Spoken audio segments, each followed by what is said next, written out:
Good morning. What's going on? How are we doing? See if we can get this thing working.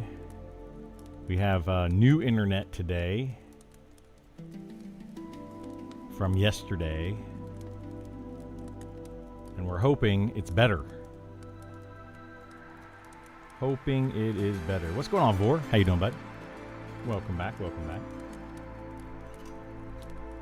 So we're gonna try out this new internet. Make sure that it's working before we get rid of the old internet. But I think it's gonna be a lot better.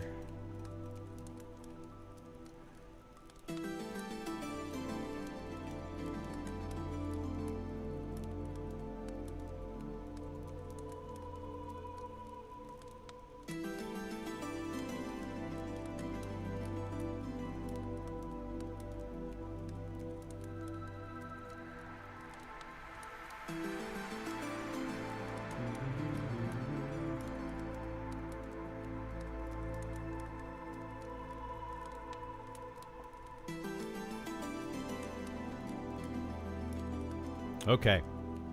Yeah, I think we're already looking better. I am streaming at 60 frames now instead of 30 frames. Yeah, it's just hopefully going to be a lot better.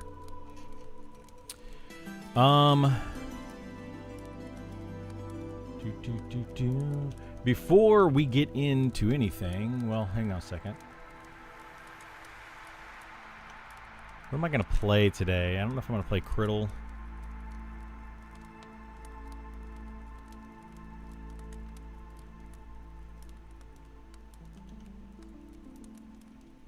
So yeah, before we get into anything today, we are going to check out the update. This came out yesterday, I believe, maybe in the evening or something. I just saw it this morning when I was getting on.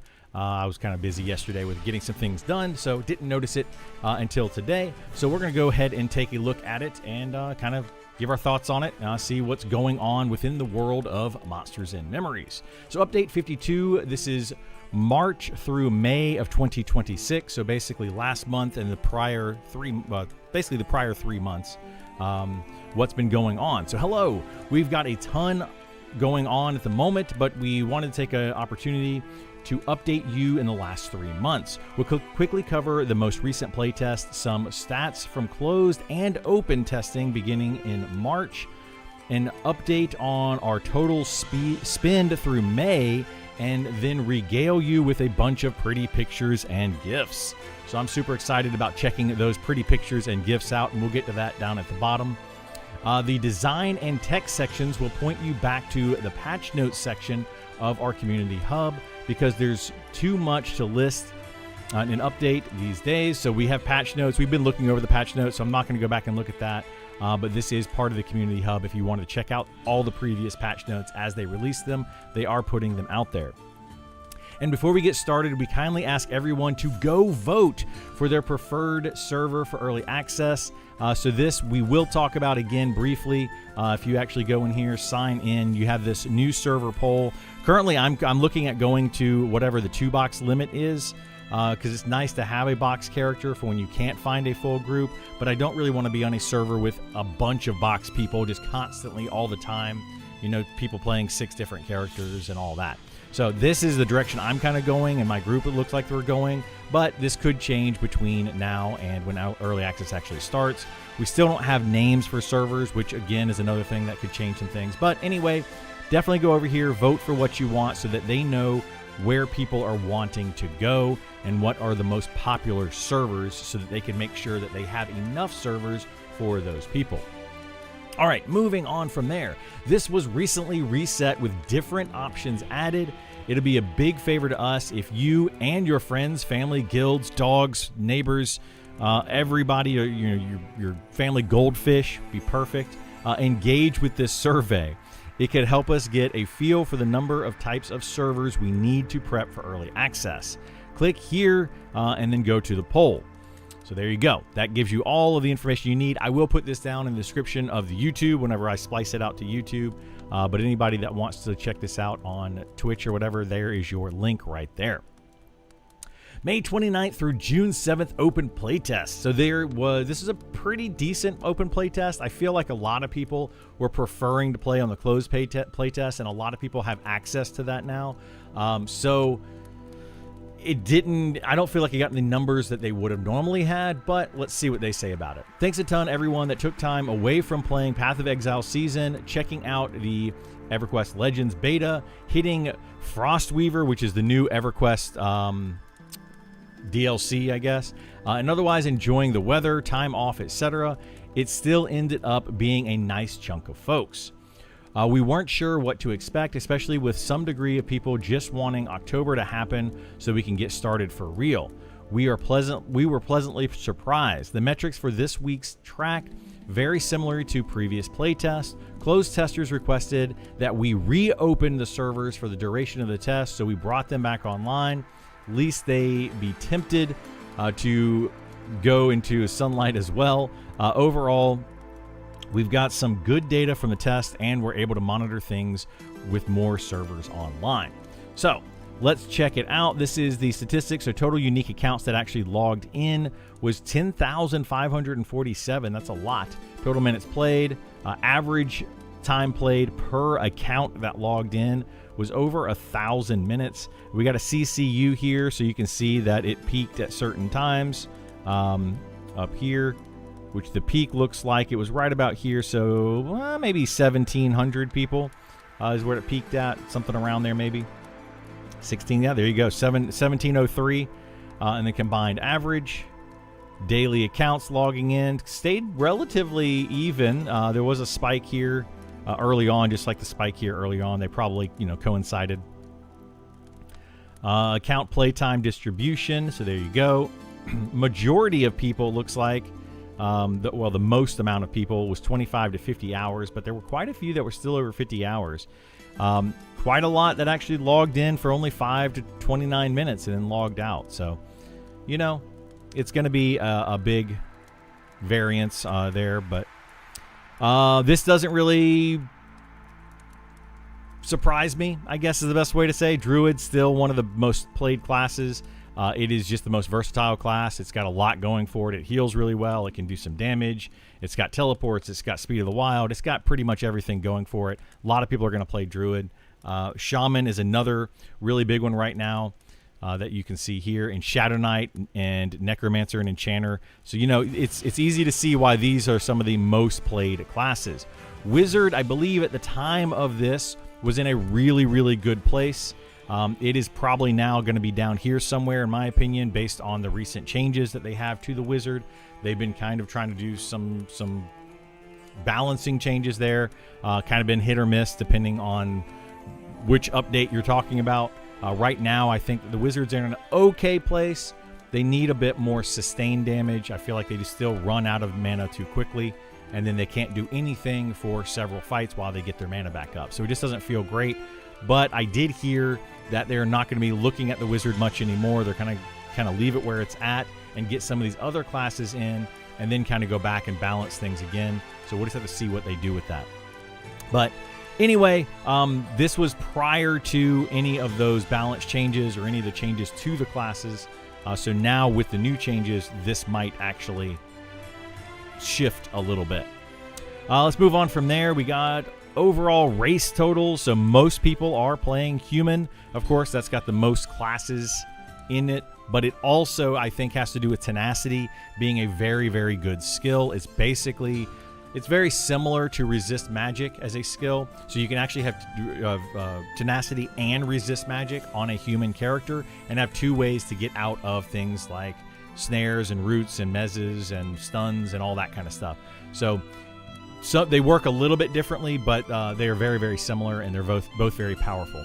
So that's probably part of the reason there. And then it kind of goes down from there to halflings being the least. Let's see what else we have. Level distribution. So majority of the people, of course, are going to be level 1, and it's going to kind of go down. Looks like right here there's a big spike of level 11 to 15. I'm guessing people probably get to around level 11 to 15, and this is where they quit. I do highly recommend, if you're trying out a class, at least get it to 20 and play with it a little bit at level 20.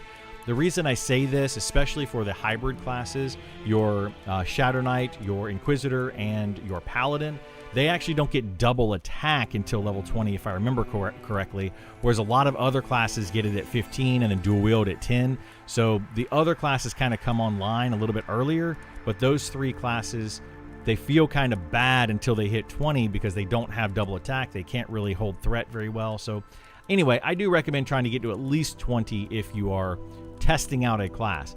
Get it as high as possible because the game definitely changes quite a bit from 45 up to 60. They are trying to work that out with some TTK changes and all that, but right now the leveling from like 1 to 45 is one thing, and then 45 to 60 is almost a whole new game. It's pretty different as far as the difficulty and the monsters you encounter and all that. It's a fairly different experience. Playtest customer service stats. So this is basically where they tell you how many petitions they had, how many petitions they actually resolved, closed, how quickly they did it, all of that kind of stuff. Very good to see, that the devs are getting to these petitions quickly. They're resolving them quickly. You may agree or disagree with the resolution to these things, but they are getting to them and resolving them. At least in their opinion, it has been resolved. Of course, that could just open up a new petition to which they then respond to it, etc. But there you go. That's your distribution of petitions. Response time and totals, all that kind of stuff. I'll let you guys read through that if you want to. Again, we'll put a link down in the description. March through June, closed and public playtest overview. There's a huge spike right here. This is probably, I guess, the day one after the launch. It'll launched here and then, maybe that weekend or something. But yeah, players online, huge spike there. And then it kind of, it stayed pretty even for the most part with another big spike over here. Note it's a little choppy looking due to the resolution of the data due to the number of days. Okay, sounds good. Again, here we had a little spike of unique accounts that logged in here. That is kind of odd, but overall fairly even. Again, these are playtest numbers, so could change for early access, could go up, probably will go up for early access, and then it might have a sharper dive down as well. Because people are going to decide if they like the game or don't like the game, if they want to keep paying for it, etc. Looks like 50 hours or more on 6,300 accounts out of the total accounts that were played, which was 10,000 or whatever. So that's quite a bit. Breakdown shown above is using open and closed totals, so that's both open and closed. Account playtime distribution. So total accounts for open and closed is 1,500 or 15,000. Sorry. So that's quite a bit. And then we have number of accounts here that played these different times. So who played 1,000 hours or more? Very, very, very few accounts. There are 500 or so, a little over 500 that played 500 hours or more, and then pretty much everybody else down this way. Just kind of tells you, how much people are actually playing. They're getting to so many hours before they're like, okay, I've run out of things to do. I'm getting bored. I'm just going to wait till early access, whatever their reasoning may be. But, that kind of shows that people are starting to fall off after about 250 to 500 hours. It's a pretty stark difference from there to there. So moving on, the breakdown shown above, just a closed testing total. So this is closed testing. We still have the Druid, Shaman, Enchanter, Shadow Knight. Ranger spikes up right here, though, kind of comes out of nowhere. Then Necromancer, Elementalist, Wizard, etc. Again, still not very surprising information to see that Druids are still some of the most played classes. That is probably still happening today. We could check when we get in game. But it is probably going to remain one of the most played classes since it is so versatile. It can solo. It's good in a group. It's just a really solid class. Inquisitor, I still feel like is a pretty good class. Spellblade is also a very good class now. They actually made some adjustments to Spellblade. I believe it's going to move up quite a bit. The Inquisitor, however, I think is just a very misunderstood class. It's not super powerful, but it does do a lot of things for a tank. So I just feel like it's just not getting a lot of the love that it deserves.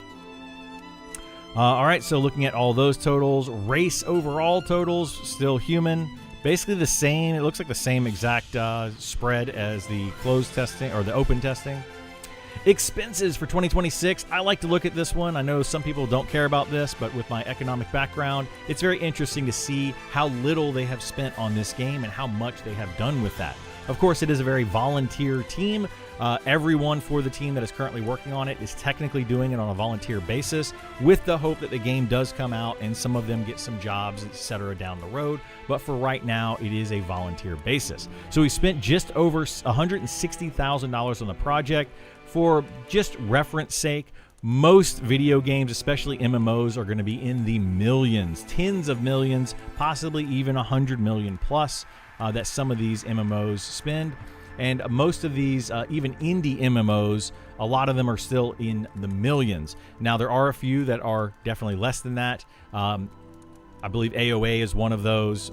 Obviously, Monsters and Memories is one of those. But then there are the majority of them that need a lot of money to be able to pay their developers. I mean, it's a business after all. So very interesting to see that they've only spent around $160,000. Here's a quick breakdown for the monthly expenses. Naturally, it's not detailed as our internal view, so if you have any questions, feel free. Another cool thing that I like to point out about this is that this is not a publicly traded company. They don't necessarily have to publicize all of their information like a publicly traded company would have to, since they are privately owned. But it's still very cool that they are willing to do this to let us know what's happening within the business. We'll be working on more detailed dashboard for the community once early access kicks off. Some people also disagree that, hey, they probably shouldn't be sharing a lot of this information. And you can kind of go both ways. But personally, I like it. I find it fun to kind of look through it and just very interesting. So total spend distribution for the different months. It has been going up a little bit. In April, it dropped down briefly, but it has been slowly going up. So it is getting more and more expensive as they go on, which totally makes sense. As more players start to play the game, it probably will start to cost a little bit more money. And hopefully they are able to release in October on October 1st and get some money back from us paying customers. So total spend distribution, so expenses, counseling or consulting, and then we have expenses for COGS and overhead. So there you go. And then other expenses here, which makes up a smaller amount. So it looks like consulting is the majority of their expenses, but there you go. Like that is the breakdown. And now to see some of the pretty stuff. So this is the character concept art. We're going to kind of just go through this. I'm not going to go through it super quickly, but not slowly as well, because there's a lot of stuff here, and I'll let you all peruse this at your leisure. But let's see, fixed numerous item appearances, fixed deep gnome eye tech, worked on deep gnomes, concepted the deep elf and deep gnome hair, added helmet hair tech. Some helms now show hair instead of being completely bald. That's actually really nice, where you can have, like, if you have longer hair, it kind of comes out the bottom of your helmet. Cool to see that completed. Hopefully they make it to where you don't have hair sticking out the top of the helmet, though. I've always found that kind of annoying in games, but it's a tech issue. Completed weathered armor, plate armor sets, completed generic chain armor sets, completed wood elf plate armor sets, continued deep elf plate work, added sand dervish models, completed Arabian weapon set, and concepted the wood elf weapons, ropers, and slimes. Ooh, I'm excited for the ropers. Kind of excited for the slimes, but I'm definitely excited for the ropers. These are a D&D monster, kind of like almost like a triangular shaped D&D monster with these like tentacle arm kind of things. Anyway, you can look that up if you want to, but it's definitely a D&D classic monster. We got a little gnome here with some little booty cheeks. That's kind of adorable, but I don't know. Are they going to give him some underwear in the future? They give him a little shawl, but they didn't give him, any undies. So he's just kind of... Is that a gnome or is that something else? He's got pointed ears. I'm guessing that's a gnome. Anyway, these are the deep gnomes, I'm guessing. Looking pretty cool. I like the pointy nose on them. It kind of, adds a little to it. Ooh, at night with the glowing eyes. Female deep gnome. Very, very cool looking. A lot of hair concepts. Look at all of these. Wow. All the different hair concepts. Those look really good. I'm excited to see some of these get in game. You know, I play a dwarf mostly as my main character, and I feel like there's not enough beard options or hair options. So there you go. There's the hair mixed with the hat. So you put a hat on, and the hair still remains, so it doesn't make them completely bald anymore. Looking good on the armor here. I love the studs in the shawl area of the cloak. Really like that a lot. We got some. This is, I believe, leather, or that's gotta be leather armor. This is probably plate armor here. This looks like leather. Ooh, that looks like some White Walker armor almost. Looks pretty awesome. What is that? It's like white vines. Looks very cool. Like that. I can't wait to get some of these armor sets. Like, I feel like right now when you put armor on, it's kind of just a mesh of a lot of different things. So your character can look kind of funky, but it would be really nice once they have armor sets. I don't know if they're actually going to do an armor set where you have like special stats or anything, but it'd be really nice to have armor that kind of flows together and looks really cool. Especially when you get to the higher end armor. Oh, we got some new. What is this? New fog and smoke type effects. Looks really good. Ooh, look at all these new weapons. New mace, a new scimitar. I don't know what this is actually called, but it's kind of like a sickle, but it's not. Very cool looking. A little dagger here. New fist weapon with a piercing, slashing fist weapon. I wonder if this is going to allow monks. I mean, I would think that monks should still use hand-to-hand, but that's like a new. I wonder if it'll do like slashing damage, but use the hand-to-hand skill. I don't know if they can do that or not, how that functions. New axe here. New double-bladed axe. New spear. And then a little genie lamp. Very, very cool. Some concepted swords. These are, I guess, some wood elf looking armor. I like this. This looks almost like the Deku shield, almost from Zelda. It doesn't cut off on the bottom, but it's kind of similar-ish. Here you go. These are the mobs we were just talking about. The ropers.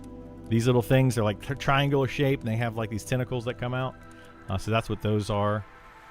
What are these? Are these just clouds, or are these slime? These must be the slime monsters concepted. Yeah, that's got to be what that is. Looks very, very good. Ooh, some werewolves. I like that a lot.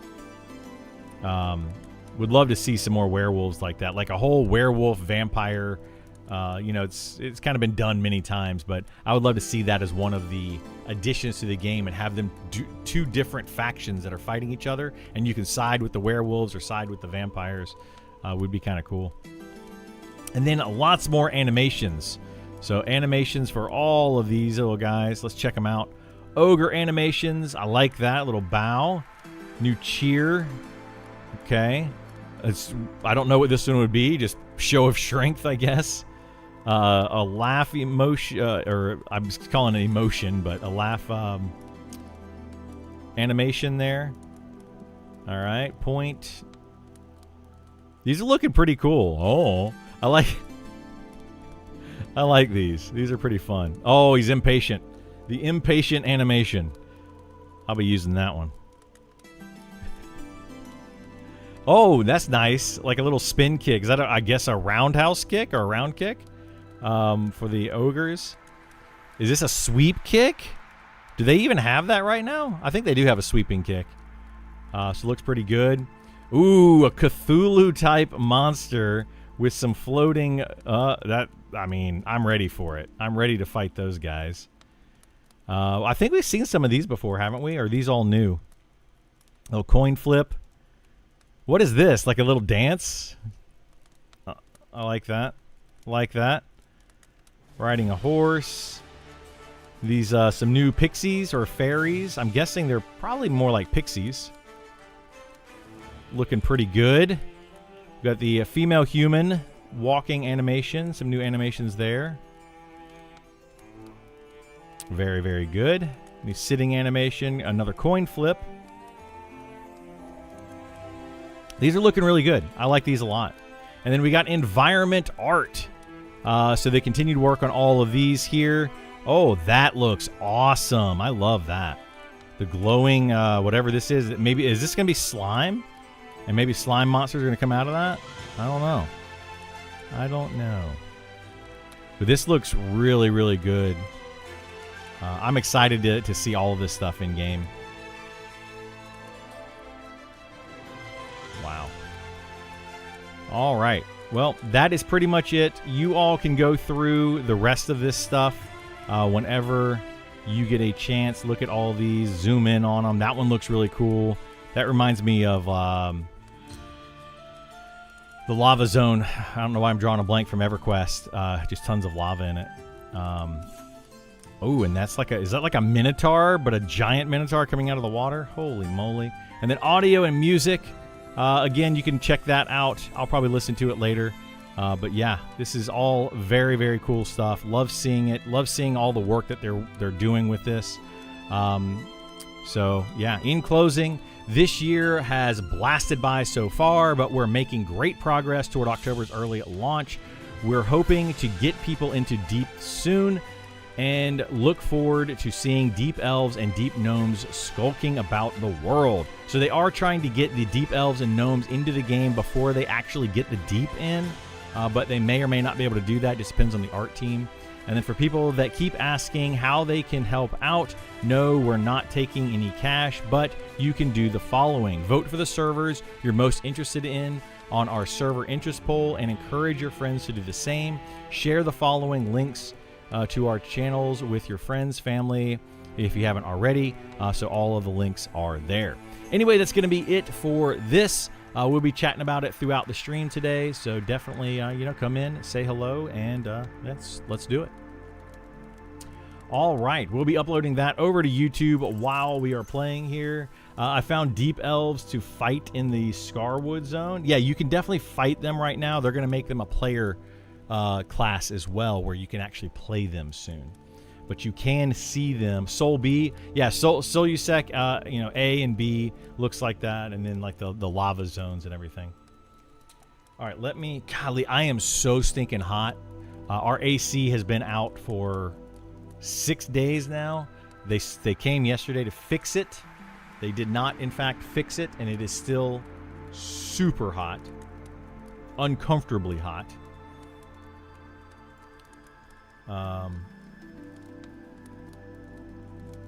So hopefully they come out later today, because it is ridiculous.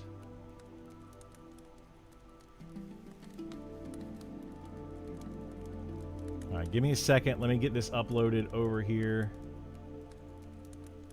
to YouTube. And then we'll figure out what class we're going to play. We're going to probably play Cridley some. Maybe see if I can get in a group or something. Level up this guy. Where am I at? We'll turn LFG on, see if we get any tells.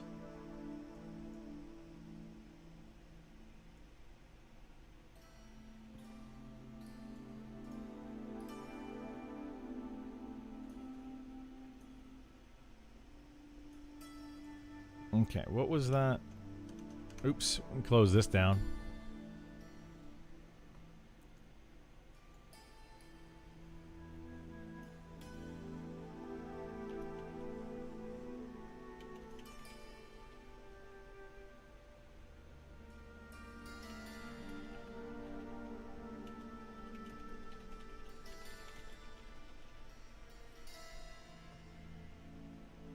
Do that.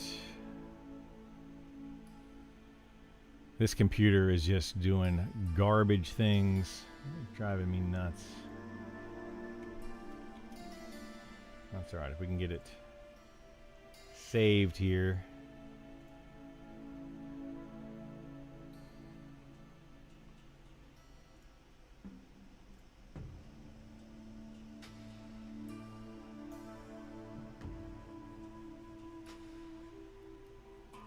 There we go. My computer is working so slowly. This is bonkers.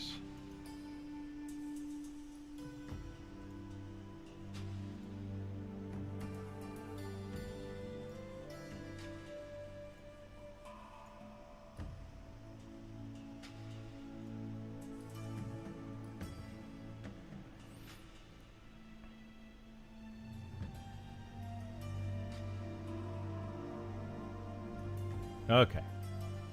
Video is currently unlisted. Yeah, I know it's unlisted. All right, they're checking it. Perfect. Perfect. All right. We will do the rest of that setup on the other computer that works 1,000 times better. Any chance you know where I can snag an invite into the game? I do not, unfortunately. You can sign up. You can sign up if you want to, and hopefully you get in. Come to AC Commander next to Deeps. Okay. Do they allow boxing yet? They do allow boxing. Not on the closed server, but they will have boxing servers that you can box on. So if you want to be a boxer, if you want to do all of that kind of stuff, there will be a server for you. If you don't want to deal with that, there will be a server for you as well. So they're going to have separate servers that allow and don't allow boxing. I'm kind of on the fence about it. I totally understand why people would like to have boxing, but I also understand why people want to avoid boxing. So I kind of get it on both sides.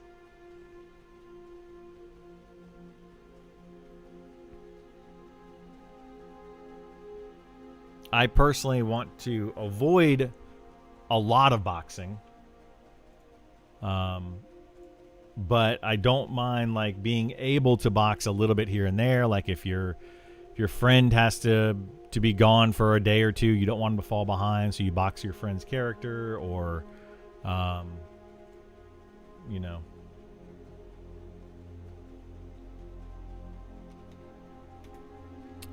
If you need a healer or something, yeah. So there's reasons to box for sure.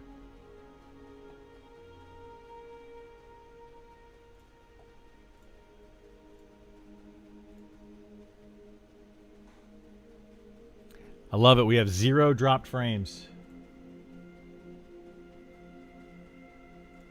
0 dropped frames so far today. We're doing amazing. Internet's fixed. We're streaming at 60 frames a second. Trying to maximize that quality. The weekend was rough.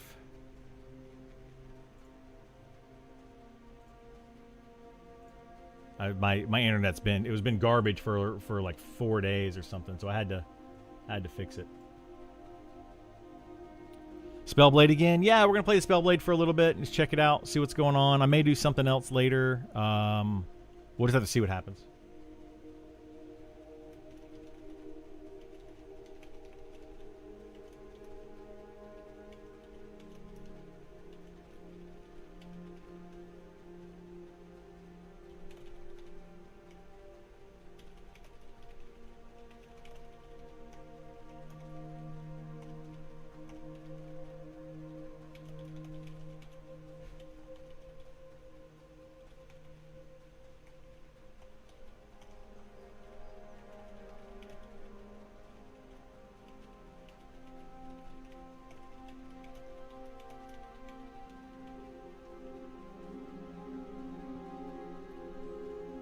See if we can cut through here.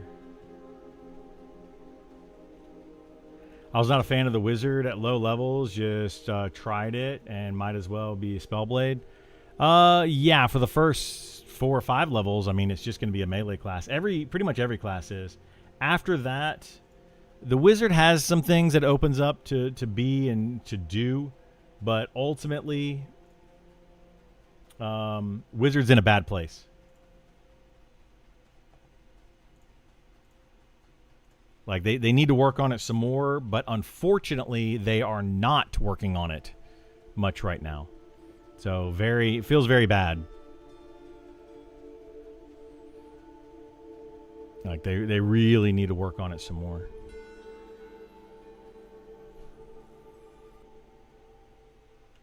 Okay, let me see. Oh, shoot, there's a train here.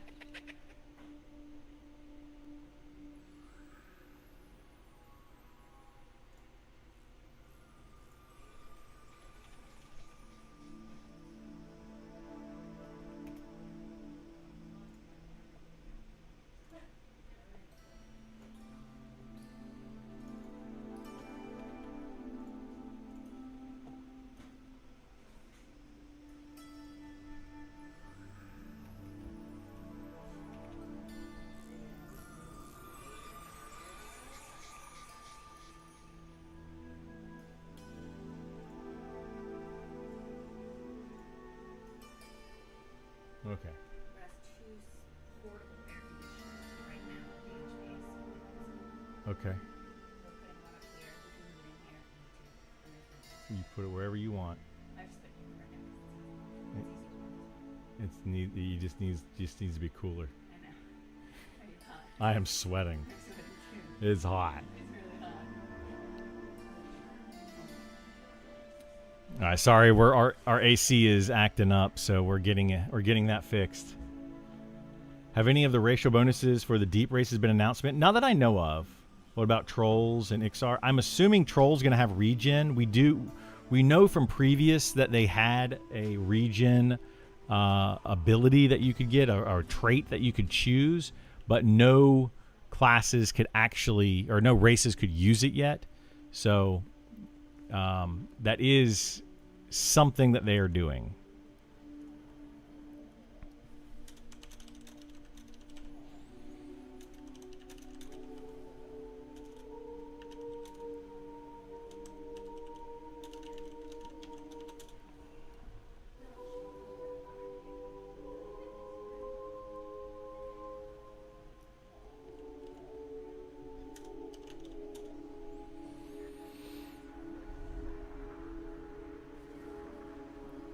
All right, or lizard people, or whatever they're called. Yeah, I mean, Ixar is I knew what you meant. But yeah, they're going to have some sort of lizard race. They're probably going to also have a rat race that might be playable at some point. So we'll have to see. We'll see what they do with it.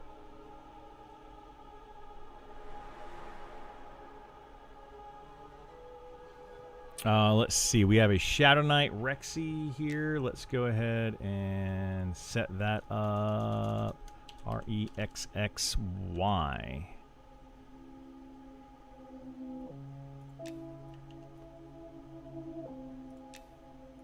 This is dark. Okay, that's maxed out.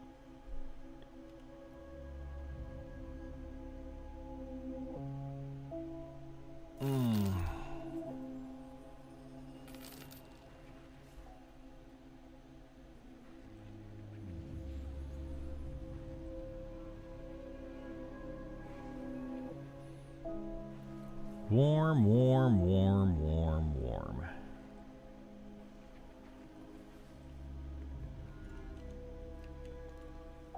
And I can kill this one if I have to. He's coming right for us. Got that little guy. I could probably kill this one too, but...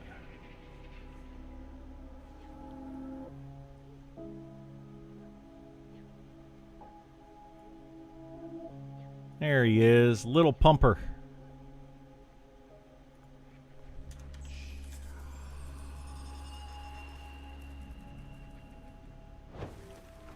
Here we go, IVU. Run, run, run, run, run. Meow, meow. Hello, friends.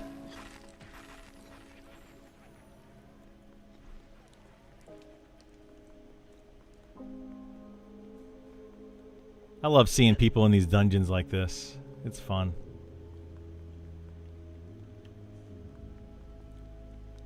Really like seeing people like filling in the world and playing.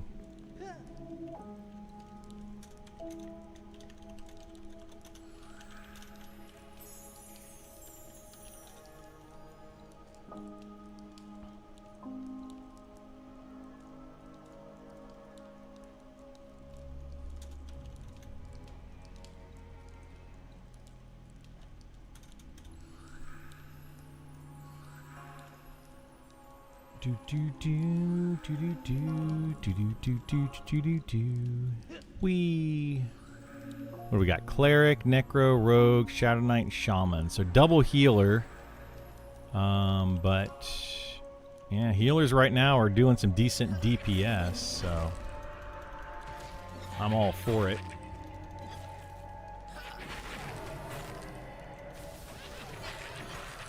I'm all for it.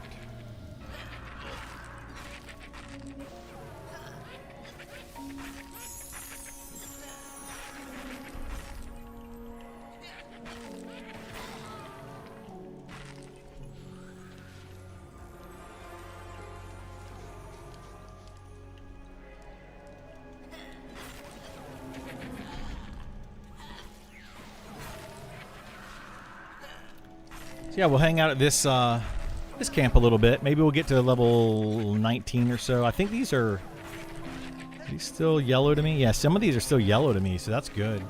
That means we'll probably be able to do this till about level 19. You could probably get to 20 here. I wouldn't necessarily go much past 20. But getting to 19 here is definitely solid. So we could spend a few hours.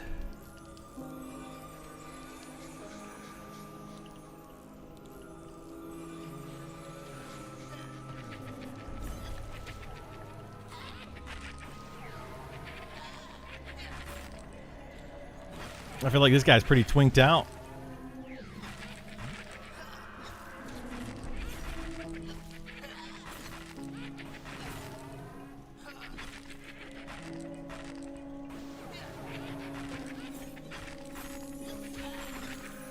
Yeah, this Rexy guy's just, he's pretty twinked.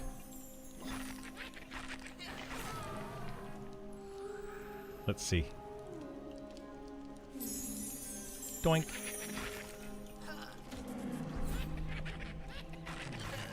Hadier's Blade, Quill Guard.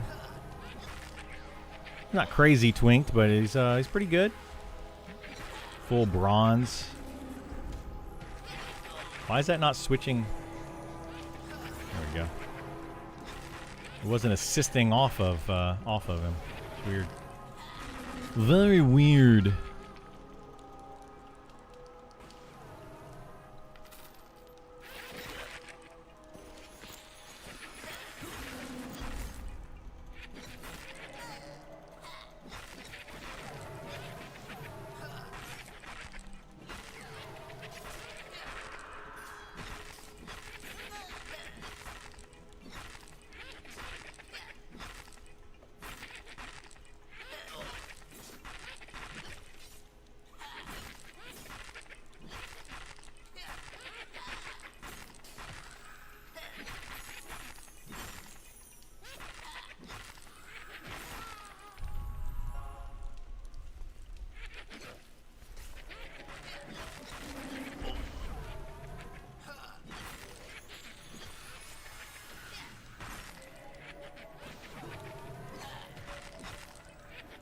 Yeah, I need to get I feel bad for these hybrid tanks right now. They just don't have threat when they're under level 20. So I got to be kind of careful.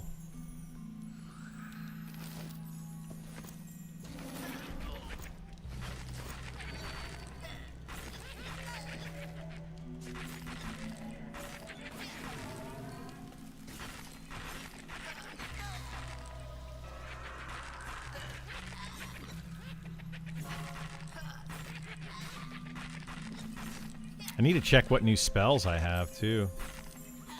Oh, no, it's going to gate. Nice. Good interrupt. Yeah, we got a rogue, so they should be able to interrupt easily. Shouldn't have to worry about that too much.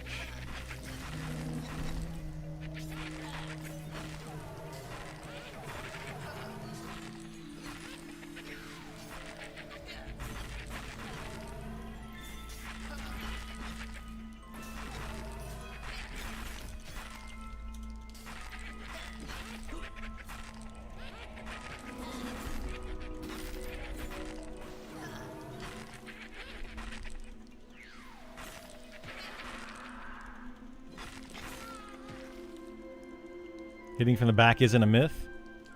No. Not sure what myth that would be, but no, it's not a myth. Do people not do that normally in your groups?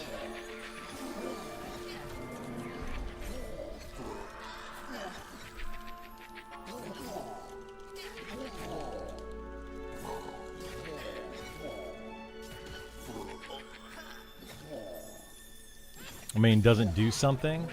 Well, so a mob, if you hit them from behind, they can't parry or dodge. Well, I think they can dodge, but I don't think they can parry your attacks, and they can't block your attacks.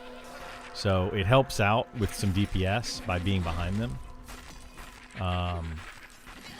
If they have like a riposte type of ability, which most mobs in the game don't, then it also prevents that. I'm hoping we start to see more. We start to see more abilities in the future with different types of mobs. So we'll see what they do, but I really hope that they start to show more abilities. You know, making them more challenging if you don't want to be in front of them, stuff like that. Like a frontal cone type of abilities and riposte. All of those things they should definitely do, I think. But we'll see what they do. I would love to see riposte in this game. Kind of irks me that you don't have riposte.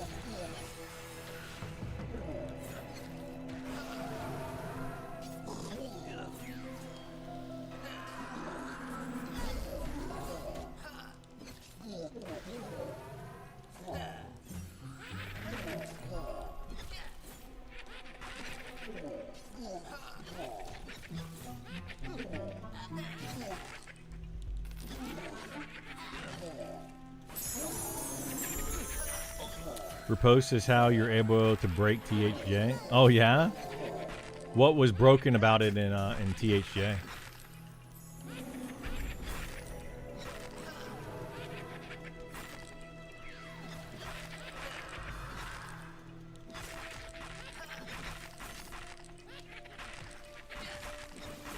They probably had some ability which allowed you to riposte 100% of attacks or something for some duration.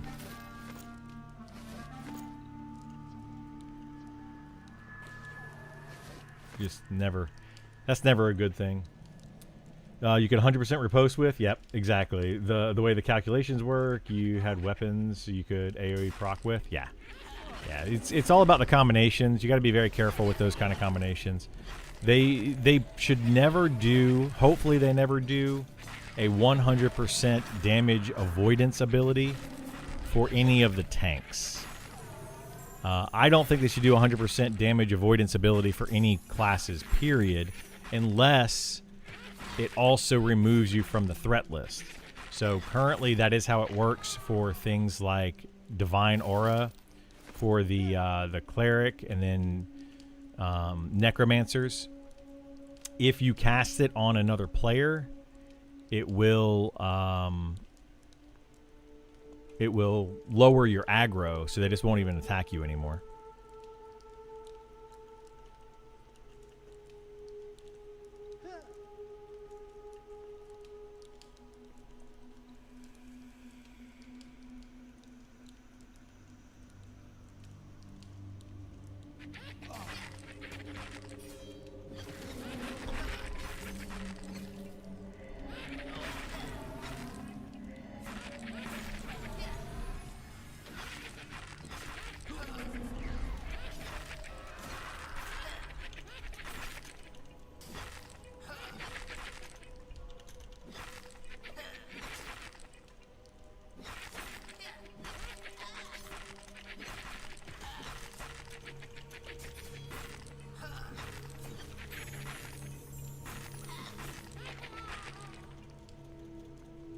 Good morning. What's going on, iTodd? How you doing, bud? What's up, Pity?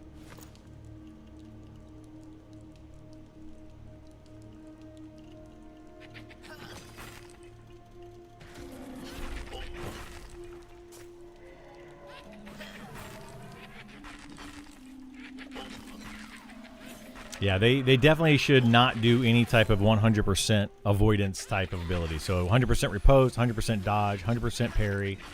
100% block can be okay because it basically just reduces physical damage by 50%.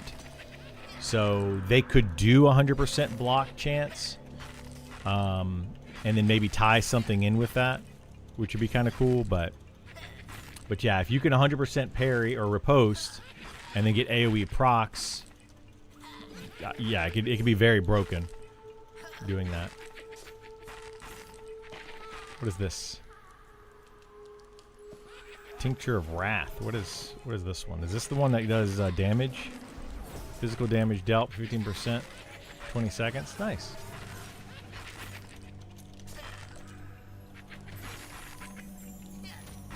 Archer has a dodge 100% for 15 seconds. Yeah, and I kind of they did just add that recently, and I kind of disagree with that. I mean, I don't necessarily hate it because it's on the Archer, but the problem with that is if you, let's say you take a bunch of archers to a raid, you could take like 4 archers to a raid, and that's 60 seconds of 0 damage done to your to anyone in your raid party if you wanted to, because you could just have the archer get a bunch of threat on it, but they can't really bounce it to another archer, so they can't taunt.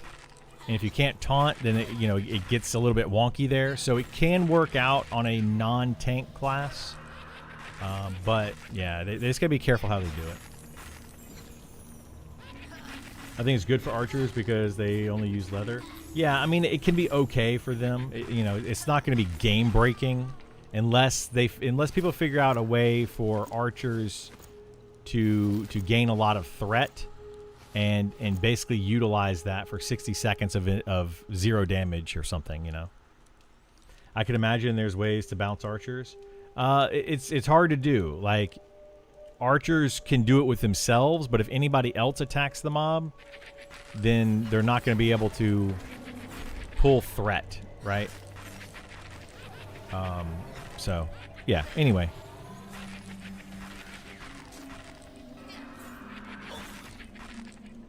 "15 seconds is a lot of time," yeah. So like, that's where you would, right now, like an archer pulling the mob, right? Like an archer could tag the boss, pop their cooldown, and then everybody could debuff the mob in 15 seconds. You have 15 seconds where there's no damage done.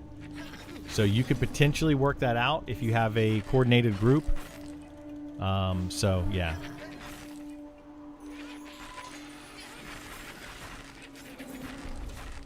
We'll have to see what they do with it. 41 wizard, and he hasn't given a smidge of XP since the latest change. I gated during an experiment pull and gave all his gear to an alt, and he's parked. Yeah, it's rough, man.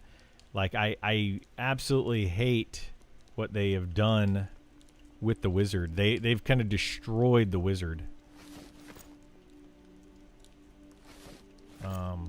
So yeah, hopefully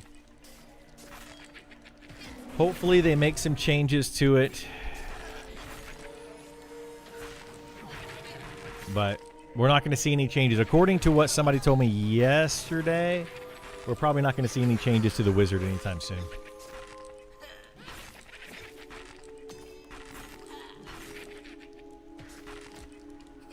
Which feels kind of bad. They're going to wait till they get the other classes in and then adjust it.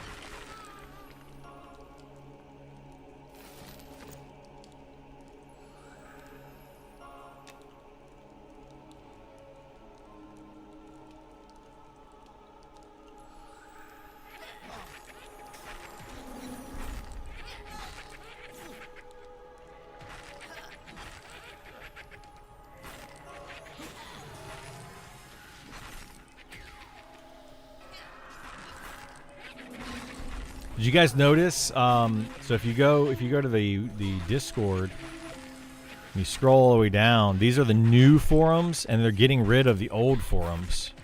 They archived all of them, all the old forums. So this is all new. Hopefully we see less people hating on each other and more constructive feedback in the new forums. Be nice to see. I think if they didn't increase resist, the wizards feel okay to me. The 5-minute arcane invocation helps with the reclaim. Did they actually change it to 5 minutes, though? It's because it was 10 minutes. But I didn't check with the most recent patch. I don't think. Crazy part was during their deep dive discussion, they noticed sustained damage, group viability, etc. as key areas of concern they're looking at. Then they did exactly the opposite. Well, they had it at one point, right? They had it at one point where that was their focus and it was working well. And then they took it away. And it's like, why would you take that away? That's where it needed the most help, was in the groups with sustained DPS and in groups. I don't know why they started with that direction and they just went away with it. Felt really bad to me. Wizard is basically back to where it was prior to the update, but just weaker all around. Right? So like it was kind of okay because you could quad kite a bunch previous to the update. Then they completely nerfed quad kiting. They completely nerfed all the damage of the wizard. It was just terrible. Then they fixed it to where at least a group wizard was viable, even with quad kiting not being great.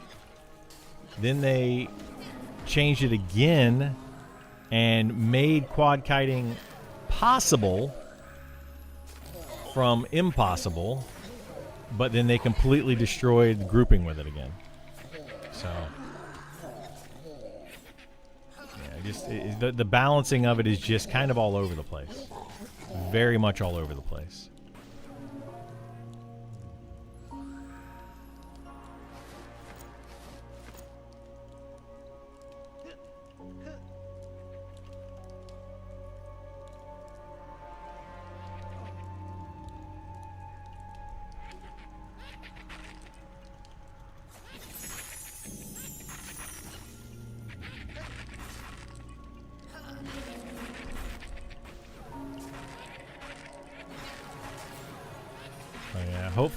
Hopefully they get it fixed.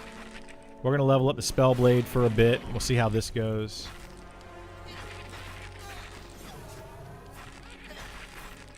Yeah, I kind of want to try out several different classes. What I need to do is go camp a bunch of items for different classes.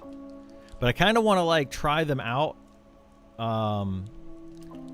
without twinking them, and then slowly add some gear to them, and try to play them in a group setting and just see how they play out.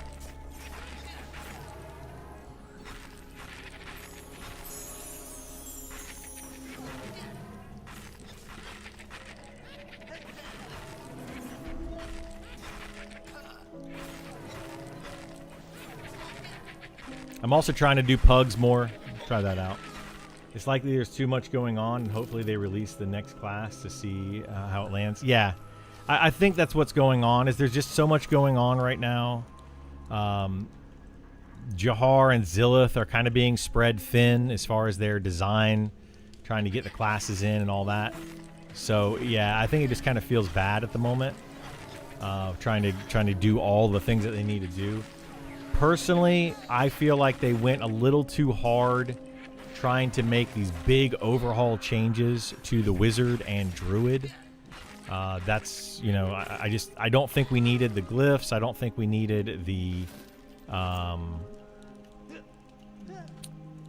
seasons. I think they just needed to kind of make some abilities that were better, but whatever.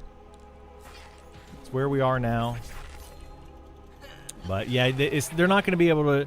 The other issue is they're not going to be able to balance the wizard perfectly because we don't even know what 14 of the classes are going to be doing.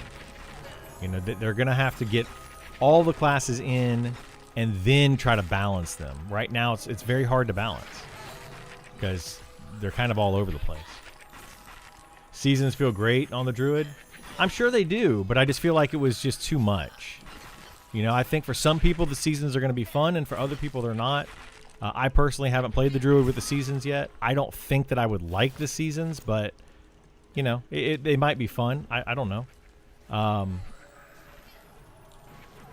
But I just feel like it was a bigger change than they needed to do. But at the same time, if they want to have these different classes have these different types of mechanics to them, they need to do that now before early access starts. So now is the time to make those changes. I just feel like it might have been a little too much for the current team, right? Like those were pretty big changes that they're now going to have to balance around.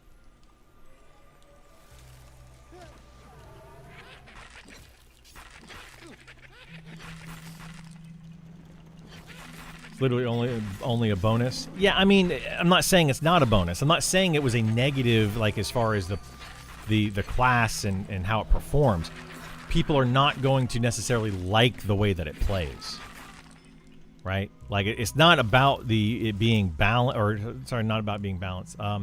It's not about it being like not functioning or whatever. It's about, is it a fun way to play the class? And for some people it will be, and others it won't be. So, I don't like the seasons, but I can deal with it. Yeah, see, exactly. Some people will like it, some people won't like it. It's just the way it is. Lots of times being wasted on garbage at this rate. They will not be ready for October, possibly ended up pushing it further back. That's the issue that I'm running into with it, is like, I want them to try new things. I want them to, to attempt different things, but, bite off what you can chew kind of thing. Definitely bite off what you can chew. I like the changes because they're making it different than EQ and making their game their own. I like that too. Yeah, like that's the good part about it. I'm happy to see that they're trying to make their game their own. They didn't necessarily need to make the seasons or make the glyphs for the wizard and druid to be able to make their classes their own, but that's what they wanted to do. They wanted to try it to experiment, and it's fine if they want to experiment. Go for it. I appreciate that they're trying. I just don't think they hit the mark with them, especially the glyph system. But I've been following this game for almost a year. I'm truly amazed they revamped all the classes this close to EA. Not sure they'll get them balanced in time. They're not going to get them balanced in time. That's not going to happen. Their balancing is probably one of the worst things that this team does, to be honest. Like I know that sounds harsh, but it honestly is one of the worst things that this team does. Like they can make some cool, interesting, fun things. They can make the game look cool. There's a lot of things that they can do. Balancing is not one of them.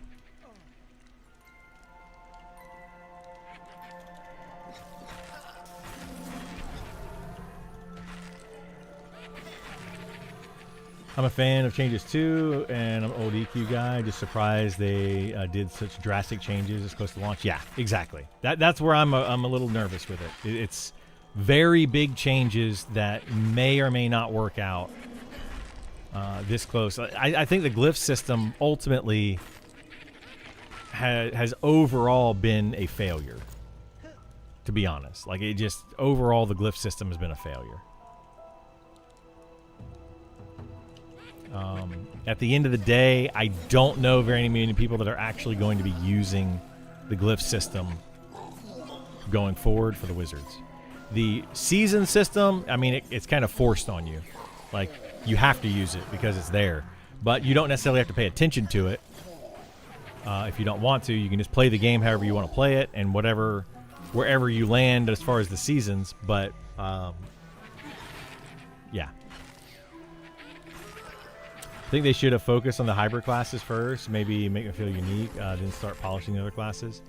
Yeah, my understanding is the reason they started with the classes they did is because they're going to have a much bigger overhaul, and they want to make sure that those systems work before they move on to something else. That's my understanding, but yeah, it doesn't necessarily fix that problem. Those auras for Spellblade is for party. Can more members benefit or just indicate? So it's so the aura, there's only one aura that I have, and that's this one right here, Aura of Arcane. You might get other ones at higher level, but I only have one right now, and it is for the party only. So it's going to be probably one of those things where you're going to put in one Spellblade and a group of spellcasters for a raid type setting, and to maximize their damage.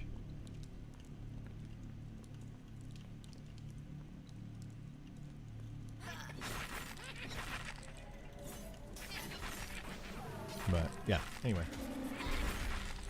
Why is the glyph system bad? It's not necessarily bad. It just didn't really hit the mark, right? Like, if you go with the glyphs, it takes longer to cast spells because you have to hit the glyphs first. It's just a lot of extra work for the devs because they have to manually go in. If they want to reduce the spell cast time for glyph casted spells, they have to do that manually. So it's just a lot of extra effort on their part. You know, it's just, I don't know. You don't really need to have access to 36 spells or 32 spell, whatever it was. I think it's 36 spells. You don't really need to have access to those. You know, the system kind of feels clunky when you try to do it with a little bit of latency. It feels even worse. There's just a lot to it. I don't think that most people playing a wizard are going to be using the glyph system. You pretty much, when you get into a group, you're only going to use a handful of spells anyway. When you're solo, you're going to use a handful of spells. You don't really need access to more than 10 spells at any given time on your wizard. You know, it's nice to have for like buffs. Like, oh, cool, I have my glyphs active, so I can buff everybody by doing the glyph system, and I don't have to swap out my spells. But swapping out your spells once an hour, buffing your group, is it really that big a deal? You know, I don't know. I think there will be people that use it just because it's there, but ultimately I just don't feel like many people are going to really embrace the glyph system. I just don't see it happening. But the balance of 18 classes in context with all these mobs sounding daunting. Yeah, it is very daunting.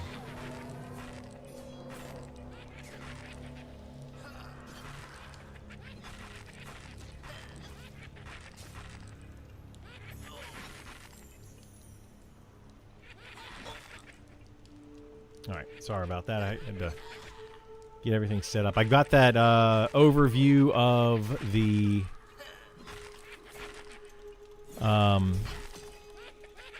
3-month update thing out on YouTube now, if you missed that from this morning. All right, what did I miss? They need a guy that all he does is balance. Well, supposedly they have that. They're just not very good at it. Like, I mean, I'm not trying to pick on anybody.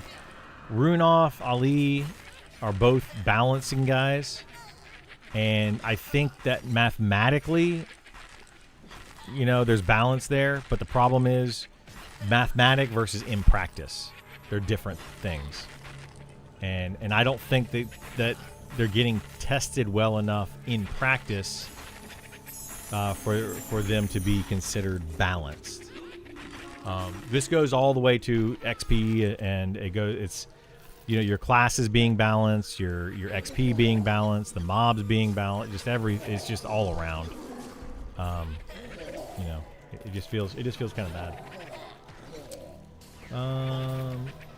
To be effective in a role or other, I need to spend unnecessary time changing seasons, miming spells. It makes it annoying. I need to switch mid-group. Yeah. I think one of the things that felt bad for me with the seasons, and I have not played a druid yet. This is just thoughts. You know, I'd have to play it to see how it actually works out.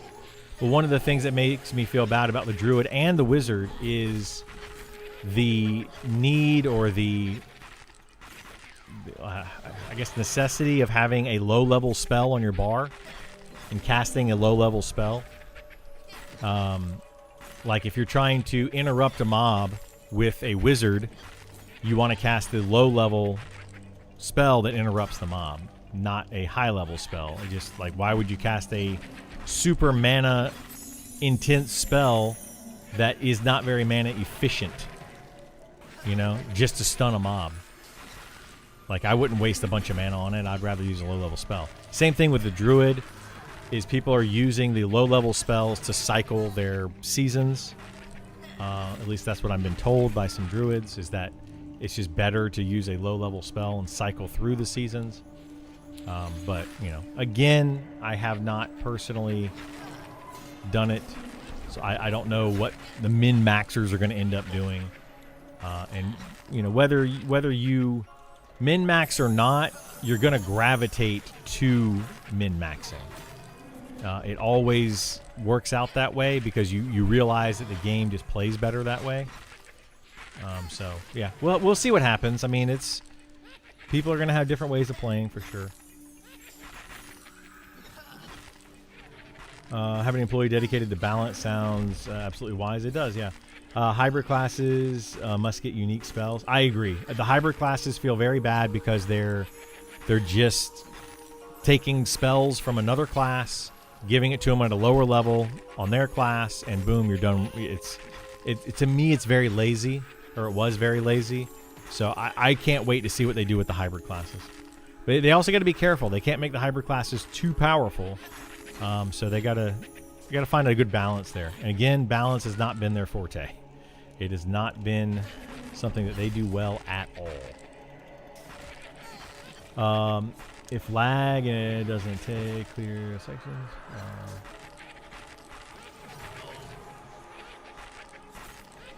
Let's see.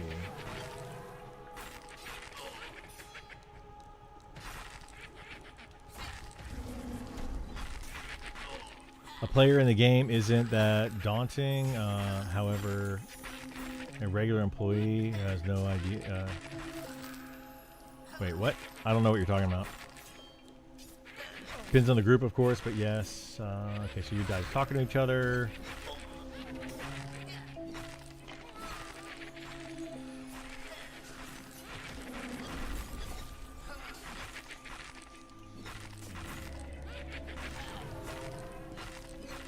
Okay, you guys are mostly just chatting with each other. That's cool.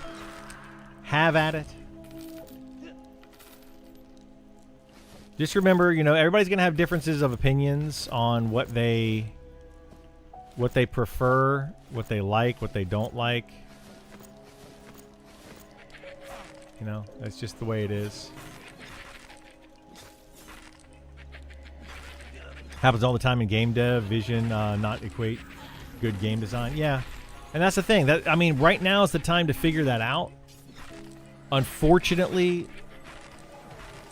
hindsight's 2020, right? It would be nice if they would have figured that out months ago and started making these classes more unique and worked on some of these systems months ago. But unfortunately, here we are today, and this is where we're at. This is the hand that has been given. So the devs are just going to have to deal with it. So hopefully they do get done within, the next few months. I think by the end of June, we only have a week left. We only have a week left of June. Hopefully by the end of June, they have figured it out, They have most of the class. They're not going to have all the classes in by the end of June. It's not going to happen. But I would like to see a lot more of them in by the end of June. A lot more changes. They're working way too slow if they want to have all these classes in by early access. Right now, at the current rate that they're working, they will not be in by early access. And if they're not in by early access, that means they're not going to be balanced. And if they're not balanced, that means that the game is just going to play very wonky for the first part of early access. It's the whole thing is going to kind of fall apart, which I don't like. I really want them to be in a good place for early access, because if it's not, then they're going to have a lot of people playing the game, a lot of eyes on it. But if we find out early on that one class or a couple of classes are just way more powerful than the other classes, it's going to kind of solidify them in those roles, and it's just going to feel bad. People aren't going to play. They're going to be like, I played this class. I got it level 30 or 40 or 50 or even all the way up to 60, and it's just weak, and they're going to quit the game, and they're not going to want to come back. It's just going to cause issues like that. And I don't want them to have to deal with that. They're already going to be dealing with some of that no matter what. It literally doesn't matter. They're going to be dealing with some people that are just... They're going to come, they're not going to like the game, and they're going to quit. So we don't need to make it worse. But we'll see. Also, a mess up in the beginning of early access. We get word around fast these days, MMO market. Yeah, exactly. Exactly. And it's just going to look poorly on them, whether they fix it or not. You know, like some games can be turned around, and then others can't. It just depends on how much effort they're willing to put into it, and if they put the right effort into the right area. You know, I look at No Man's Sky. They did a great job turning that game around. Fantastic job turning that game around. But not, I would say the majority of games, once they've hit a wall and they've fallen apart, they're very hard to fix. The economy is another thing that they really need to look at prior to the game going into early access. The economy of this game right now, it's just not good. It's not in a good place. They have a lot of ideas and a lot of things coming out and, you know, all of that, but it's not great. Camelot Unchained, for example, almost no one gave it a second chance. Yeah. So we'll see. We will see. We know they're working on it, but worries me that not everyone can work without oversight. Some people need bosses and pressure. Some people do. They do. Absolutely. I feel that's one thing that I disagree with Sean on. I mean, I probably disagree with him on a lot of things. But one of the biggest things about this game and the way they're developing it that I disagree with Sean is he doesn't want to have managers. He doesn't want to have a public relations person. He doesn't want to do all of that, which I understand and I get what they're trying to do there. But that only works if you have employees or people working on the project that are able to work on it without supervision. And the larger the company gets, they're now at they're getting close to 50 people on this team. At some point, you need to have some supervision. And if you don't, then people are just going to start doing stuff, and it's just not going to get into a good place in the game. Like we see it now where quests they're not finished. You know, itemization is kind of all over the place. Class balance kind of all over the place because you have all these different people working on different things, but the cohesiveness, it doesn't all come together well is the problem. So you have, 3 or 4 different people working on 18 different classes. Well, they're going to have different ideas and different thoughts on how those classes should play, how strong they should be, how weak they should be, etc. That's not going to sit well at the end when they get everything in. So they have to have some sort of cohesive vision.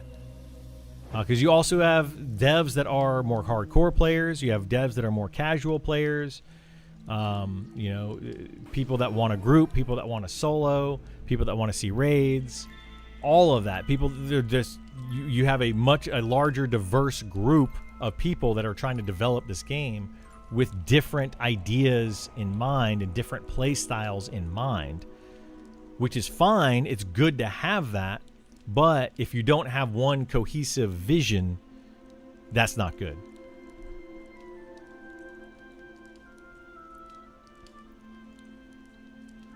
You agree, Rusty? Yeah. They have to have fairly balanced before launch. Me and 3 others have chosen to wait for the final product. Yeah, I feel like they need to do that. They also need some kind of tutorial instructions, how to, if they want more people. That one I kind of agree and kind of disagree with. I agree that some onboarding is good, but in a game like this, too much onboarding would be bad. You don't want to tell players how they're supposed to do something. You want players to figure out how they want to do something. Because how the designers design this game is how they want you to play it.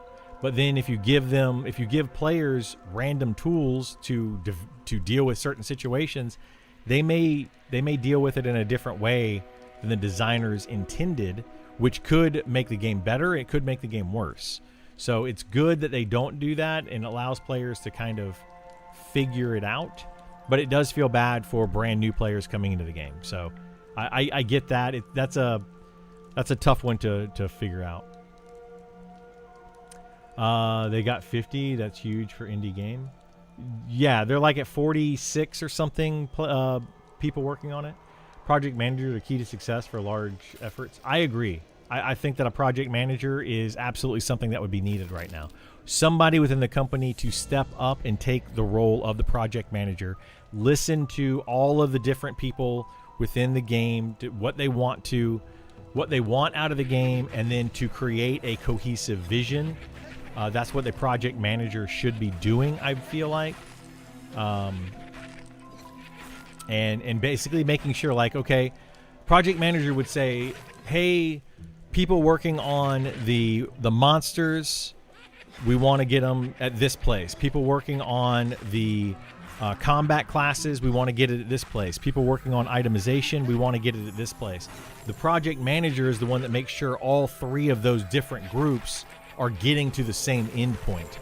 But if right now we have the class people are trying to get DPS to here, but then monsters, they're trying to get their health pools to this other location, and then items, they're trying to make them, it's not going to work out if everybody's not on the same page. And right now they're not. I mean, it's clear as day to me from the outside looking in that they're not all on the same page. Like I said earlier, one person's going to want a class to be able to solo really well, but maybe they're not thinking about how they're going to function in a group. Another person might be thinking, well, how do they work in a group? But I don't really care how they function solo. Those two things are just not going to work out. Like you gotta think about all of that. And that's where a project manager comes in and says, okay, you've got the group down. Now you need to work on the solo side of it. Or you've got the solo side down. Now you need to work on this. Or you've got, the tank side down, but it needs something else or whatever, right? So, yeah, they need somebody out there doing it. Going to the wiki outside of the game is not a solution. You don't need to go to the wiki at all. I don't think. It's not, you're correct, it's not a solution, but you don't need to go to the wiki. I think that a game like this, though, it's going to end up being, how to do things going to end up being word of mouth. Like, you're going to have to talk to other players. The problem is that I see happening is the same thing that happened in World of Warcraft, which is, oh, you haven't watched a video of that? You haven't looked up XYZ of that? Well, okay, then we don't want you in our group. Oh, you don't know how to get to our camp? We don't want you in our group. Instead of people actually helping each other out, they're just like, they're shunning the other players, which feels bad. I've read stories and heard from people that has literally happened to, and they don't want that. But you got to foster the right community. If you want a specific community out of your game, you have to foster that community. I watched that multi-hour-long interview with Sean. He uses business terminology multiple times. He's read up on this. It surprises me how he doesn't want traditional business hierarchy. It is very surprising to me. It's something that I disagree with him on, but it's his business ultimately, and if it fails, it's on him. If it succeeds, it's also on him. It can work. I mean, his business idea, his philosophy, it can work. So I'm not trying to say that he's completely wrong. I don't think he's wrong at all. It's just going to be very difficult. It's going to be a very, very hard road. I think $15 a month is a little steep for a game currently. No, not at all. Subscribe. Xbox Game Pass for $9.99 a month and play loads of AA or AAA games. Yeah, but there's a difference between you can play loads of AAA games, sure, with a Game Pass, and I think Game Pass is a good deal. But you're also not playing games necessarily as soon as they release. There are some instantly released games. You're also, a lot of those games are not getting updates anymore. They're basically, they've been out for a while and they're not getting any more updates. The idea of a subscription in a game like this is that you're paying for future updates ahead of time. So if they get this game the way that they want it to, around every 3 months or so, they're going to be adding more content in. So you're basically paying effectively $45 over those 3 months to get more content in the game is effectively what you're paying for. So as long as they can keep content coming out and that content is good, then I think it's worth it, because you're not paying a box price at all. It's free to play, other than the $15 a month. It's free to buy the game, or to get the game, right, to acquire it. So there's a couple different ways they can go about that. There's free to play games, a lot of microtransactions. There's buy now games, and you just have it forever. There's ways that they can go. I think $15 a month is fine, personally. No way you should pay $15 a month. It's balanced and ready. It's not. Play Xbox. Well, yeah, but what are you getting on Xbox? You're not getting, a multiplayer game that you could potentially play for years. That's going to continue to grow with your character, keeps getting stronger and doing different things, etc. Most of those games, if I'm going to play Xbox, I play it, I get anywhere from 20 to 60 hours out of it, I put it down, I never touch it again. That's what you get out of a general console game, right? So, yeah. Brought in 12 friends total. Every one of them quit because there's no quest markers or main story. I had a friend of mine did kind of the same thing. He didn't like that it was hard to navigate and a little bit clunky with the UI and all that. You think it's non-standard MMO should cost the same as a standard MMO? Well, what do you consider a standard versus non-standard? Not exactly the same scale as Guild Wars 2. Oh wait, that one's free. There's a box price for it. So that's not free. There's a box price. And there's microtransactions. Right? Or there was a box price for Guild Wars 2 when it first came out. There may not be anymore, but there was. World of Warcraft, Final Fantasy 14 all have box prices as well as subscription. So yeah, they're not the same. You're 100% right. They are not the same. So yeah, if we're going to talk apples to apples, you got to give all the information. You can't skimp out on half the information. They all said if the game had those, okay, $15 a month, 50 plus hours of entertainment is not much to ask. I would like to see the game in a better place before EA. Absolutely, it needs to be in a better place before EA.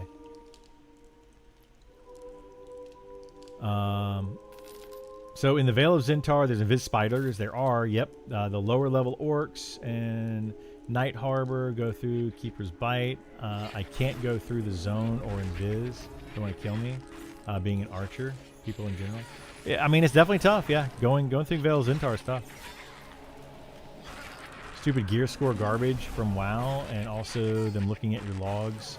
It's like, dude, get a life. Yeah, exactly. That's the thing about going back to what we were talking about previously is, oh, you don't know how to get here to this camp. You don't know how to do this thing. You don't all the World of Warcraft issues are kind of happening in all of these games now, or in a lot of these games now, where you have players that are just expect you to know everything instantly as soon as it releases. And if you don't know and you have to learn, then yeah, they don't want you in their groups. I just, yeah, it feels bad. Won't go around the zone and visit me at the camp. Back in the day, convincing your mother or father to pay $15 a month for EQ is near impossible. Kind of hilarious how it normalized now.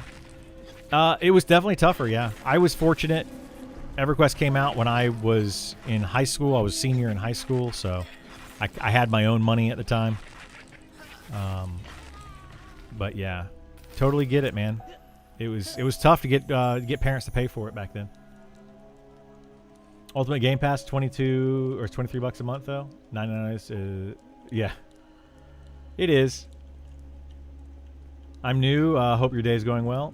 It is going well. Welcome in. Glad to see you. Glad to have new people here. I love seeing new people come and chat. If you have any questions or anything, feel free to ask. I'm kind of an open book.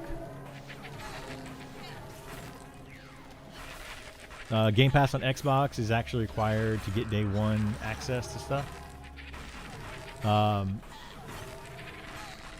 Wait, it's required to get day one access? Like if you wanted to buy a game for day one access, you have to have Game Pass as well? That's fun. That's kind of funny.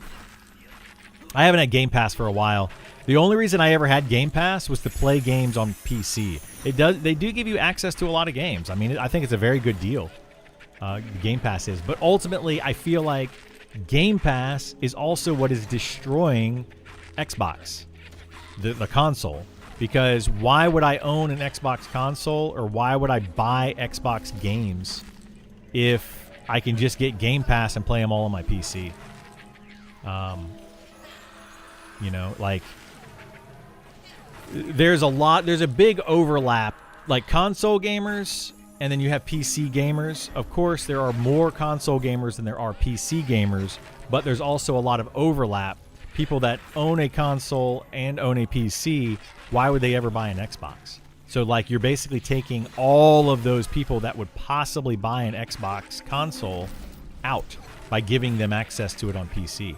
I'm all for every game being accessible on PC and consoles, but the fact is they're not going to be, especially Nintendo games. And then secondly, PlayStation games. Majority of the games are available from Xbox, though.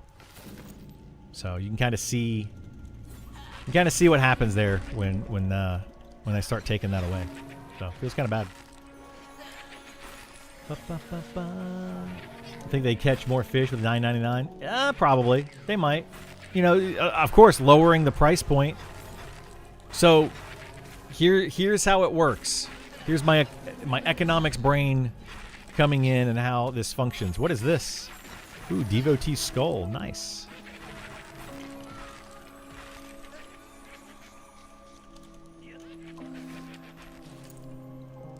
Hang on. Let's stick this bad boy over here.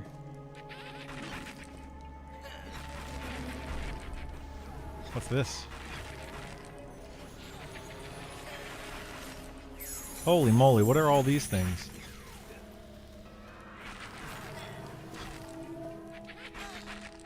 Alright, what is this belt? I don't have inventory space for all these things. Let's get rid of...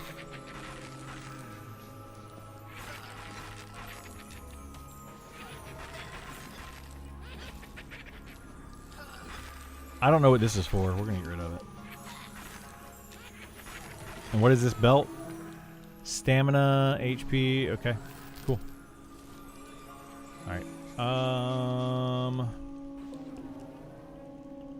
forgot what I was talking about. Oh, the economic side of it. So, how it works is... and I'm not trying to educate anybody that already is educated. I'm not trying to say I'm smarter than anybody. But let's say they do it at $9.99 and they get 1,000 subs, right? So that's $10 a month. 1,000 subs is $10,000 a month. But if they go up to $15.99, that means that they can get anything over 750 subs is more money for them. So do they think that increasing the price from $10 to $15 is going to drop their subscriptions down considerably, right? Like, that's where you have to figure it out. What's the maximum profit margin we can make here? And I don't know if the devs are thinking of this or not. I have no idea, but this is how it works in most companies. We think we're going to get 1,000 subs at $10 a month, 800 subs at $15 a month, 200 subs at $20 a month, right? Which one of those is going to ultimately be the most money per month, and people will continue to give us money and give us a monthly sub? That's what you have to think of. So it's not necessarily always about the number of total subs. It's about the bottom line dollar amount. Of course, you do want to have more subs, so having 1,000 people playing the game, there is value there because it's going to keep people playing longer, hopefully. But if they think that they can maintain 750 or 800 subs at $15 a month versus 1,000 subs at $10 a month, then, you know, ultimately it's better for them to do that.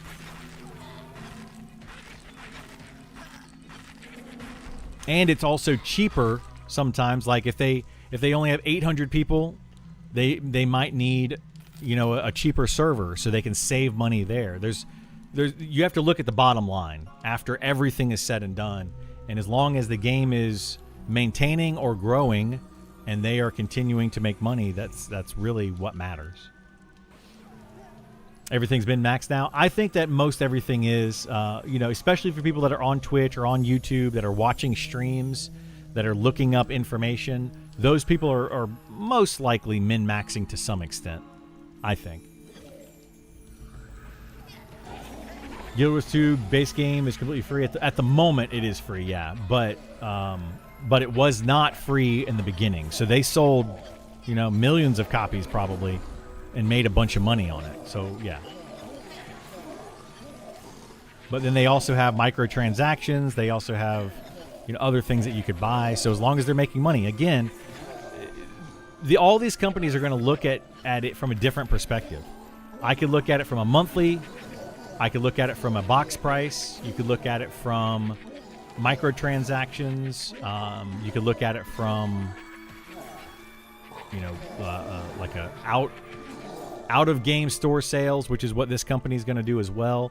And then you also mix them all together to really figure out what you want to do to get your maximum profit based on the demographic of the people that you are selling it to. So, yeah. MMOs used to attract intelligent people. Now it's, I mean, I don't think it's all that way. They want to play an MMO and solo at them. That one I don't understand, yeah. I don't understand these people that are like, I want to play an MMO, but I want everything to be soloable. Then why are you playing an MMO? It just does not, it makes zero sense to me.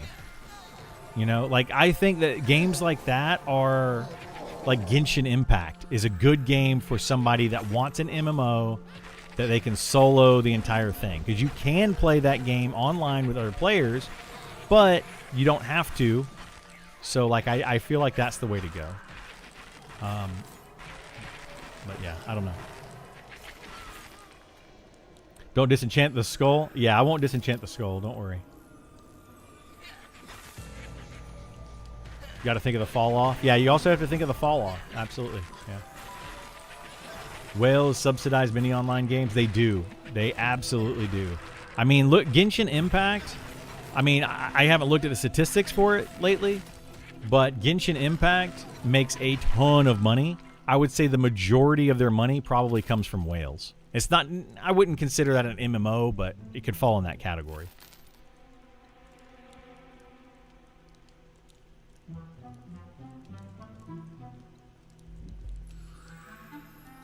Problem with opening up at $10 per month in general is bad business practice and raises prices.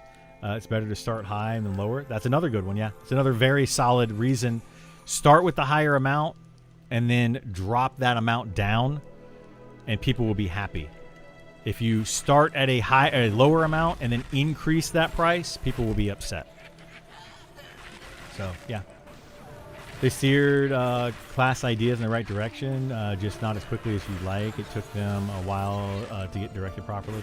It did, yeah. Like, I don't like some of what they're doing with the classes. I like that they're doing it, you know, and they're trying things, but I just don't like where they're at with it. But, I mean, I'm just one person, and it's just my opinion. So, you know, go do whatever you want with the classes. I'm just afraid that they're not going to be able to get them in by early access and have them balanced. I don't even know that they're going to get them in by early access at the rate they're currently going. Balanced is definitely not going to happen. Like, it's just not going to happen. So, you know, you're going to be kind of hit or miss. Whatever class you start with on early access, you might find after putting in 500 hours into the class, leveling it up, gearing it up, all of that kind of stuff, and you're like, oh, well, I've got a GIMP class, and you better hope that they make changes. They have not necessarily been very quick with their changes sometimes. So we will see, but I do have concerns. Would take a lot to fully kill this game. There's an MMO called Embers Adrift that currently has a player base of 100 players. Literally 2 developers actively working on it, still going. There's just enough money to keep the servers alive and are doing fine as far as their devs are concerned. Yeah, I mean they're continuing to make their game, and more power to them. Sean kind of said the same thing about this game. You know, he's going to continue to work on it. Of course, if the company takes off and Sean could retire, I think he would do that in a heartbeat. But he kind of needs somebody to take over for him, you know? Like, maybe this company would do so well, and he can just hire up a team of people, and they can figure it out from there. Who knows? Maybe he won't. It's a AAA game with $4 million a month server overhead versus indie game with a $25K server overhead. Yeah, there's a big difference. A big difference for sure. Boxing mentality. I want to be able to play 6 characters and solo everything so I can real money trade. I mean, that is kind of where they're going with it, yeah. I personally am not a big fan of boxing a lot. Boxing, like one additional character, yes. So.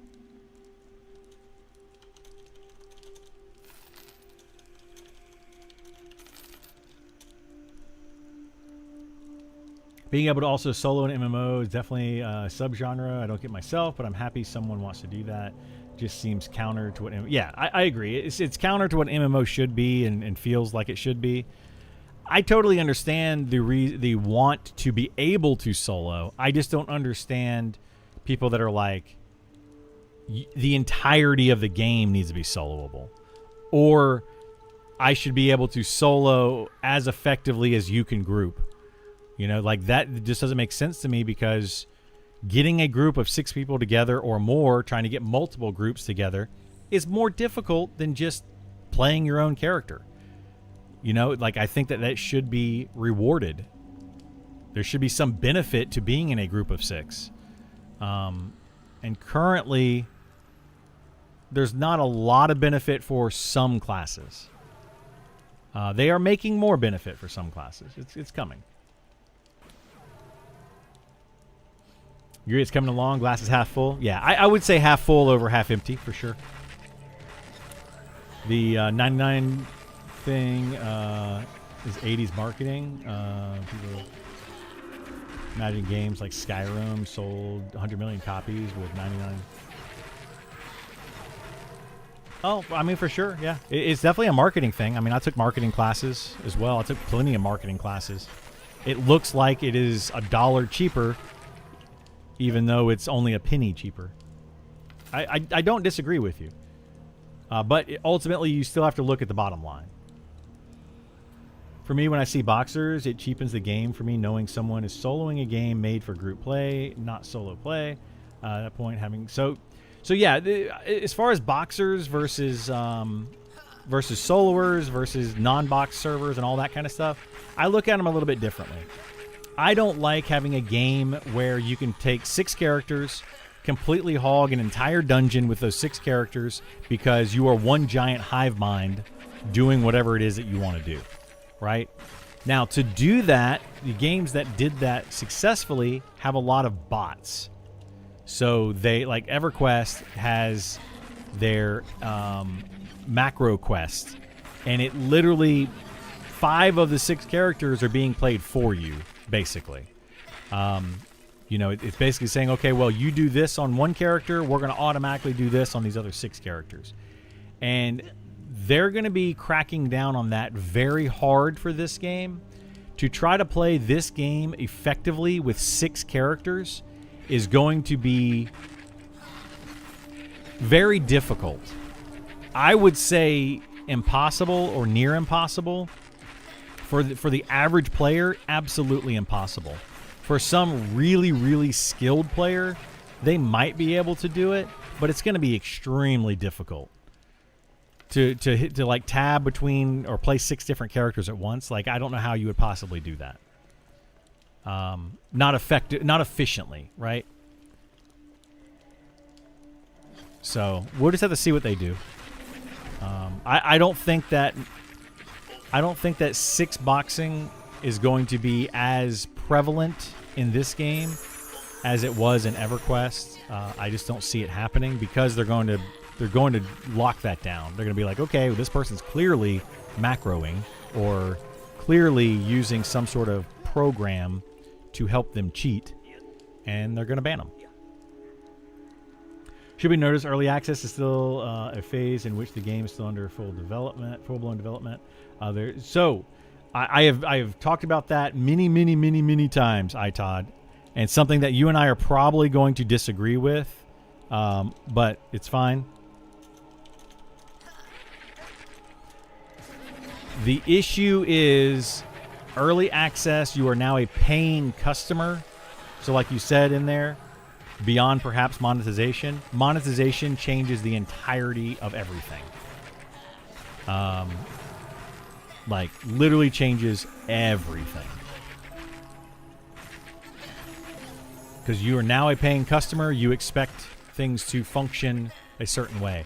Volunteers, you know, and you're free, you're just playing the game for free, you can't expect nearly as much.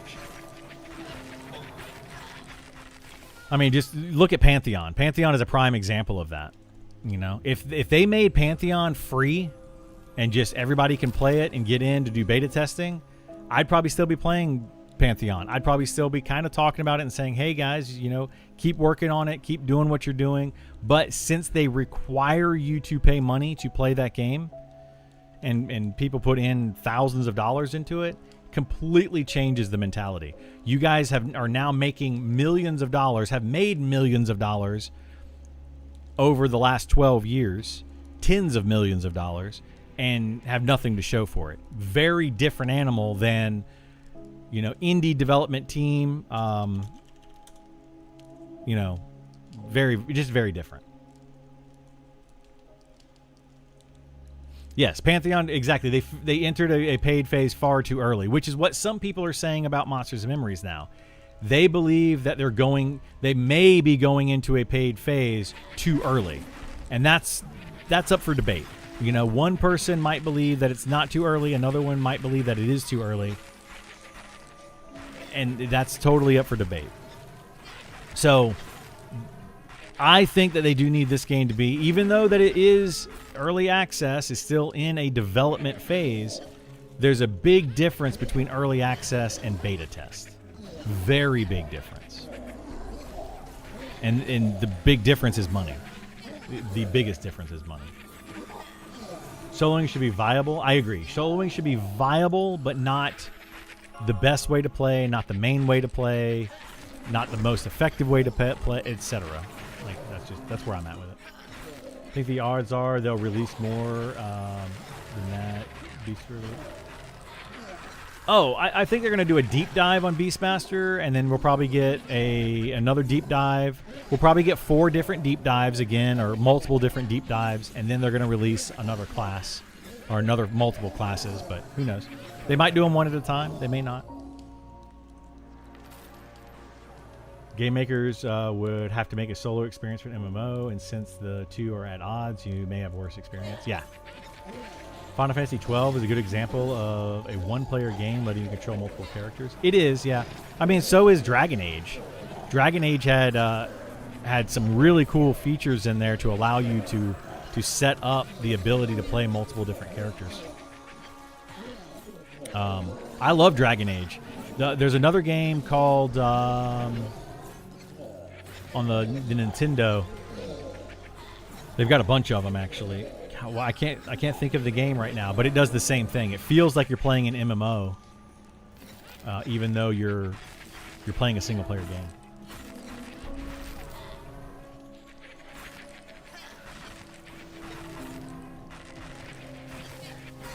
Pantheon's been marked as a scam for years. Yeah, I don't think it's necessarily a scam. They have a product. I just think that they're failing at it.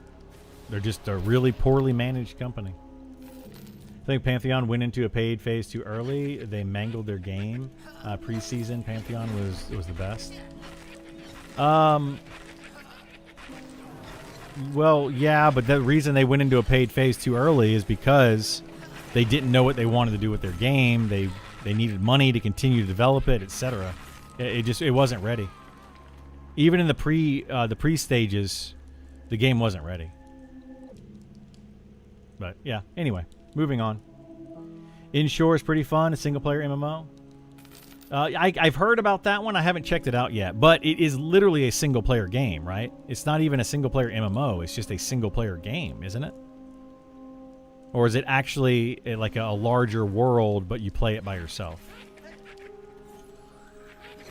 Like, I thought Inshore was more like a Skyrim mixed with a little bit of like Dark Souls or something, where you had ghosts of other players or something along those lines, but I don't know. Simulated MMO? Okay. Single player game with fully botted AI population that pretend to be players in MMO, but you're the only player? Yeah, exactly. So it's effectively just a single player game with AI, which some people don't want. Some people don't want AI. I think that AI could be pretty cool. Hadier's Blade, good. Let's see, 1735 versus what I'm using, which is 1835 and 1835. So yeah, mine's better.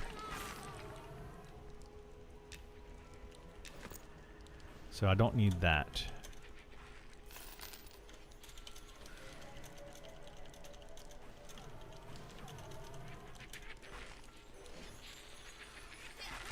I would only accept AI as bots for private classic EQ server. Yeah, I mean, absolutely.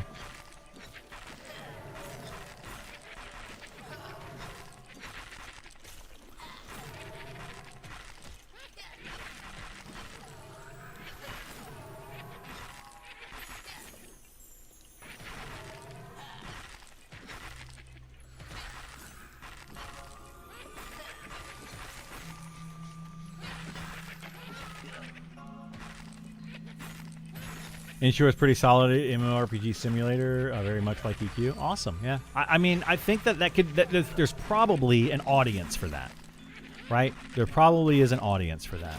However, the single player, so we'll back it up a little bit, and here's my take on a single player MMO. Players want to actually be in a world with other players. They just don't want to have to group with them all the time. So having a single-player MMO, something like Ultima Online, is a single-player MMO. You can play with other people. You can also not play with other people if you don't want to. There is no true grouping, like there, or at least last time I played, which has been a long time. There was no way to like form parties. There was no content created necessarily specifically for groups. Or very little content. So, you know, there's games out there. Now, where I'm going with this is a game like Inshore, people will want to play it for a little while, but ultimately they will get bored of it. They're not going to see people chatting and like OOC and, you know, having conversations. There's not that... And to Sean's point, there's not that friction between other players. Seeing another player at your camp and being like, man, I want to be in that camp, or fighting over different monsters, or showing off your gear to another player. Like, a lot of those things are just non-existent in a game like Inshore, right? Like, I can't go park my character, and this is very common in an MMO, park my character in town or at the biggest hub where most people hang out and show off my gear. People love to be able to show off their gear. They love to park in town. They get to max level. They get their, you know, big awesome sword of whatever. They equip it and they stand in the middle of town to brag about it. You know, they don't say everybody come look at me, but effectively they're saying everybody come look at me. So, you know, those kind of things you can't do in a single-player MMO. You have to actually be in an MMO with other players, you know, and they enjoy that. Good morning, Helter Smelter. How you doing, bud? I would like to see more AI, though, honestly. Like, I think that AI is the way of the future. I don't want to see a lot of the AI art. Although maybe a little bit of AI art would be okay, but I mean, that is a slippery slope and people will absolutely blow up about that. But I like the art style that they have in the game. But what I would like to see is more character dialogue through AI, being able to interact with guards through AI, be able to interact with an innkeeper or a bartender. Like, go to the barkeep or something inside of Night Harbor and just be like, hail him and say, man, I had a rough day today. We went to try to go into Ancient Crypt to kill the Commander Mangler, and I got destroyed, and man, I just had really bad luck. And the AI bartender might be like, oh man, I feel you, and they talk back with you and they have a conversation with you and that kind of thing. I just think that could be a lot of fun to be able to interact with them in different ways. Of course, it's more fun when you actually have a player doing it, but they're not. It's not like they can pay a bunch of NPCs, right? What are they gonna start paying people $15 an hour to just role play an NPC in town, and then you have hundreds of them? That would be super expensive. So yeah, I'm all for AI cases. They aren't for exactly. Introducing to humans, so AI and language model for guards in the city sounds rad. Yeah, I think all that stuff sounds pretty fun and interesting. I hope for a team-based PvP server, they can actually really work compared to full FFA. Yeah, and that's something that's going to be rough, man. That's going to be one of those things where some people are going to agree with you on that, and some people are not. I love the FFA PvP. When I played Ultima Online, when I played Meridian 59, the FFA PvP was awesome. There were consequences, though, for killing another player. Now, when I played EverQuest, and the way they had PvP in EverQuest on, like, the main PvP servers, absolutely hated that. That was awful. Anybody can kill you anywhere, But the team-based PvP, like a realm versus realm PvP or guild versus guild PvP, some sort of rules in place that are enforceable within the game, not just, player-driven rules. I like that a lot. So I would love to see that. But, again, I'm not going to PvP, so hopefully the devs don't take pretty much anything that I say and put it into the game PvP-wise, because I want to say 100% sure. There's never a 100% chance of anything, but I want to say I'm pretty much 100% sure that I will never be playing PvP in Monsters and Memories. So, yeah. Speaking of big, awesome sword, where's my pestilence? I don't know. Good luck. I don't even have one yet. So, yeah. Were you a fan of Star Wars Galaxies? I was, yeah. Star Wars Galaxies was a really cool game. I didn't play it as much as I played some other games, but I think they did a really good job with that game. I love, like, the dancer class. That you would have the dancer, like, inside of an inn or tavern or whatever that was dancing and give you buffs and all that. It's really neat. Writing a creative position, though, I don't get this special position people are giving to visual artists. No, I mean writing. So writing of quests, there's a difference. What we're talking about, though, I don't want the quest to be written by AI and just have like every single quest written by AI and the lore in the game written by AI. No. What I would like to see as far as AI is just dialogue. So you feed the AI the world they are living in. You have somebody write that up, somebody create this world and put it into the AI and say, this is the world in which you live. Now play a bartender within that world, or play a tavern keeper within that world, or play a guard within that world. And then it role plays that guard. So that's the difference that I'm talking about. So yeah. Anyway, like Where Winds Meet. Yeah, Where Winds Meet is another. They did a very good job. I feel like I liked the AI interactions in Where Winds Meet. I thought it was really neat. Tried the LLM mod for Skyrim. I have not. Yeah. Imagine 10 players all talking to an AI at once, though. The chat spam would be wild. It would be, but like I feel like to talk to a tavern, like a bartender, they should understand how that works, right? Like if a bartender is having a conversation with one player and another player comes up and just starts like talking to the bartender should recognize I was having a conversation with this other person. You are trying to butt yourself into this conversation, and they should be like, they could like turn to you and be like, hey man, we're having a conversation here. Either join in the conversation, order a drink, you know, or whatever. Like the bartender should role play a bartender. What a bartender would do. Like, hey, can I get you a drink? Get a drink, but continue to have that conversation with the player that they were having a conversation with. You know, stuff like that. AI may not be there yet for that kind of stuff, but it's slowly getting there. Slowly but surely. You weren't disagreeing, pushing it forward? Yeah, absolutely. I see where you're coming from. Like, I think that art isn't just musical or visual art. Art is also being able to write. You know, writers are a form of art. Like try to read a book from a bad writer. You got to have a talent, you know, a way with words. You know, it's definitely not something that should be skimped on. The mud window is personalized to each player, so they could use that. They could use that. Yeah. They could use that. That is a way to go.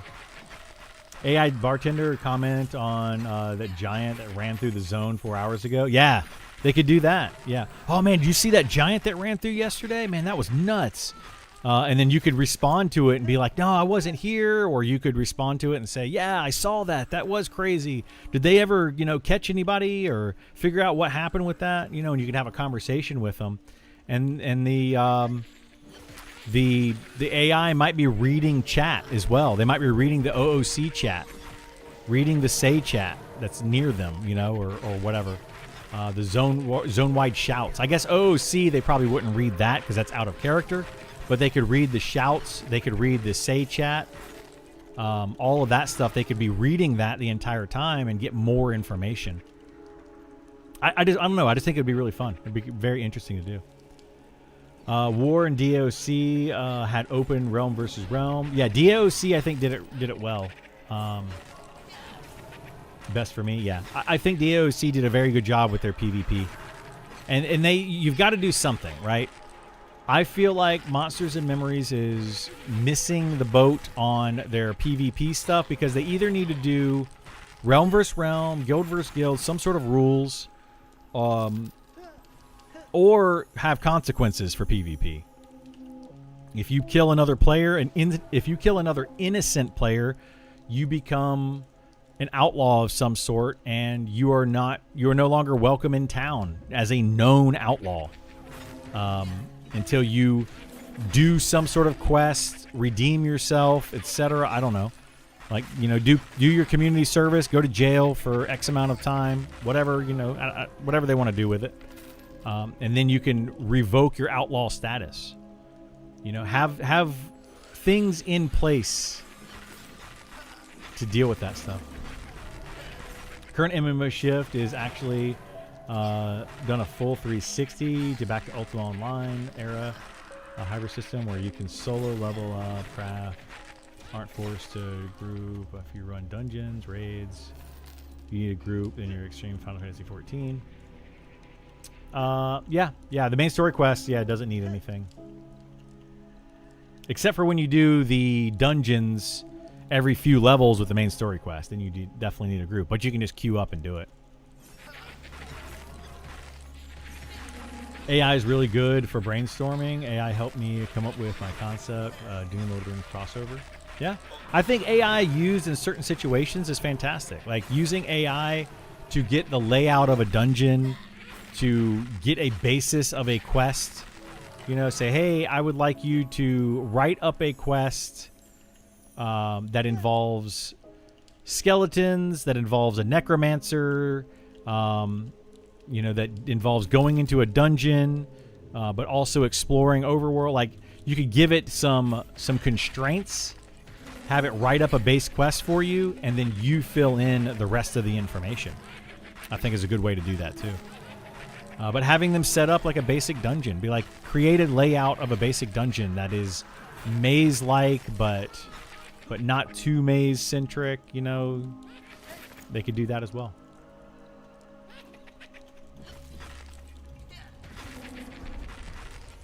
Till AI can be less intrusive in our personal lives, the cost of living, I see the tangible societal benefits.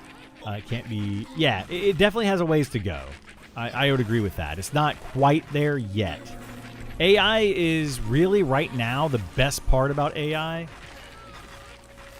is not really the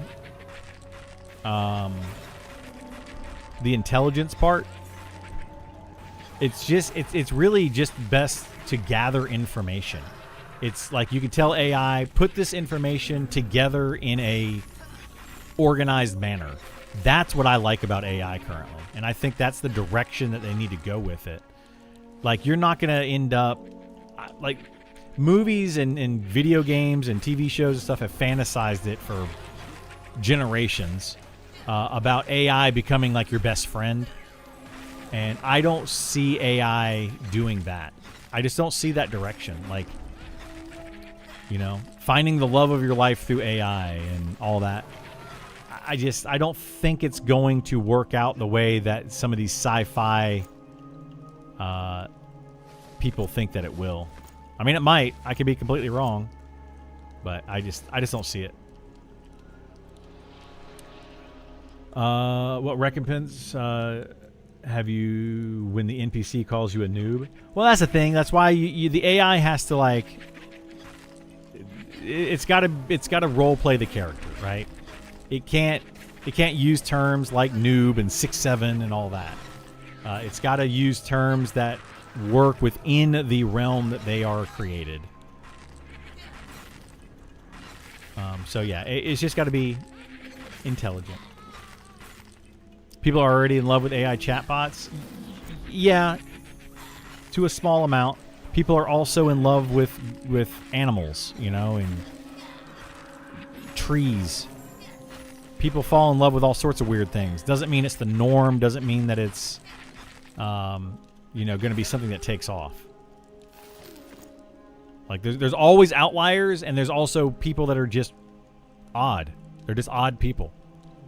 It's just the best way I can explain it without being mean to somebody. They're just odd, you know?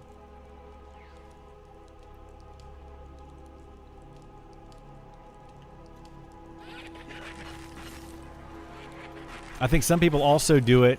I am in love with an AI chatbot just to get attention from other people. I feel like attention gathering is one of the main reasons people do a lot of things. The bad guy type PvP flagging, yeah, I would like to see something like that. Meridian 59 had it, and I really liked that system. So, and Ultima Online had something similar. In Meridian 59, though, if you attack another player, an innocent player, your name turned orange, and if you killed an innocent player, your name turned red. If your name was orange or red, anyone could attack you freely without consequence. And you couldn't go into town and like buy and sell and trade from people in town because they just wouldn't deal with you. So like there were consequences to being those, and I would like to see that again in the game. Like you can go to town for 30 minutes after killing someone who wasn't flagged for PvP. Yeah, I mean, however they want to do it. There's a lot of different ways. To expand on your idea of killing other players in PvP, each player has a nuanced faction reputation they've accumulated. That could factor into things too. Yeah, that could factor in. And like as you kill other players, you could have like a player-driven faction, right? And as you kill other players, your faction goes down, and people could check your faction. You know, they could. Maybe there's an NPC in town that is a registrar of some sort. And you could go to it and be like, give a player's name, and they could tell you, yeah, that player has been known to kill other players, you know, etc.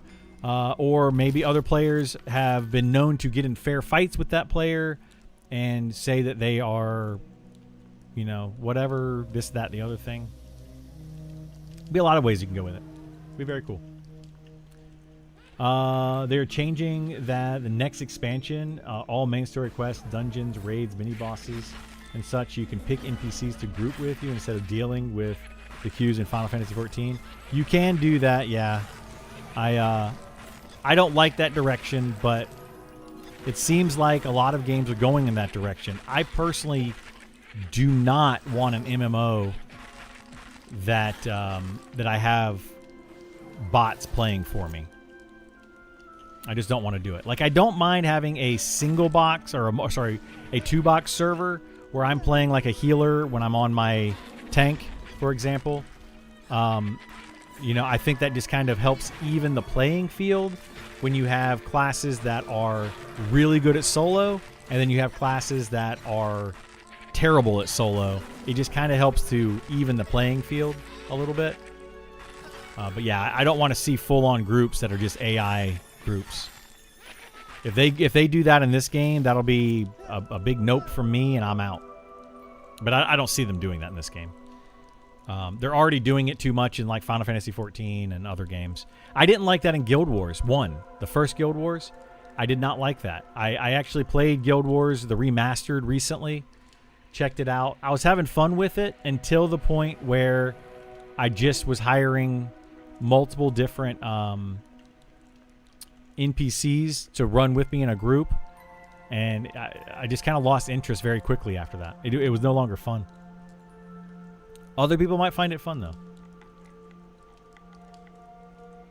AI is already fully catfishing people. They even have tens of thousands of OnlyFans. They do. They sure do. Sounds like the game Last Chaos PvP system. I never played Last Chaos, but yeah. Star Wars Galaxy system and Anarchy Online, they both had that same system. Awesome. Star Wars Galaxy system, both had, yeah. So yeah, there've been a few systems like that, and that's the way you need to do it, right? You have to have consequences. You have to. Right now, there are 0 consequences for PvP in this game unless you do it near a guard, right? Their guards will flag you will flag for PvP or whatever, and the guards will attack you. So in town, there's finally some consequences, but outside of that, it's like it's word of mouth and players. You got to be part of a community, you know, and I like that too. But yeah. Social credit score for PvP? Yeah, something like that. Are there any benefits to high faction in the game now? Yes. There are some quests that are faction specific. So you have to have certain faction at a certain amount to be able to do certain quests. And those quests are worth it sometimes. Like there's at least 2 of them that I'm thinking of off the top of my head that are definitely worth it. Guild Wars 1 was an MMO light. It was an MMO light, but I don't like it, right? I think that's kind of what, to me, killed Guild Wars 1 more so than really anything else. Is you quickly lose the want to play with another player. That's why I don't want to play on a full-blown boxing server in this game. I just don't want to do it because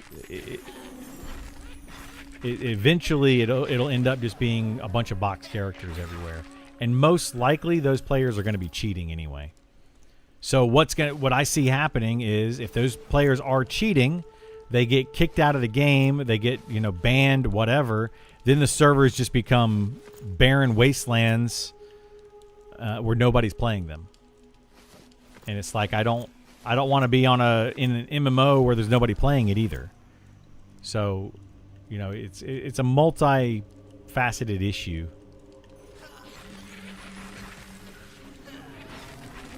It's reasonable to assume faction will factor into big quests. Sean said he'll have an epic quest and other high-level quests. Yeah, faction is definitely a thing already in this game. Guild Wars 1, you required a group to do raids still, but they stopped production and moved over to Guild Wars 2. Exactly, yeah. So the game just kind of stopped. So yeah. Me and my girlfriend are forced to go 2-box only server because we don't want to get banned for boxing for not answering a GM tell fast enough. Well, that too. You know, that's another issue. Now, my second concern with the boxing servers, the 2-box server, is what are people going to do, right? How far are people going to go with it? Are they going to end up boxing 6 characters but claim that they're only boxing 2 and that they have 3 people there that are boxing 2 characters each? Is that going to end up being what's happening? How are they going to police that? Like, these are all the issues. I kind of wish that they would just go to absolutely no boxing. Nobody boxes, period, and everybody gets in trouble for doing it on all servers. I think it would be easier to police that way. Otherwise, I think it's going to end up making it more difficult to police. Even if they have like full-on boxing servers, I still feel like it's going to end up being hard to police on the non-box servers for various reasons. It's, you know, there's going to be human error involved. There's going to be like, okay, well, what server am I on? They got to think, the dev has to think, what server am I currently on that I am, you know, answering petitions for and dealing with, and it's going to cause some problem. Now, can they get around that? Can they fix it? I mean, maybe. We'll see. But then when you have like a 2-box server, okay, well, how are you going to prove that they're just 2-boxing and they're not 3-boxing, 4-boxing, 5-boxing, etc.?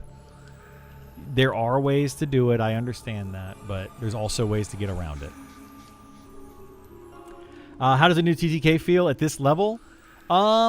It feels fine at this level. I wouldn't say that I felt a big difference so far from what I did previously. I think the TTK is higher, so killing mobs does take a little bit longer. But at this level, like, I mean, is it really that drastic of a difference? Probably not. So, yeah. Looks like your tank is literally taking 0 damage. Probably, yeah.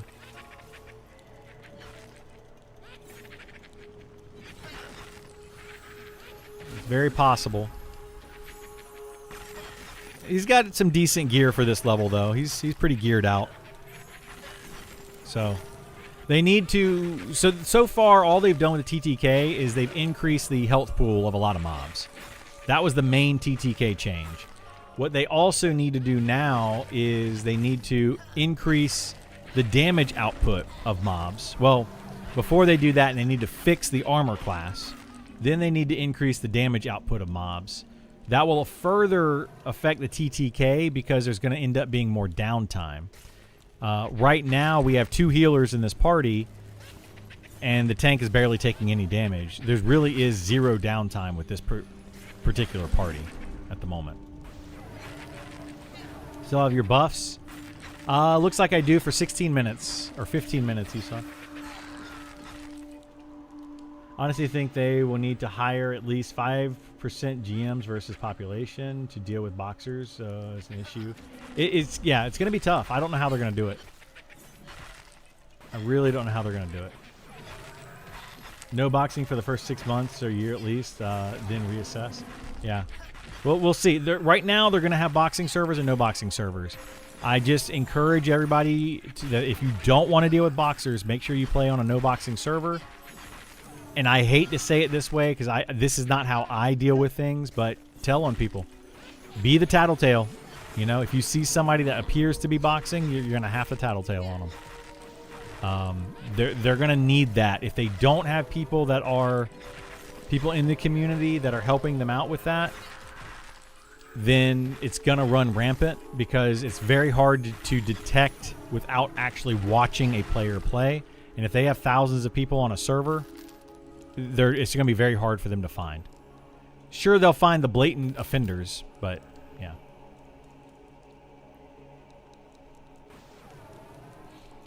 The whole thing's, it's going to be an issue.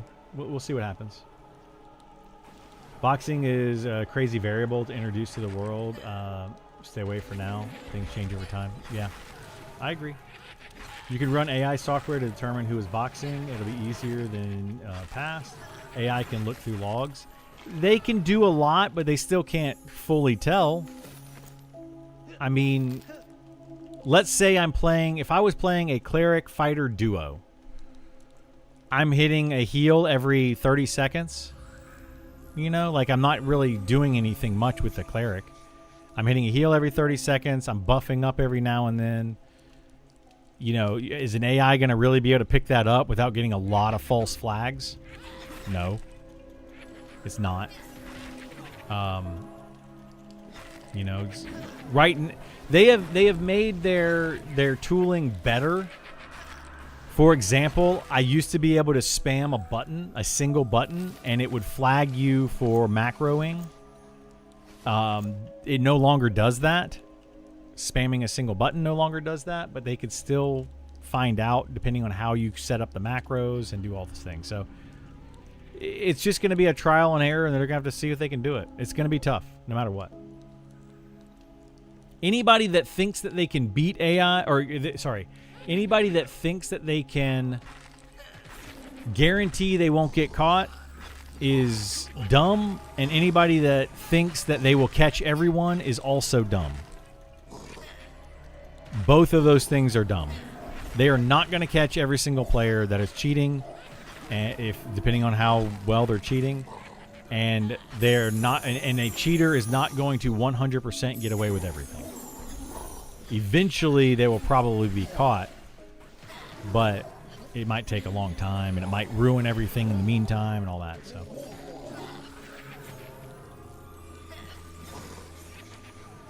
yeah, AI makes too many mistakes. It does. AI makes a lot of mistakes. They make a lot.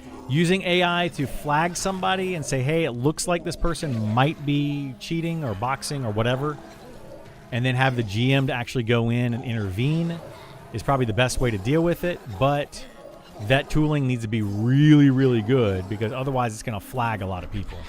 It used to flag me all the time from spamming a single button. I got flagged a bunch. In the past, I have used like macros and stuff. I have played the game with macros, without macros, to test all sorts of different things. And yeah, so. Wouldn't AI be able to go through text styles, logs, and times, play tendencies, etc.? It can do a lot of things, but that's not going to necessarily mean. Like, what is an AI looking for to say that person's boxing, right? Like, what do you look for? People play the game differently. Like, my play style might be different than another person's play style. It's going to be different than another person's play style. Like, there's nothing you can tell an AI. You can tell it a few things to look for, but nothing is going to be flawless. AI builds flags, and every few months, GM will mass investigate once and repeat every few months. Yeah, that's kind of what they need to do. It's going to be tough. It's going to be a tough road for them. Like, very tough road.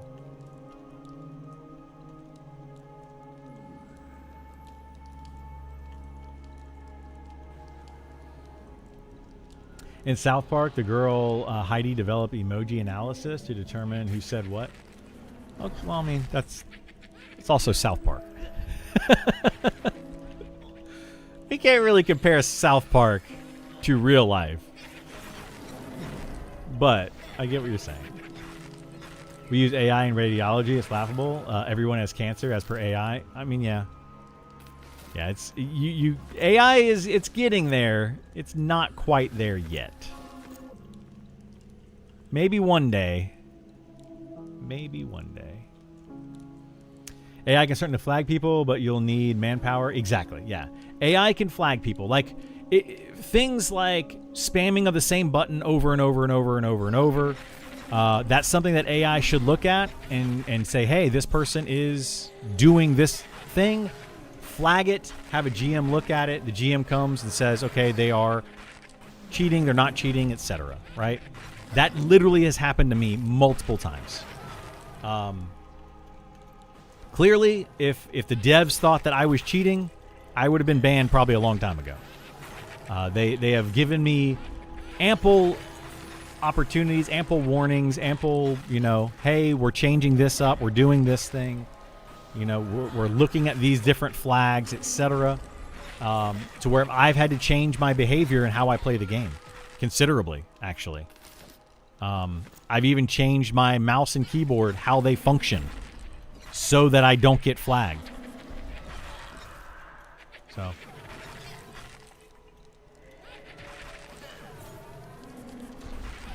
AI can't really track anything besides the patterns, which doesn't work in games like this. Yeah, it doesn't. Telling the public what the flags the AI reveal, discipline numbers, is bad for security. It is, yeah. It's very bad for security. It's like giving somebody... Well, I lock the keys to my house. However, I hide the key in the hollowed out frog, by the front door. Well, okay. Then you just gave me the key to your house. Your doors are still locked, but now we know how to access it. To be fair, IRL is as much of a joke as South Park right now. Oh, yeah, you're not wrong. For some years, idly dreaming about reasonable models quietly meddling behind the scenes of live games. Some could do very well right now. They could, yeah. Stuff like selling too fast or following a mouse pattern will flag you. Yep. I get flagged all the time for playing like a machine. Yeah, I got flagged for... I set my keyboard or my keyboard button. Anyway, right down here on the bottom of my screen, down here where my mouse cursor is, which is right here, you can see it. This right here, the 0 button, is literally my numpad 0 key. So I just spam that in a lot of fights when I'm playing certain classes. I just spam that. So that would flag you because you're just spamming the same button over and over and over and over and over and over. Now AI is going to look at it and say, well, how quickly did they press the button? How quickly did they release the button? How long was it held down for? It's going to look for all of those things, and it's going to flag you based on that. So that's where they've gotten better with it recently. They've made their tooling better. They're getting there slowly.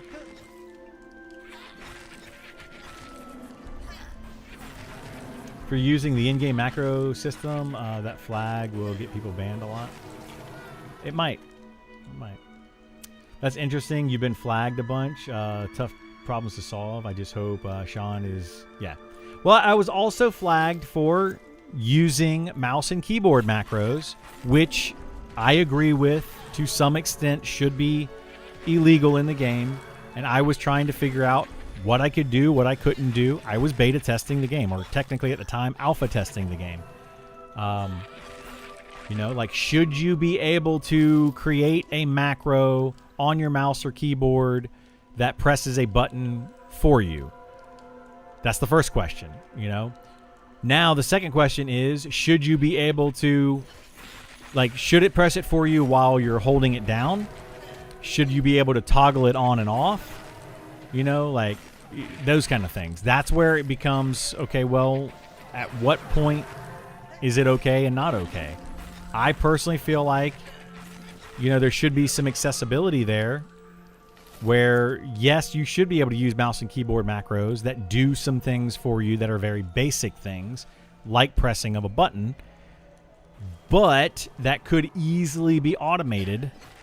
If I can toggle on a keyboard macro and leave it on and have it just run a macro all the time, that's clearly cheating, right?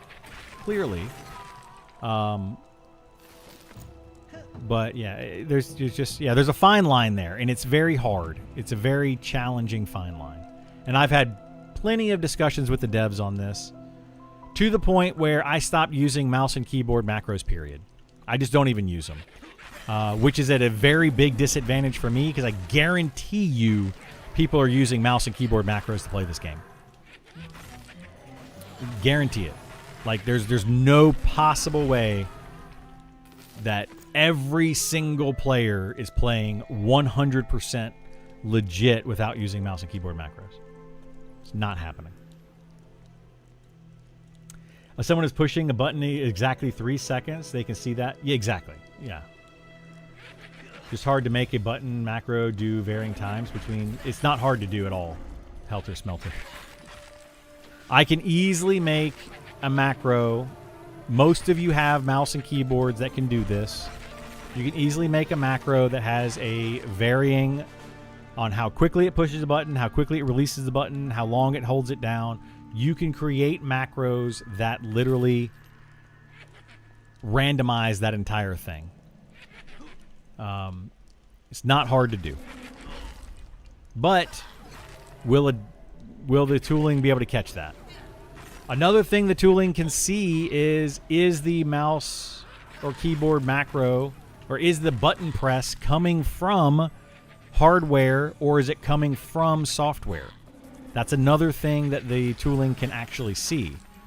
So, yeah. Then it becomes a whole slippery slope situation, though. How much access should they have to your PC?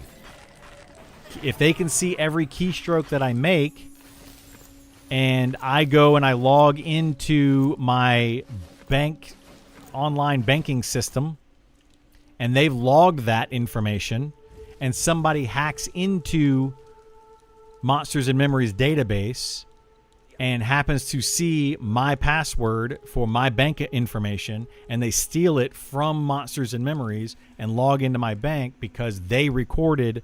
You see where the issue can come in? That could be another whole other issue. So like how much access they have to your PC also matters. So it becomes a whole thing.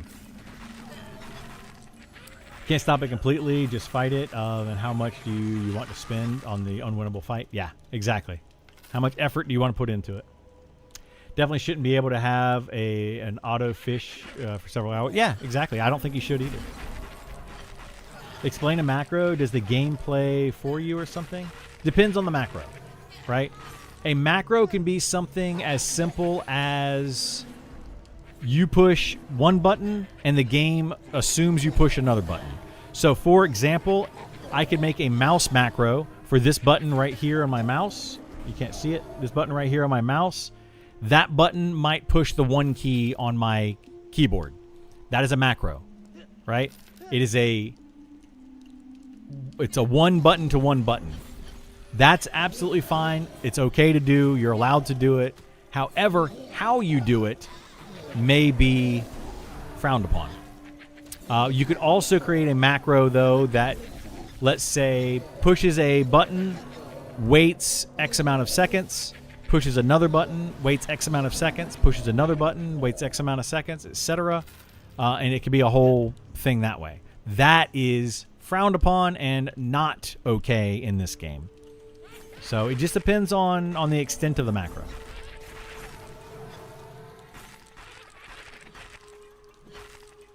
Randomize it once, but the pattern will always be there?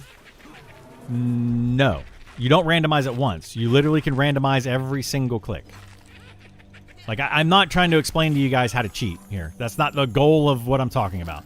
The point that I'm trying to make is you can trick the AI. It's absolutely possible to trick the AI. They did accidentally release a bunch of people's emails. Did they? There you go, right? That could be a whole thing. Release a bunch of people's emails. If those emails are attached to bank accounts, and then you can have a password. Like, there's a whole thing to that. That's why you have insurance. That's why you have security and all that kind of stuff. Like, it could be a problem. Legally, they aren't supposed to be able to see your keystrokes. That's the problem. Exactly. Right? That is the issue. Is they're not really allowed to be able to see that, but they can see what comes to their server. Then once they receive it, they can find out whatever data they want on it. It becomes a whole thing. I'm not a lawyer. I'm not going to tell you what you can and can't do. They do have a lawyer. So there you go. I'll let them deal with that.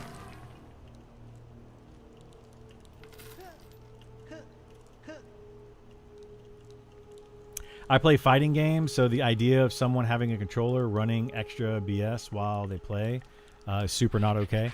I mean, yeah, I think the majority of players would agree with you. But think about it this way. A bard has to cast a spell every 3 seconds, right?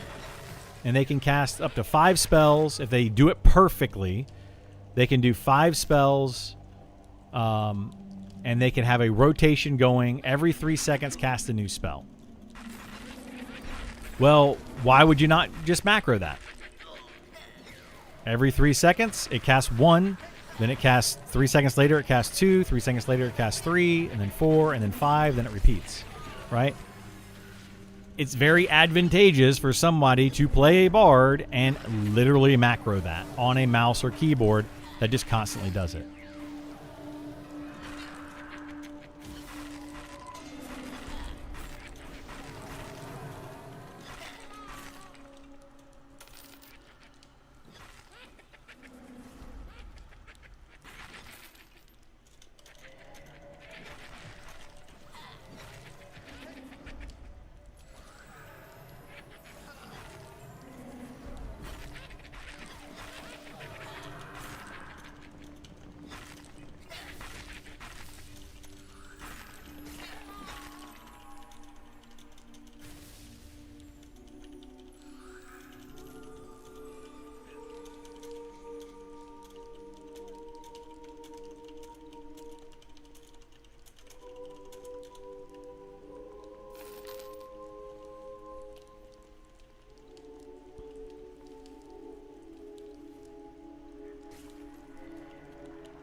Sorry, I was trying to answer in group chat there for a second.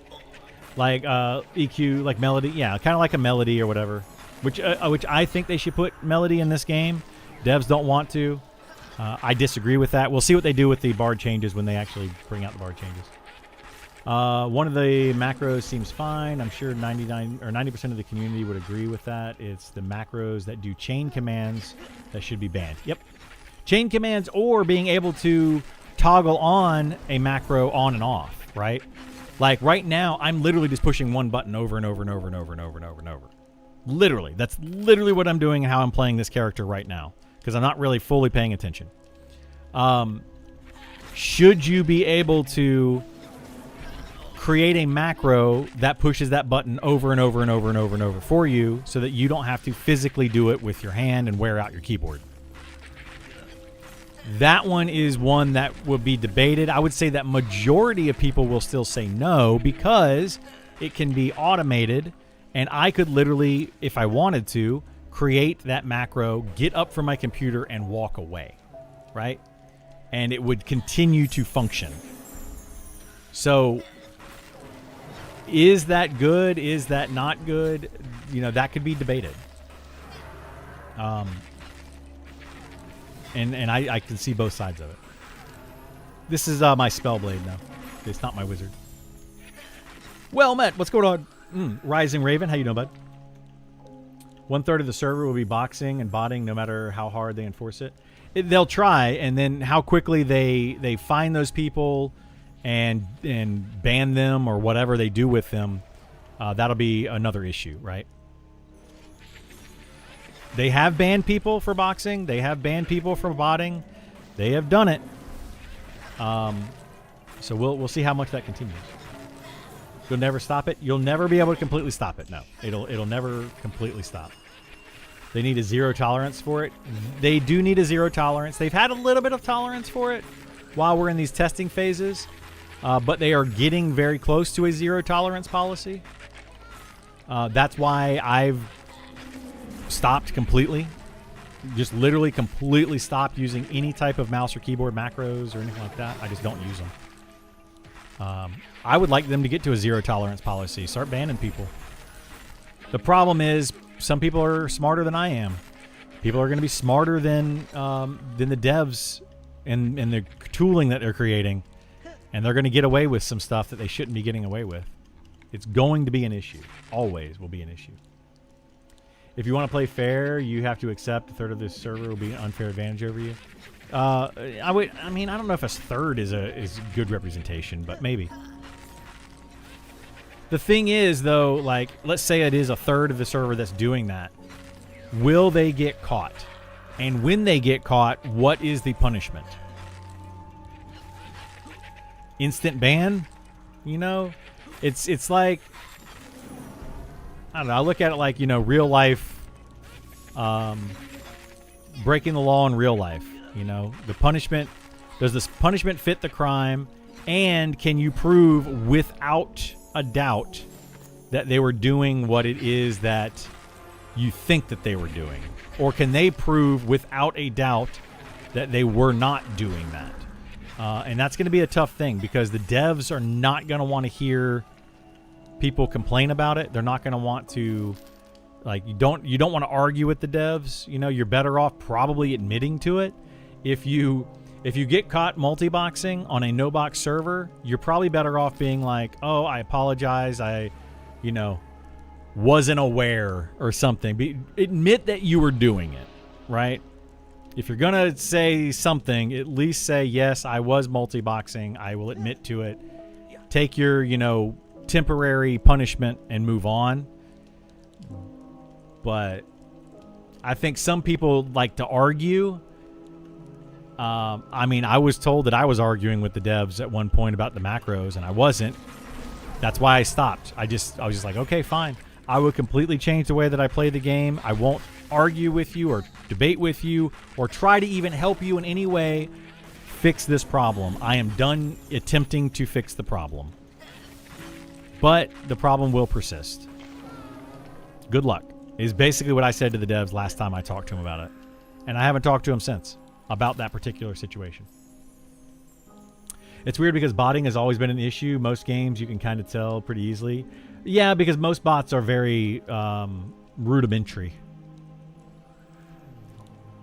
If you can do it in-game, it's fine. If you need a third-party software, special mouse, keyboard, it's not. That's the direction that they're going with it, yes. But there are accessibility things with that. I might, for example, if I want to use a controller for this game on my PC, I have to use a third-party software, right? To be able to use a controller. I'm allowed to use a controller to play this game. The devs have even said that they encourage you to try to use a controller to play this game, but you need a third-party software that maps the controller to the mouse and keyboard. So therefore, if you do that, now it looks like it's a software that's pushing the buttons for you, and it changes things completely. So there are accessibility. There are people out there that only have one hand, so they need to be able to do more with their mouse or keyboard or whatever with their other hand.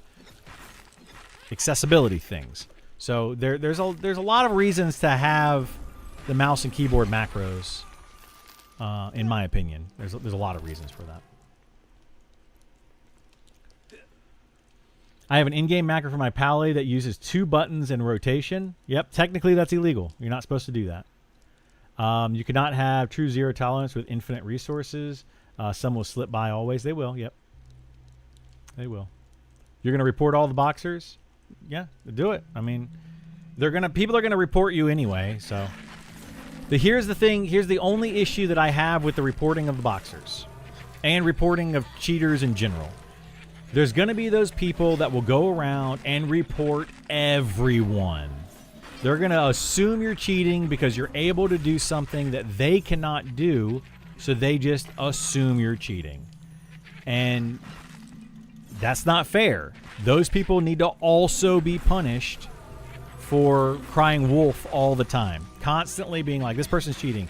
It's clogging up the devs and the GMs for having to deal with these issues. It's also a harassment to the players that are constantly being petitioned because they're now having to deal with the devs and have to answer these questions all the time with the devs. It's a form of harassment, so they need to be very careful with how they go about that. If they just expect everybody to just tattletale on everybody all the time, it's not going to work. I always admit when I'm doing and have been banned. Good advice. Yeah. I admitted when I was using mouse and keyboard macros in the past, the problem is the issue that I had with the devs in this situation was I admitted and was very open and honest about when I was using mouse and keyboard macros and when I wasn't using mouse and keyboard macros, to where I was told when I was not using them that I was using them without a doubt, absolutely proven, 100% is what they said. And I was like, well, I know what I was doing and what I wasn't doing, and I was not using a macro at that time. I know exactly what I would, but they didn't believe me. They didn't care. They just said, nope, without a doubt, you're cheating. And I said, okay, if that's how you're going to do it, then I clearly am going to have to play the game differently, because they thought that I was using a like illegal stuff, but I wasn't. How would you explain all that to an idiot, though? That's the problem. Yeah, you can't explain that to an idiot. I don't report everyone. I'm good enough at RPGs to welcome into every atmosphere. Yeah, but just knowing you in my stream alone, I know that you would be the type of person that would falsely accuse people often. A friend and I went back to play an old MMORPG with low population. People in-game assumed that we were multi-boxing because who would have more than one person in a group playing the game? Well, yeah, it happens. So anyway, I think we've kind of beaten that topic. I couldn't be more wrong. No, I'm basing it off of your interactions in my chat alone. And I am 100% positive that you would send in false reports to people. But hey, maybe I'm wrong. Maybe I'm wrong. But you are as opinionated, if not more opinionated than I am about things, which is saying a lot because I'm extremely opinionated.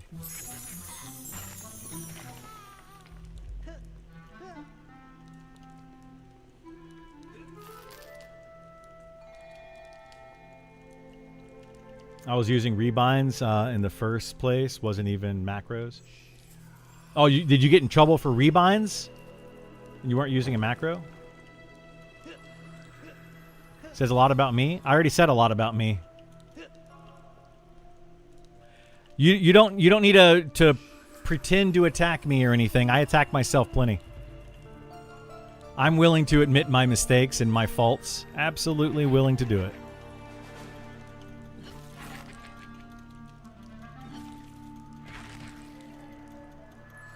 A few dozen times you already got hit. So you've already gotten flagged for using macros.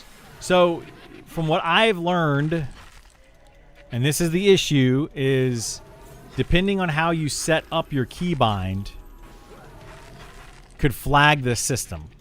I've shown this before on stream. I can show it to you really quickly just to make it easy. So so if I open up my mouse or my keyboard macro here. So I open up my keyboard macro. Let's go like I'm going to create a macro. Key assignments. Got it. Whatever. And I'm going to create a macro. There's multiple ways I can do it. I can go here to keystroke. And I can say keystroke. When I press, my G6 key, it does keystroke whatever I put in right here. That's one way to macro. Another way to macro, though, is going down here and creating a macro. And the problem is with some of these is this creates a keystroke. So if I push the G6 key, it'll do a keystroke of another key and it'll push and release it instantly. That appears to be a macro on their tooling because of the way they have that set up. It isn't necessarily a macro, but it does appear that way because it pushes and releases it in like a millisecond of a millisecond. Like it's so fast, it's not humanly possible to push and release a key that fast. So you would need to actually go in here to the macro and add in delays and all sorts of other things, which again, I'm not going to get into on how to do all that. But there's a lot of ways that you can do it. So that's the whole thing. You can't change shift 1 to be one key, blah. Yeah, exactly. It's the whole thing. Before MnM came out, what was the previous MMO you were playing? I played all sorts of MMOs. I've literally played almost every MMO out there other than like the crazy obscured ones. I've even played a few of those. Most recently, I was playing Final Fantasy XIV. Probably my most recent MMO. And then some ARPGs, which, you know, Diablo and Path of Exile, I would consider kind of MMOs. Same with using a Naga mouse. You can't bind your mouse numbers to be used as other keys in the game. Yeah, exactly. Did you do Pantheon content? I did. I played a lot of Pantheon. Yeah, I was playing Pantheon right before this game, and I played a ton of Pantheon. I never did get in Embers Adrift. No, I haven't given that one a chance yet, and I probably won't, to be honest. That game, it might be good, it might be fun, it might be great, but as somebody pointed out earlier, it's like two devs trying to make a game. You know, it's going to be a very slow process. They're going to have to get more people on board with that. I don't know. Not that I'm, you know, hating on those guys. Like they're trying. They're trying to create something big, but is it going to actually work out? I don't know. Runes of Magic could have been as big as Perfect World if they had fixed their memory leak. Yeah, you think so?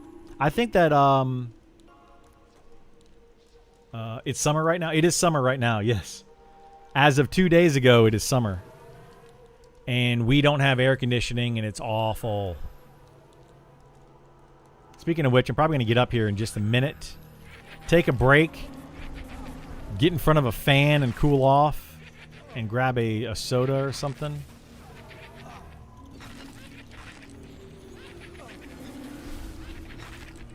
I wanted to try Pantheon, but a big thing for me is armor character aesthetics. Really isn't anything about the game that appeals to me. That is the least of their worries at the moment, Aaron. You know, I tell people to try out games for themselves. They might like it, they may not like it, but I can almost promise you, if you play Pantheon, you'll think, this is a really fun game. Why do people bash on it so much? Play it a little bit longer, you're going to think, okay, I'm starting to see some of the issues. Play on it a little bit longer, you're going to think, man, I wasted a bunch of time and a little bit of money, depending on how much that, you know, $40 means to you. I wasted some time and money on something that I should have been doing something else. That's generally how people go with Pantheon. And it takes them, some people, they see it in 10 hours, some people 20 hours, some people 100 hours, some people thousands of hours. It's just a matter of time, though, before you're like, okay, this game's not going anywhere. I see why people are not playing it, and you're just going to wait. It's unfortunate. Wait, did we get a different tank? We did get a different tank. Who am I assisting now? Shaman, Necro, Cleric, Ranger. We're going to assist the Ranger. Thuos.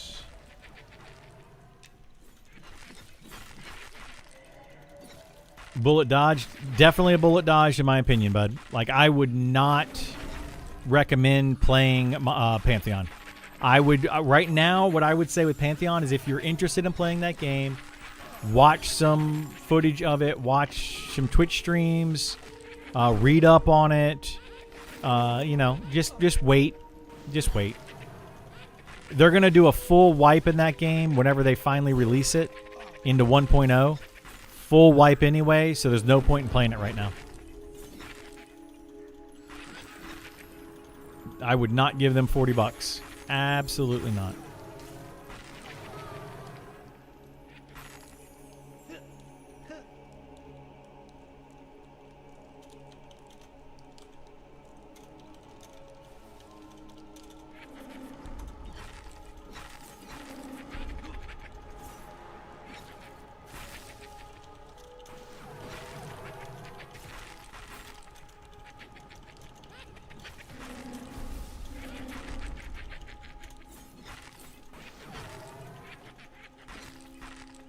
This game is so much better than Pantheon. I mean, I agree. I agree.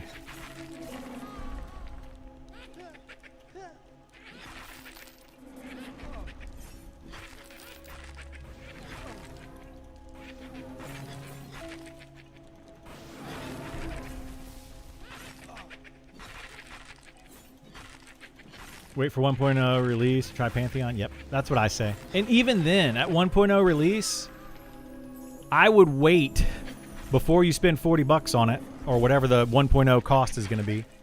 I would still wait and see how it turns out.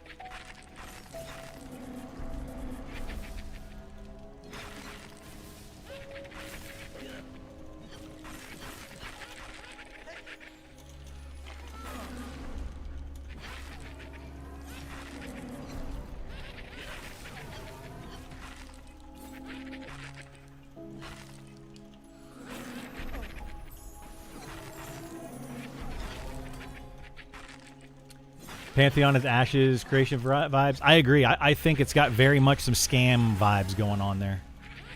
I think that Ashes of Creation was more of a scam, but yeah.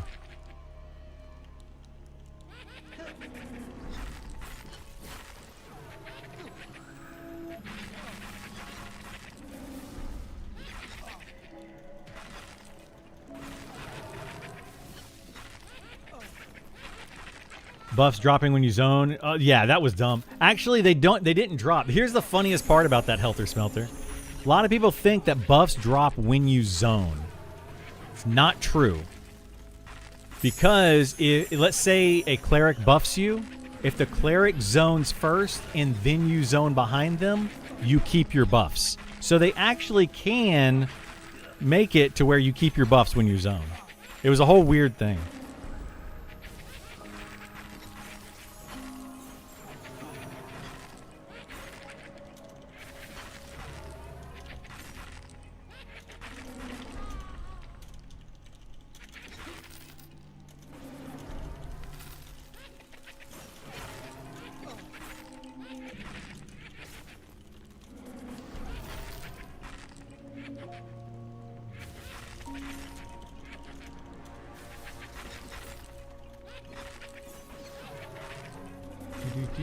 Pantheon's more of a scam than Ashes?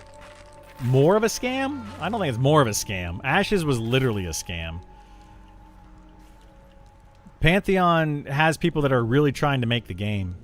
You know who I feel for, though, in all of these games? Are the devs that are trying to actually make a solid game and just don't have the tools, they don't have the vision, they don't have the leadership, all that kind of stuff.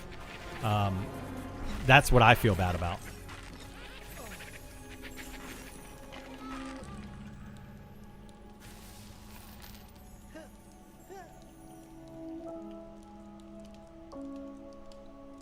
I keep getting the sense that Pantheon peeps don't actually know what they're doing while all the decisions they make. Yeah, that's the problem with it. Seems like a bug they couldn't fix. Just call it a feature. It is. It is. Want a salad? Chicken Caesar?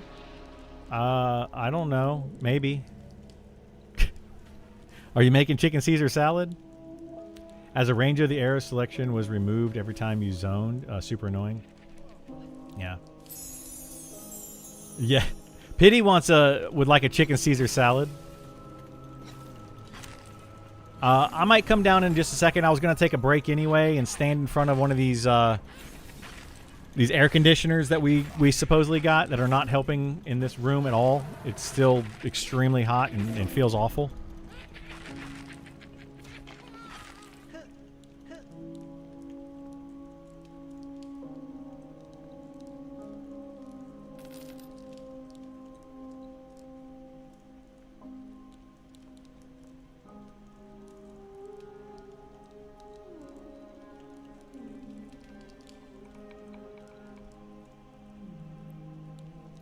Sorry, I'm reading in chat.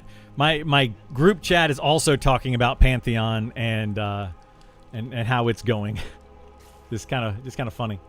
Feels bad for the artist if they.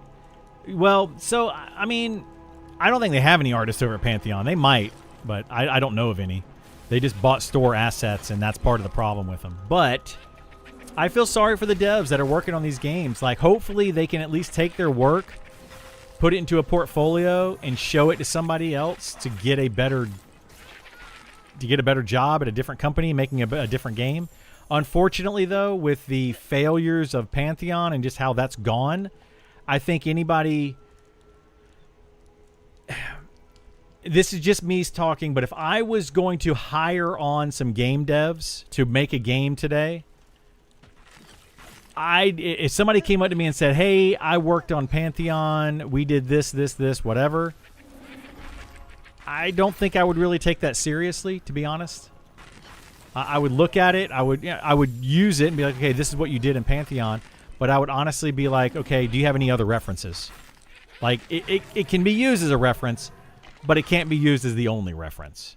Now, on Monsters and Memories, I feel like that's a little bit different. I feel like if somebody said, hey, never worked on a game before, I have worked on this game, Monsters and Memories, here's my portfolio from it, I would love to work on your game, blah, blah, blah, blah, you know, for an interview kind of situation, I would then be like, okay, yeah, you know, let's talk. But if Pantheon is the only game they've ever worked on, and that's the only reference point that they have, I don't know that I would end up hiring them. I would be very hesitant about hiring them. And that feels bad. Is Feisty your lady? Feisty is my lady. She's my sugar pie.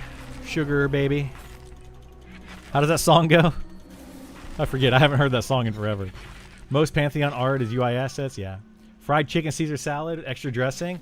Dude, fried chicken Caesar salad is really good. I've gotten those from Zaxby's before. Because you can get their grilled or fried chicken. So, yeah.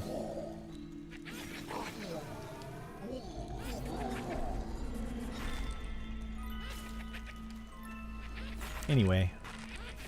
Most games use UE assets. Well, a lot of games do, but the problem is if you're going to use store-bought assets, you need to make sure that they work, right? That they flow. It's the same art style to make it look right.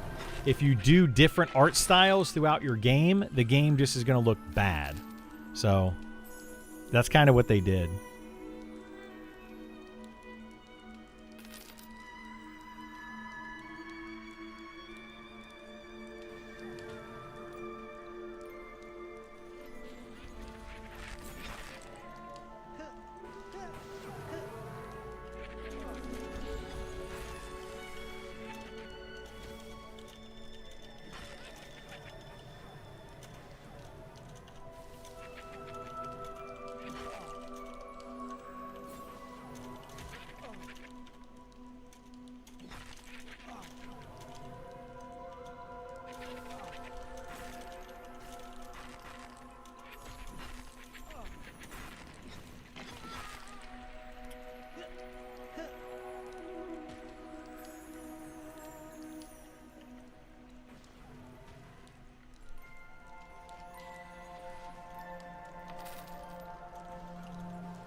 Do. Sorry, I'm kind of talking in chat, in group chat as well. You know, trying to befriend people since I never do pugs. People can't say that anymore. I've been doing pugs quite a bit lately.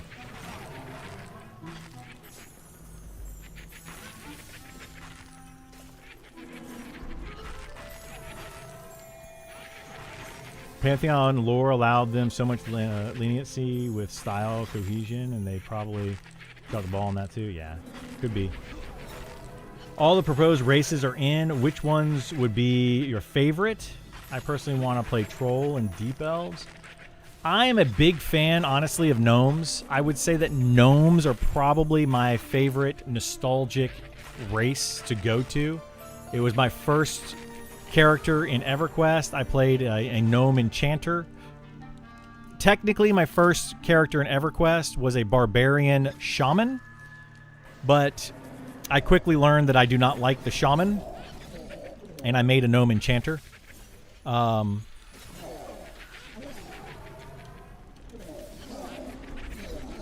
So, anyway, that would be my preferred race. But I'm a little bit of a min-maxer. I'm not like a crazy min-maxer, but I do like to consider everything, like the racial traits and the stats and all that, when I make my character. So I probably will not be playing a gnome fighter as my main character. I will most likely be playing, right now, a dwarf fighter. So, yeah. Pugs was my life in EQ2. I made some nice in-game friends. Awesome, yeah. I pugged actually a lot in EQ2. When I first played EverQuest, I had a few friends that played. They only got to about like level 10 to 20, and they quit. They did not stick around. So I ended up pugging all the way up to level 50. Then I met the people that I am currently play games with. I joined their guild, I played, and we now have been friends for 20 whatever years. So since 2004-ish, something around there. Whenever EverQuest 2 came out, which I think was 2004. So yeah, 2004, 2005 is when I met these guys, and I've been friends with them ever since. So, what is that? 22 years or so? Gnome was your first too? Never forget your first? Absolutely. Never forget your first. My girlfriend would have plenty to say about that.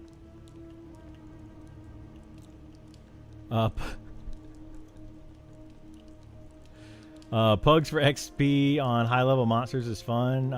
That's why I push for the XP reward to be... Yeah, I do too. Absolutely.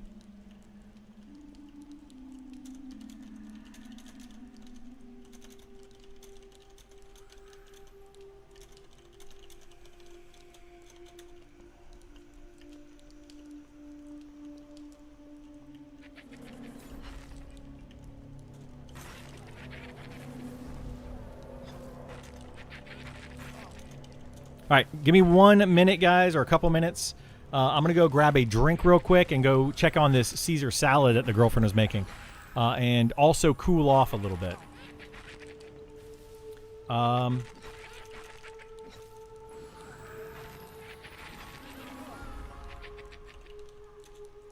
right, give me a couple seconds. I'll be right back.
Okay.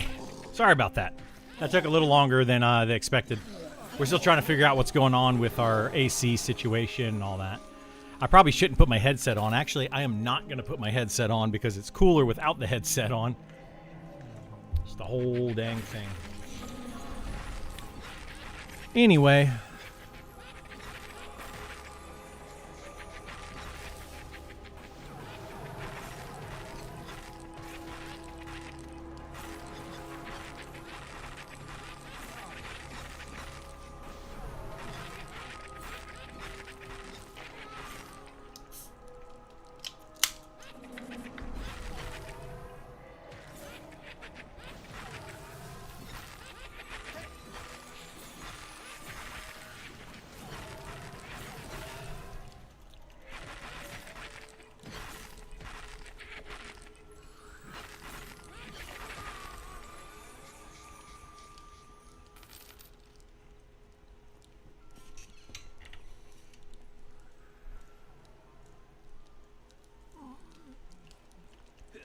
Walscon's point of view, it wasn't hitting. I'm sorry. I probably should have sat like out here or something a little bit better so you guys could see.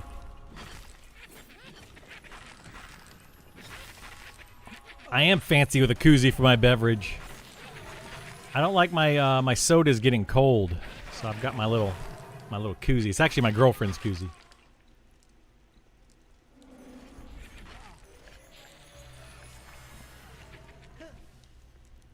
It also covers up the branding for the most part.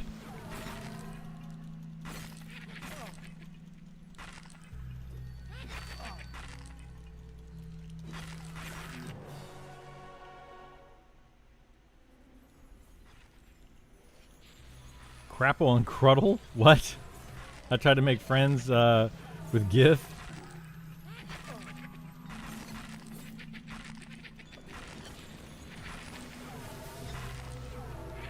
Yeah, I mean, Gith will he'll pick on you, pick on me too.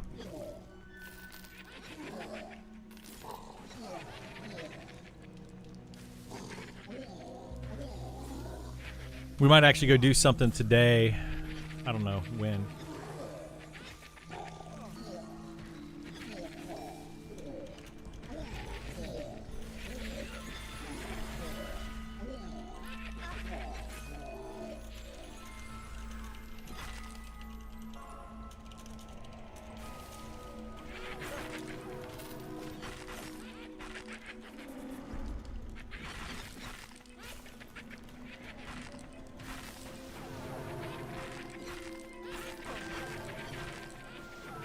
What zone is this? This is Ancient Crypt. It is the second dungeon, basically. Like, so you're going to have Worm's Bane, which goes up to about level 10 to 12. This one you can start around 10 or 12 and go up to about 20.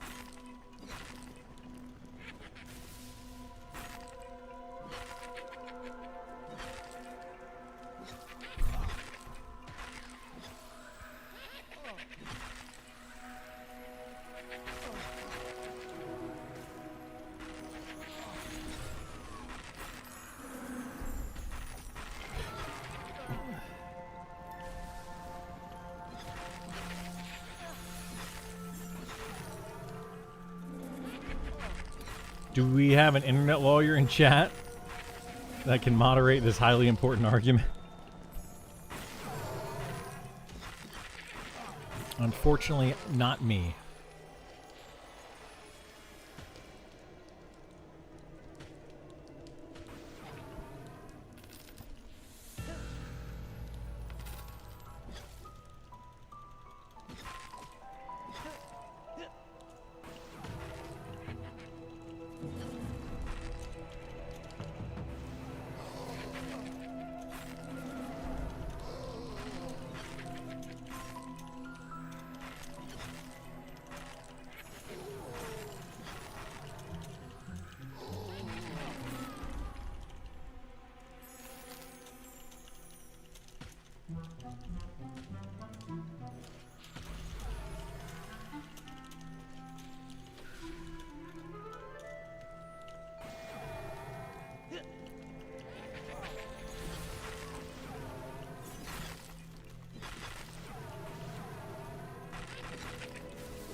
All right, so we're gonna try to get a replacement for this group, and then Gith wants to do some stuff.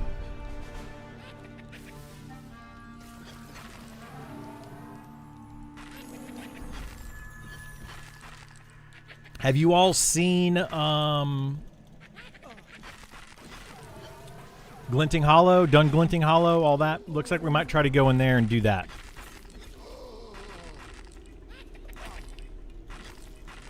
So if you have not done that, we might do that today, which is something that some of you may want to know. Just speak in normal English so we can all understand you and develop a modicum of respect for you. What, is he making up words? I didn't see the words.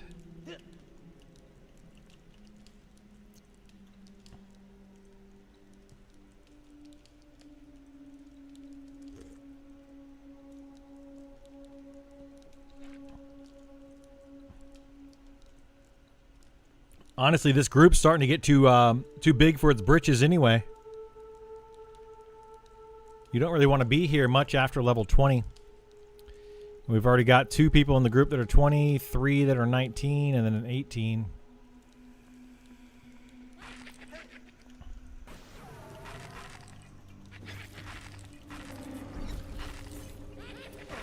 I'm keyed up to current last floor. Nice, nice. I haven't gotten the last floor, which is, I think it goes up to 6 now or 7.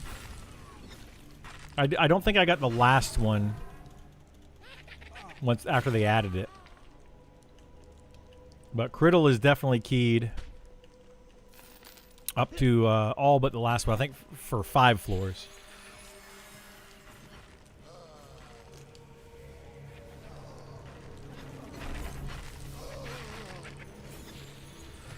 Telekir guard time at level 20. Yeah, that's about when that starts to become pretty good.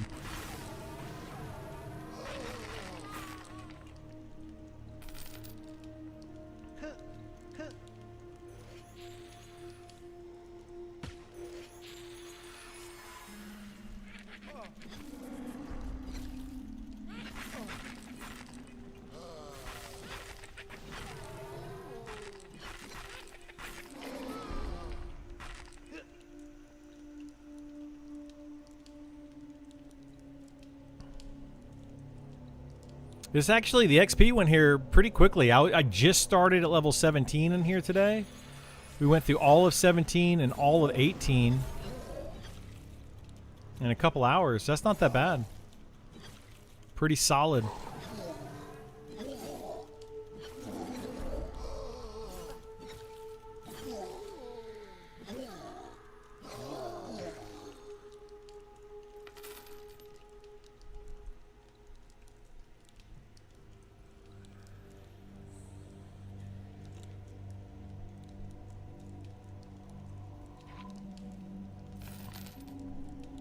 How twinked am I in the group? So, I've got a few items. I don't really know how twinked the group is. The group has a few items as well. But I have given myself a couple of items, but I'm not super twinked. People think that I just twink like every character that I make out at, you know, maximum level 60 gear. I don't do any of that. I started this character out with no gear, leveled him up a little bit. And then I gave him some gear. Now, I mean, he's got decent weapons. He's got a few decent items on him. Not a crazy amount. I put gold jewelry on him. So, you know, 5 strength, 5 dex for the jewelry. And then down here is the agility. I did give him 1 platinum item. You know, I've given him a few things here and there, but nothing like crazy good. Just a little bit. Just to kind of help him through. But I don't know. I look at it in a couple different ways. I kind of hope that they reduce twinking some, because twinking is way too good right now. If you twink out a character, you can do some crazy things, and I hope that they fix that or change that. But if they don't, then they're just going to end up having people hit level 60 and then twink out their characters and solo content, and that's what's going to end up happening. Spellblade can do some nice DPS. It can. Spellblade is a very good DPS class at the moment. Might be the highest DPS class in the game. Spellblade and Archer are really good DPS at the moment.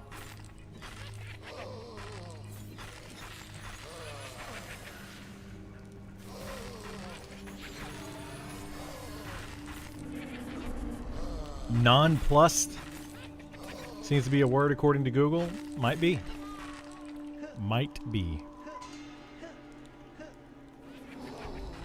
I say words all the time that don't make any sense. Be careful what you wish for. That mindset brought bind on equip and bind on pickup items to Pantheon and level restrictions. Some people want that in this game. They absolutely want that in this game. So I think, you know, again, people are going to want different things, and ultimately it's going to be what the devs want to do. But, you know, I think that if they don't have BOE items and no drop items and all that kind of stuff, it's going to end up, the economy is just going to be the top end gear. Nobody's going to ever want the low end gear. New people are going to kind of try to come in and play new characters. They're not going to be twinked out. They're going to get mad that higher level players are killing and destroying their low level content, etc., etc., etc., etc. It's just it's an ongoing issue. There's negatives on both sides to twinking and not twinking. I personally would rather them go the route of having BOE items and no drop items. Have players actually earn the gear that they're using, rather than just hand them the gear. I played on my Archer prior to the deep dive, and felt like my friend who was playing Elementalist at the same level was out DPSing me, maybe playing Archer wrong. Prior to the deep dive, the Archer was good prior to the deep dive. I think that they're a little bit better now, from what I've heard. So I don't know. They do earn it on their first character? Not necessarily.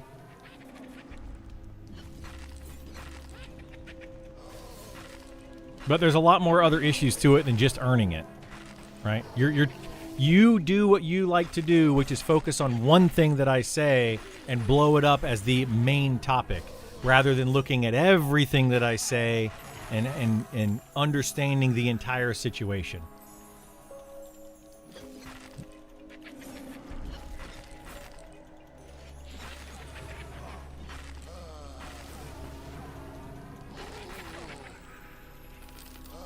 Like getting one character to level 60 and then twinking out a lower level character has its problems, has plenty of problems. You can say that, sure, they earned it on that one character. Cool. But now they're just power leveling a second character, which takes away from the entire group experience of the game. Like the whole point of the game, which is that this is supposed to be a group social focused game. That's just one of the many problems with doing that.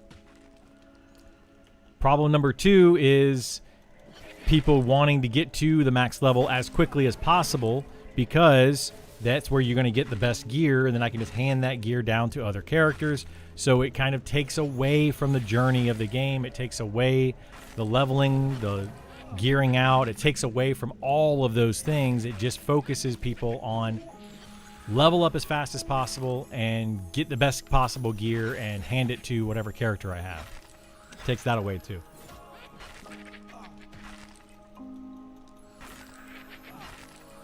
I know in EverQuest, when I got a twin count player in a group, well, sure. Everybody's going to want to have that twinked out character, but anyway, it takes away from the game in other ways.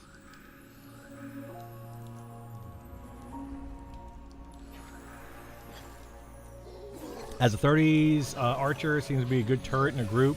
Losing purging shot just makes your solo areas real limited, and you're always invite to 4 to 6 man group. Since you bring nothing, yeah. Yeah, their purge shot. I don't know how I feel about that. I think we need to have more ways to strip buffs, for sure.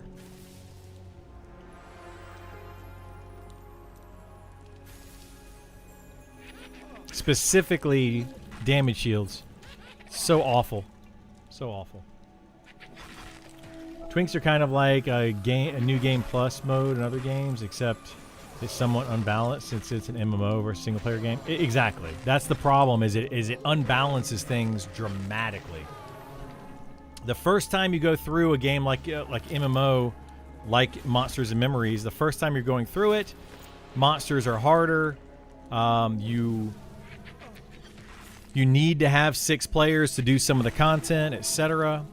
If you can get the best gear in the game, put it on a level 1 character, on a low level character, then it makes it to where you don't need those 6 players anymore. You may only need 3 of those players or less.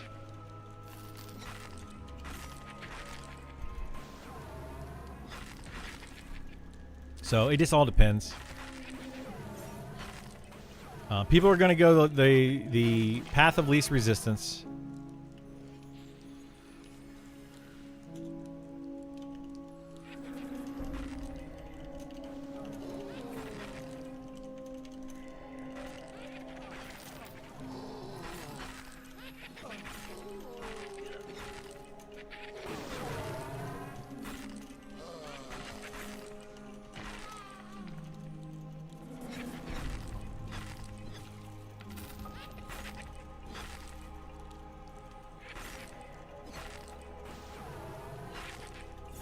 Coincided with them giving Sal to a lot of mobs.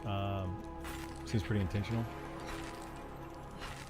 That they don't want speed, or they don't want archers soloing. Is that what you think is intentional?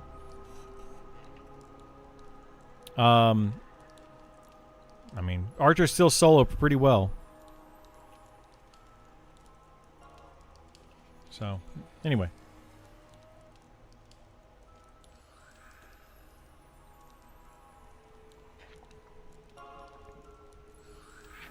Yeah, Rising Raven. That's a good way to do it, I think. You know, give them a few items to start them out, just to kind of help with that process of the first few levels. Because the first, like, The first 5 levels on a brand new character can be really annoying. You don't have bag space. Monsters are relatively challenging, and your skills aren't built up yet. Like, you don't have your slashing skill and piercing skill and offense and defense and dodge and parry. You don't have all that stuff yet. So it can be really annoying for the first couple levels. You know, so throwing a few items on there, sure. But, yeah, I have an issue where, like, you give let's say you would give a wizard best in slot gear for level 60 characters at level 1. Now that wizard has like 2,000 mana. You know, they can cast spells for days. They have like crazy mana regen from, let's say they get a bunch of mana regen items or something. It's like, okay, well, does that character ever need to actually be in a group? On a group-focused game? Not really. And that character will be able to take out stuff that normally a full group would be needed to do, and it takes away from the other players sometimes. So it's not so much that you don't really want that character or that player to be twinked, it's that it rips the fun away from other players in the game, which feels really bad.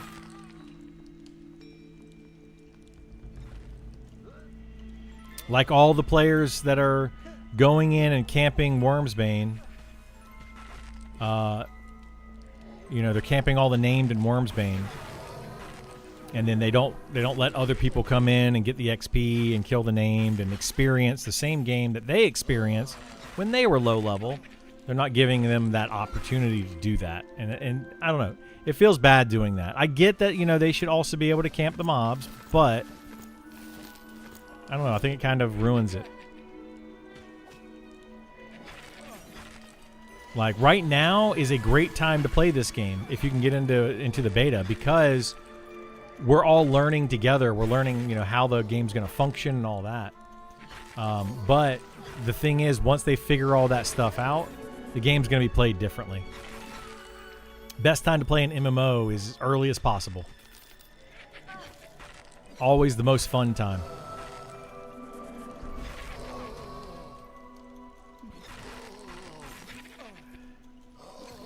In theory, every character should have some sort of memory of their character growth. In theory, yeah.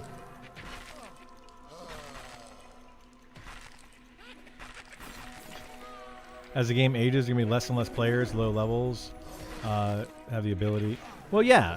As the game ages, that's going to happen. And then if that continues to happen, that's when you start to make these changes.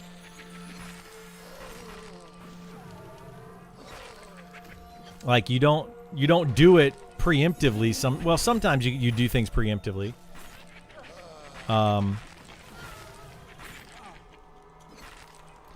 You know, sometimes you can do things preemptively, and then other times you wait until the problem presents itself, then you fix the problem. I think if you do it preemptively in a game like this, it's just going to cause players to go that direction. And then they're going to be like, okay, well, I can play it this way. It's better to play it this way. I'm going to play it this way. Then it's going to be one of those self-fulfilling prophecies, right? What you're saying is, as the game gets older, fewer people are going to be available to be in a group at low level. Well, if you allow people to twink out their characters and you allow them to power level and use higher level buffs from higher level players, then that's just going to make that particular thing happen sooner. And then people are going to be like, see, I told you, nobody wants a group at higher level, or nobody wants a group at low level because, you know, you're not allowing us to twink our characters or whatever reason. And that's going to be a self-fulfilling prophecy. But if you encourage grouping through all levels at all times, and you can encourage people to make alts or to play low-level content more often, that to me is a better way to go and try to get people to continue to play at low level rather than just be like, we're not going to be able to do it long term, so we're just going to throw in the towel and allow everybody to twink.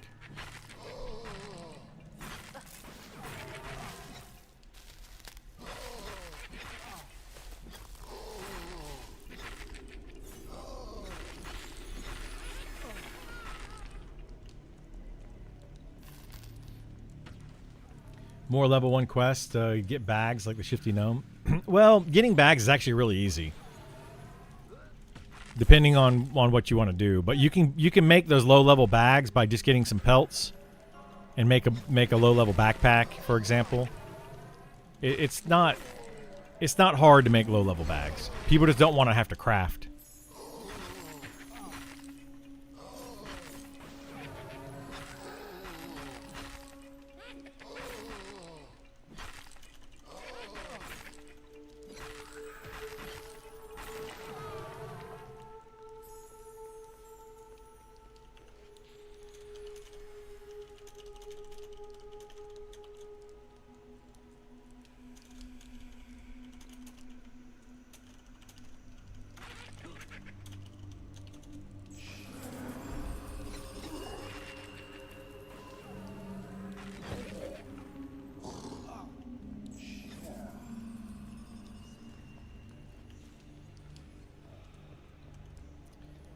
Okay.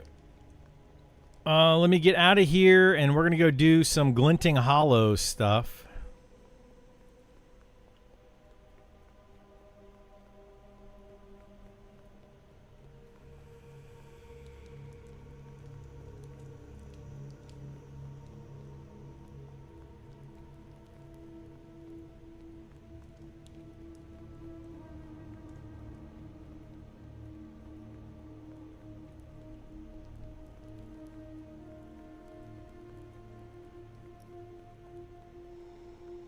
Those items are really junk and don't even need them. The reason they don't need them is because it's too easy to get the higher level stuff. Like, literally, you're fulfilling your own prophecy, just like I just said just a second ago. It's a self-fulfilling prophecy. Instead of just being like, it's gonna happen, so we might as well just cave and just do the whole thing this way. You know, find a better solution, which is what the devs are trying to do. Sometimes it works, sometimes it doesn't. If they fix enchanting, players wouldn't be doing. Most of those guys are, and they're trying to level enchanting. Exactly, they need to fix a lot of things.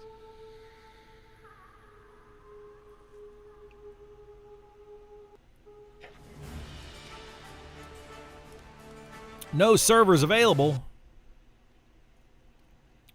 Silly game. Silly wabbit. Oh my gosh.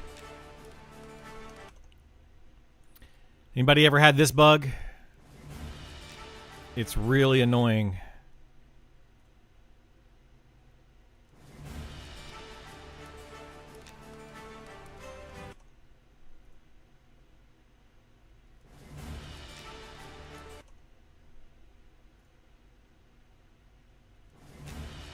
You keep saying too many attempts, and it's like it was one attempt, but if you keep spamming it, it eventually fixes itself.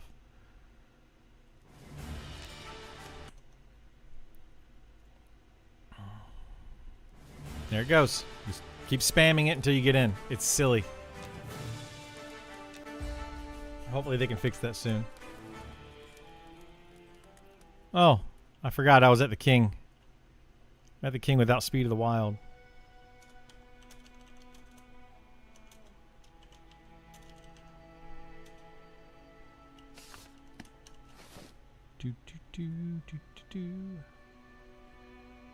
The current state of Bard is not good. Yeah, the current state of Bard is, in fact, kind of bad overall.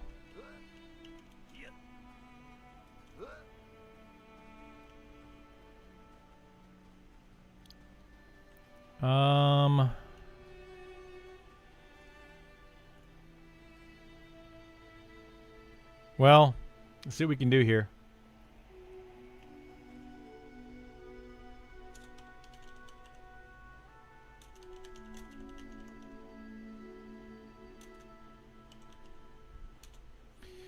Gonna be a big old giant train coming through. Let's see if we can survive this. I don't know if I can.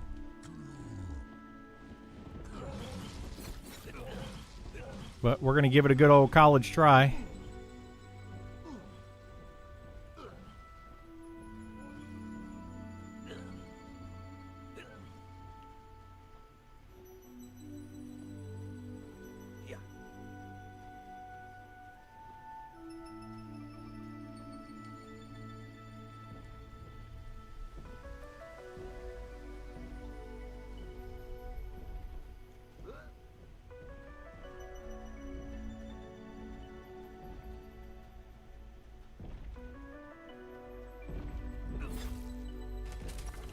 Oh boy. I got stunned.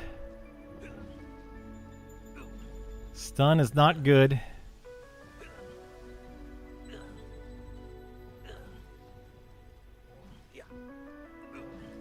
Uh-oh. Geomancer.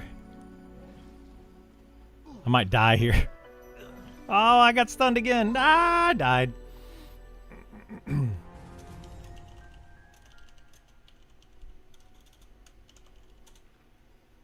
That's why Speed of the Wild is too powerful at the current speed that it is.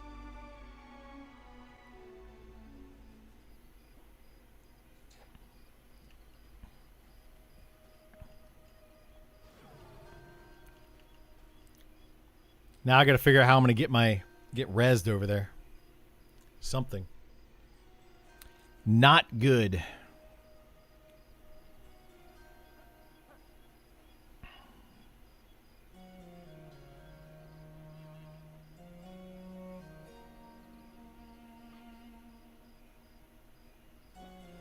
It doesn't work the way that you're thinking.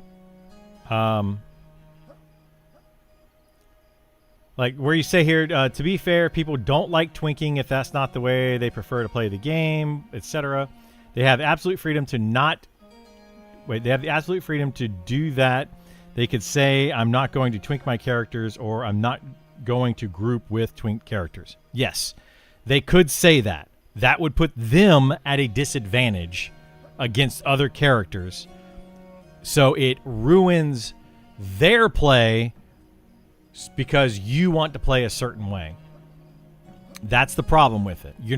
You are literally thinking about yourself and not anyone else. You're trying to phrase it that you are thinking about others, saying, hey, that's your choice. You're allowed to do whatever you want to do, etc., etc., etc. But you're not thinking of the consequences to your actions. They can also choose to do that, absolutely, but you know that it's a different animal, completely different animal. Can't wait till all the cities are in. I can't either. Yeah, I'm looking forward to that.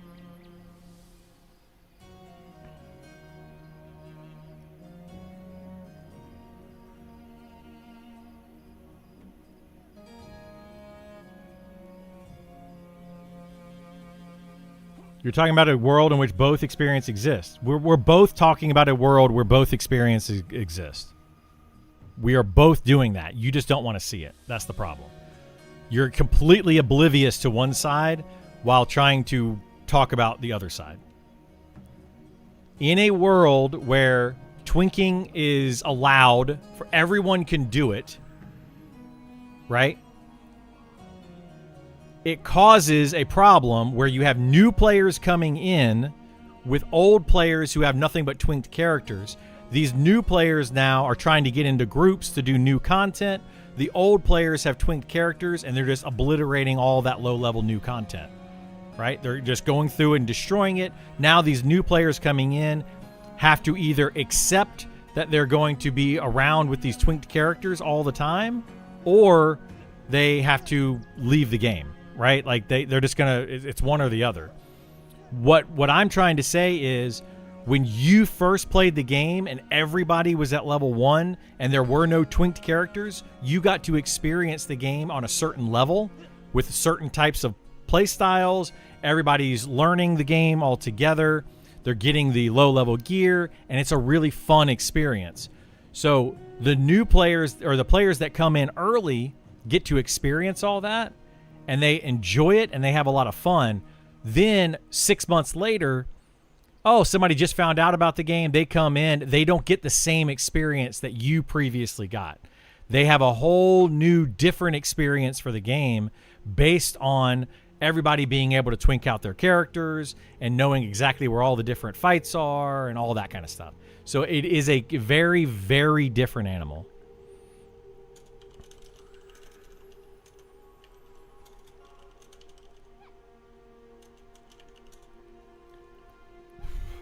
Those players have the choice to not partake in the situation, but they don't. You're literally not understanding that.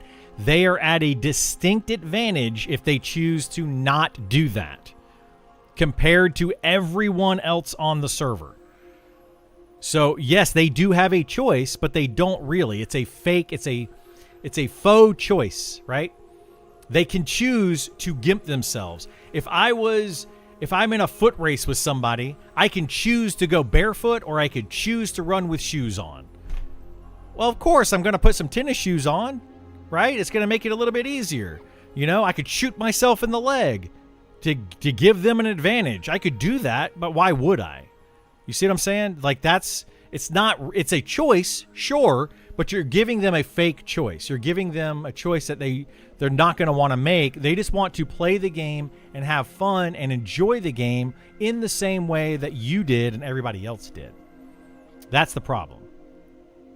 All the loot zone items will be procedurally generated every 6 months. Easy fix. Yeah. I mean, none of these are easy fixes, unfortunately. They're all challenging, and it's going to be tough for the devs to deal with.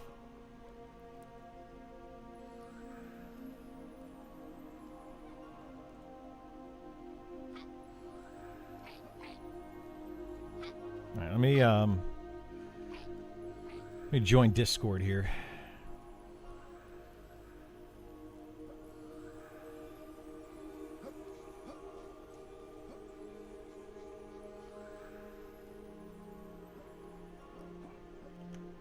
Hello? I did not. Yeah.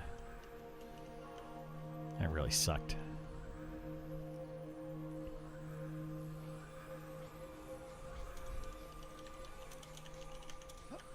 Yeah, not this time.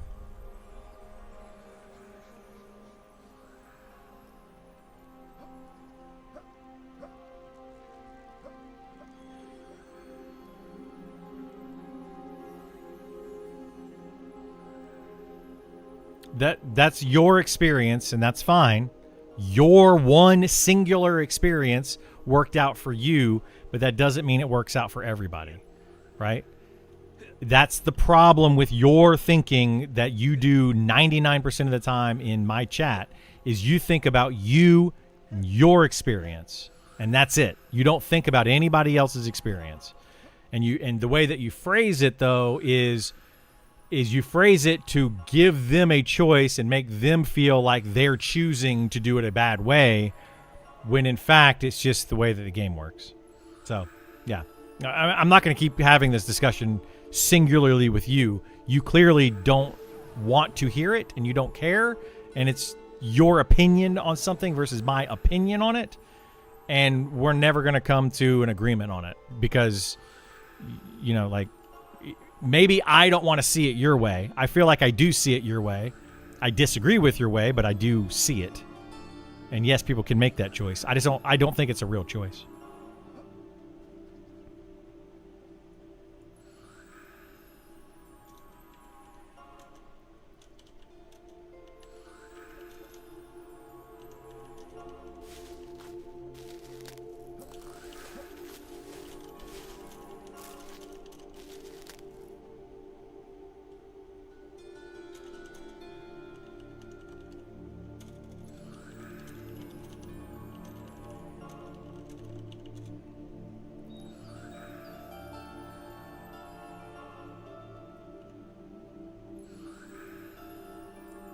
Looks like Criddle ruined another cohesion raid. Did I? How did I ruin another cohesion raid? I haven't even seen cohesion in the last several days. Did they complain about me again?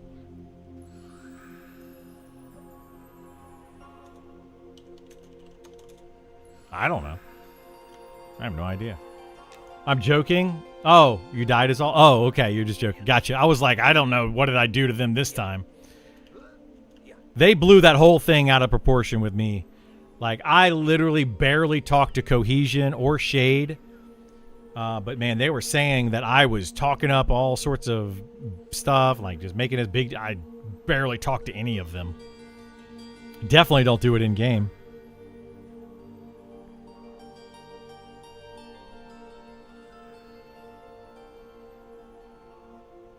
No, you're good. You're good.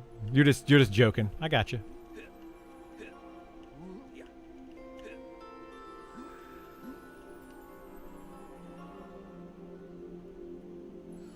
Yeah, I kind of, I mean, I don't know. I don't know how I feel about the whole raid situation.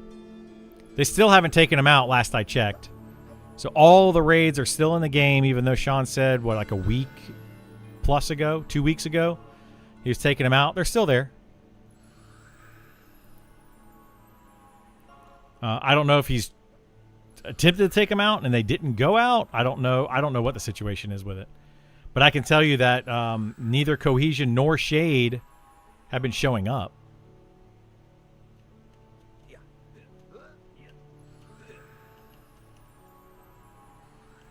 Exactly.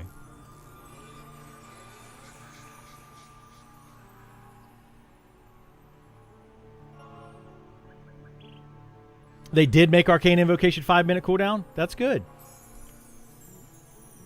Yeah, that kind of irritated me. At least when they came into Twitch the other day and I proved that what I was saying was accurate information, even though they kept disputing it.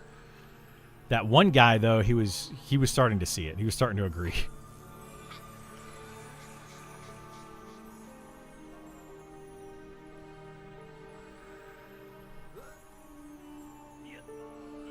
Yeah. Yeah, you don't come and attack me, like...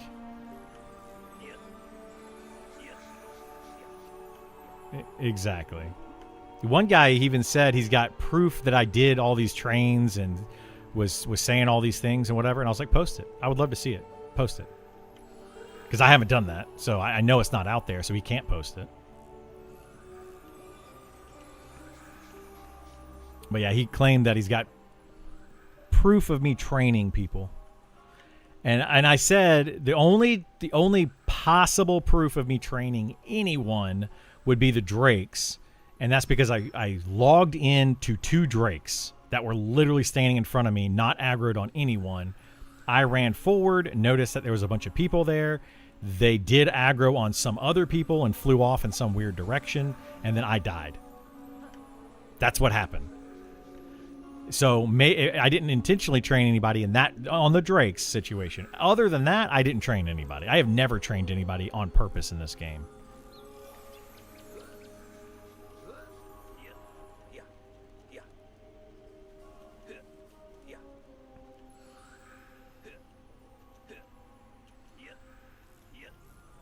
Yeah.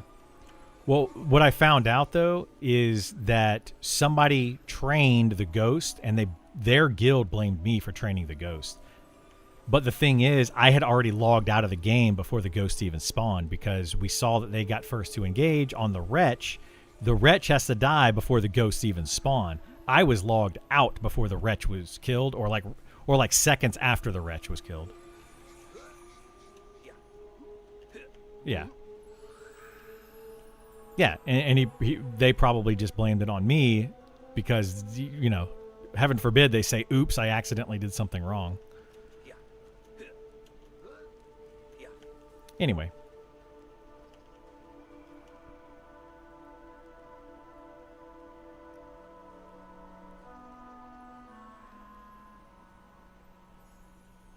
That could be, I don't know. Yeah. And I mean, they should, you know, like, if you have something to say, say it. But I mean, at the same time, like, you can't just post a bunch of fake stuff that just like attacks people that you have no proof of. But I think people are two-faced. Like, unfortunately, like you're saying, that it could be one person posting with 3 or 4 different accounts just to kind of hide themselves, just to make it look like something bigger. Like, there's all sorts of stuff like that. I've got my Reddit account. It's like 10 years old now, so people know if it's mine or not. If I see an account on Reddit that is posting stuff that's like less than 6 months old, I question everything that they say.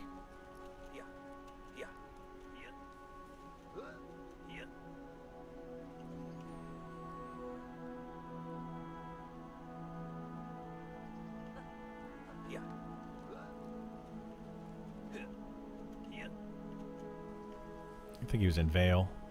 He's trying to get to me. I don't know if he's going to be able to without an invis.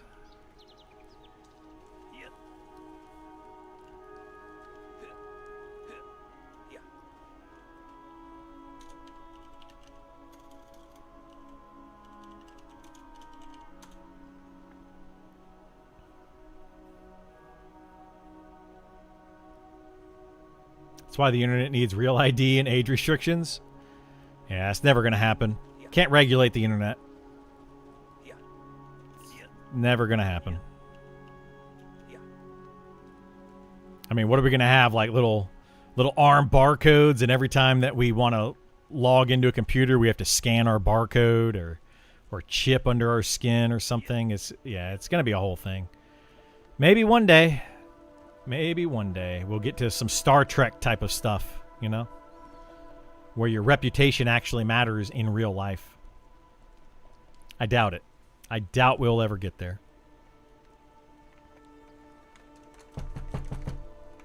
Forgot to take my morning gummies. Oopsies.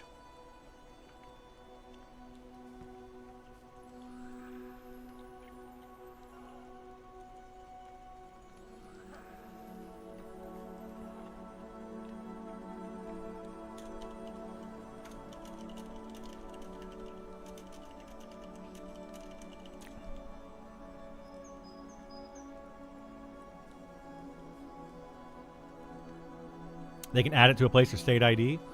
Yeah, if you add it to an ID, you can steal somebody's ID and log in and impersonate them online. See how that just can't work.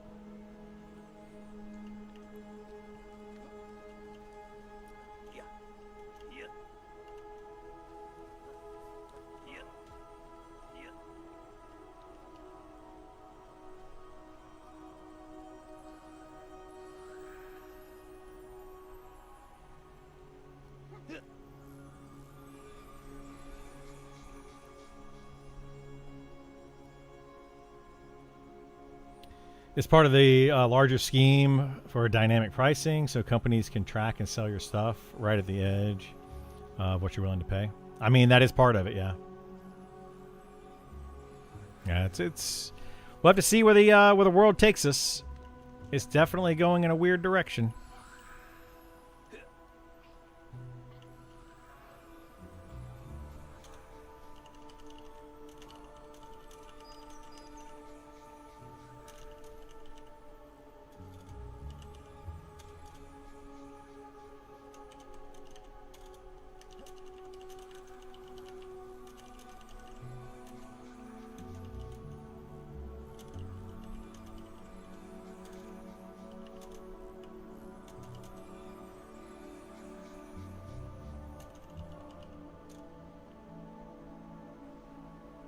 You're telling people are getting unwarranted social security checks? No. What's that? I think so for like older stuff. I don't really need them anymore, but I need to know where they drop. Okay. Yeah, that was like the lower level tank thing.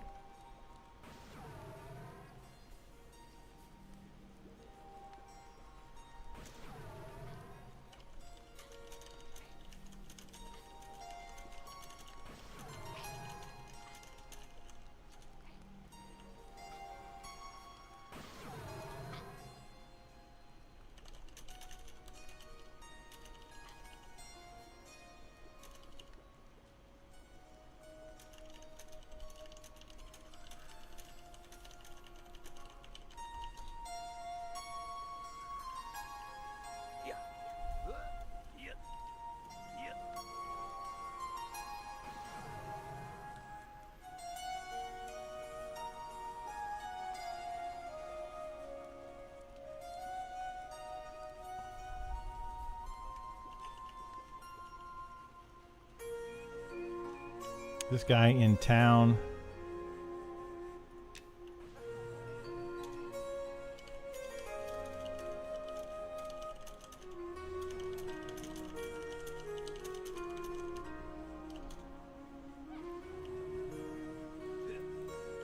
I would do the quest. You have to do the quest to get the mobs to spawn with the item anyway. So somebody has to do the quest. After somebody does the quest. That's what I've heard. That's how we did it. So you have to, somebody actually has to trigger the quest, which will give The named mobs guaranteed drops, but then everything else a chance to drop it for that cycle. No. You actually have to, like, do the thing. Get the item, give it to the wolf, do that whole thing.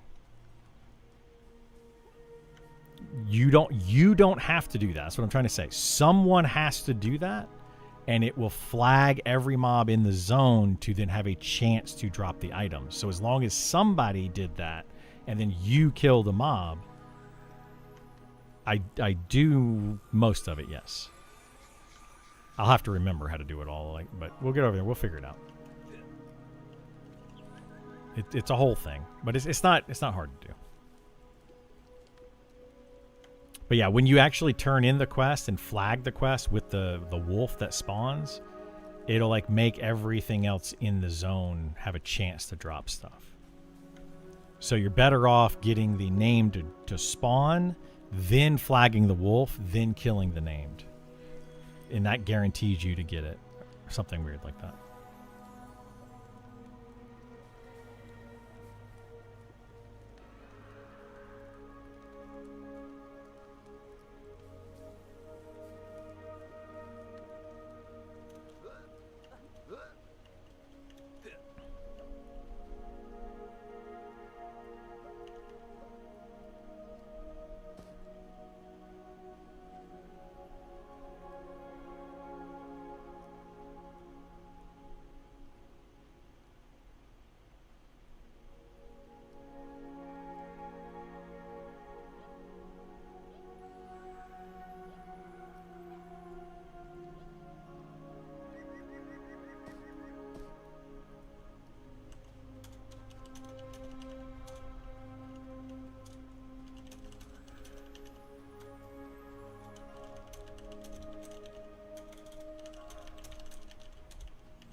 All right, let's go make these enchants.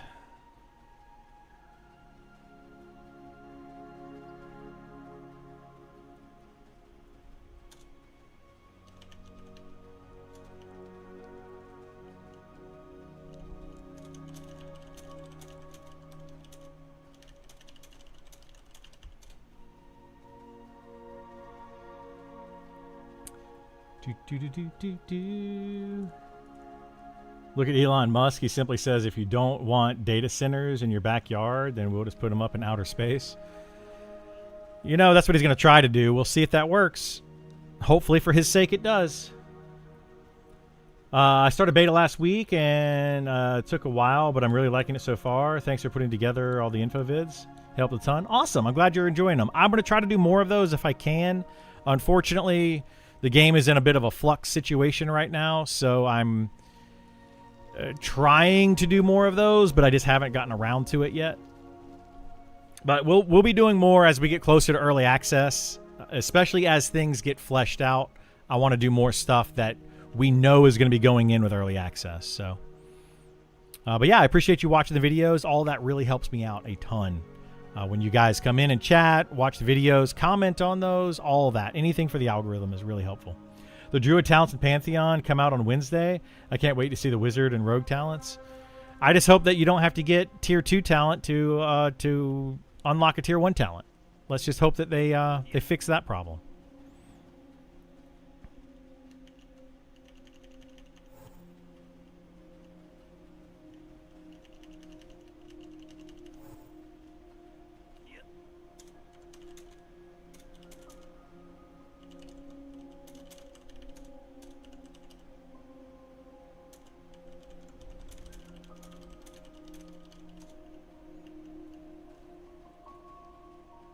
You know they won't. I know everybody knows they won't. Yeah. It's not going to happen. But hey, we can all hope and pray. Okay, let's see what we can make for this guy. We can make him Bracer. We want to do Stamina. So we'll do 2 of those.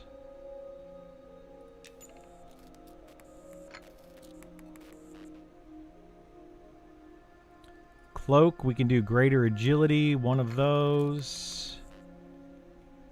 Gloves, agility, 1 of those. Belt. Oh, shoot. Oh, my gosh. Probably should have grabbed a bag. Let me see if I can do this. Belt. I can't even do that. God dang it. Let me go. Run over to the bank.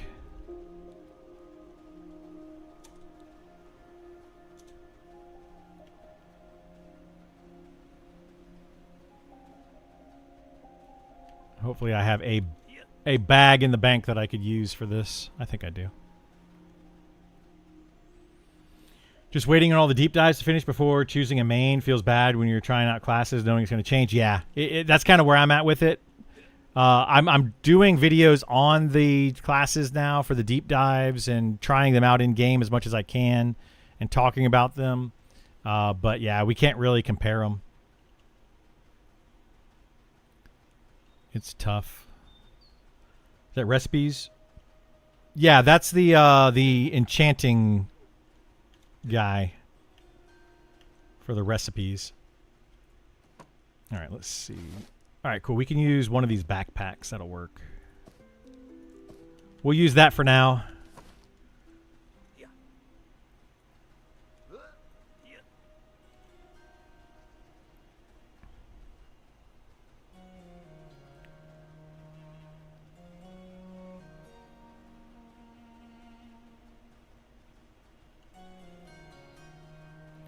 Do, do, do, do.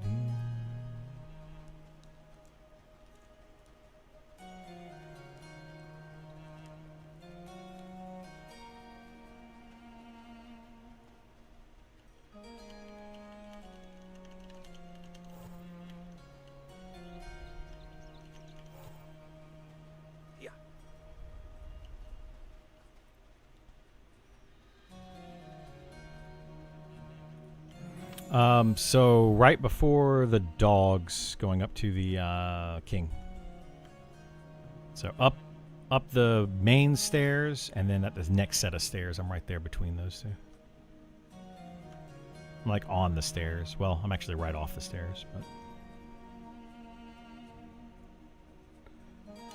All right, what do we get? We made gloves. We now need to make a belt. And we need to make a mask with dexterity. And we need to make greater health rings. We can make 2 of those.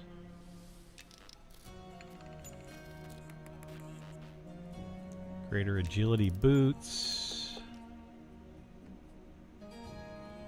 Stamina for helm.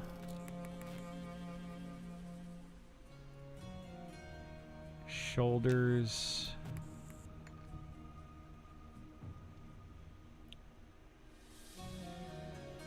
Legs are all resist, and then stamina.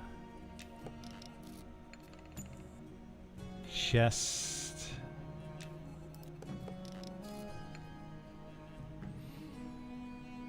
And then there we go. All right. Me anxiously waiting your PC delivery today. Ooh. All right, don't res me yet. Well, you gotta drag me out, I guess.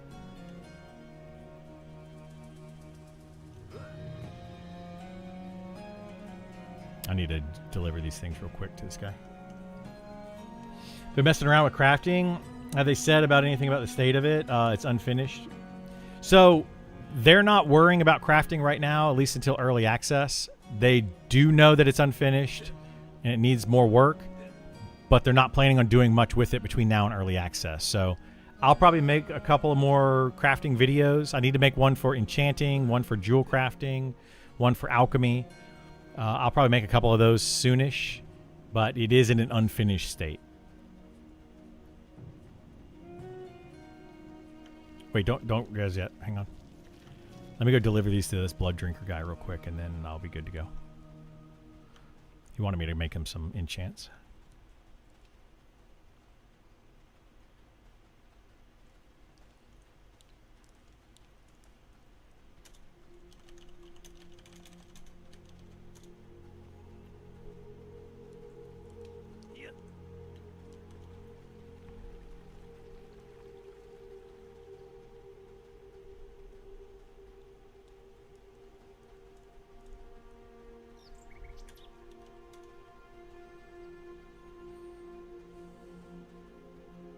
I would highly recommend, though, anybody that wants to have a trade skill that will last a while, enchanting and alchemy are both very good, especially at high levels. Jewel crafting, you just need to buy your set of jewelry. It's not really worth leveling. They need more stuff with jewel crafting and tailoring and leatherworking and blacksmithing. They need more stuff that's consumable. Hey, look, it's Griddle's fault. All my fault. Everything's my fault.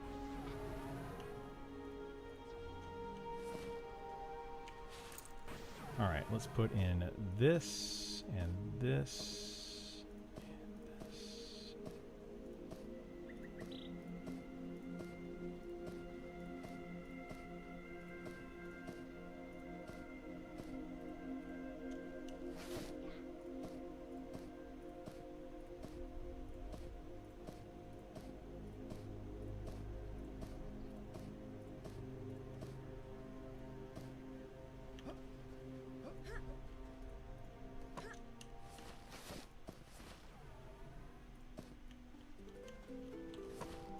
All right, you can rest now anytime.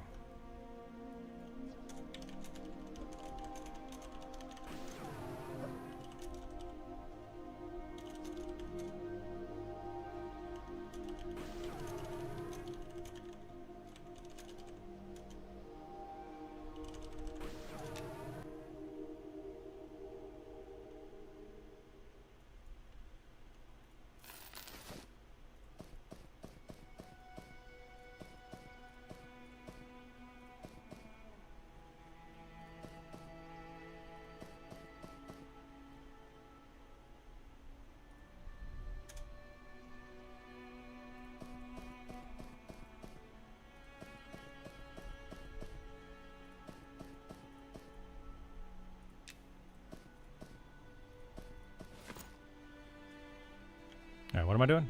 Killing this mob?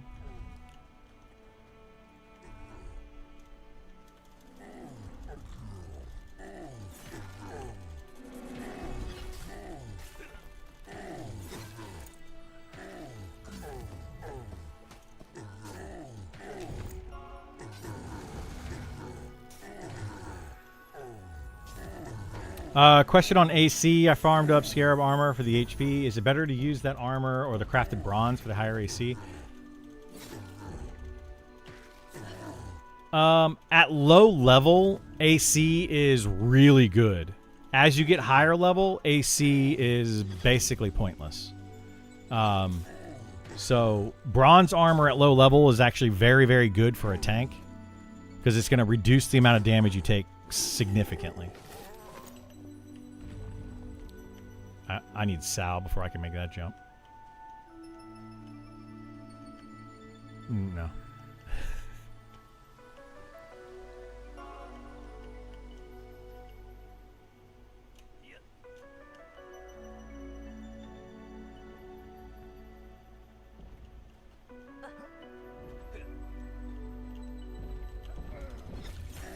But he's training.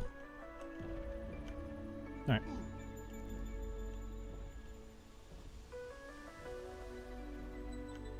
Okay.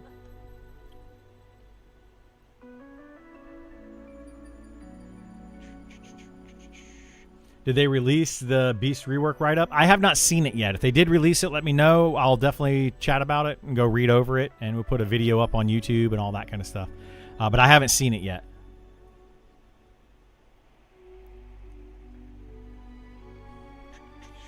Interesting to see if they remove Sal from Beast Lords or Beastmasters. I mean, I don't know. I don't know what they're going to do with that. I think that they will.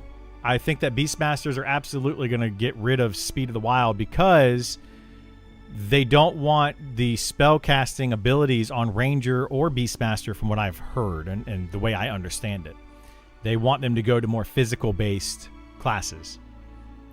Now, if they remove, like for the Ranger, if they remove Speed of the Wild, which I think that they will, they're probably going to give it an outdoor stance that's going to increase its speed outdoors and allow it to run faster, and it's going to probably give it to your group as well, as long as you're within a radius. Similar to that of Bard. That's what I'm expecting out of the Ranger. Beastmaster, I don't know what they're going to do with it.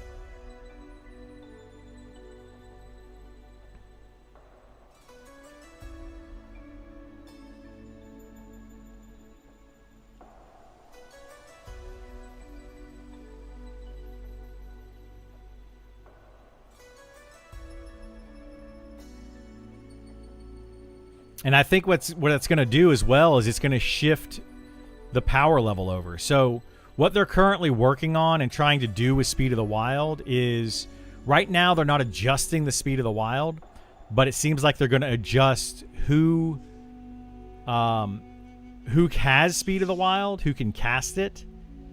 And then they're also going to be adjusting monsters, giving them the ability to strip movement speed buffs away from players. Where?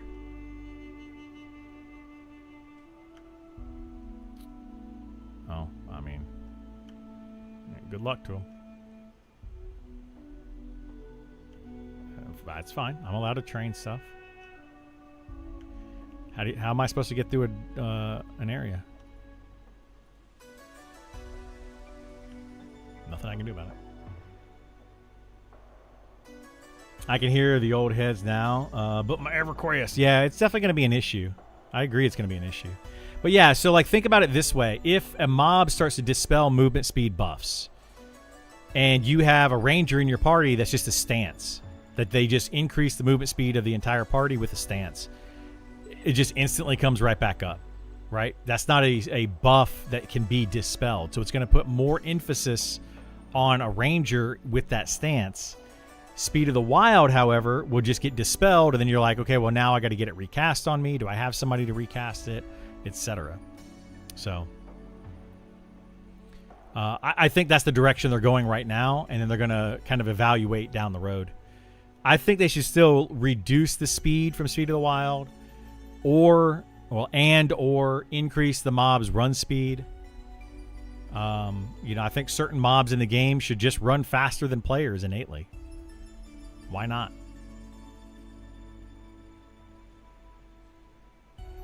I don't know, that's cool, but why is it like the only outdoor should be indoors too, if it's physical, not magical? Well, so think about it in D&D terms. In D&D terms, rangers could move more quickly through certain areas. They had a favored terrain. So if it's forest or desert or snow or whatever, right? They had a favored terrain that they could move quickly through. That's the idea of what they're trying to do with this game. Now, whether you agree with that or disagree with it, yeah, we could talk about that all day. But that's the reasoning for it. They want the outdoor areas to be massive, and they want you to be able to travel around outdoors. That's their entire idea, from what I understand. Hey, you want to follow me? Or right here, just put me on autofollow.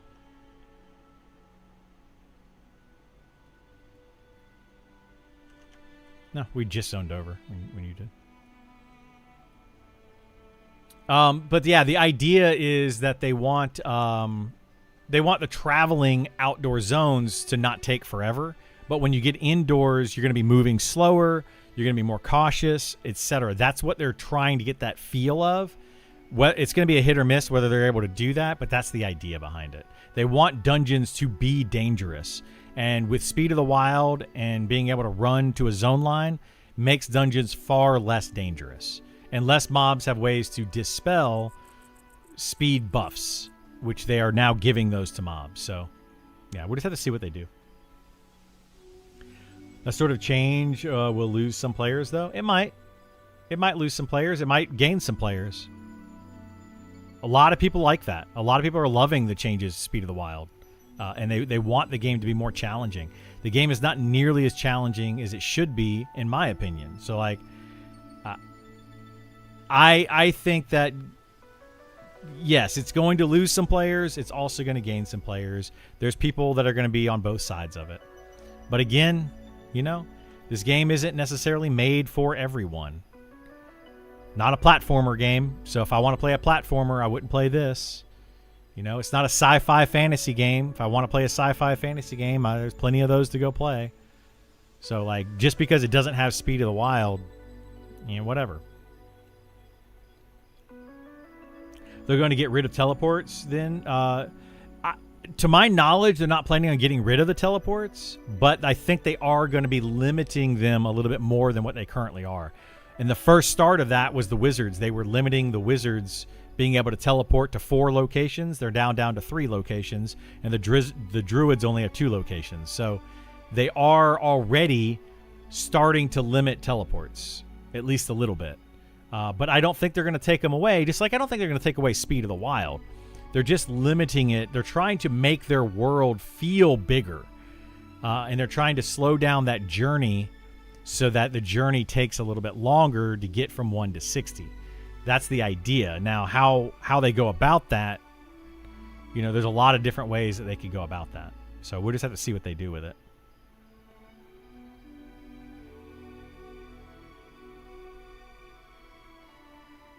I'm good with no speed in dungeons, less trains, hopefully. Yeah, hopefully people just die more often, right? I think we need to go this way. I think I need to follow this road. I do feel like Speed of the Wild makes the game a little bit too easy at times. Oh, there it is. Is that where we're going?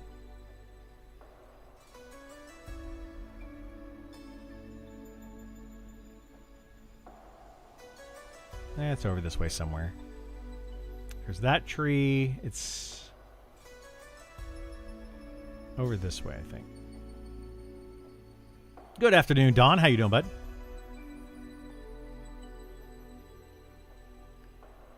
They put out an update? Did they put out an update? I haven't seen a patch like any day, like today or anything. You're talking about they did a 3-month in review kind of thing. They did do that. Wait, is this is it over here? No, I was going the wrong way. I just need to go to this. Yeah, it's just this thing over here.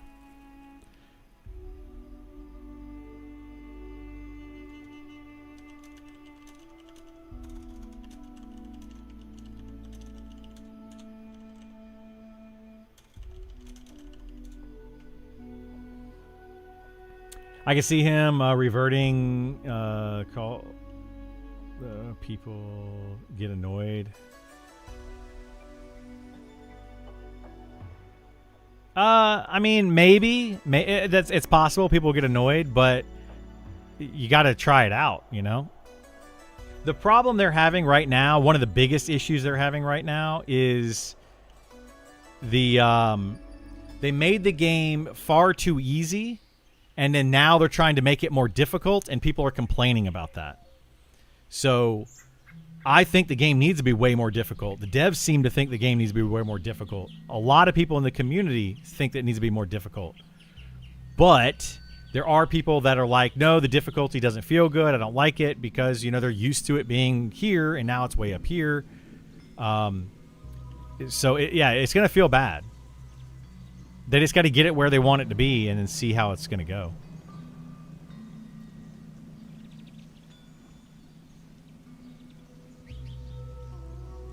You think it needs to be more difficult too, but it's not south that needed to change the whole combat. The combat is what's easy. The combat is what's easy, but it's also getting out of the combat. Like Speed of the Wild makes it to where it's easy to get away from enemies, right? Makes it super easy to get away from enemies. So if it basically makes it to where combat feels safer, because like, oh crap, we pulled too much. Okay, we can just run away. It's not really a big deal.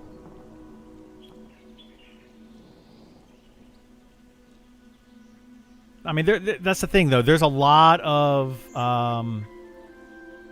strings that need to be pulled.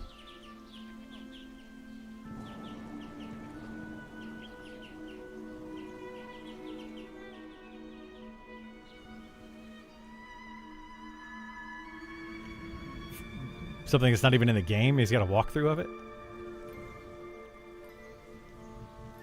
It's not even in the game. Oh crap! I forgot to grab my items. I don't have any of my keys right now, so we're gonna have to figure that out.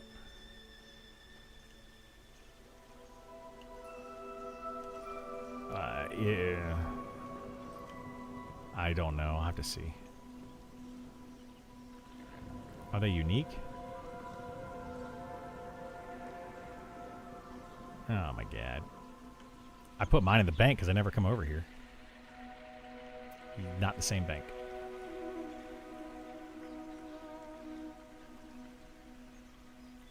Well, let's see if we can get Isars first, then we'll go from there. Yeah, I'll try.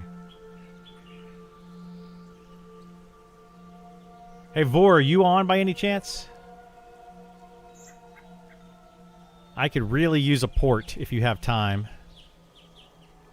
And I can meet you at the port.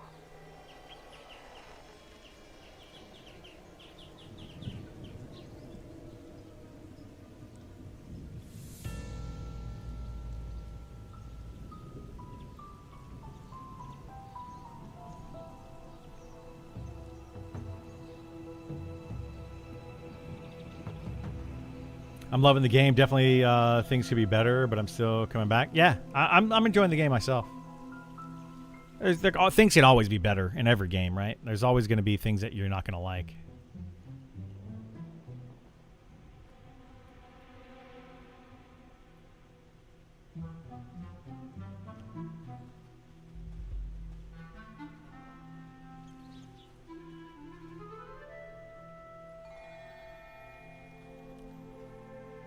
This is fairly new. Like, it used to be a little bit of snow. They added a lot more.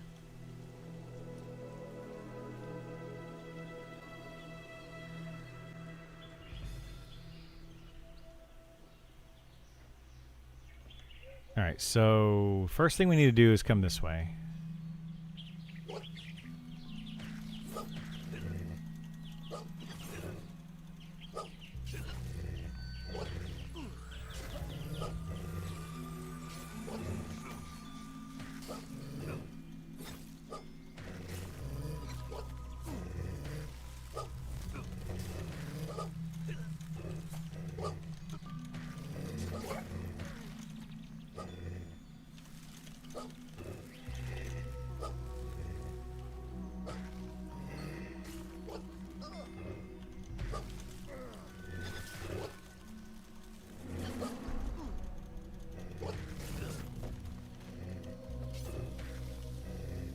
Was thinking Sal could toggle off in combat. That's another way they could go with it. For sure.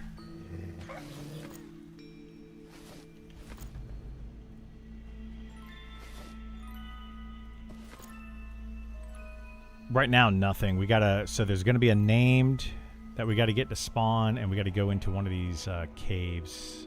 I think it's this cave over here. Yeah, this cave right over here. So... we got to get a named wolf to spawn. It is not this cave.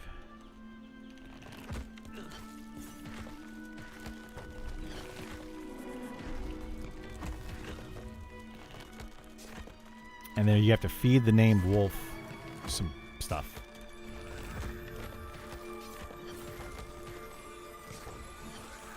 So we'll have to get that item as well by killing mobs here.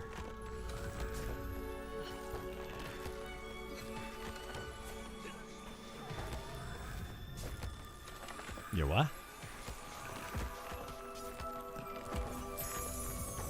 From what? Oh, wolf hearts. I don't know if they're high enough. They might be, but yeah, if they get wolf hearts, then yes, I need those.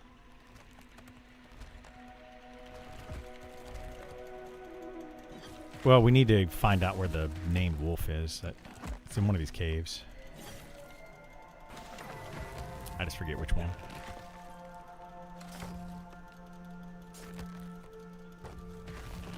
Itemization is pretty bad in this game.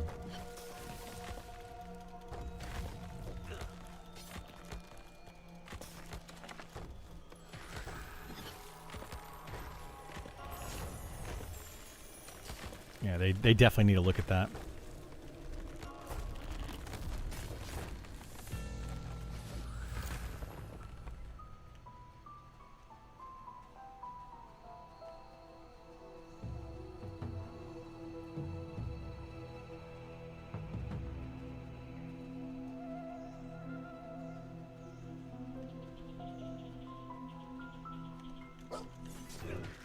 All right, this is the cave that we need to get into. Yeah, his placeholder's up right now.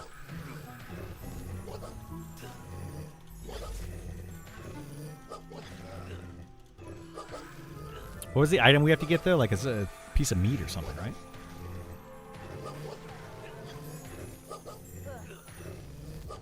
Those drop the. I don't know.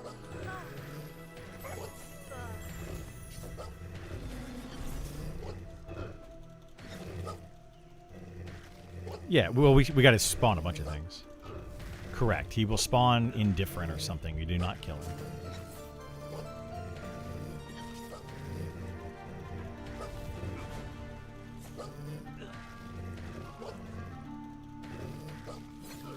But yeah, let's just kill this placeholder, get him to spawn, and then we'll kill our stuff.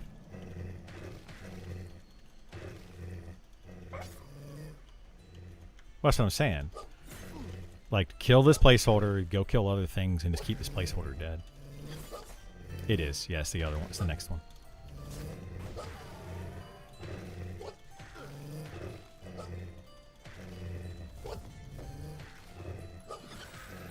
Well, this one's not really an NPC. It's literally a named wolf that has drops.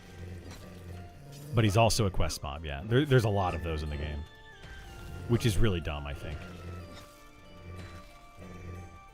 Well, I mean, there's the halfling in Sungreet Strand. There's the captain in Fallen Pass.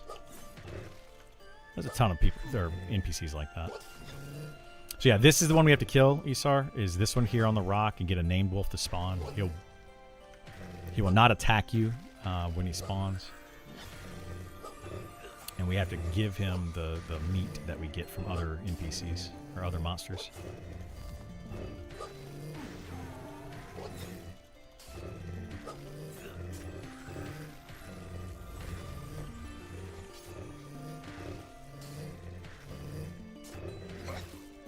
Now, you guys can just hang out here, and I can pull mobs to this.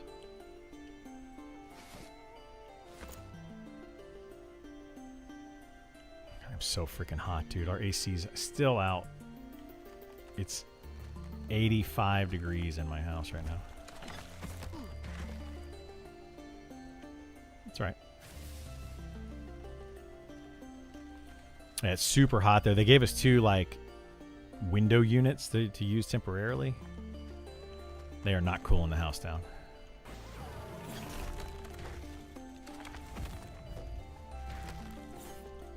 I need to go move one of them into this bedroom because it is freaking hot.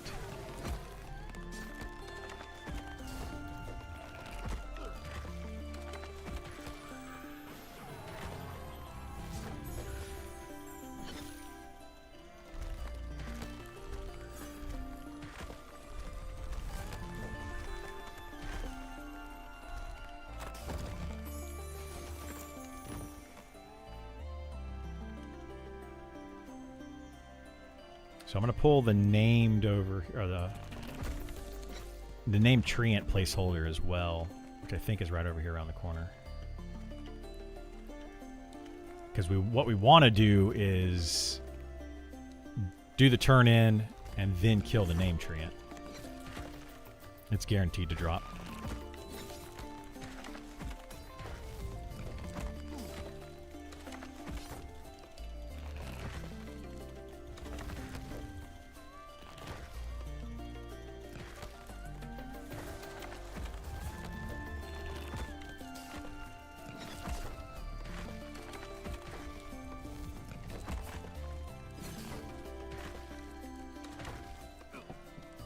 Sounds like Metroid music here, you think? Maybe a little bit.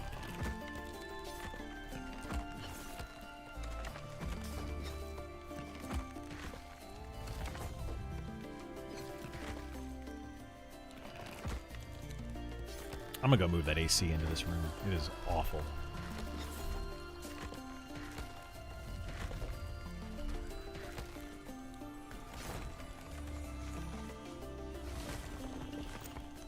All right, hang out here for a second. If the wolves spawn, just kill them real quick. I'll be back in just a minute. I'm going to try to move that thing in here real fast. Give me 1 second, guys. I'll be right back.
All right. We'll see if this is better. I got the thing on full blast. It is so stinking hot, though. This is just awful.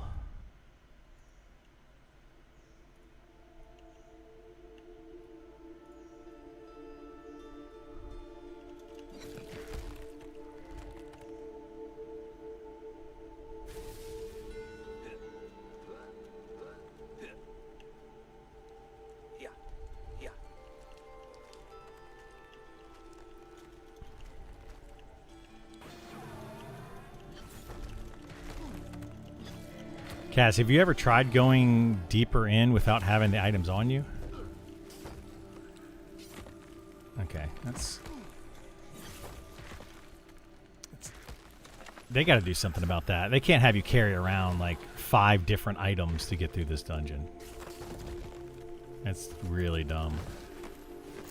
It's fine if you could like... Yeah, if you could have like a keychain or something and put them all on there, but this is just dumb to carry around all these items. They do, but I don't know if these are considered keys. Yeah, they need something.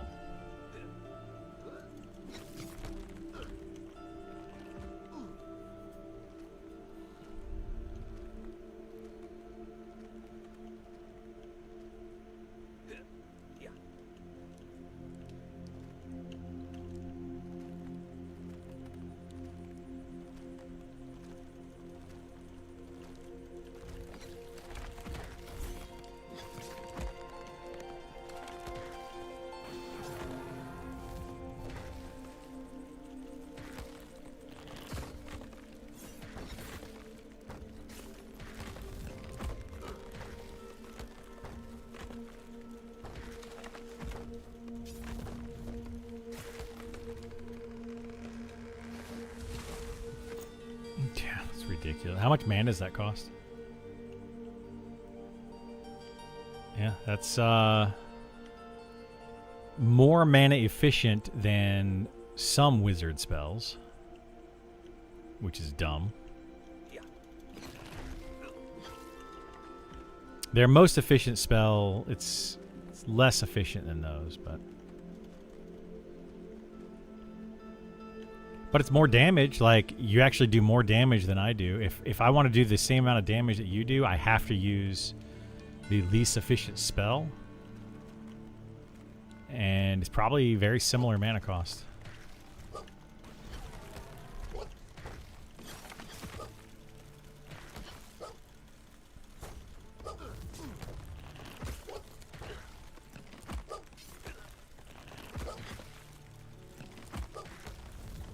Yeah, that's nuts.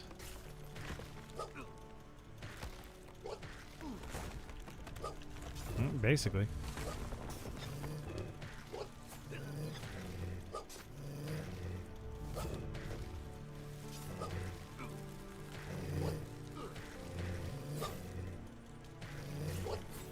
Eventually you'll get some squirrel meat.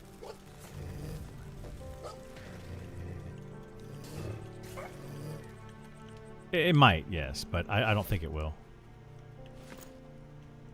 Yeah, if you get the item, then that's cool, but I'm pretty sure you have to do the quest to flag the mobs to drop the item. Correct, yeah. Well, we need both things. We need... I mean, technically you could talk to him, but he just tells you to do something with the meat. Yeah. We need this wolf to spawn, more than anything. And we need to have the meat to give to the wolf. I'm pretty sure without those two things, you can't go to the next area.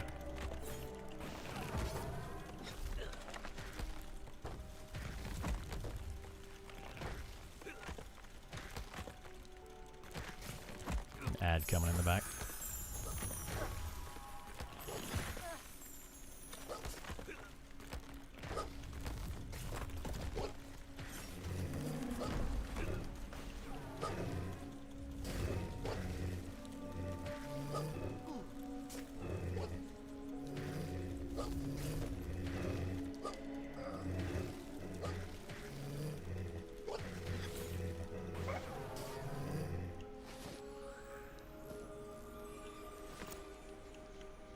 Yeah, pretty much everybody can nuke now.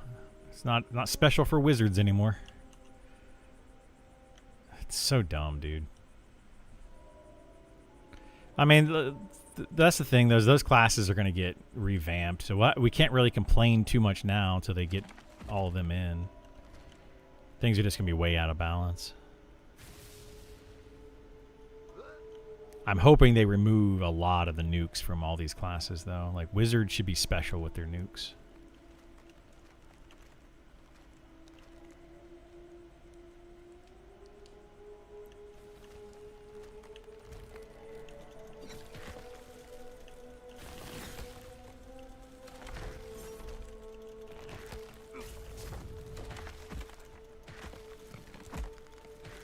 I'm curious what they're going to do with clerics, though. They mentioned kind of having a destroy undead type of ability. You know, if they do that the way that they talked about it, it sounds like the cleric might be able to just straight up kill low-level undead.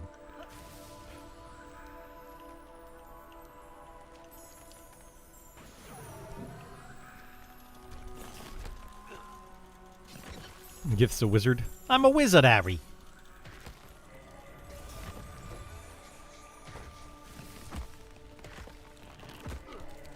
Honestly, you might make a better wizard than a wizard does because you can nuke and then cannibalize. All right. Fresh squirrel meat on that one, so loot that.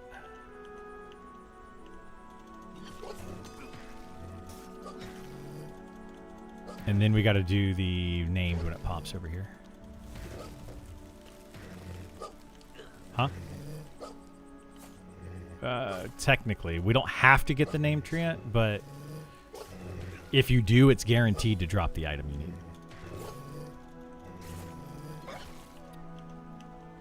You can do it that way, and it's like a 5%. So, well, what it is, though, it's only for the mobs that are up when you turn in the quest. So once you clear out all the mobs, if they didn't drop the item, you have to do the quest all over again.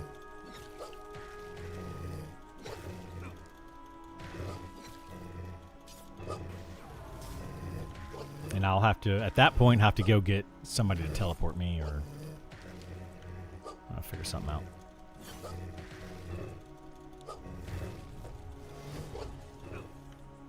I don't think we have access to set for his character.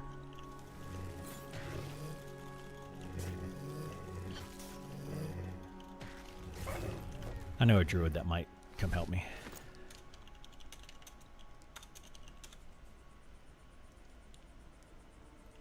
Yeah, I know a druid that's on that he could probably come teleport me. He might be able to. Yeah.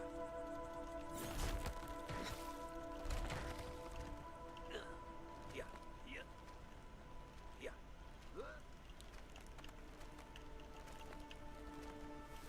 It's on our Discord somewhere. Yeah, some of, like, I think the first part's on there. I don't know how far it goes, though. They were kind of keeping that little hush-hush for a while, so I don't know.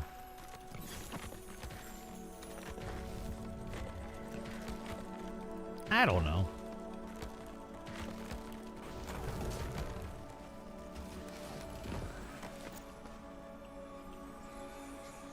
Alright, I'm just going to clear the placeholder for the name treant. I think that's the one that we just killed right over there. It's either that one or another one over this way. I think there's 2 wolves, too, that can spawn. I've only seen the one over here. I think there's another one, though.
I can feel the air conditioner air.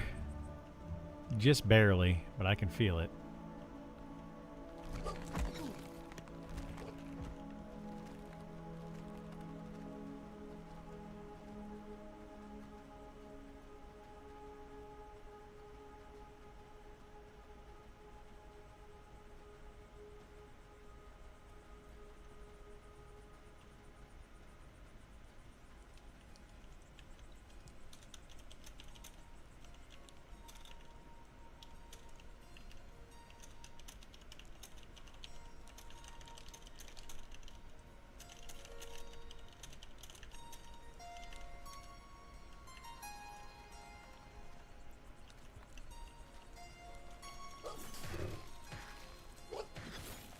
Is the what?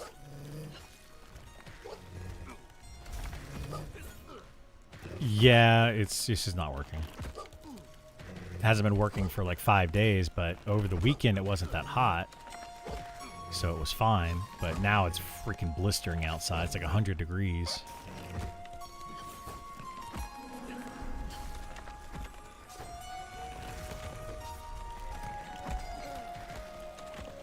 They're supposed to be out today to fix it, but we don't know when. So the maintenance person came by with like 2 portable AC units, like window units. So we're using those.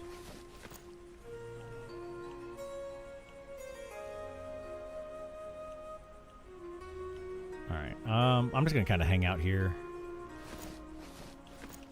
I don't think there's really a point in killing all the other stuff right now.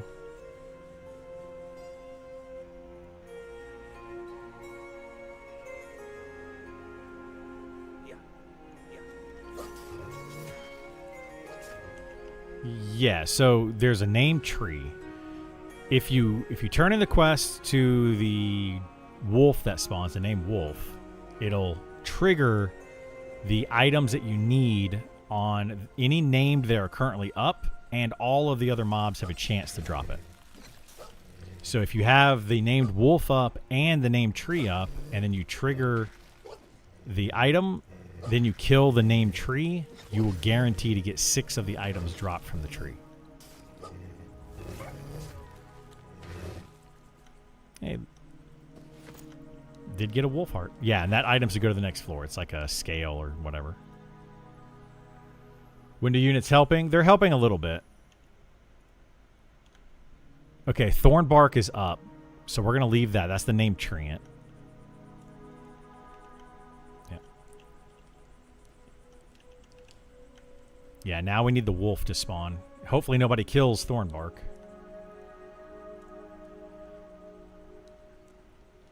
They can, yeah. So it's not really a big deal, but we just need to get the named spawn. My name is Plick the Goblin Rogue. You may have heard of me, but I'm on the hunt for a code, and a friend of mine.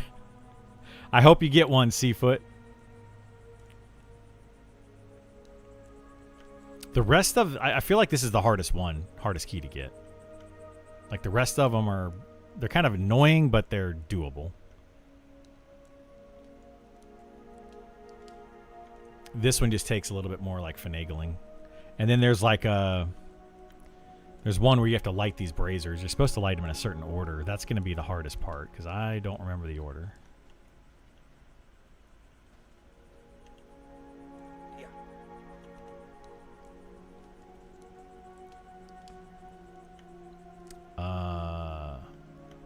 Probably. I don't remember.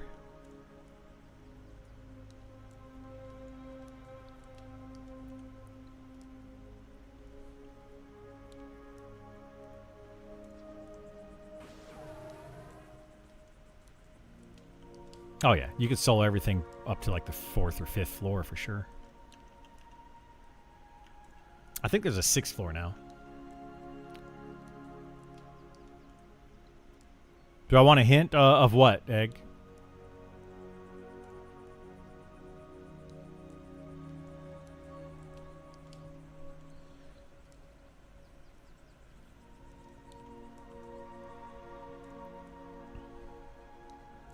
You talking about the fire, the braziers?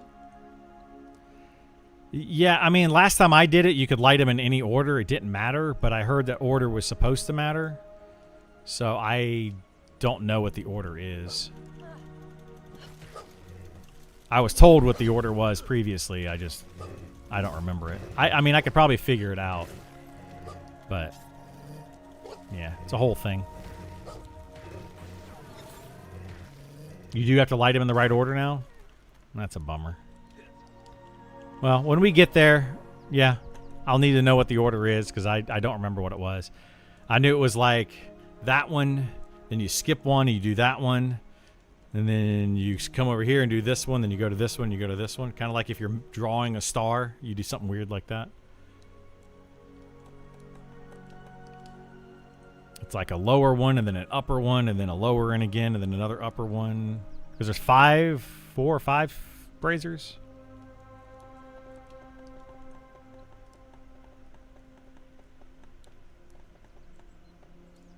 The debuff goes away even though you light them the wrong way, so you can't check that way.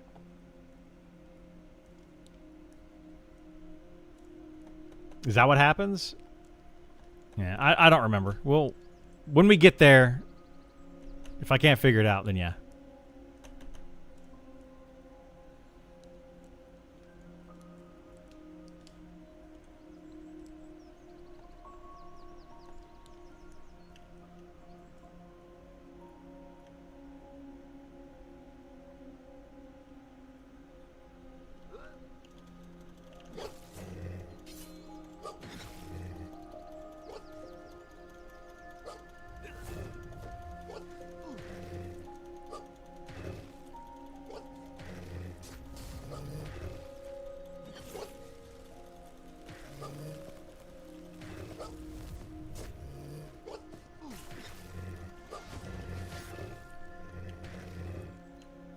What is that?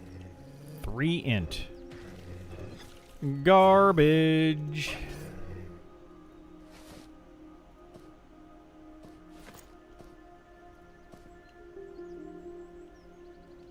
Yeah.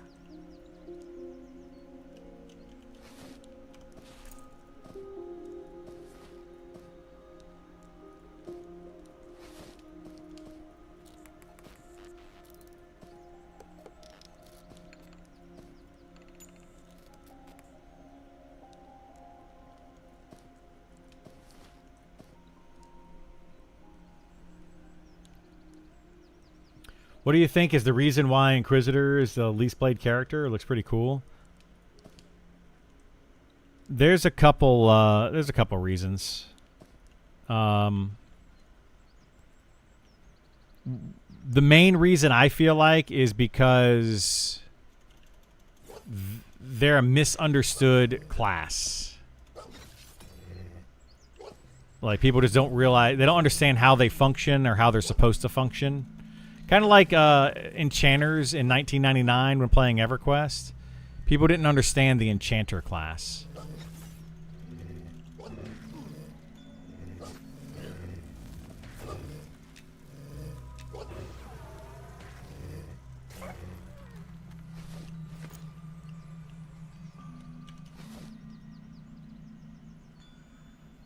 Those are pretty good, too.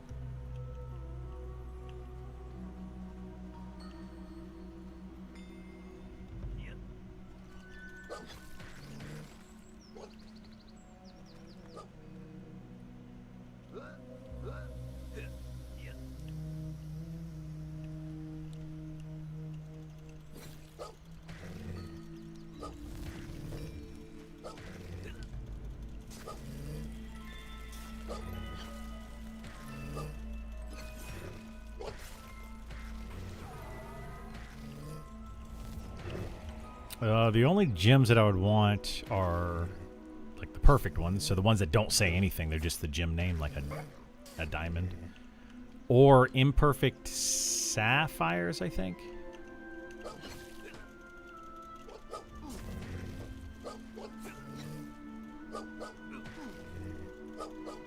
Yeah, if they're imperfect, I don't need those.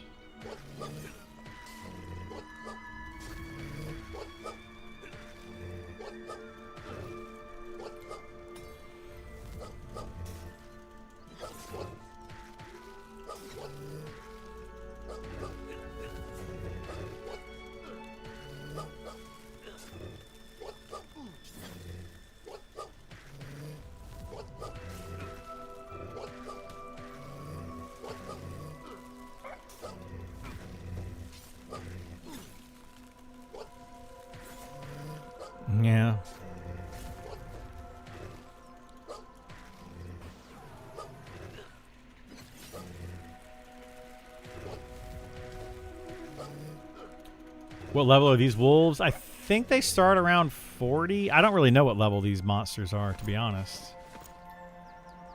Like 40 though, ish. Yeah.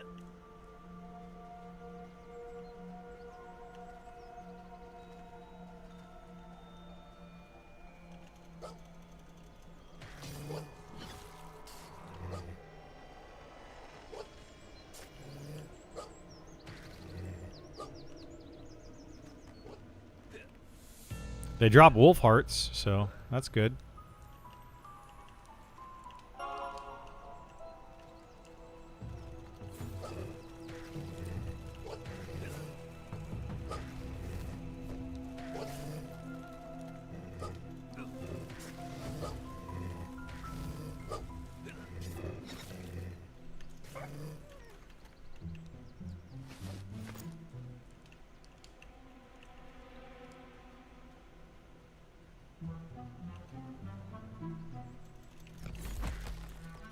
So there's wolves from around level 1 to 40. Seems redundant.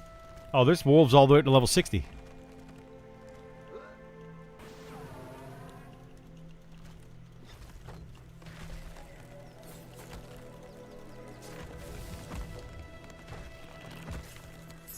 These are KOS and they're in the way.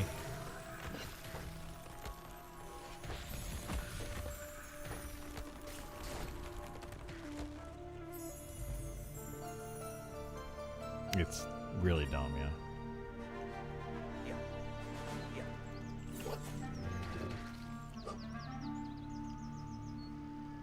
Yeah. Yeah, they definitely did not balance that out.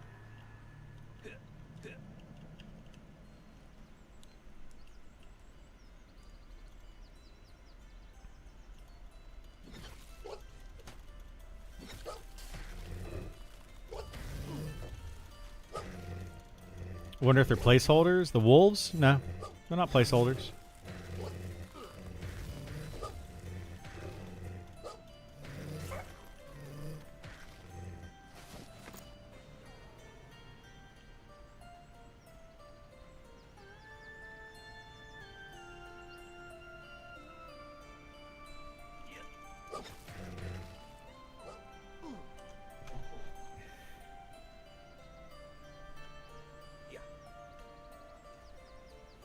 Yep. Who would have thought it would have turned into this?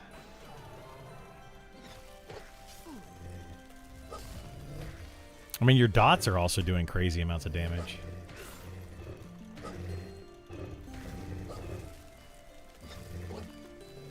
Yeah, but it does like 2,600 damage, though, over 60 seconds. That's crazy. It's more damage than a wizard does with any of their nukes.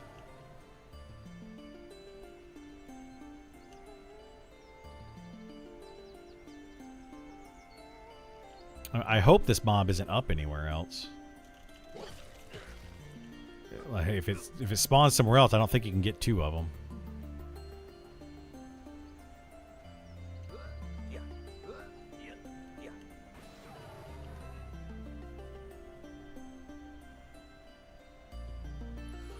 Been watching The Servant? Yeah, that's good. Haven't tried that one yet. We started watching the new Game of Thrones. The first episode of that has aired. The prequel season. If you figure out the sixth floor, let you know. I'll let you know. Yeah, if I figure it out. I'm sure people know. PC arrived, getting it set up. Question: the monitor came with cables for both HDMI and DisplayPort. Is there a preference to use? It doesn't really matter anymore. I personally like to use DisplayPorts if I have the option, but ultimately it doesn't matter. Yeah, DisplayPort is generally better if you have the option, but yeah, HDMI is fine.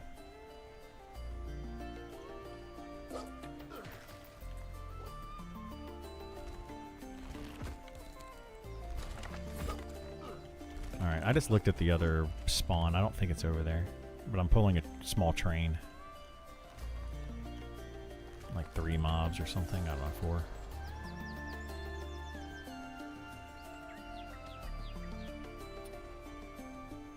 How's the first episode? First episode was good. I liked it. Yeah, it's starting to wrap up some of the things they did in the last season, and kind of, you know, figure out how they're going to carry forward from that point. I enjoyed it. It was good. You have a sound card. Uh-oh. It better be a good sound card. If it doesn't allow you to hear things that are up to 100 decibels or whatever it is, 100,000 decibels, then, you know, it's not good enough. You need to get a better sound card. That was crazy that day, man. How dare you use headphones that are comfortable for you, since the sound quality of what I hear is important to the stream. That was such a crazy, like, I don't even know. That was just so weird to me.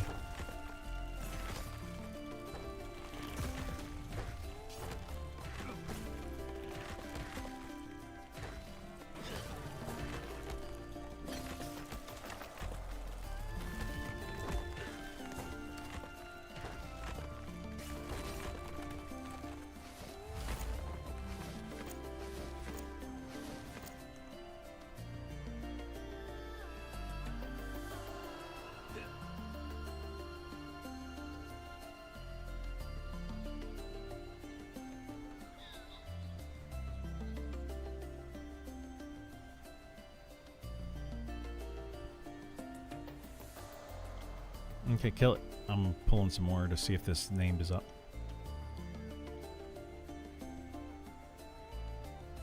I think it's just a prowling wolf that's up over here. Because I'm not seeing... Yeah, I assume it's another one that's on this rock over here, and I don't see it. So we're just going to stop pulling these over here. Although I've got 2 more incoming. This zone is super buggy, man. Like, the trees and stuff just keep disappearing.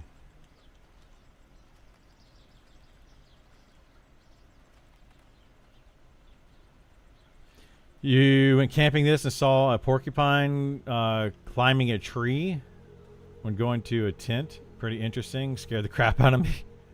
That scared the crap out of me, too. Yesterday, my group discussed our composition for early access: Ogre Fighter, Cleric, Enchanter, Monk, Rogue, and then the discussion went on for the last. The one that I usually played was Shaman. I'm pointing out that Air Pet from the Elementalist would be great for our setup. Basically, he'll play what he wants, but we're in mind for 20 plus years focus, optimizing the time together. Hence the dilemma. I mean, I would go, if everybody else is set in stone, I would not add in another healer. I would definitely go Elementalist.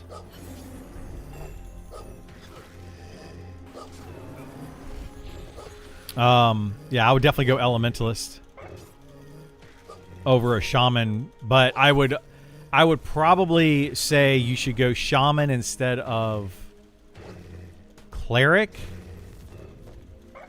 But if you're going to have a full group and you're going to have an Enchanter as well, then yeah, there's no reason for the Shaman.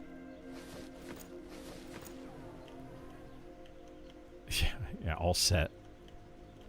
You know how many wolf pelts you need to do anything in this game?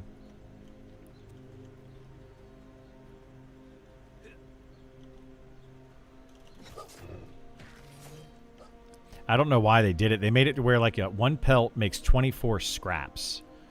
But then you need like all of those scraps to be able to make one backpack. Like it's a weird system. Like I feel like they need to reduce the amount of scraps that you get from a pelt, but also reduce the amount of scraps needed to make some of these items. But whatever.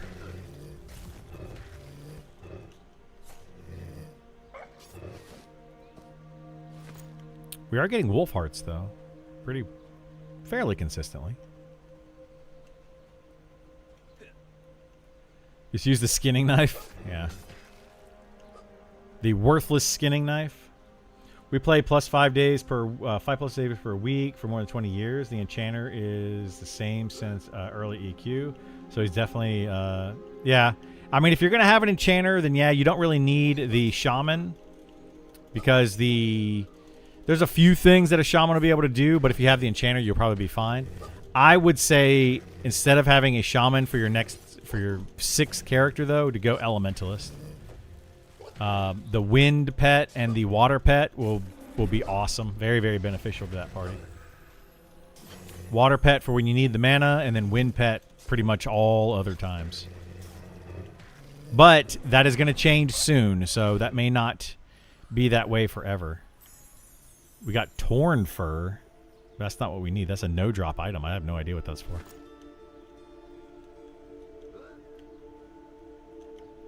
Sure. I don't know what it's for, but...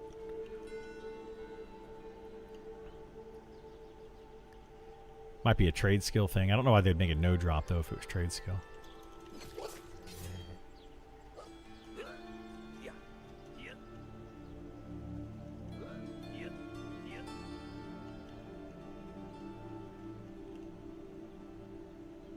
Working on getting those backpacks now. Getting the leather from the pelts is a pain. It is, yeah.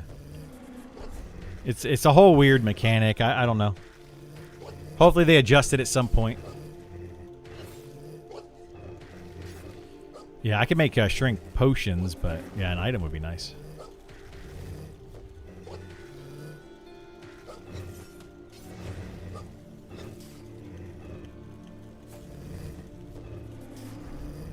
Right.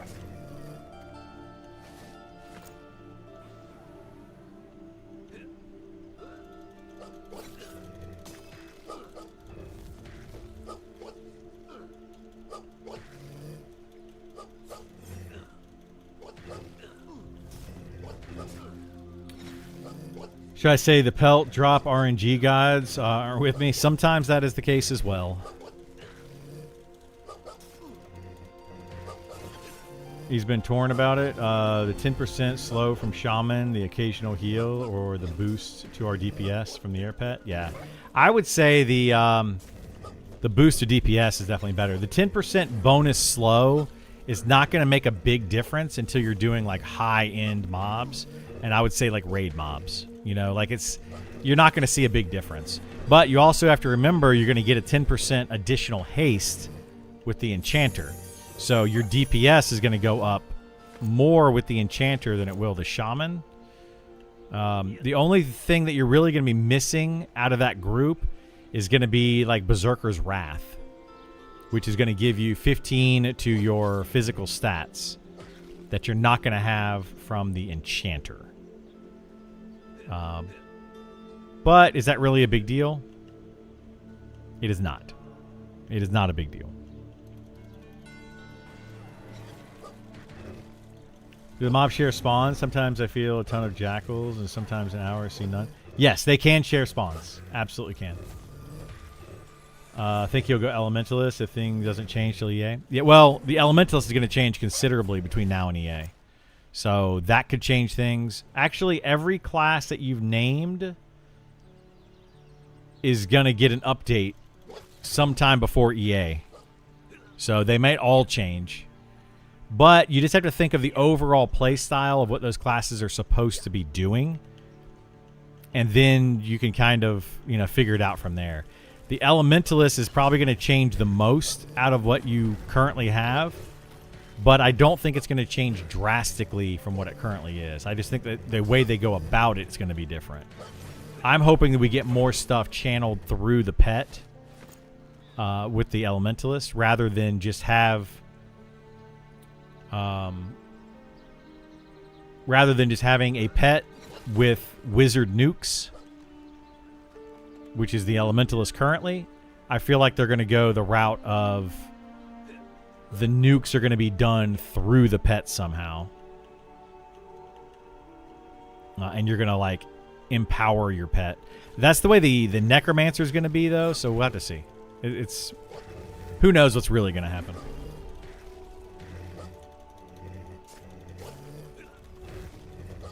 But yeah, as far as mobs, Kerrigan, as far as mobs having different sharing spawns, most mobs in the game. What is that? Primeval blood? Hang on.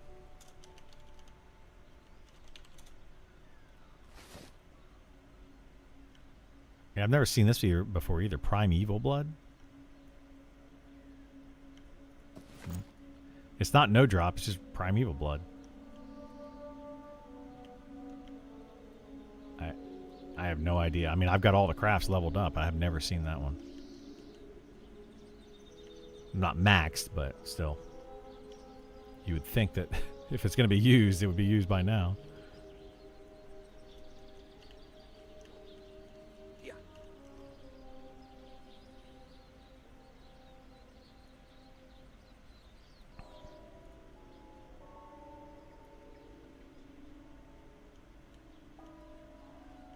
It's from an exceptionally old beast. That wolf is exceptionally old.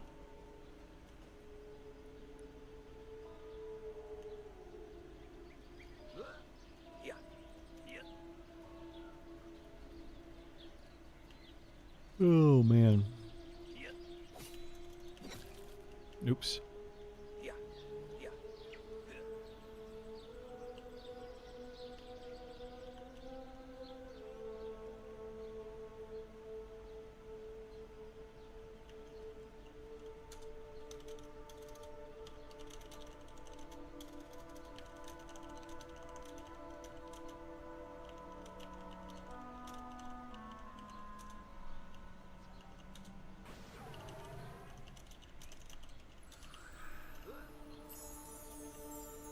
Potion to shapeshift into a wolf for 60 minutes. Oh, is that what it is? What level is that potion? Must be a high level potion. No, but it'd be cool. It would be cool, yeah. What would be really cool is if this room would cool down. That'd be freaking amazing. This little portable unit is on, like, full blast. Yeah. Yeah. Yeah. Probably should empty out its reservoir as well.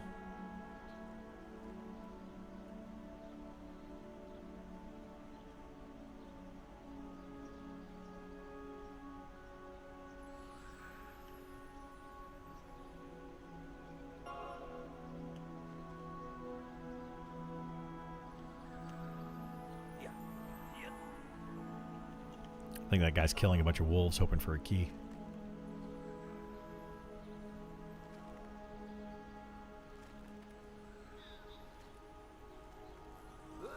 Yeah. Yeah. Yeah. Yeah. Yeah.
What floor are you on, Kaz? Oh, you never done past that?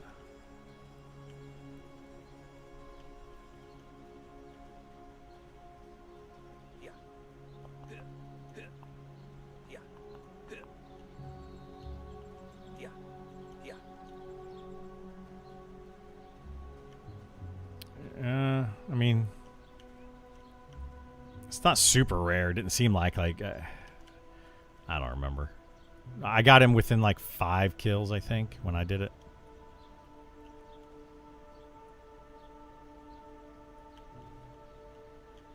Yeah. He should be a lot more common, I think, because it's a quest.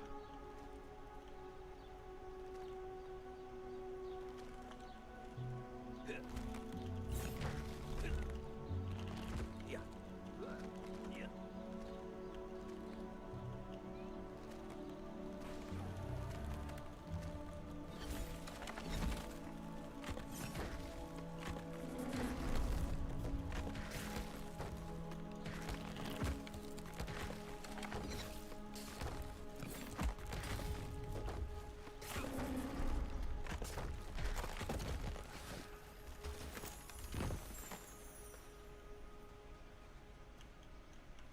On this rock.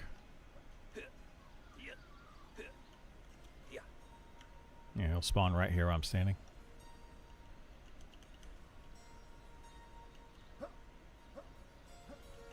And then there's another one that spawns. I think there's another rock in a different cave, like over that direction that I'm facing. I've never seen him spawn over there, but I was told that he spawns over there. But I didn't see him up, so.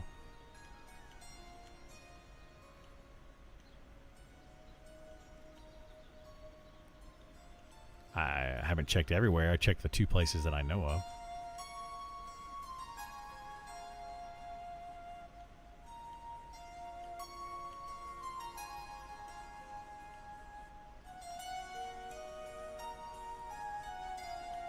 Nope.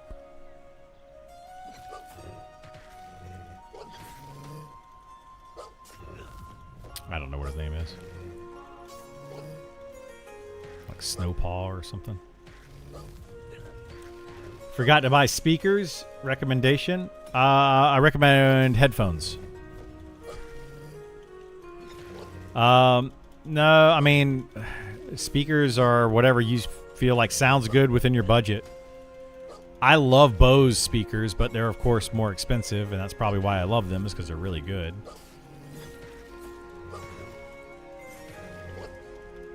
JBL is also really good speakers.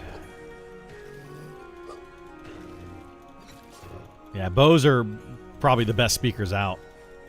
Like, you're not going to really get better sound quality out of anything other than Bose. But they're, of course, more expensive. So, it all depends.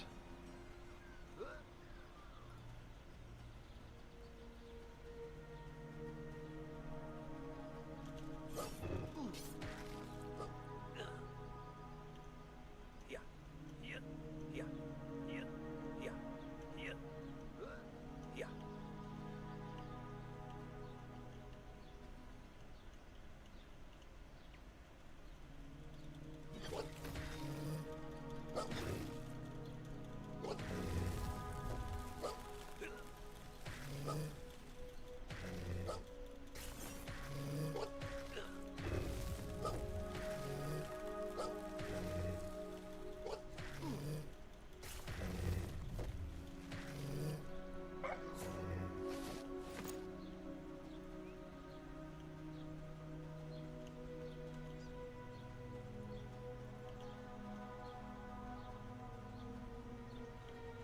Okay.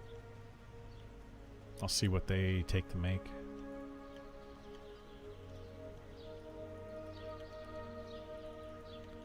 I don't see any up here, Kaz, on top.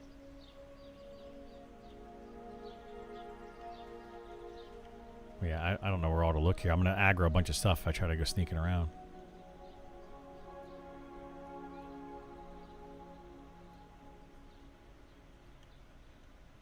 Yeah. Yeah. He's not on tracking? Is he not? Okay, good.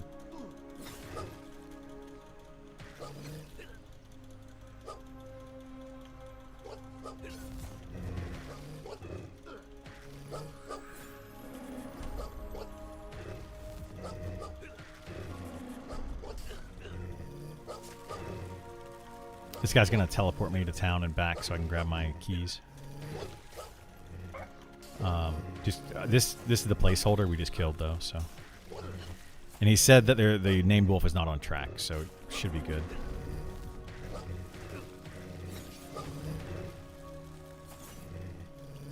Sure you've answered all your questions before? I probably answered most questions 2 or 3 or 4 or 5 or 6 times. Not a big deal. I don't mind. Alright, I'll be back in a minute. Let me go grab this stuff.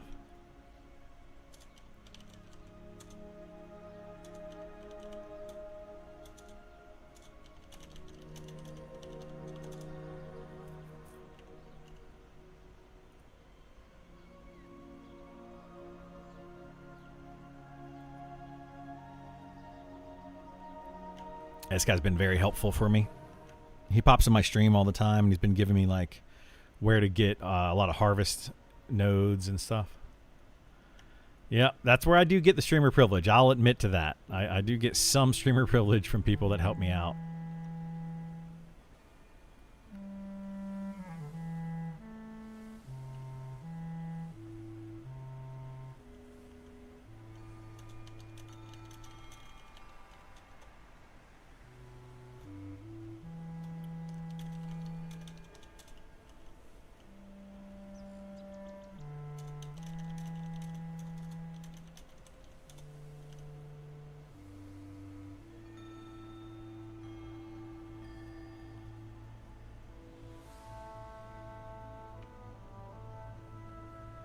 We're trying to skill up your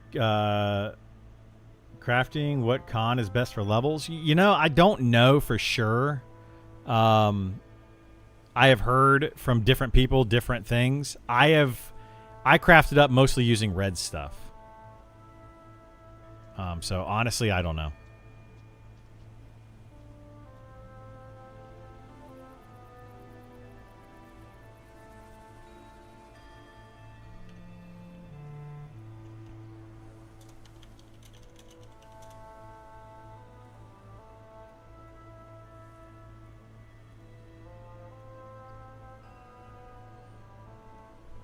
You hear yellow's best? Yeah, I've heard people say all sorts of things, so I mean, who knows? I don't think anybody knows for sure, but there might be people out there that do know for sure. But yeah, like, I generally make stuff starting at red, and I just, like, when I'm crafting something, I pick one thing, like that's a high level, and then I just craft a bunch of that one thing until it turns green, and then I go and do the next thing. And I've gained skill points from red with orange, yellow, you know, white cods. I've gained skill points from all of them.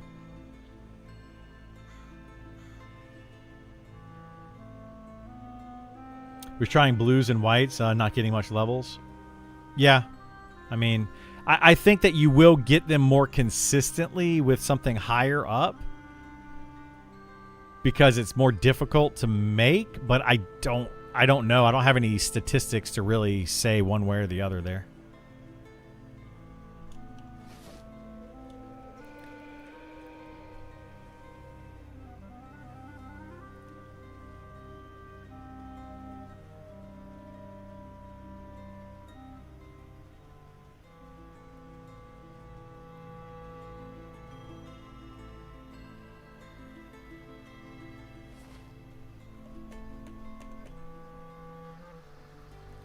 Mainly the loss of the mats from failing. I'm trying to avoid since I don't have much. Yeah, that's the thing. So like, if you want to try to make items and sell them to be able to make more items and keep doing that, I would recommend doing blue or light blue con crafts, because then you're going to get skill ups and you'll be able to sell them, or hopefully get some, actually craft something to get it. If you're doing red con stuff, it's going to be like a 80 or more % fail rate, and you're going to lose all the mats. Personally, I don't care about losing the mats when I'm trying to just level it up. I just want to do it the fastest way possible. So I'll just chunk mats at it, and I don't really care. And I'll just get a ton of the mats that are needed. Which isn't necessarily the best way to do it, but the best way would be somebody giving you mats or being able to buy mats off of other players. If you can buy mats off of the other players and you can sell the item that you're making is the best way. So as long as you're breaking even as you do that, you're good. You can just buy mats indefinitely, sell an item for a gold, and buy all the mats for a gold, you're good to go. And you just keep repeating that process until it's green and then move up to a different one.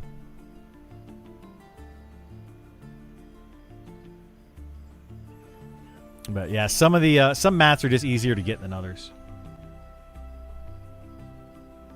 So try to find something that's got super easy mats.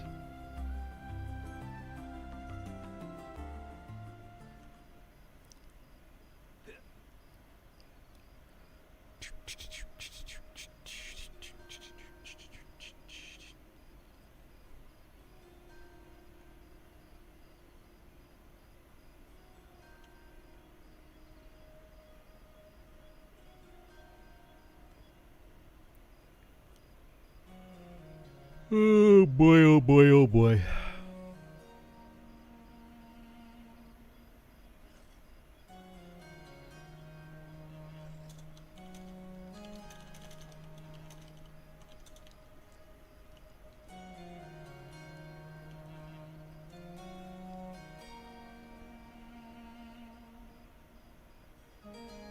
Yeah.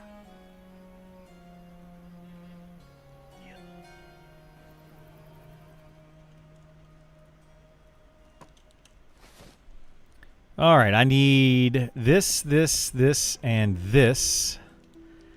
We can get rid of this. This can go in here. This.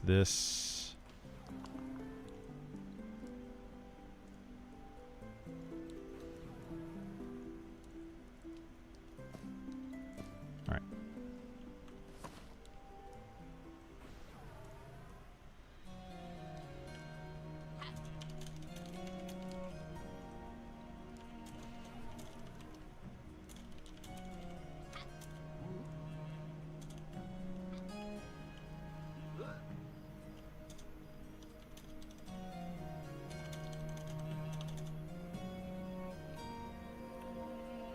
I got the Scarwood Giants to amicable. Any quests or vendors over there? Warmly, rather. I don't know of any. Doesn't mean they don't exist.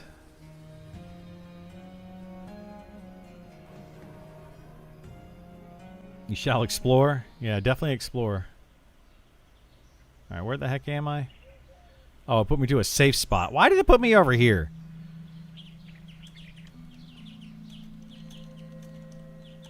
Silly bug.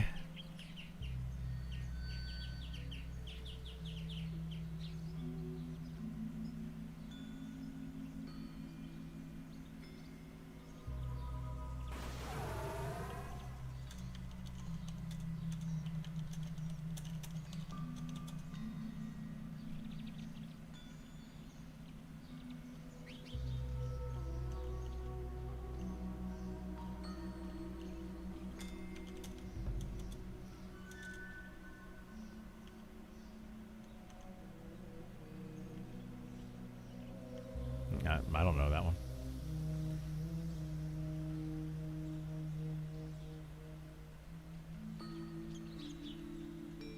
Yeah, the newbie area is it's kind of a pain in the butt, Kiergan. It's a big pain.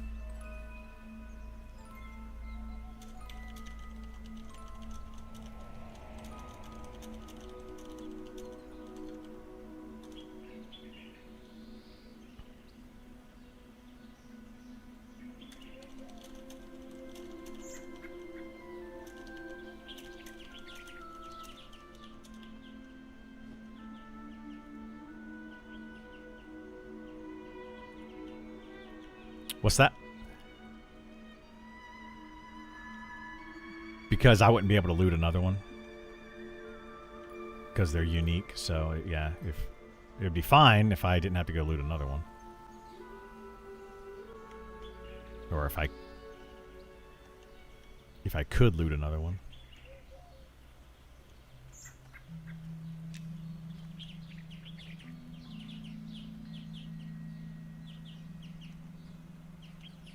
Couple of guilds now on my blacklist for helping because of it. Yeah, that'll happen.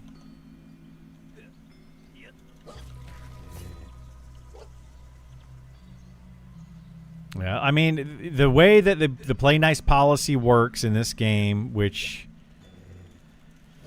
I mean I agree with but I don't agree with, is roaming mobs you cannot claim. But you can get people for kill stealing. So whoever tags the mob first. So technically, if you tag a mob and somebody else then hits it after you tag it and kills it, if they do that multiple times, you can petition them and they will get in trouble for that because you have tagged or claimed the mob first.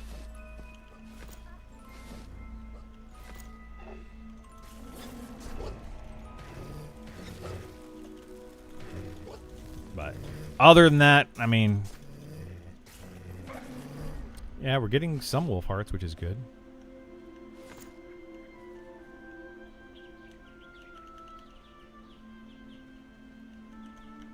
The what pelts?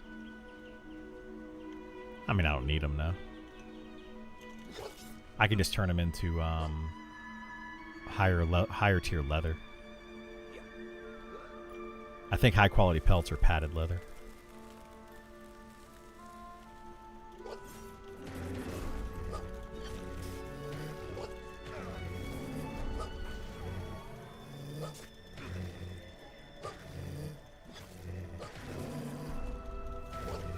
Yeah, I've got 4 keys.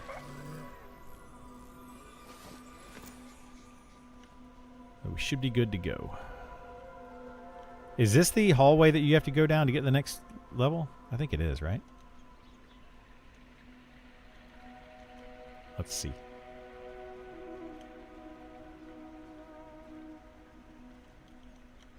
Yeah, because that's the Mystic Goblin, which is the next level.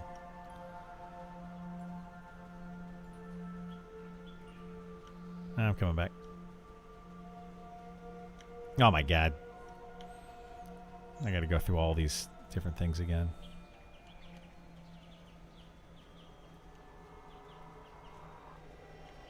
Did I make it back? What the heck?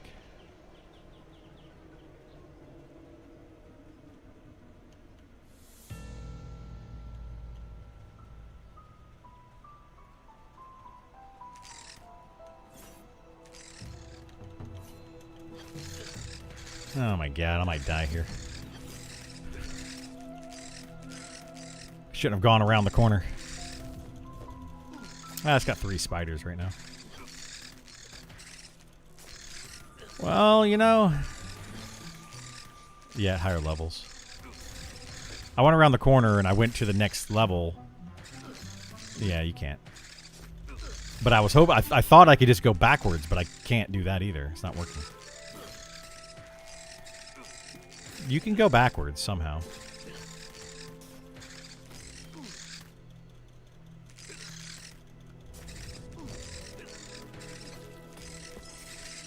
There's some way to go backwards. Because I just went to like the last floor and then back.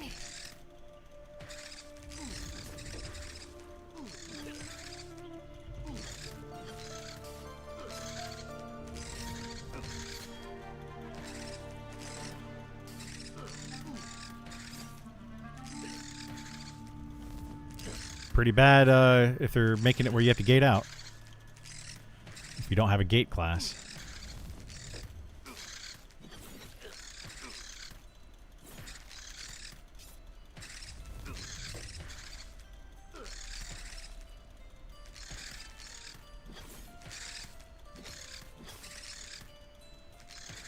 I could bring my wizard over here and help and actually get keys too.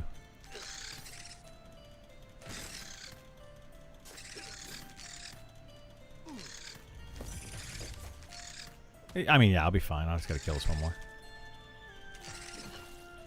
After that, I gotta be careful, though. There'll be another path that takes you down, or there is. Yeah, but I mean, it's got... These are all KOS mobs, apparently. You can't go the same path, like where you were. You can't just go backwards. I thought you could just go backwards and it would take you to the next area, or to the previous area.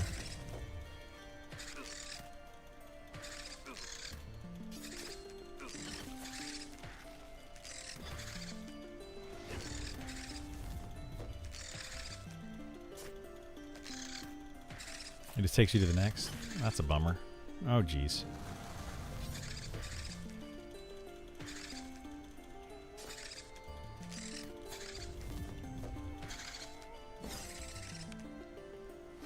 All right.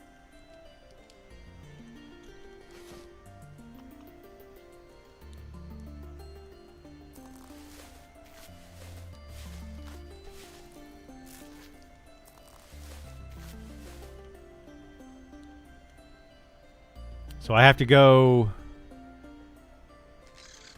Oh my gosh, dude. These spiders are so annoying.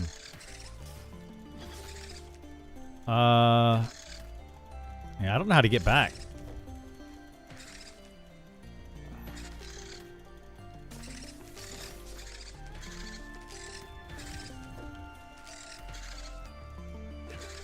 Oh, great. Another spider.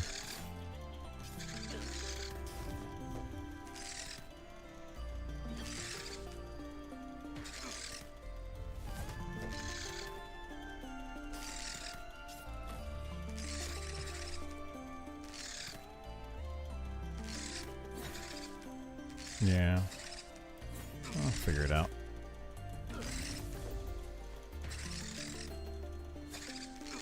This is not very well thought out.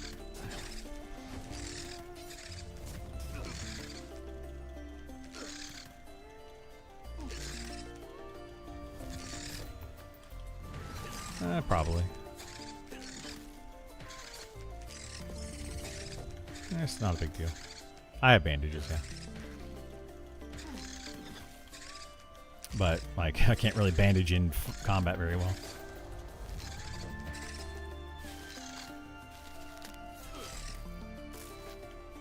Look at that. I'm healing faster than doing damage. Just train it. They won't follow. I don't know where to go, though, is the issue, Vor. I would just end up with a giant train. Like, I literally have no idea where the exit is.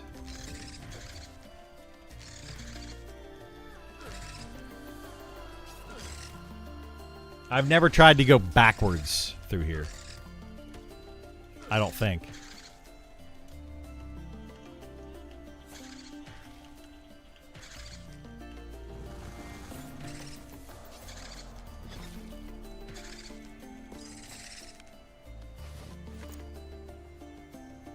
Think it's to the left over this way? Yeah, the issue is I'm going to keep running into spiders, though. I need, wait, I have C and Viz. For 5 minutes, I can have C and Viz.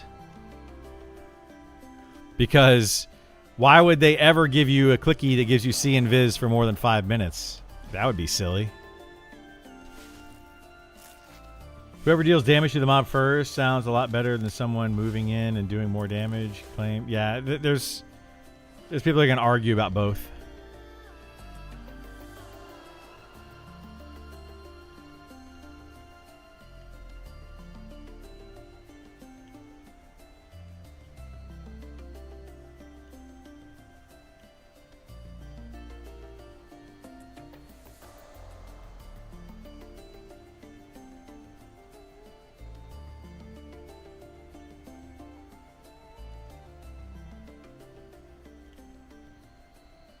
Do we need to go up here?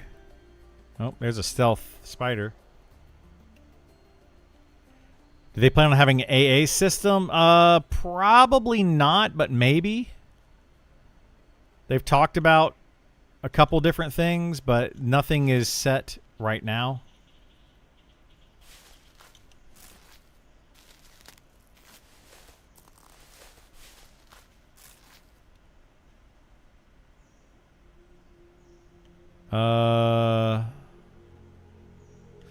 Whatever. We can try to run through here and see what happens.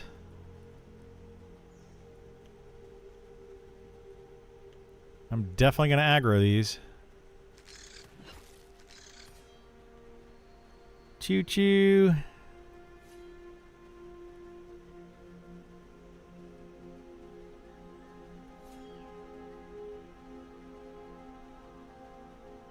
Well, that went backwards. It went somewhere. Oh, here we go. Yeah, we're back. Back through the spider area and into the regular.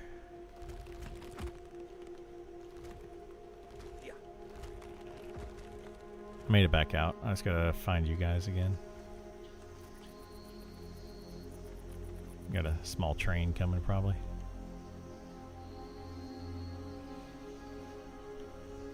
You just run through another tunnel, another cave, and you go backwards.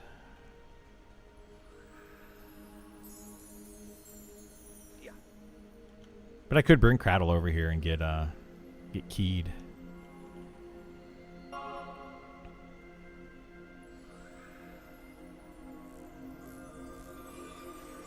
Yeah. Exactly.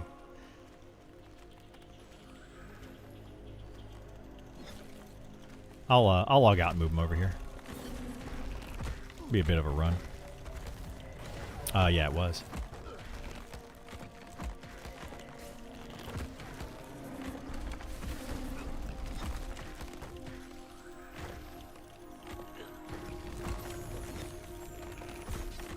Yeah, it's almost easier when that happens though, because then you can just kill whatever and get the keys.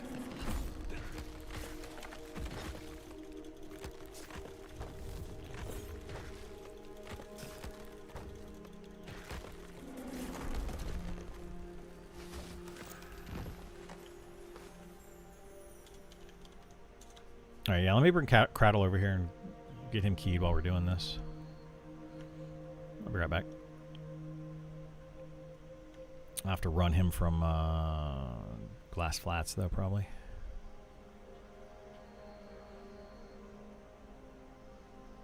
Giants don't talk to you? Yeah, they're mean like that. Big giant language. It's a giant language barrier.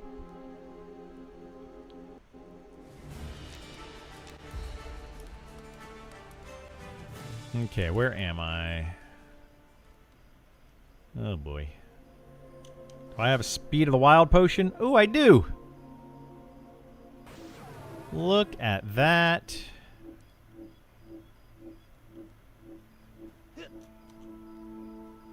Not the best Speed of the Wild, but it'll function. I do like being able to make those potions. Definitely helps out.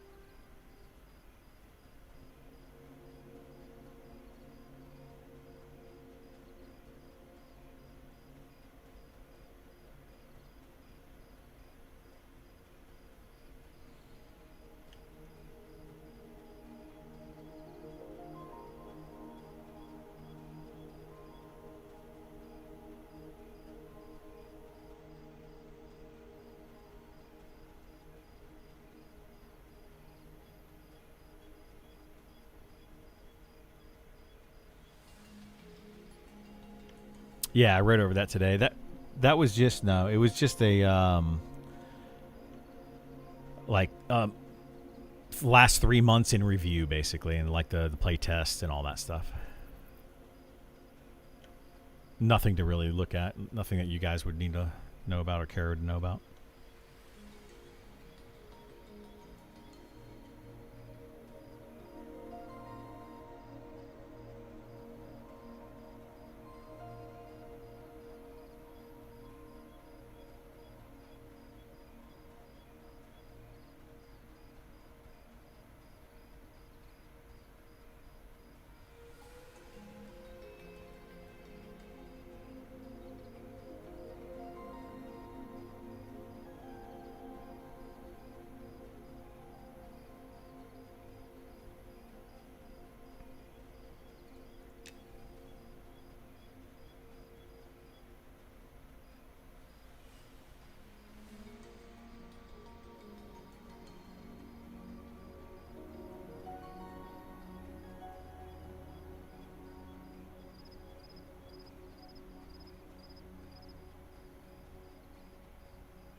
What'd you get?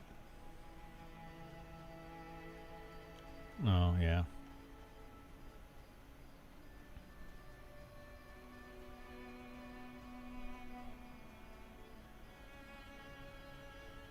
I don't know.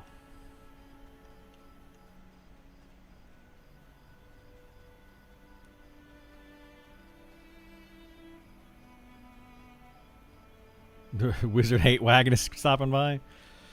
Yeah, and they're not even going to adjust Wizard anymore.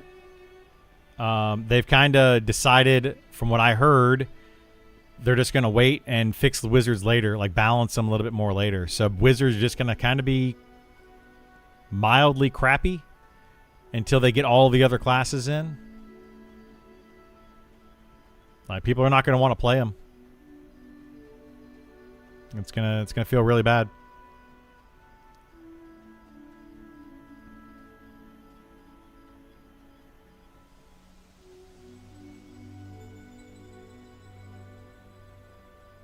This lighting is kind of rough. Well, the lighting is here. This is what the game is supposed to look like. So, you tell me, and then you can put in like a lamp, like that.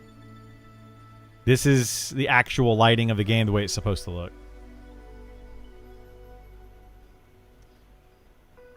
Looked at other streams and it's pitch black. Yeah, so it's pitch black if they don't have their gamma turned up.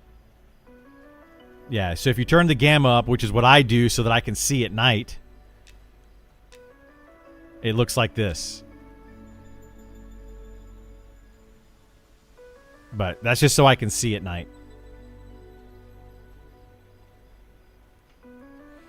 And it gets very tiresome to adjust it back and forth. Extremely annoying.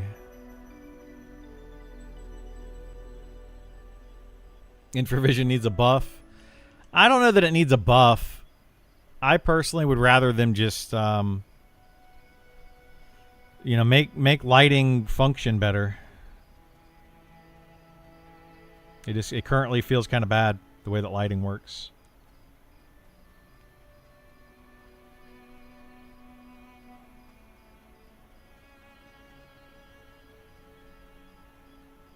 Yeah, so like your screen is either the gamma is set correctly, and then it's really annoying because at night it's super duper dark, or your screen is not set correctly and you have the gamma turned up, and then it's like everything is washed out. So there's no winning. There's literally no winning. No matter what I do, somebody's going to be like, well, it's supposed to look like, and they're going to say what they think. Game's too dark. Game's too washed out. Game's too bright. Game's too this. Game's too that. Yeah, whatever.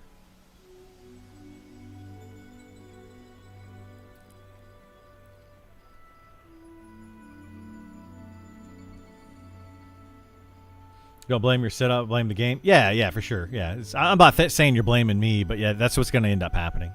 It's just a non-stop issue, unfortunately. You got yours set to 75. Yeah, 75 could be okay. Somewhere around in here. That seems like it's an okay spot. You can still kind of see. You still tell, where the shadows are. But yeah, if you turn up the gamma too much, the shadows start to go away. If you turn it down too much, then it's just like pitch black. But if you have a light source, it looks really cool. I love the way the game looks when it's dark with the right lighting and all that. It looks really, really cool. The problem is that you can't see anything at all off into distance, which is really annoying. Like, I can't even see this mob right here, this wasp. I can see something is moving over there, which is really neat. Like I like that for like a scary horror game. Like, there's something moving over there. I don't know what it is. I want to get a little closer, but for a game like this, I don't know. I feel like they've overdone it too much. But then there's also people that play World of Warcraft and are like, you can always see all the time in that game. You never have any issues whatsoever. So there is also that.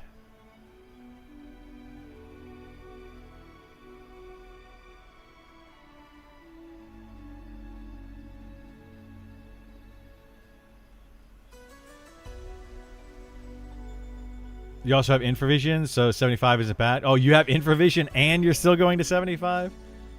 Yeah, does a whole thing. I mean, you could probably just fake your monitor to make it look like infravision, right? It's just a setting. That's literally all it is a setting for the colors on the screen. I think it adds like a blue filter to it. So you can always fake that. Anyway, I don't know why they don't change it. I had to adjust it a few times, a few deaths in the first dungeon, the newbie area. Yeah, that'll happen. Bonebreaker Axe, 2137 two-handed. Eh. For two-handed, it's not great.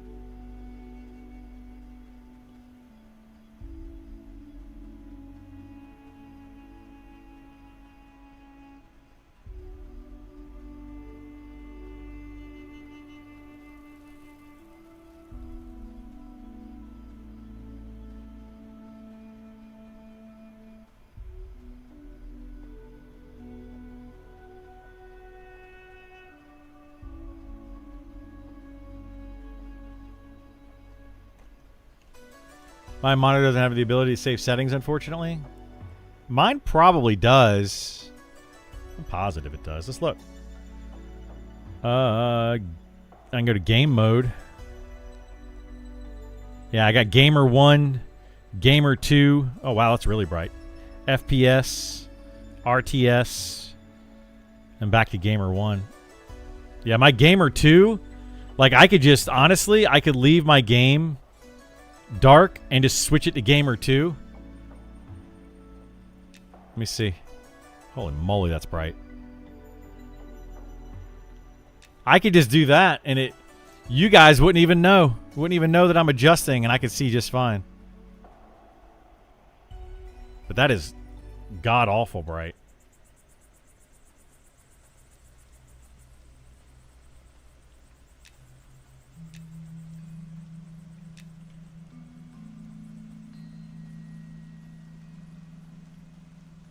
Yeah, exactly. I don't want to have to change it every time I play either. I hate that I have to change it now. It's more frustrating than it is anything else. Like I can't see anything, so I have to adjust it.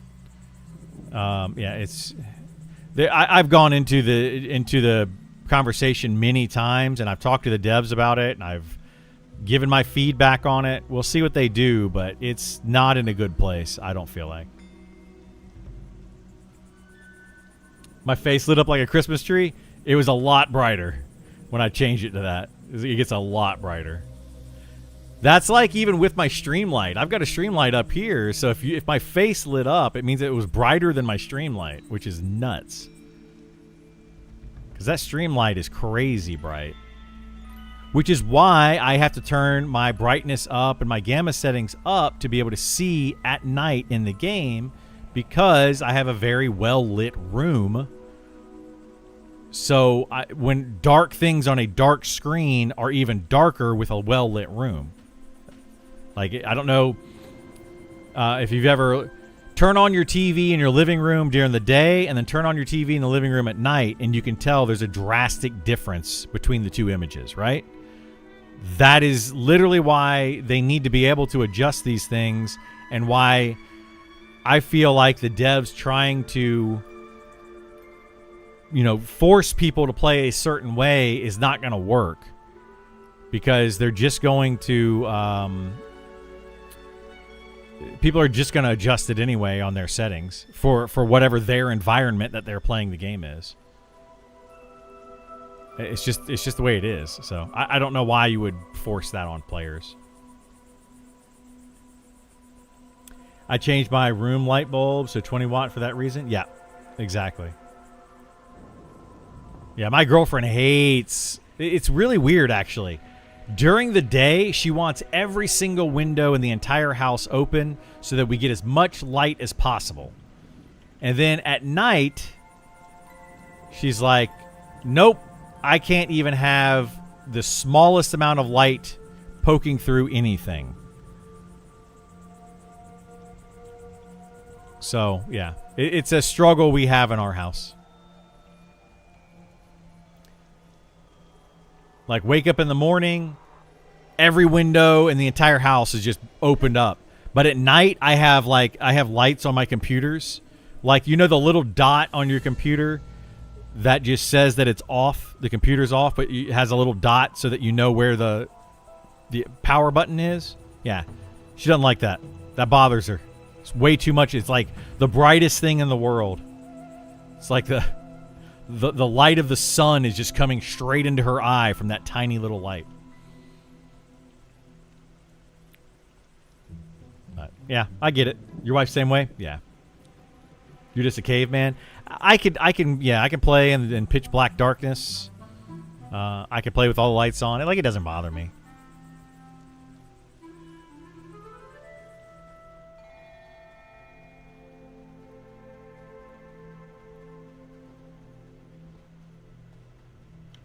All right, I'm almost back on Cradle.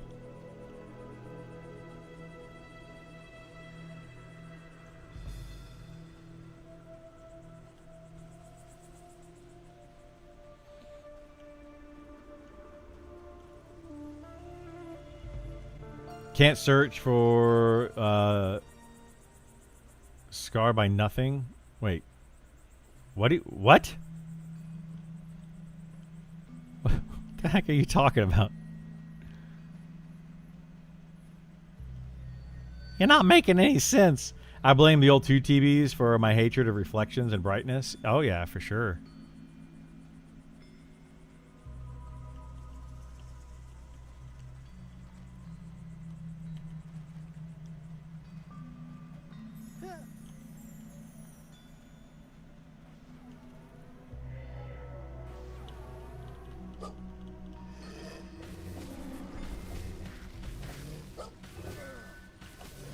That was me.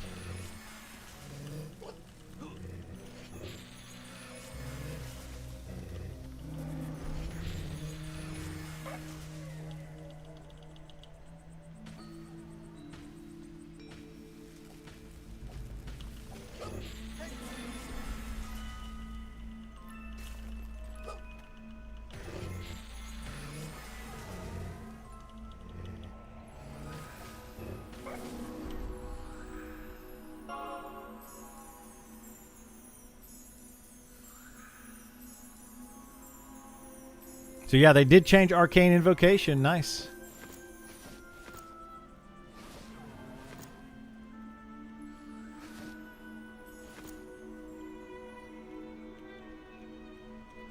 Very cool.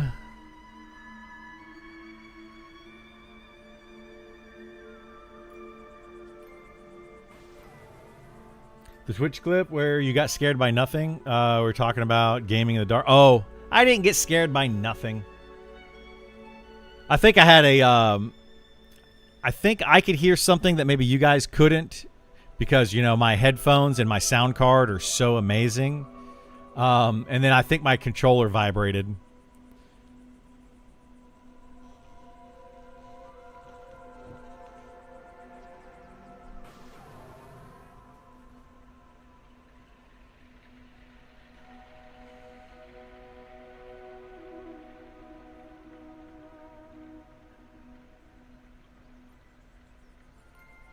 I love how Pantheon is putting these things. I'm reading one of their things right now, and it says, details on the cleric refresh. They're trying to make it sound like, oh, we're refreshing the... No, you're remaking the entire game. Stop trying to spin it in a positive light. Just be like, we screwed up. We are currently fixing things.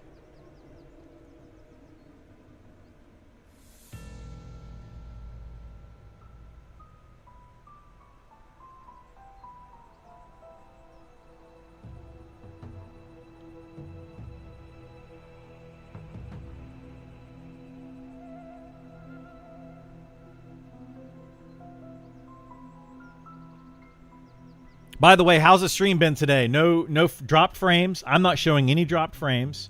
We're streaming at 60 frames per second at 1080p. Everything look good on you guys' end? No issues? No stuttering? Other than maybe me stuttering? Maybe I have a stutter. I don't know. But, yeah. Stream's great. Awesome. We had some issues over the weekend, and I ended up getting a new ISP.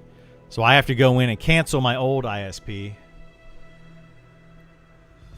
I got to do that today or tomorrow. I told my girlfriend she can test it out for a couple days, make sure it works for her. So I think, hopefully, she is doing that.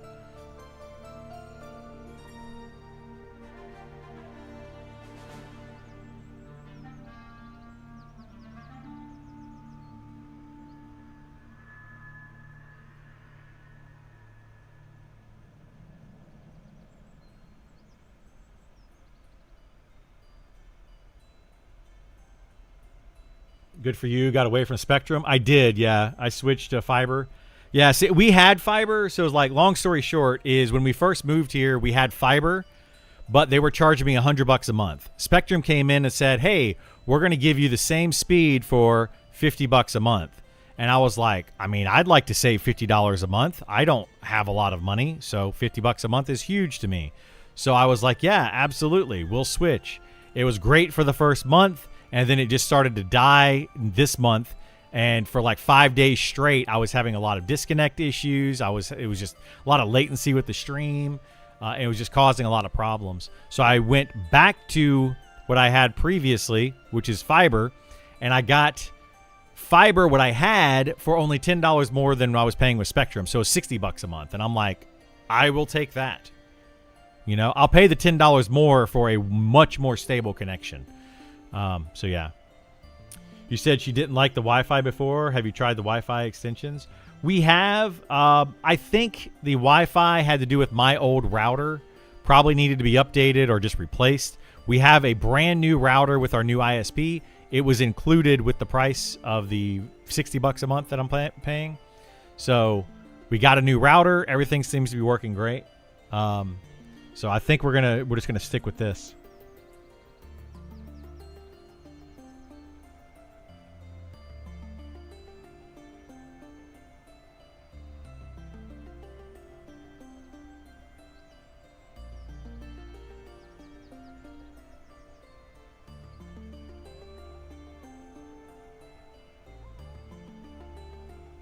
So yeah, hopefully this fixed the problem, at least for now. And we're locked in, I think, for a year with them on this one. I just now have to go and cancel a couple of things, so that'll help a ton. I usually ask the ISP for a new router every year. Yeah, that'll probably help a lot. My router I had was really old, but it was a good router when I got it, but it was it's now really old. It's probably a 10-year-old router. So yeah, it's, you know, the technology is on its way out. So I'm happy with it so far.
Best place for the jackals? You need pelts. Evershade Weld has a lot of jackals, low-level jackals, if you can get over there.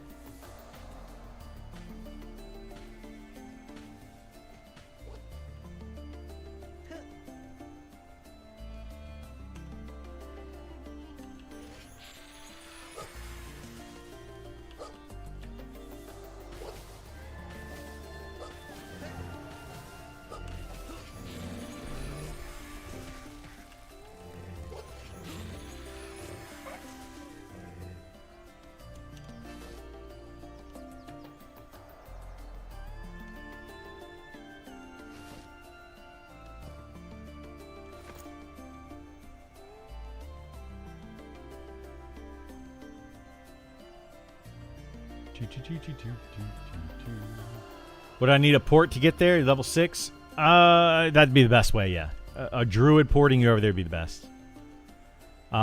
You can run there at level 6, get Speed of the Wild. It's possible. But you have to kind of go the long way. Otherwise, you're going to die.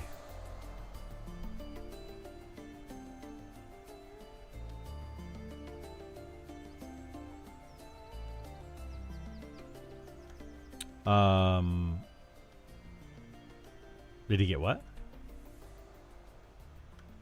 Oh, no, I don't have one for Cradle.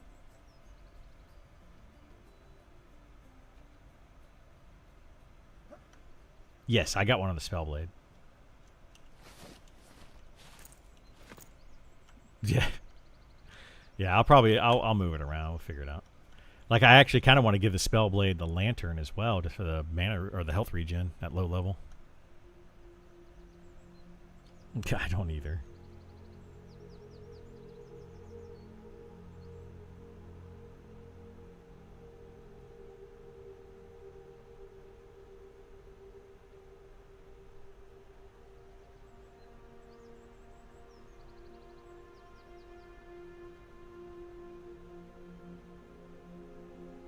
Yeah, it's pretty bad.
I wonder if Arcane Acceleration, is it based on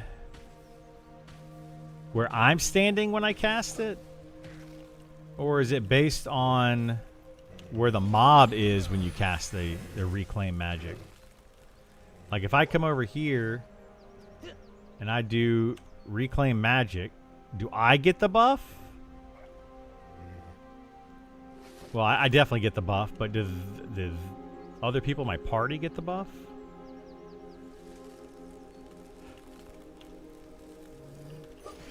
I wonder.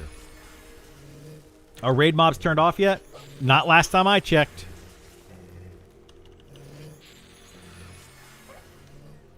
So I don't know what's going on with the raid mobs.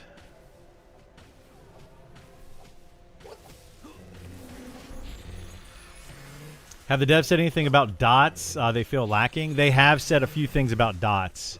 Dots are something that they need to look into in TTK. So the TTK needs to go up more probably so that dots feel better. But they just recently increased TTK. So yeah, it's a whole thing. We'll see what they do with it.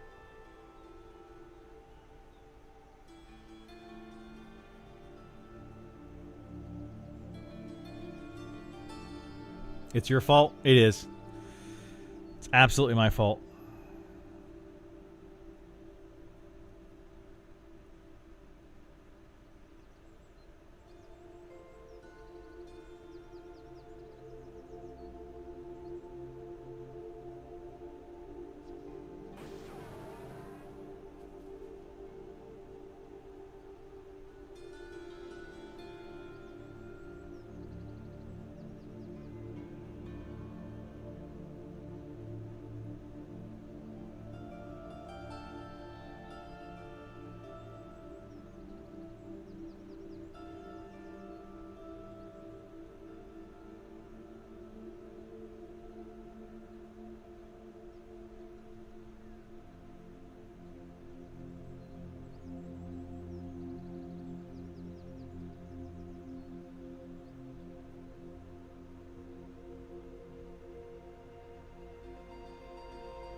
Not in PvP. Dots are nasty. Necros are gross to PvP with dots. Yeah.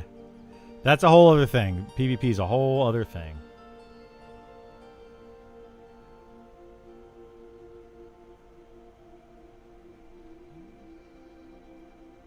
Yeah, Necro can just like dot you up, put divine their divine aura up, run around a little bit, wait for you to die. It's a whole thing. But that's why I say in this game, it's not going to be fair. It is not going to be fair. PvP is always going to be lopsided.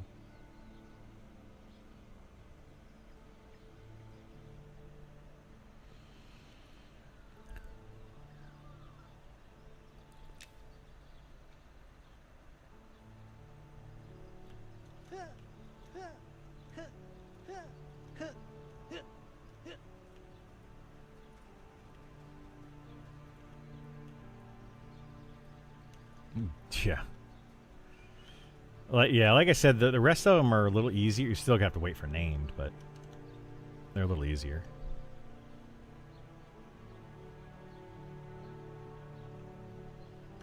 I mean, I guess if we get here early on early access around the level where we can XP in here, it's not really a big deal. It does suck if you come back here later, though.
Snow something. I don't like Snowpaw.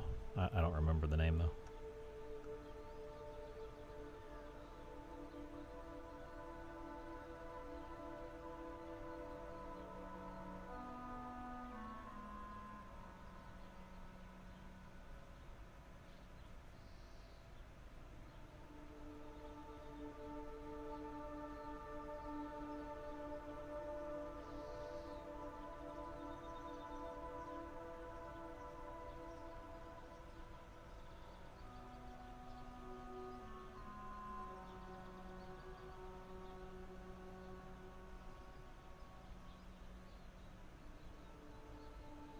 Soft paw? I'm told it's soft paws.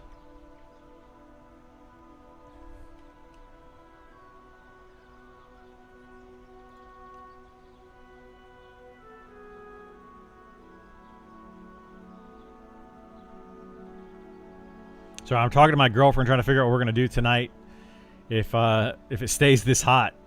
It is 93 degrees outside right now according to my weather app. And our AC is not working. Yeah. It's awful.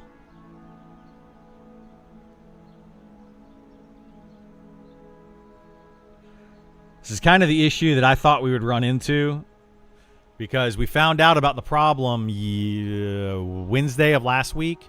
And I told my girlfriend, I was like, did you call on it or whatever? And she was trying to deal with and trying to call. And they're like, they're going to come out on Monday. And I was like, Monday's not going to work. They're going to come out here on Monday. They're going to say that they need a part. They need to do this. They need to do that. And it's going to take forever. And then she was like, well, you know, we talked about it a little bit. I was like, all right, well, we'll see what happens. And here we are on Tuesday, and they're not going to be able to come out and fix it until tomorrow. They did come out on Monday. They thought they fixed it. It didn't fix. Now we have another day that we're going to be sweating, which is all day today. And they're not going to come out until like afternoon tomorrow. And I'm like, oh my gosh, guys. Like, seriously. We were just in here sweating. I could tolerate a lot, but holy moly, this is awful.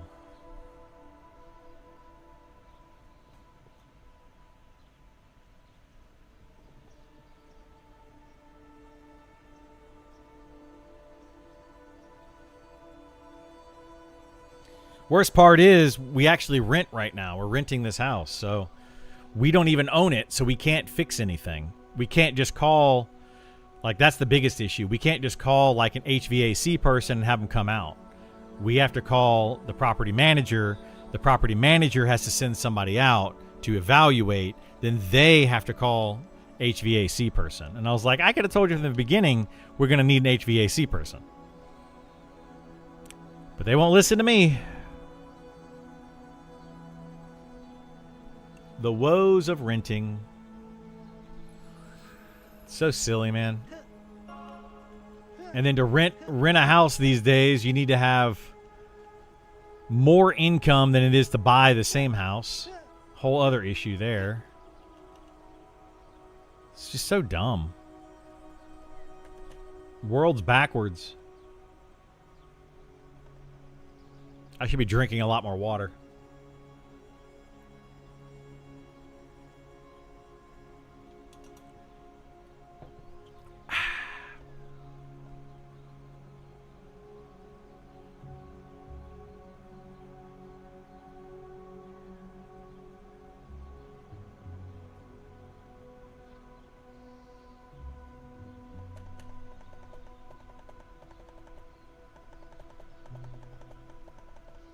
If it was me, I would rather buy a window unit for the bedroom or rent a hotel room. Well, we got a window unit. They did bring us 2 window units.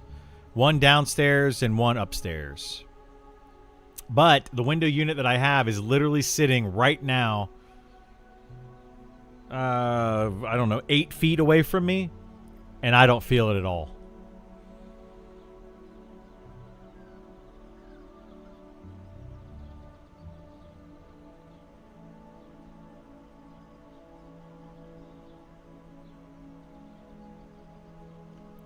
No, that would be on the next floor, I think.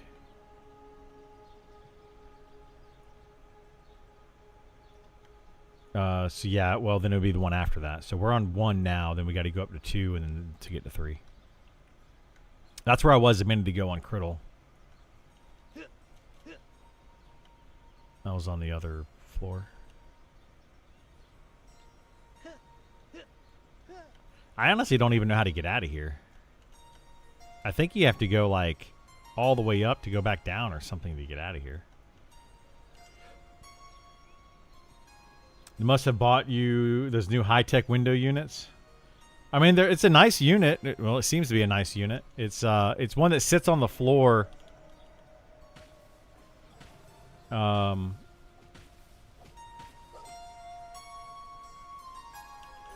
Yeah, like I said, they're trying to keep it kind of hush-hush, I think.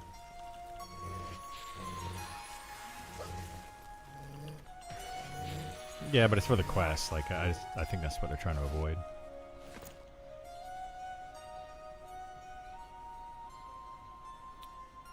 Those suck, do they? I don't know. It's sitting on the floor and it's pumping the hot air out the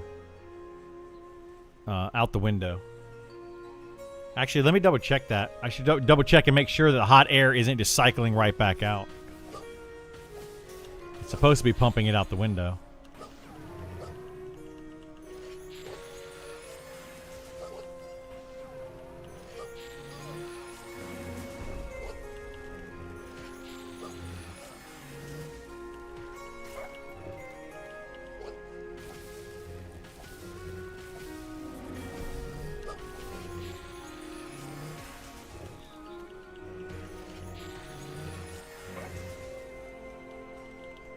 No, you don't need to.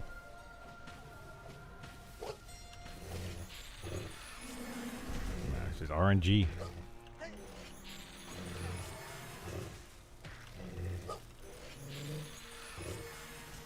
Oh, the worst part is you need it to spawn and the other name to spawn if you want to get 6 of them.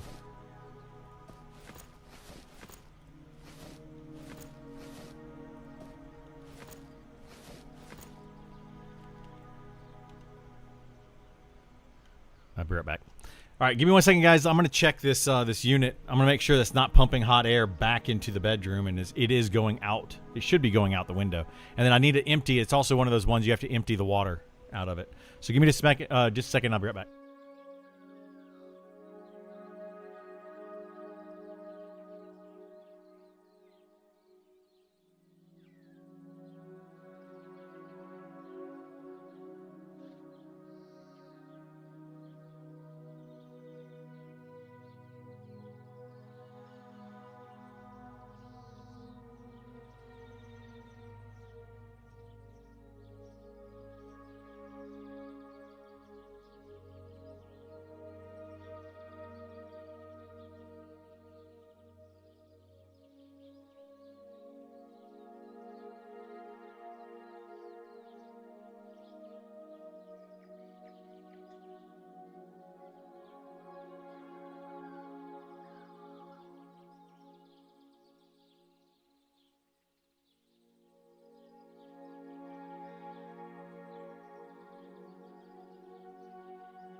Oh, yeah, it's on the lowest possible setting. Hot air is going out the window. I mean, it's pumping cold air out. It's just not doing it fast enough.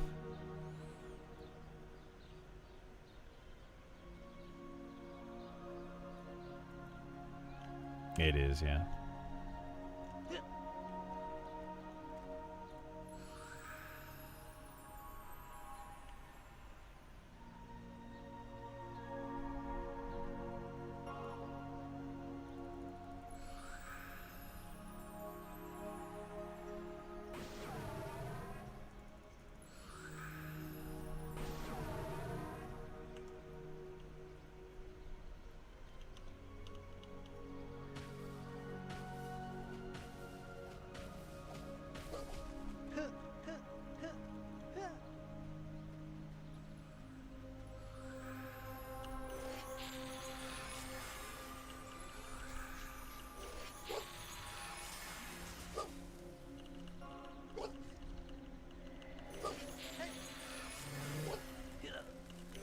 I think when you turn in the item, it attacks you. Oh, I thought it did. Whatever. But yeah, you can kill it. It drops items, so.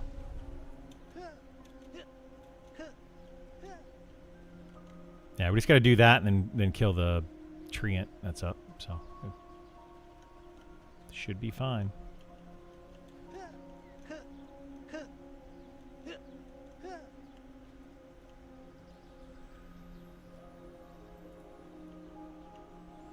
I'm out. Sorry for spamming your stream. Nah, you're all good, man. That's what I'm here for, is answer as many questions as people have.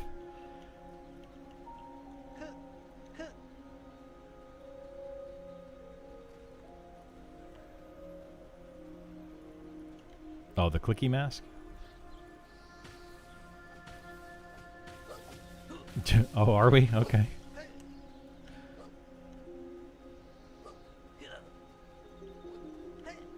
Alright.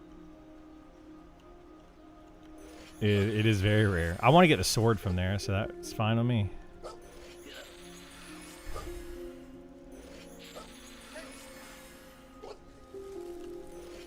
Yeah, we can do that. Might as well camp that other thing while you're there, too. The other quest item that when it rains or whatever.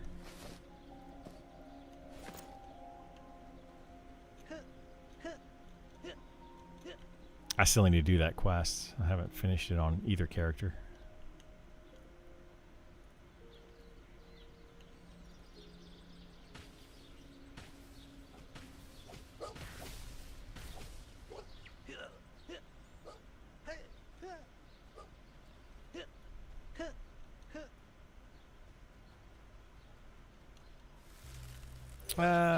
Yeah, we'll have to see what they do with it. I think what it's going to be is you're going to be able to, like, interrupt the mobs and stun them a bunch, so you're going to be able to stun lock and then kill something, but doing that consistently might be tough.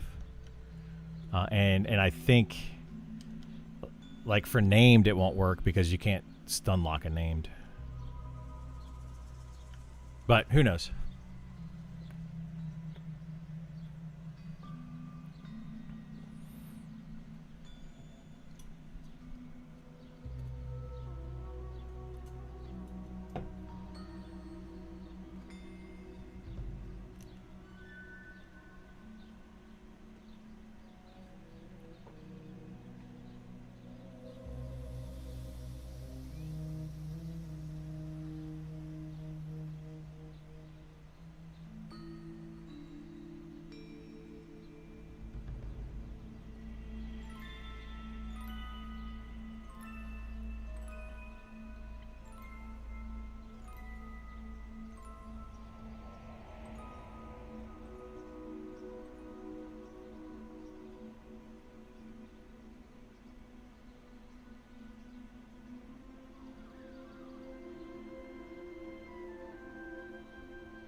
This is crazy. They have pre-orders for EverQuest Legends. Are you actually you have to buy that game? And you just have to you don't just pay like a monthly fee and just get into Legends? I'm actually surprised that they're making you buy that.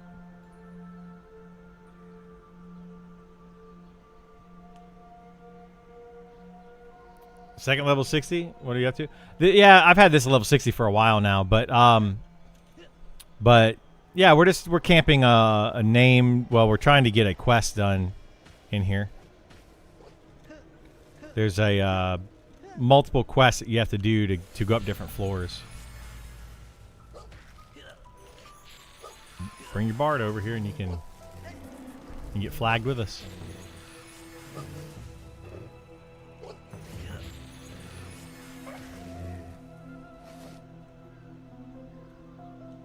There's another one of those torn furs if you want it.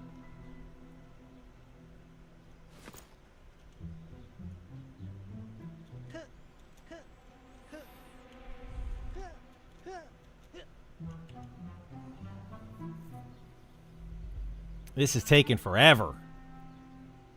Forever.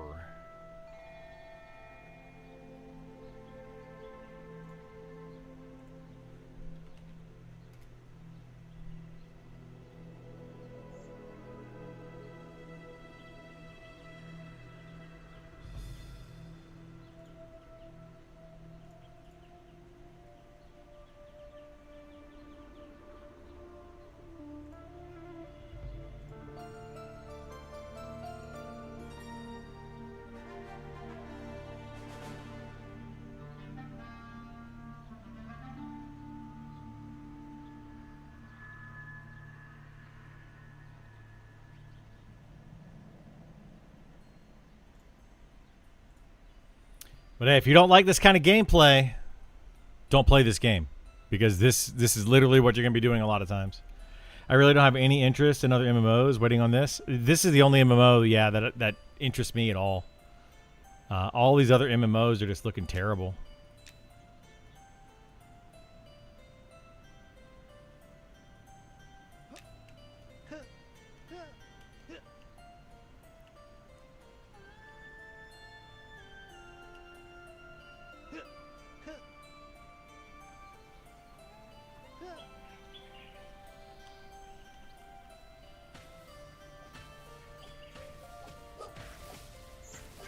No, you don't need to give her anything at all.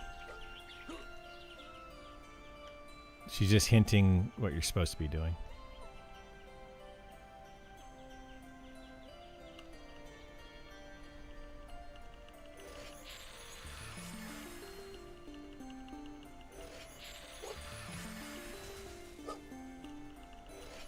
Yep.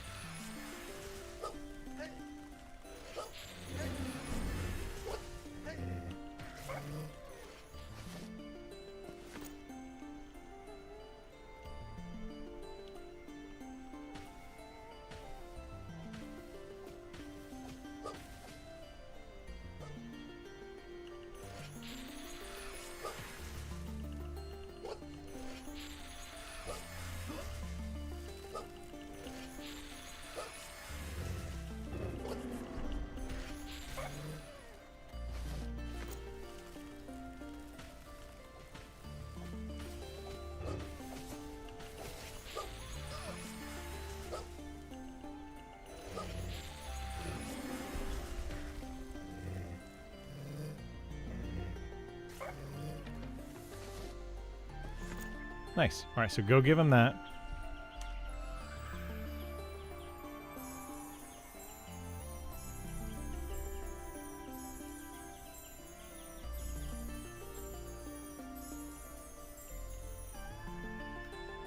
We can kill Thornbark. That's easy. Did you hand it in?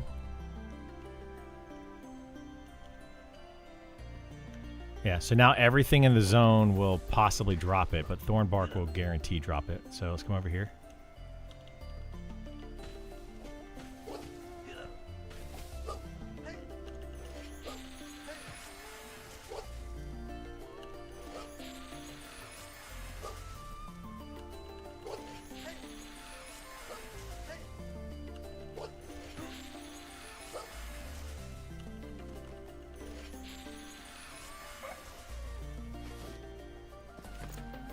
Over this way, you sir.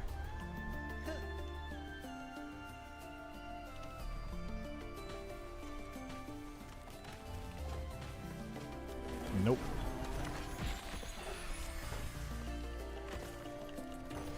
Closest I can get is glass flats.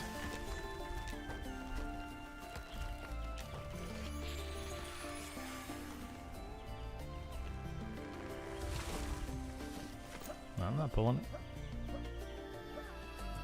How you like Wizard? Now I still haven't gotten a fair shot. It's okay, but it's not great. I mean, I can come teleport you if you want to. I could take him to glass flats and then he'd have to run from there. Yeah, you could run. Yeah, you could run directly from there. You have gig internet, must be able to download at 15 megabytes per second. Yeah, it's a whole thing.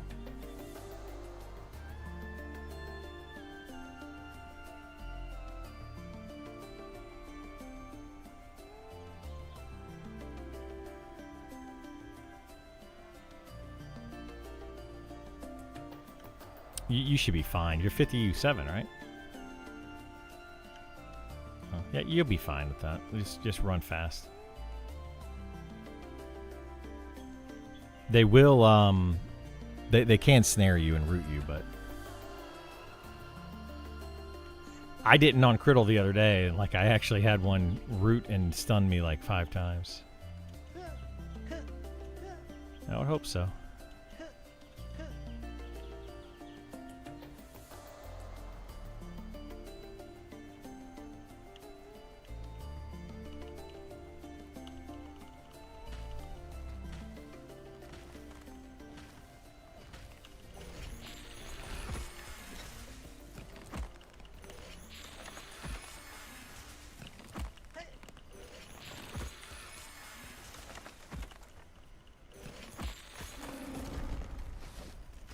Do you know where the zone line is from once you get into Evershade?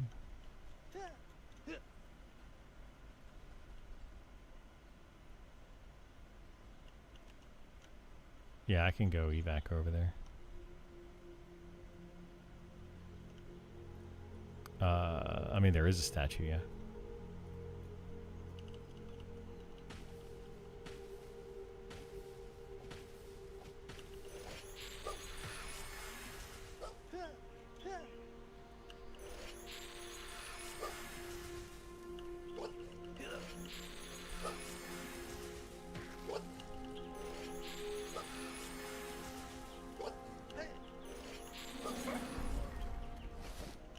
Here's your scale. Not you, sir. Yeah, this wolf. Yeah, this wolf got one. Yeah, it'll spawn now on any of the mobs or any of the wolves in here, I think. Correct.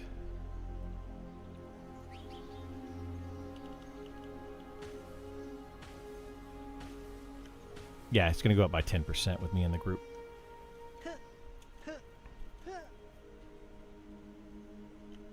No, it's a debuff on the mob.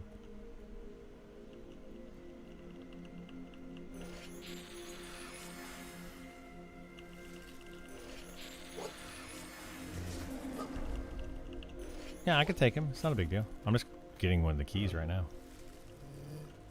Might as well. Oh, there's another key.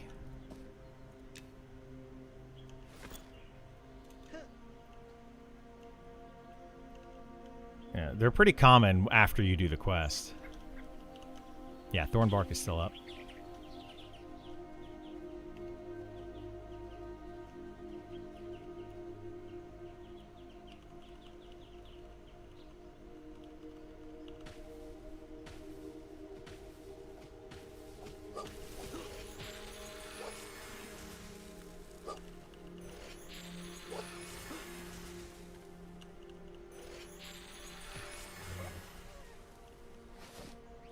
Yeah, if you loot the item, that's it. It's just one item per.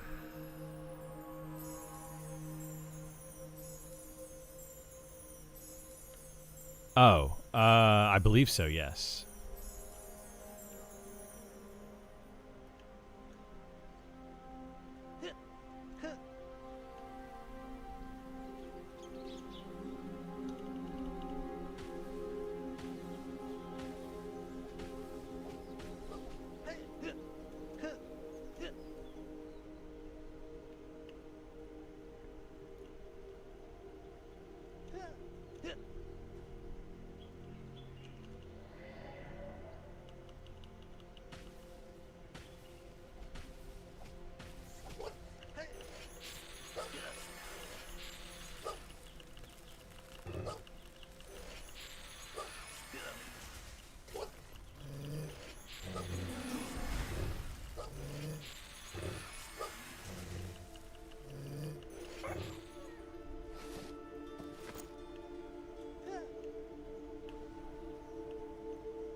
If closed beta wasn't, I think I may give it a go, but I'm enjoying this. Yeah, it's good.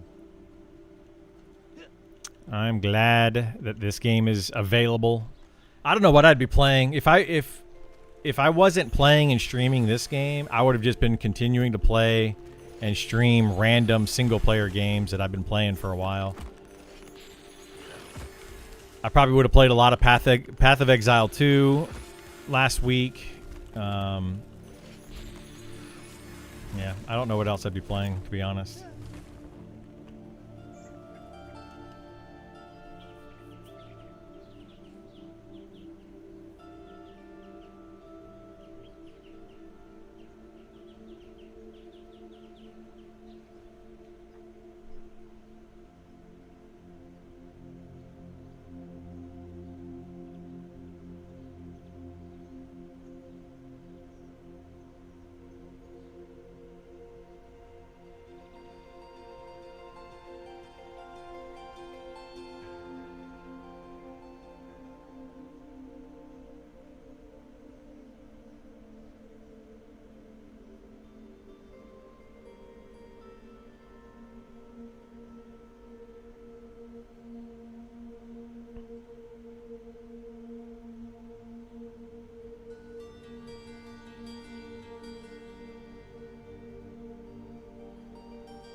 Is there no way to buy this current beta? There is not. No. You have to get selected for the opt-in.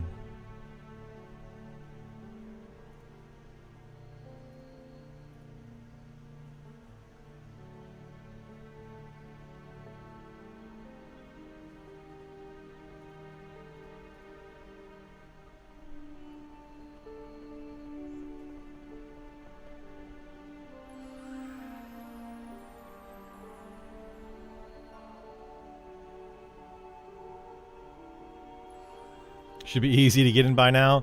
There's still like 15,000 people waiting in line, and they're doing about 1,000 people a week.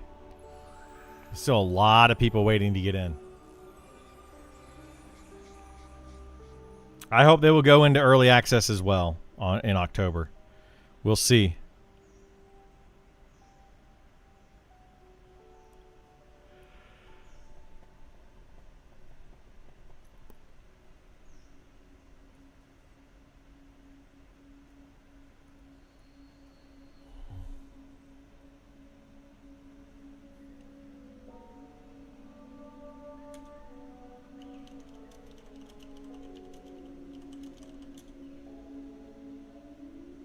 It's not here.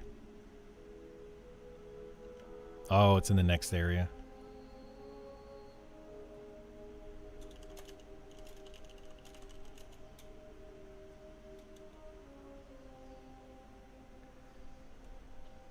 I think we could already play now if they didn't move EA back, right? Wasn't it initially planned for... It was initially planned in the beginning for like February.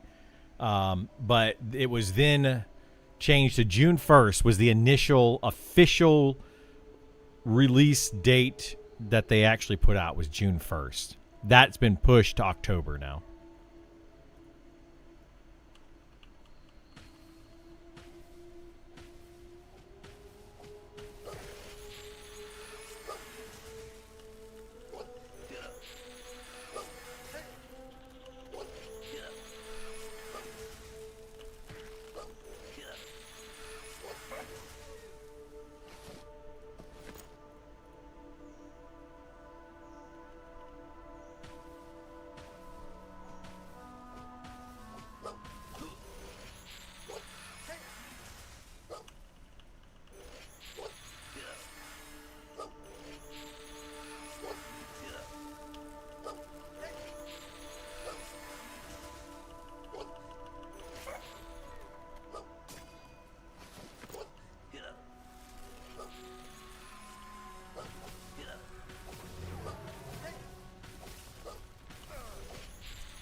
I guess it's better to wait and have a good experience. And I guess you like what you have because I see you playing this game a lot. Yeah, I play this game 10 hours a day, almost every day.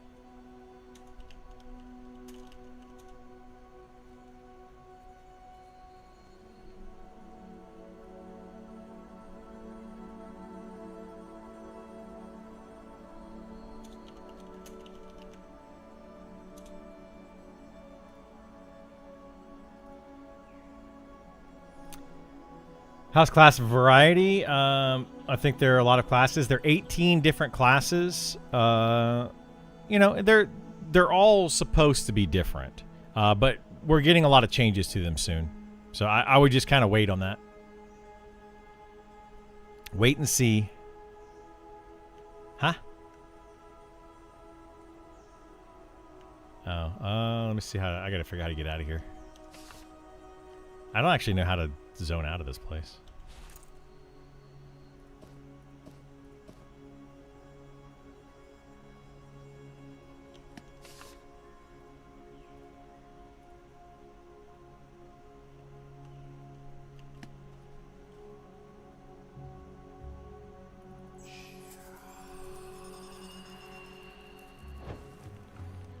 Where do you go for level 22 to 24 solo leveling? Well, I don't really know anymore because they changed solo leveling. I'm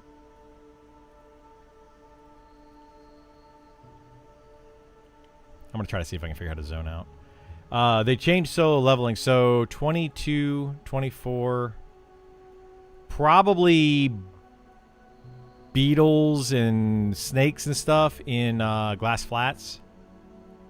From Evershade or Sungreet Strand, zone over into Glass Flats. I found the exit.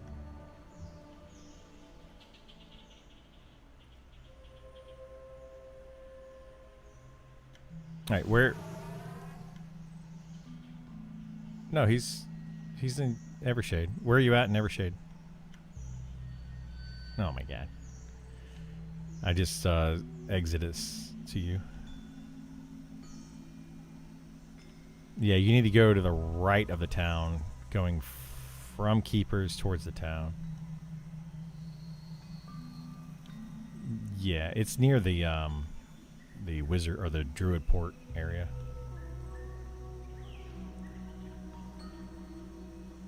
Is that west exit? That's north exit. Sungreet Strand is north side. To run all the way through to the opposite end. You might struggle though, Burl. They increase the TTK of monsters.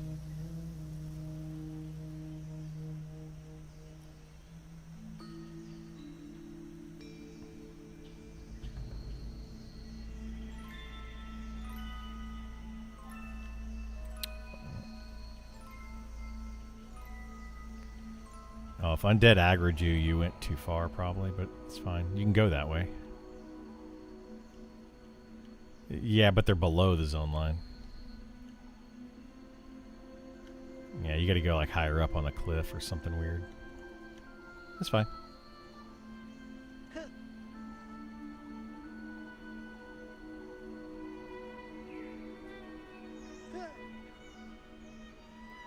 Ashir camps by Glass Flats, zone line at Sungreet Strand for that solo question. There you go.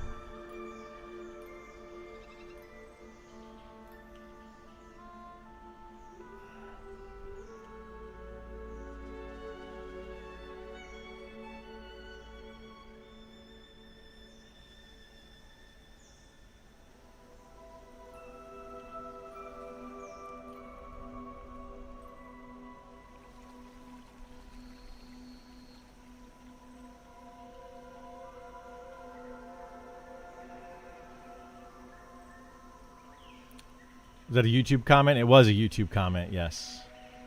Or by the Druid Rings, go near the coast. Yeah, so in Sungreet Strands, where he's talking about, Burl, if you're in Sungreet Strands and you run straight to the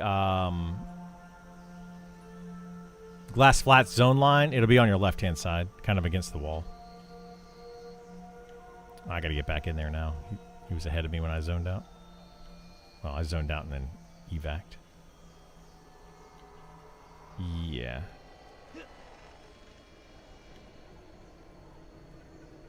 Yeah, when you zone in, just turn left. You'll see us.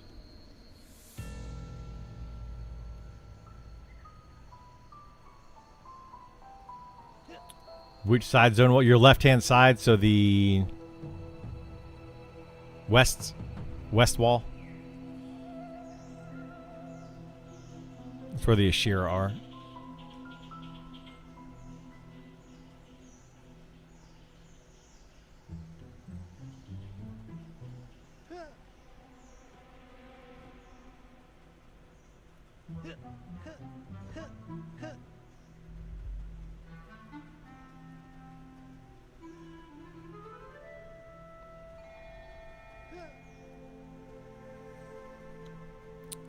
I'm coming in now.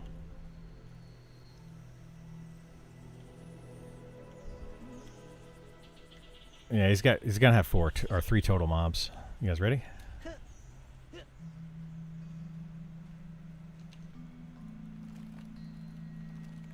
I'm gonna burn it down fast. Just kill it. Oh my god, I got wolves on me.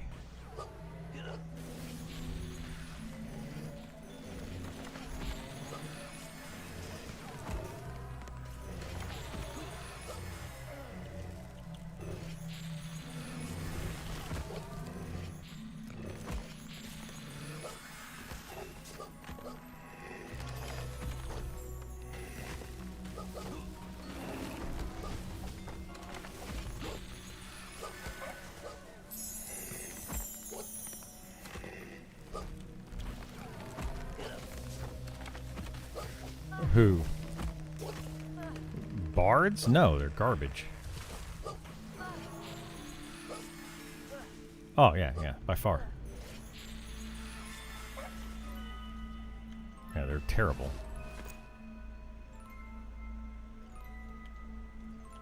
Alright, you ready? Ink.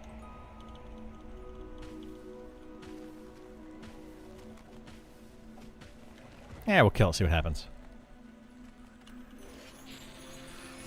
Yeah, I'll bring Criddle in, it's fine.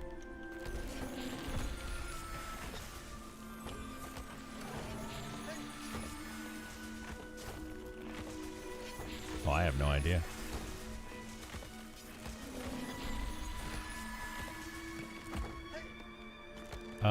Yeah, I'll let you know when we get there.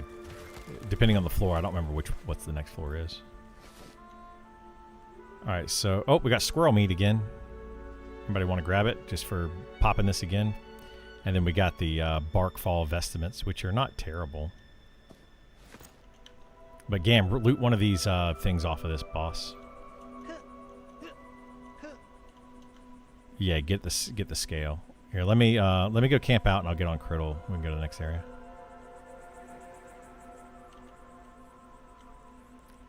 Actually, I'm going to zone to the next area, and then I'm going to get on Criddle, and then I'll be able to get on Cradle and loot the thing.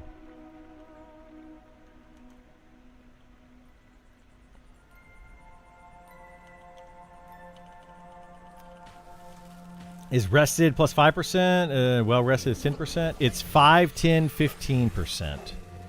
So if you look at your rested bonus, there's a timer up to 20 minutes. If it's between 1 second and 1 minute and 59 seconds, I think so, yeah. Then you get 5%. If it's 2 minutes up to 17 minutes and 59 seconds, it's 10%. And from 18 minutes up to 20 minutes, it is 15% XP. So it actually ranges.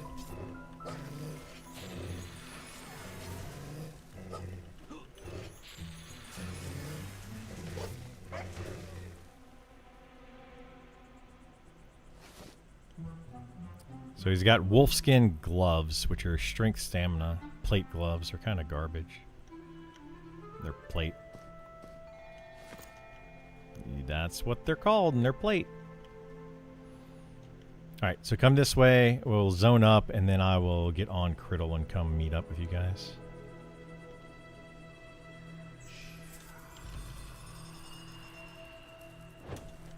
Alright, let me camp out and get on Criddle. Yeah, just kill that Mystic Goblin. Yeah, you guys will be fine. These aren't that hard.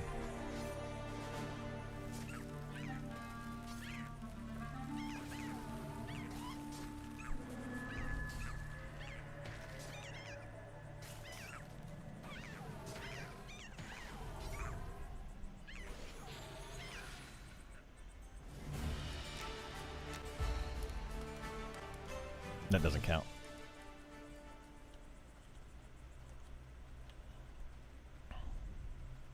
Alright, you can invite Criddle.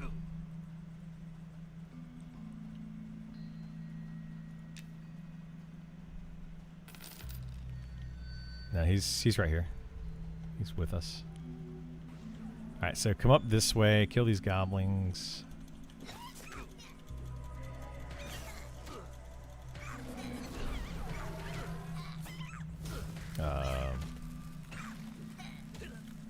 Yeah.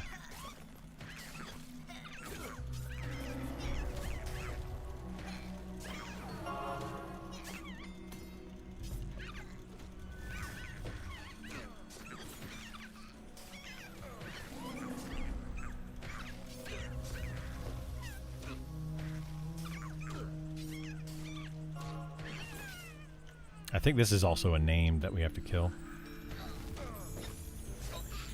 for this area.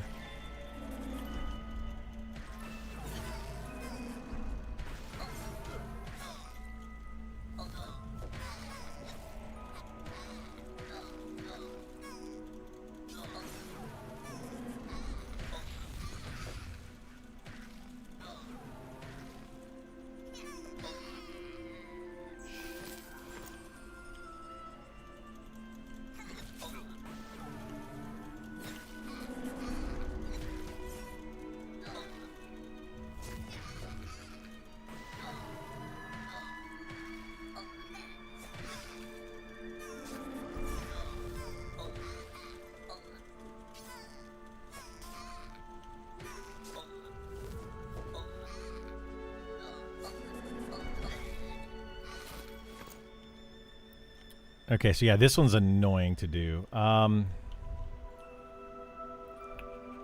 We just need to go down to the middle. Here, just drop down. Just drop down right here. Just drop down towards the middle area. We gotta kill these.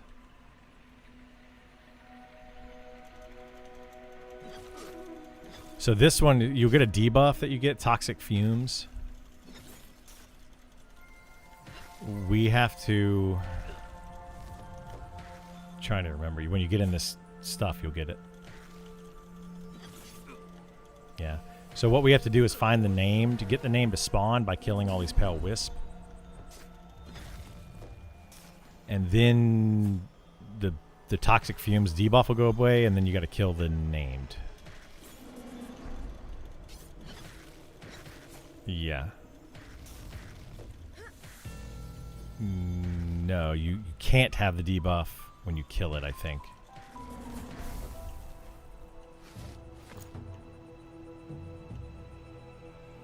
Yeah, I think you have to be in this, like, you have a certain amount of time where the debuff won't work. Like 2 minutes or something.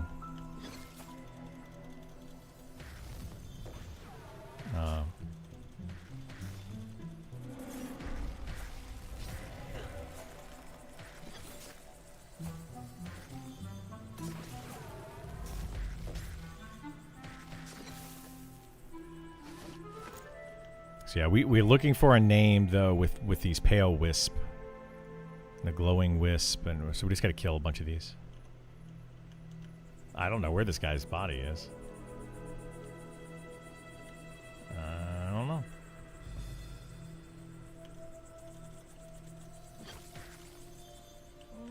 I guess you can.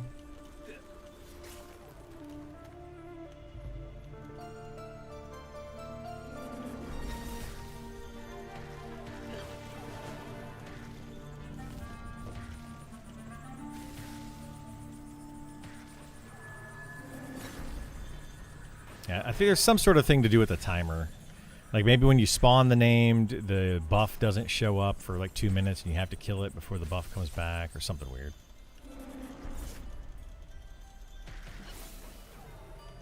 Yeah. Yes, that's a 6 key for that one.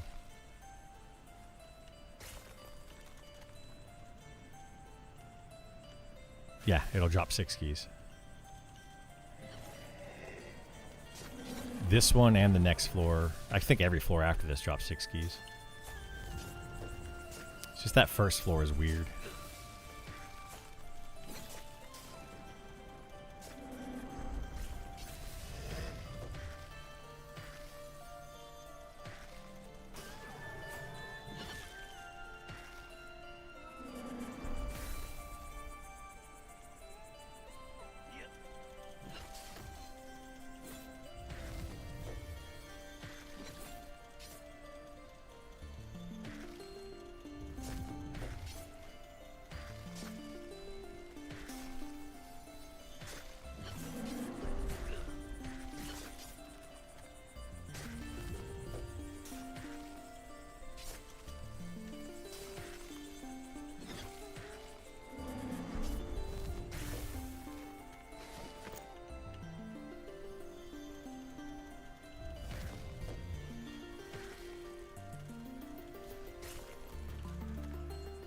Yeah, it'll come back.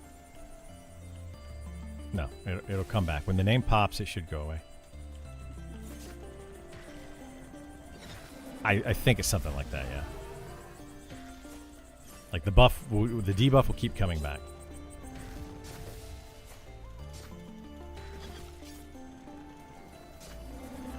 So I think, yeah, when the name pops, the debuff goes away, and then you have like 2 minutes to kill it before it happens again or something.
Yeah, I think it's got items, yeah.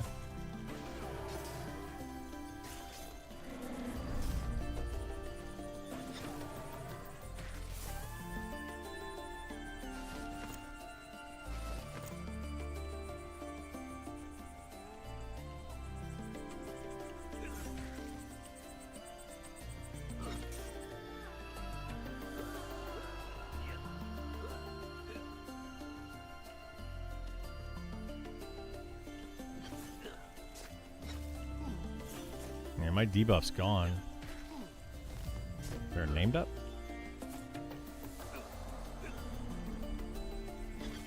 Stand in here.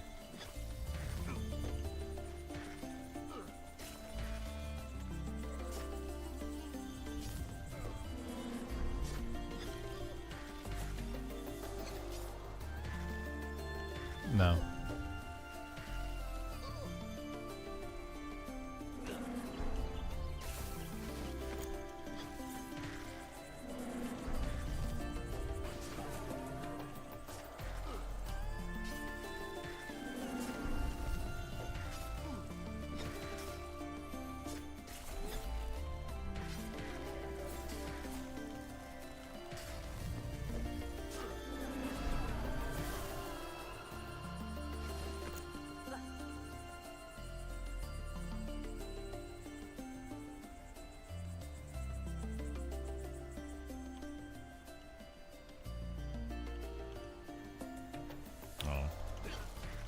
No, you don't have to kill all of them. There's another one pulling. You can pull one if you see one.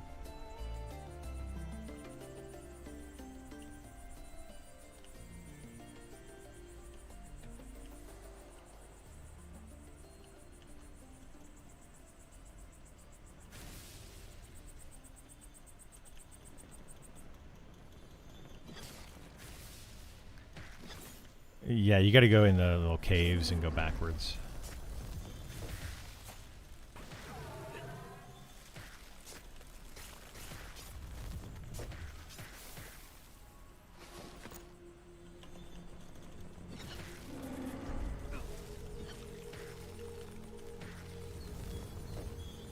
Yep, debuff's back again.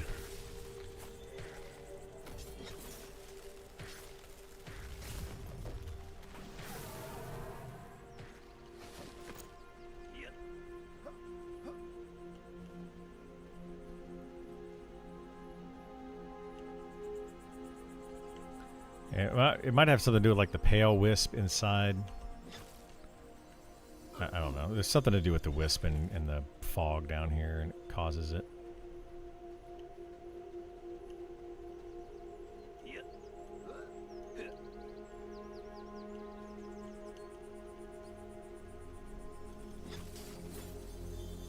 I mean, Lysandra should tell you. It should give you a hint.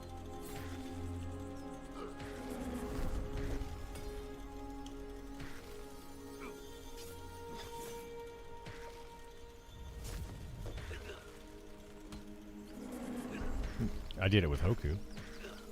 Like, he did it, and I just kind of followed along. It was a while ago, too, so I don't really remember what to do.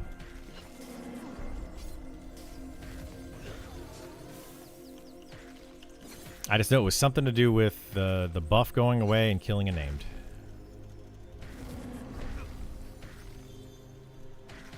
There's definitely a named wisp.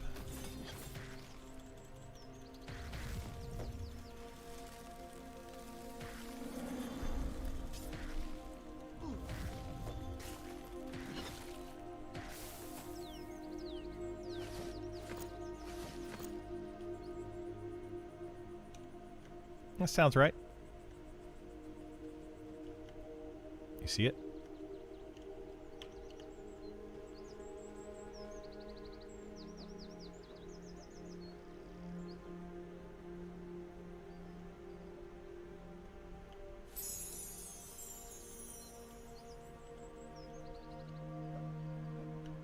Yeah, there might have been something about like fighting them in the water or something as well. I don't remember.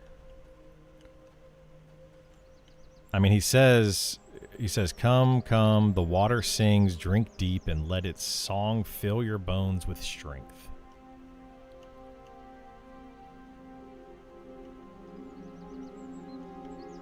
Maybe. Yeah, we ran around and fought things in the water.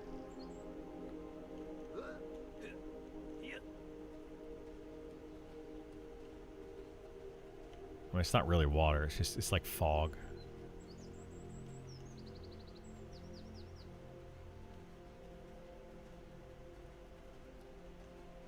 That's fine. Yeah, we'll just kill stuff as we see it when it pops.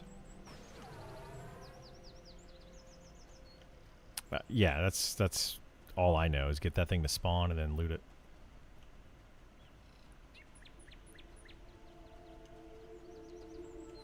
Trying to get some items or just exploring for fun? We're just trying to get everybody flagged for it. Right now, anyway. Like, I did all this a month, 2 months ago or something, a while ago. So I don't remember how to do all of it. But we're trying to get everybody else flagged. Or keyed or whatever.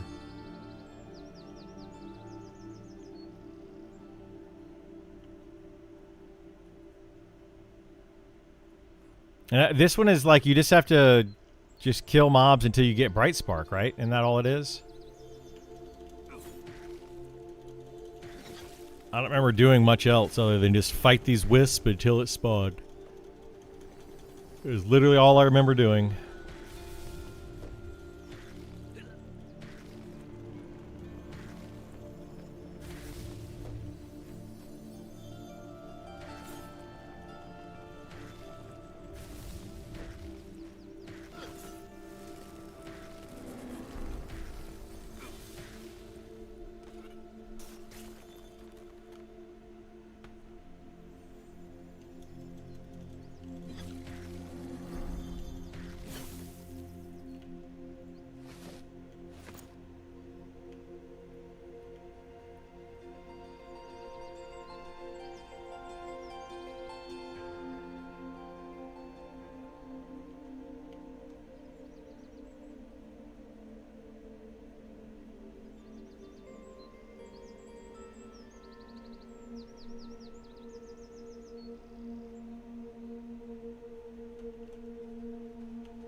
Should not kill the glowing wisp. Is that what it is? You have to kill the pale wisp and not the glowing wisp? I can't remember what to do.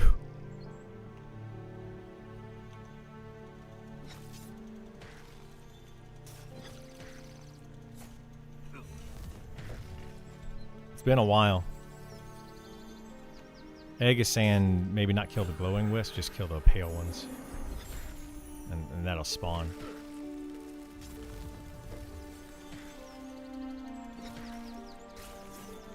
So we could try that. Egg care.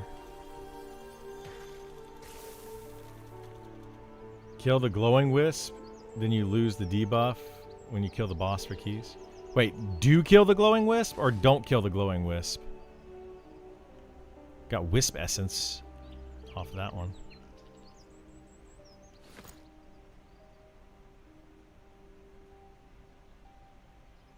Kill the pale wisp. Yeah, you said, yeah, kill the glowing wisp. I was like, wait, you said it wrong?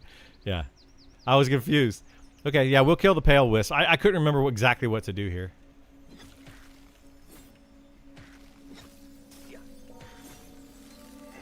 What?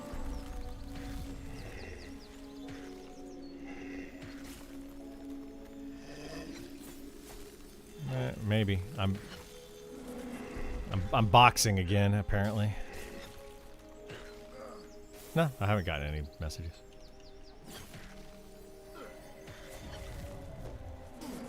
That's fine.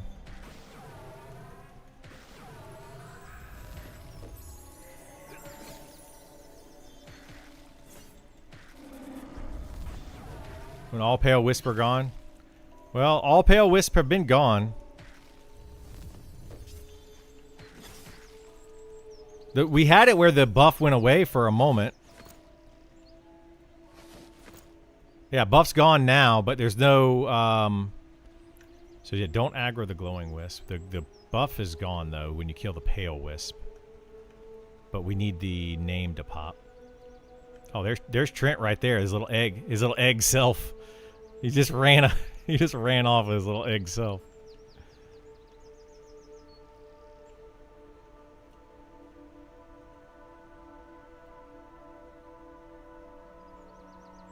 The other ones reset.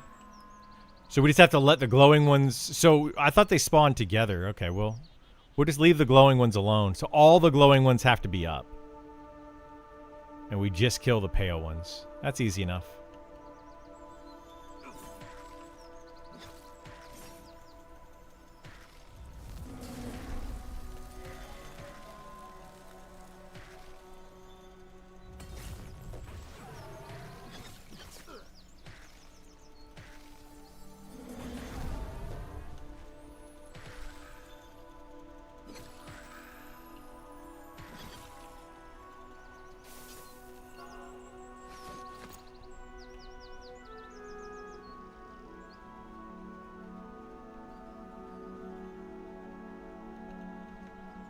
Possible.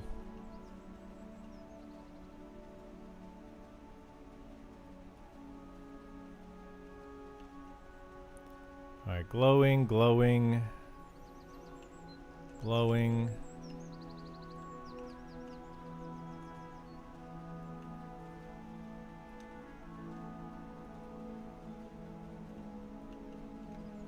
Yeah, don't aggro the glowing. We don't kill those.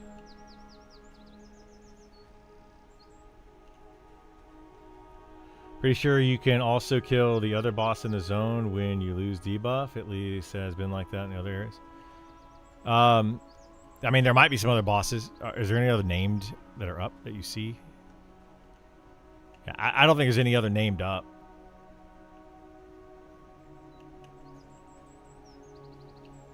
Yeah, there's probably like a named goblin or something, but we just have to kill all the whatchamacallits. I don't know where the goblin spawns.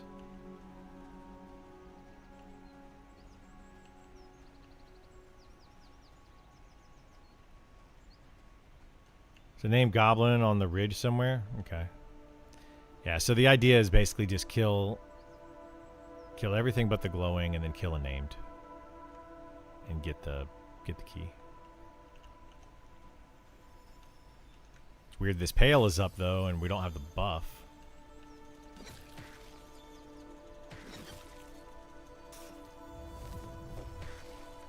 You have to kill the pale wisp so you don't have the buff when you kill the name to get the key.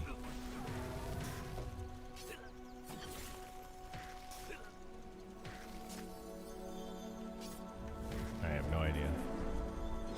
I saw somebody dragging a corpse just a second ago, so you might have a corpse coming in. Is that your wizard buddy over there?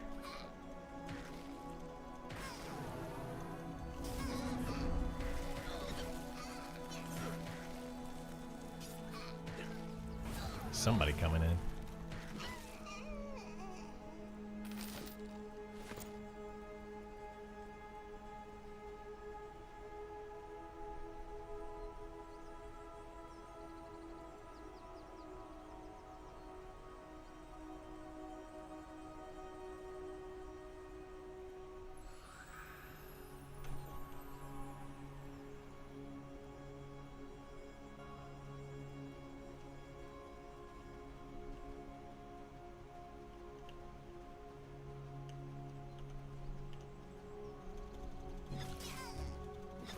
I guess we can kill some of these goblins, see if we can get a name to pop.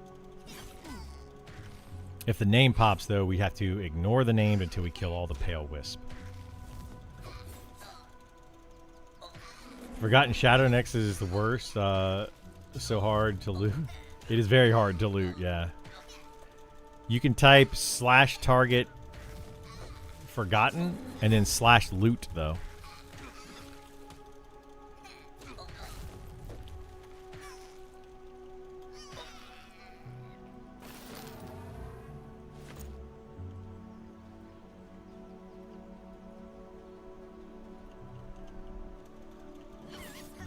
Yeah, just keep checking chat if you can, Gam.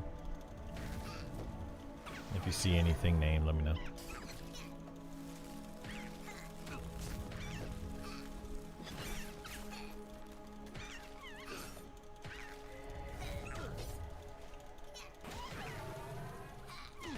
Spawning inside a cave entrance on top of the ridge.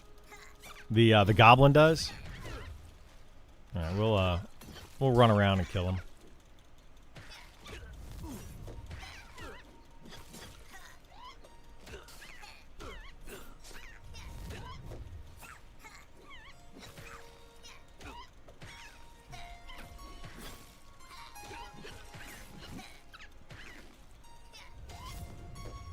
Most of the caves either go up a floor or down a floor. I think all the caves do. If you run through them.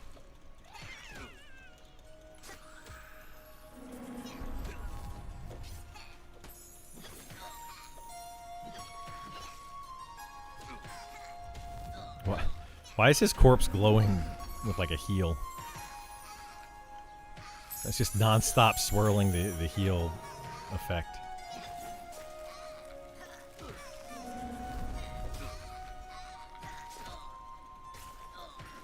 The guy's corpse. It's like somebody healed him permanently. Yeah. Did you get him the res?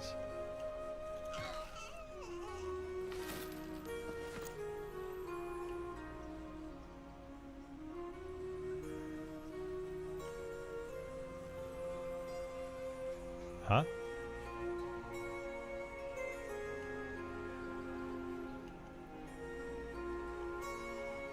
Wait, what happened?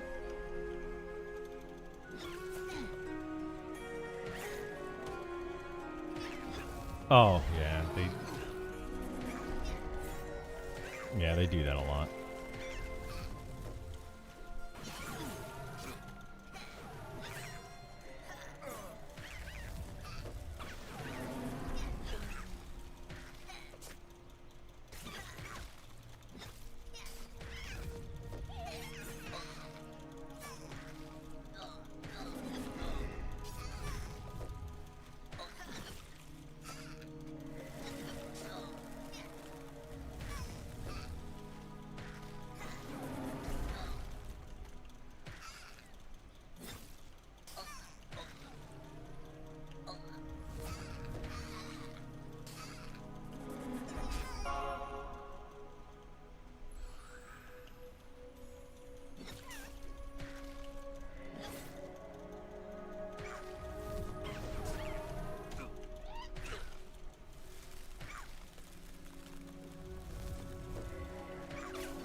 I doubt it.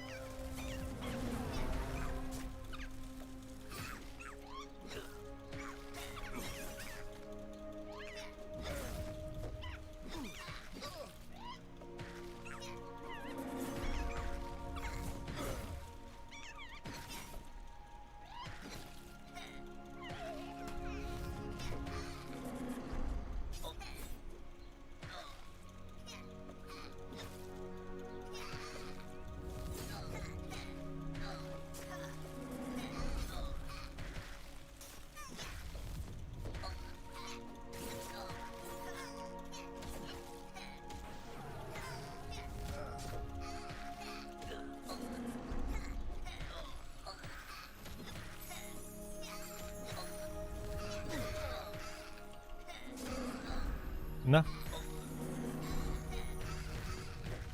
No, not for an extended period of time is what they've said on that. Yeah, you're supposed to actually contribute or something, which is kind of it's an arbitrary thing.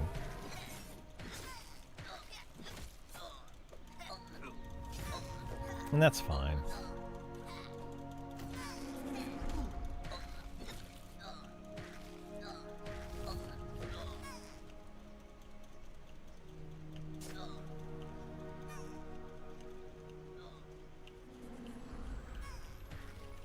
I have no idea where this mob went. Probably.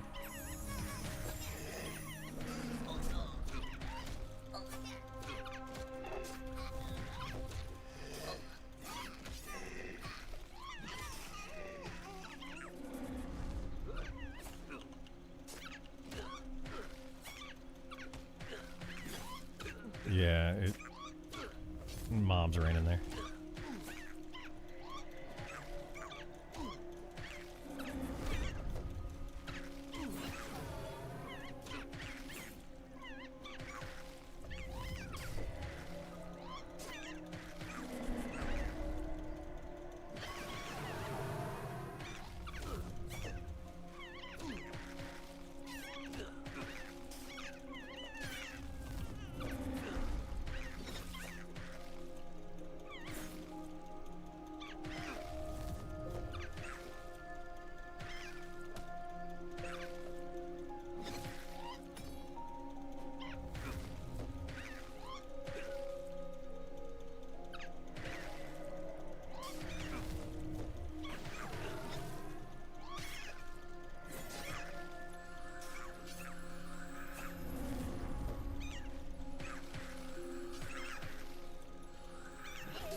I have no idea.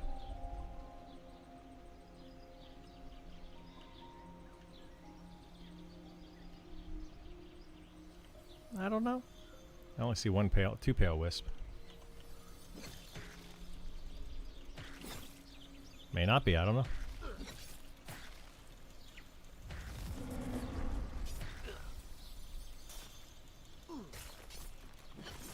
It could also be you need all of them to be glowing wisp to spawn it. I don't know.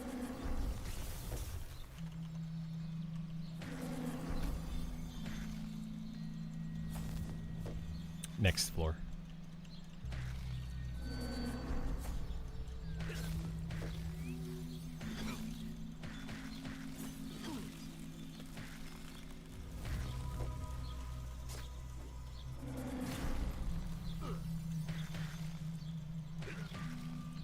Oh, I have no idea where anything drops in here.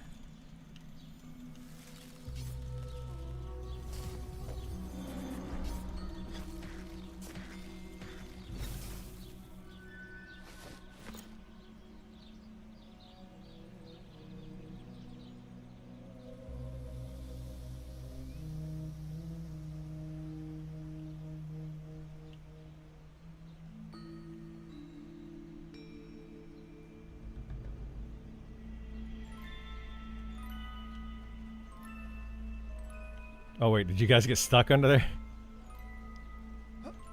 Nice. Alright, I didn't know if you guys could go into that or not. That's funny.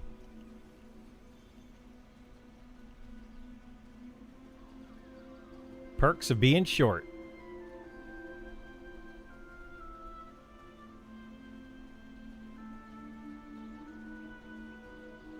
There's still a pale wisp up somewhere.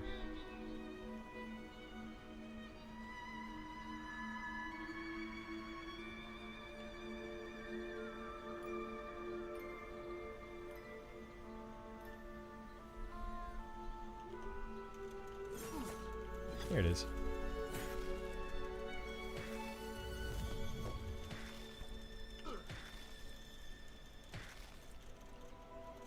I have never killed the other wisp. When we were in here before, we were killing the pale wisp. No.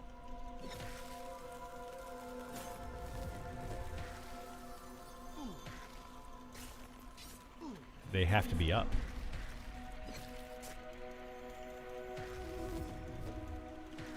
I don't know.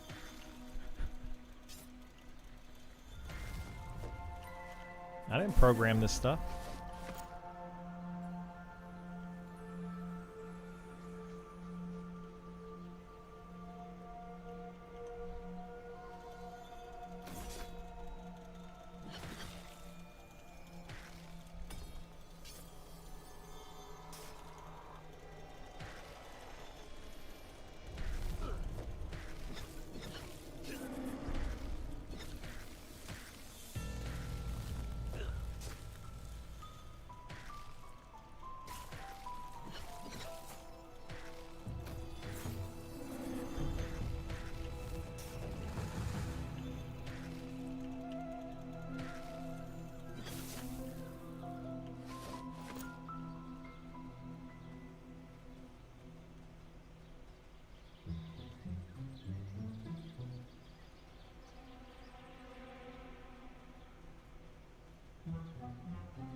Man, I don't know what I'm doing. I'm just running around like crazy.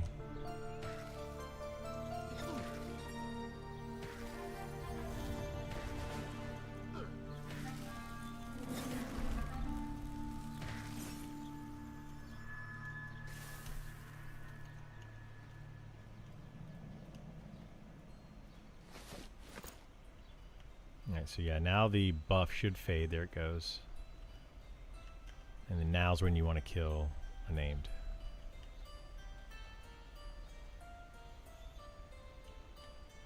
But yeah, that's a whole other thing of where the named is and all that. I don't know. I mean, there is a bright spark name that spawns down there. I have no idea where the goblin named is.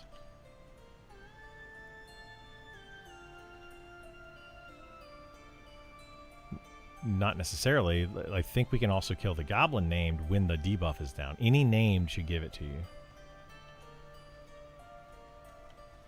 Yeah, that's what I'm doing. But I don't know which ones we have to do.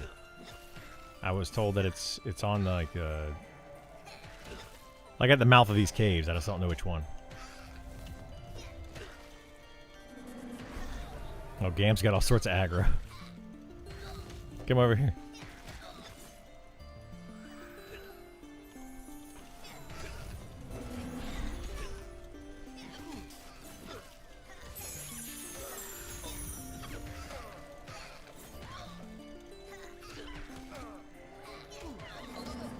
I can try to cast it. We'll see what happens.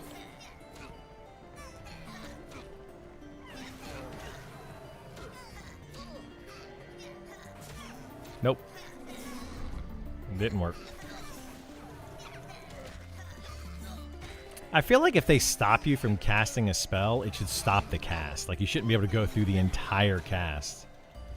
It's so dumb. Like, if they're going to interrupt, then interrupt the spell.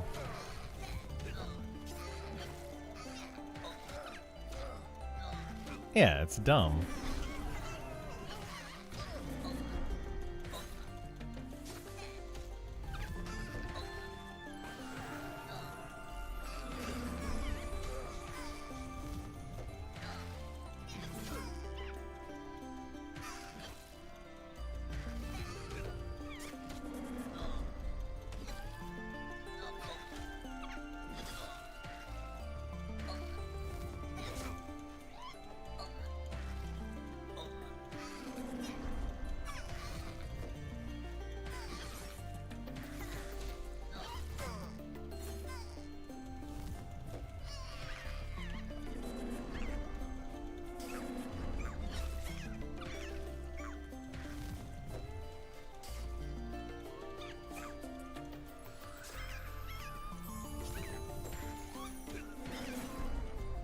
That's what somebody said, but I mean, I haven't tested that.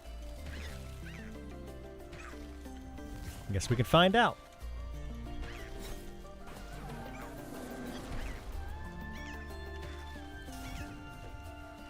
Yeah, that's the thing. I don't know where the goblin name pops.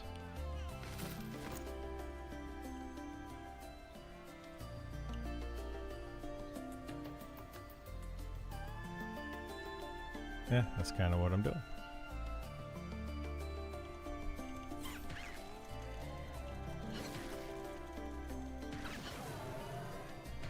Basically, we just need to kill until we see a named, and then don't kill the named until we get rid of the debuff.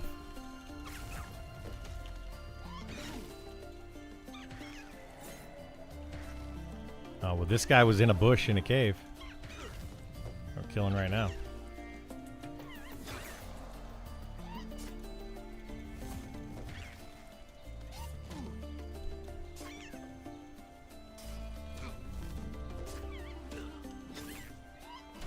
I mean, he was definitely in a bush in a cave.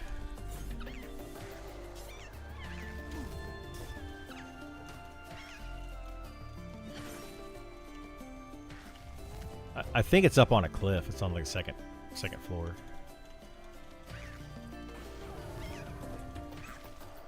But there's like caves and bushes everywhere up here, so who knows?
Holy moly.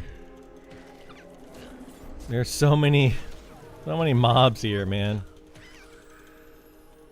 Non-stop aggro. Probably.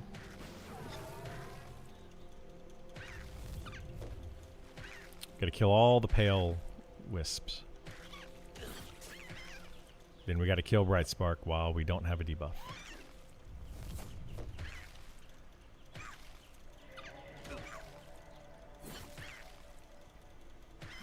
Nope, Pale Wisp just spawned because I see the debuff. And you will if you get in the mist.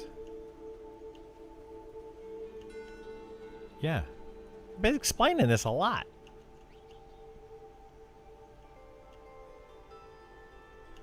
So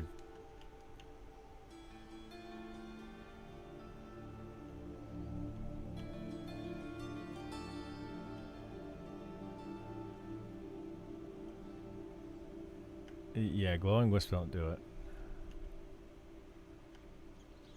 There's Bright Spark right there. I mean, he might put the thing back up. Like after all this pale wisp are dead, you have like 2 minutes to kill Bright Spark. Otherwise, you have to repeat the whole thing, I think.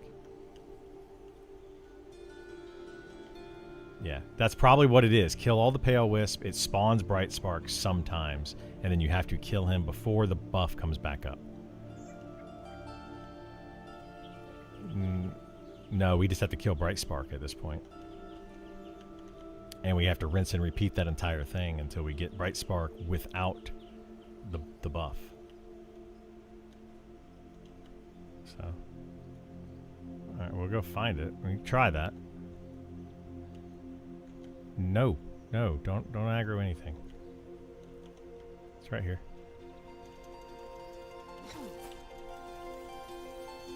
Yeah, we have plenty of time.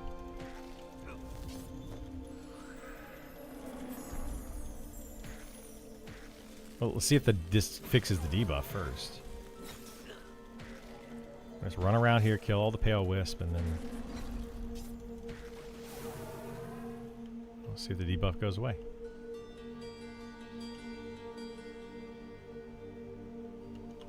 There's pale wisp right there.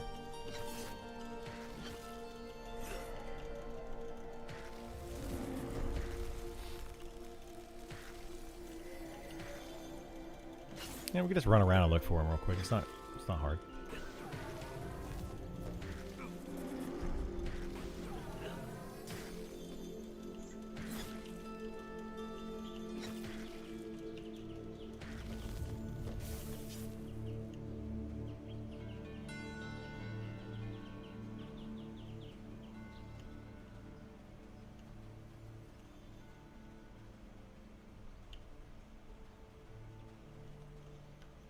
Yes. The glowing wisps, they can be up, and you still get you don't get the debuff.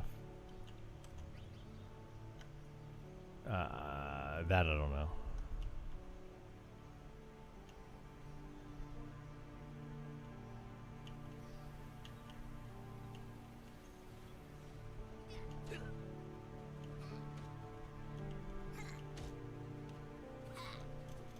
I mean, we got to get these pale wisps, like, without getting all these goblins.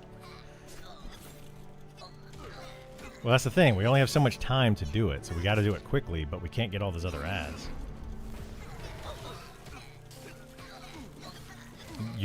But that's the thing, is you have to make sure you're not getting the debuff. Like, nowhere in the zone can have the debuff. You have to you have to deactivate the debuff by killing the pale wisp.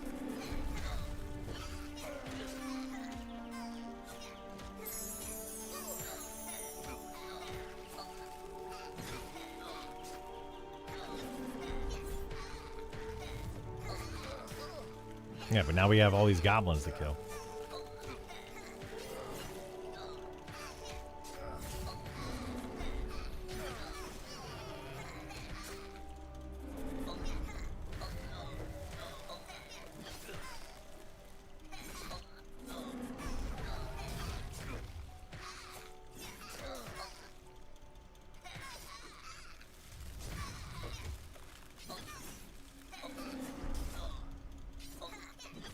Well, they roam around, so we just gotta find it again.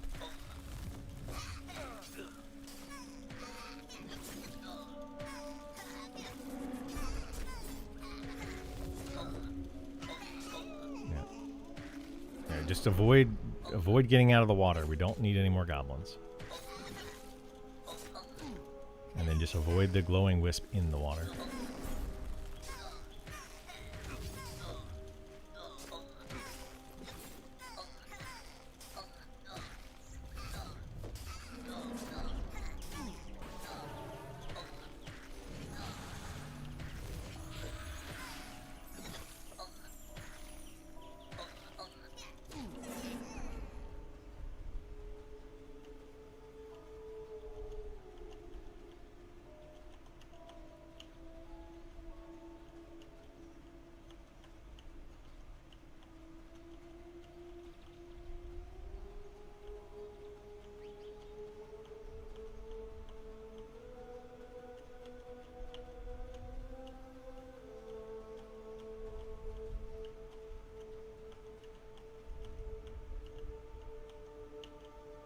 No, I don't know. I don't see it.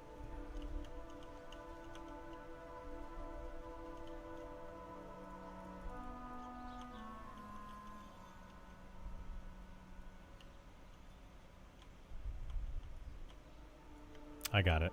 It's over here somewhere. It's right here.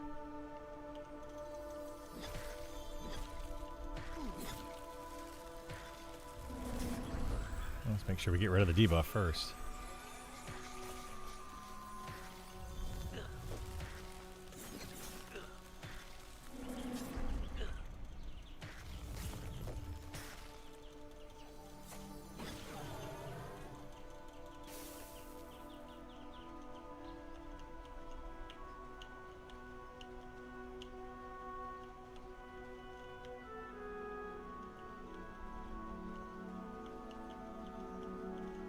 Yeah, I think Bright Spark causes it. You have to like do it very quickly. Like it's like you have to spawn Bright Spark and then kill it within a certain amount of time.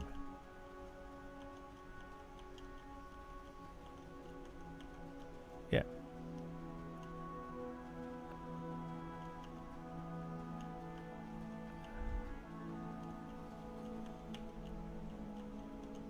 No, that doesn't work, but we can try it.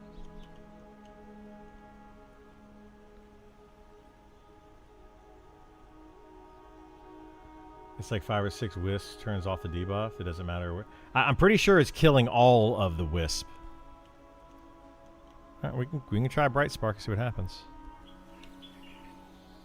I'm pretty sure you have to kill all the pale wisp. I don't know for a fact, but I'm pretty sure that Bright Spark causes the debuff after he spawns, after like a couple minutes after he spawns. Okay. I think it's just that people think that. I don't think that's actually how it works. I'm pretty sure you have to kill like all of the ones that are up, which is usually like 5 or 6. Oh my god, this stupid glowing one would not freaking leave us alone.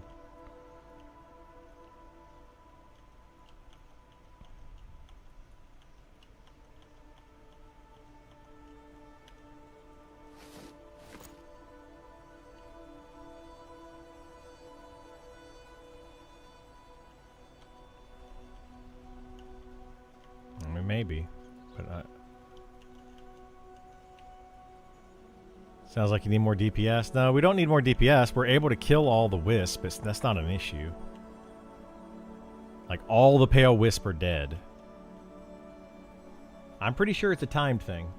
You gotta kill all the pale wisp. It spawns Bright Spark, and you have 2 minutes to kill it after that. Like, 90% sure that's what you gotta do.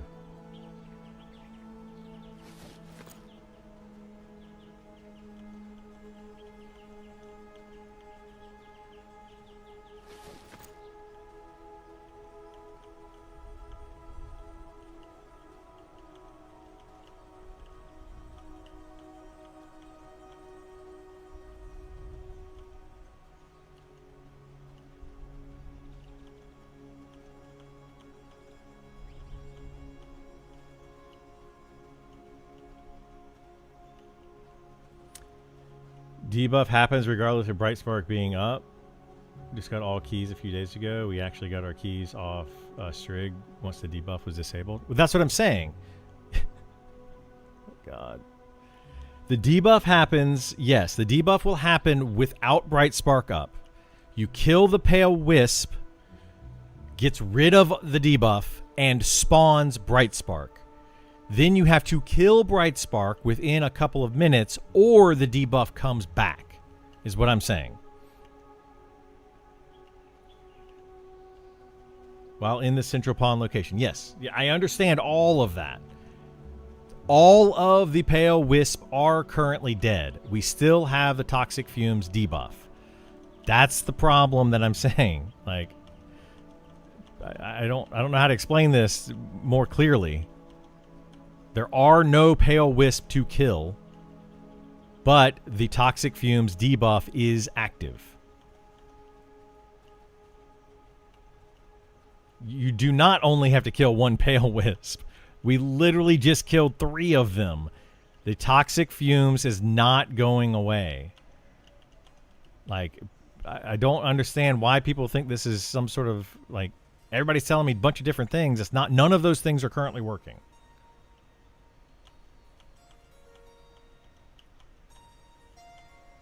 I'm pretty sure we have to kill Bright Spark and do the whole event over.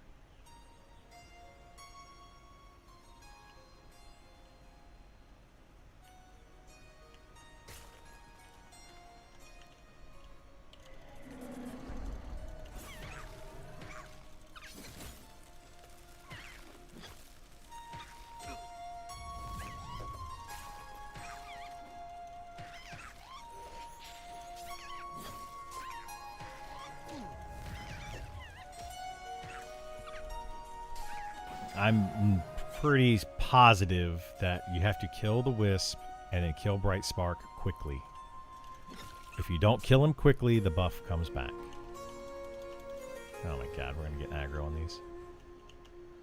Why do these mobs have to run around so freaking much?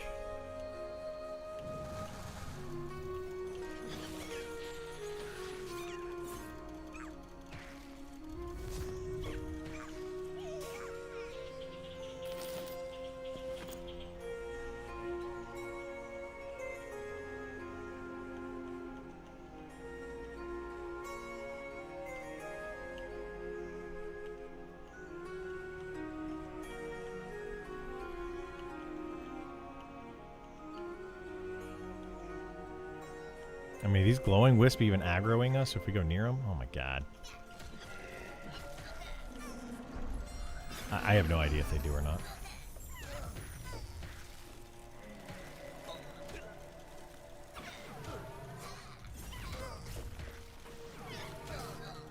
Best DPS right now is an Archer or a Spellblade, but every class is currently being reevaluated and rebalanced and everything. So somebody could tell you today what the best class is, and tomorrow that could be different.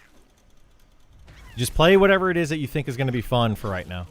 Just try different classes out. There's no reason to pick your best DPS class. Literally could change tomorrow.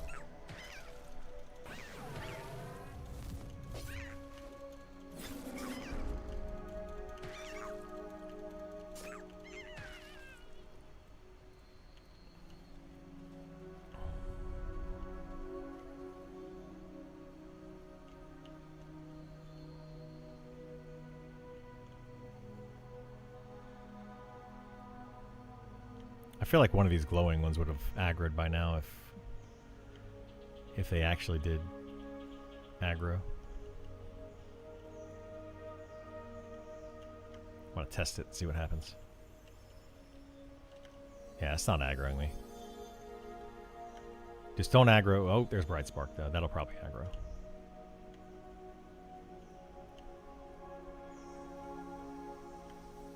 Alright, I'm gonna find this Pale Wisp.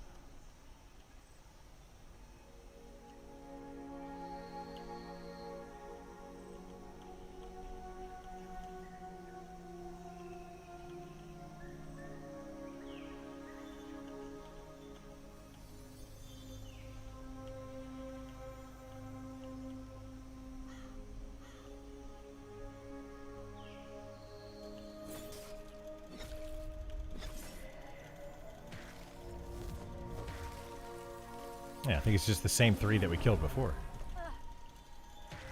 They're just respawning.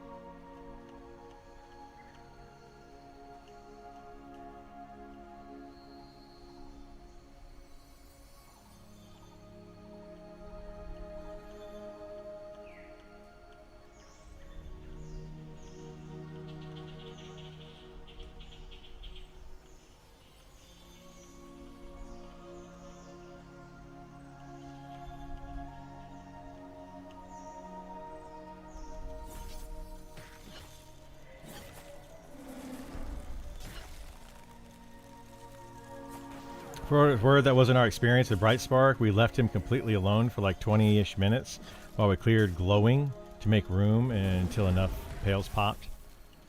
Okay, it's down.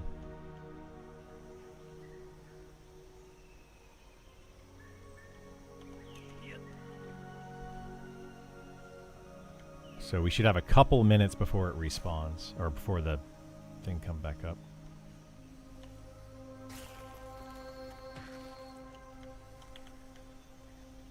I don't know, but I just aggroed a couple of those things.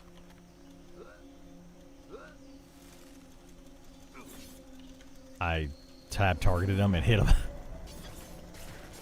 It's fine, just kill this.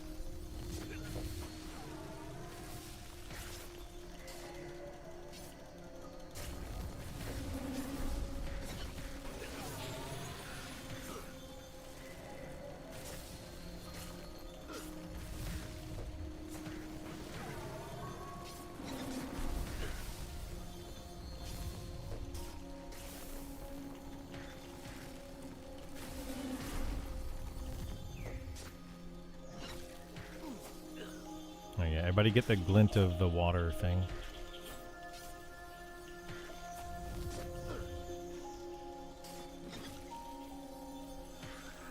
And I'll grab one on Cradle in a minute. I got like 3 minutes. We can. It's fine.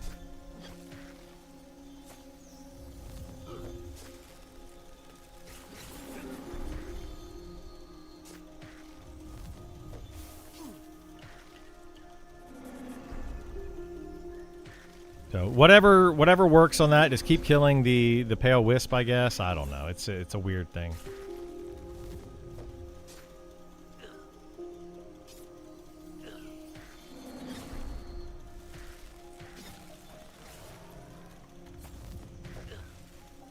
It's really annoying, yeah.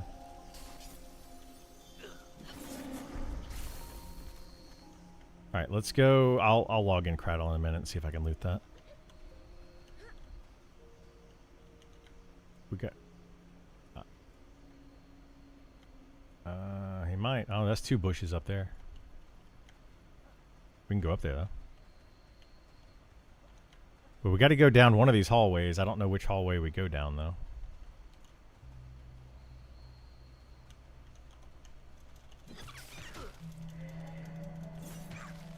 Yeah, I will.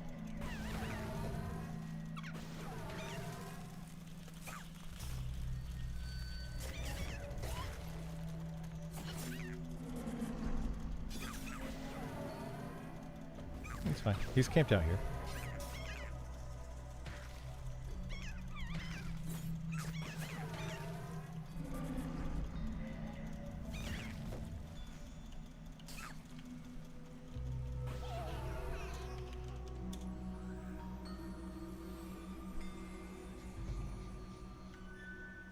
No, but I'll find it. It's where all those wisp are dead right down there.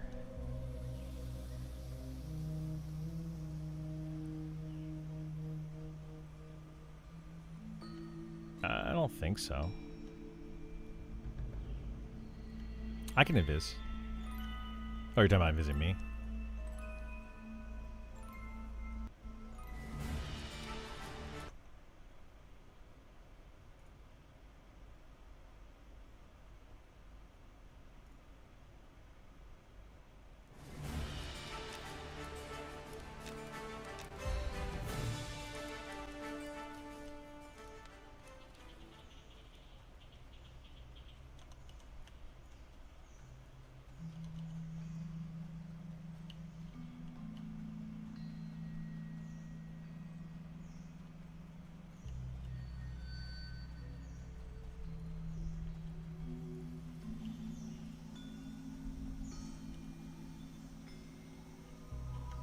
So I got 1 minute before I can loot this.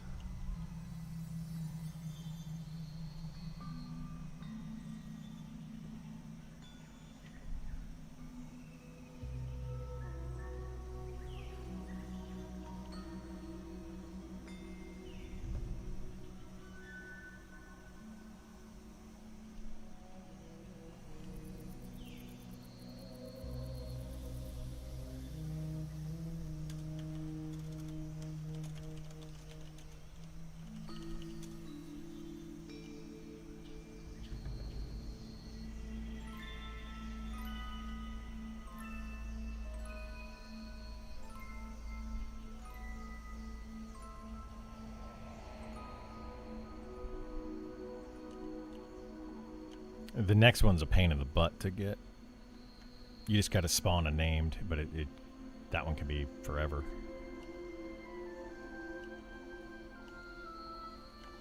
I don't think there's really even a trick to it. You just got to spawn and kill the named.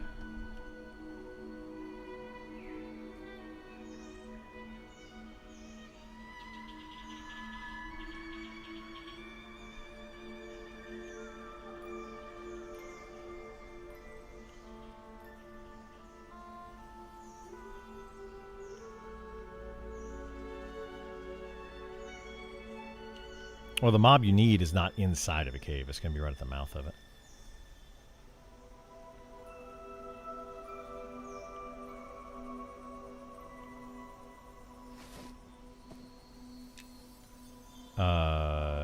That's my understanding, yeah.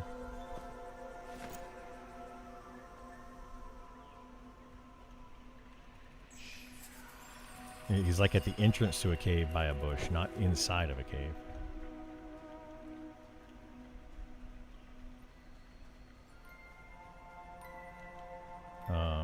Here, give me Sow again. I can run around in Viz and see if I can find it.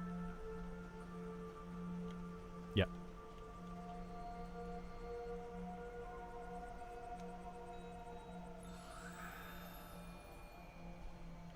Look for what? No, I was going to look for it on, Why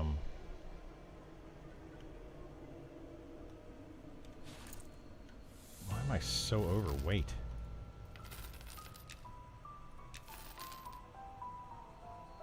This is crazy. I'm carrying so much stuff.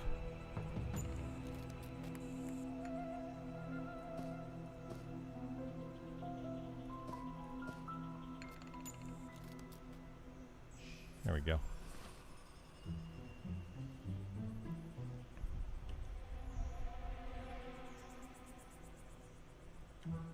Yeah, I'm running around. See if we can find it.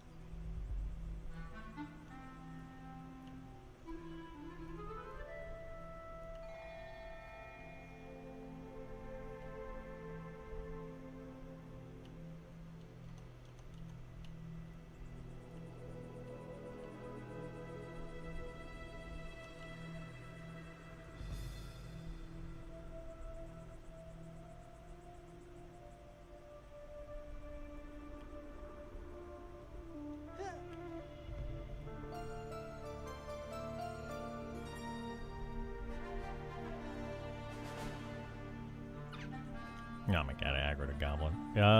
It's probably this bush right here. I don't see any mobs around it though.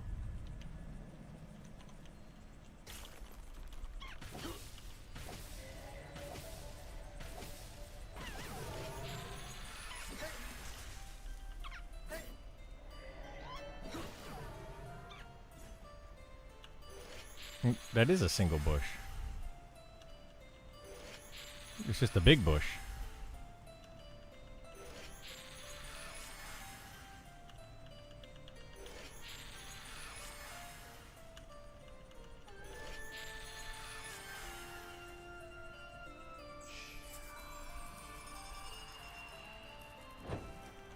Yeah, I like no bush.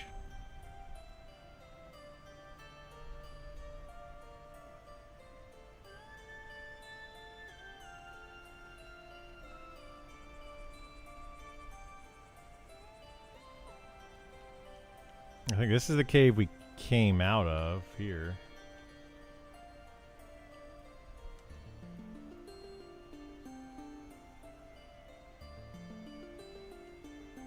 Yeah, where's the exit to the next level? Is it here? Like this?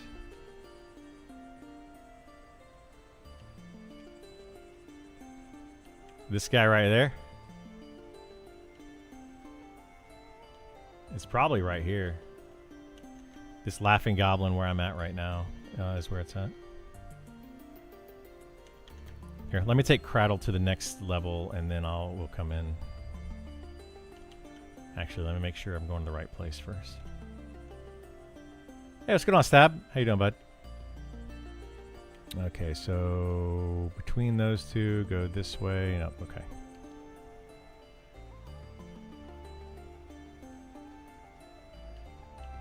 There's Salt Lash.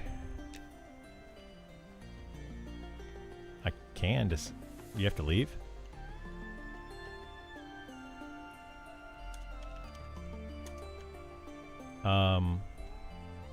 Yeah, I went to the next area where those spiders are at.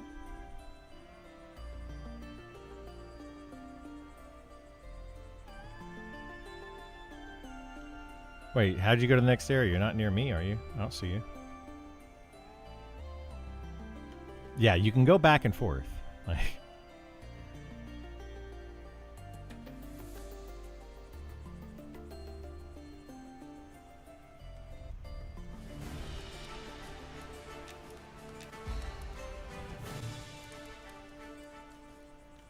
Alright. Come. You guys come with me on Criddle and we'll go.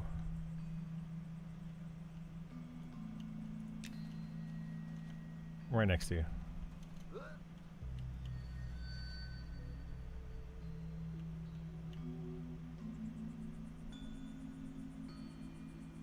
Yeah, that's where I'm going. We got to go there anyway.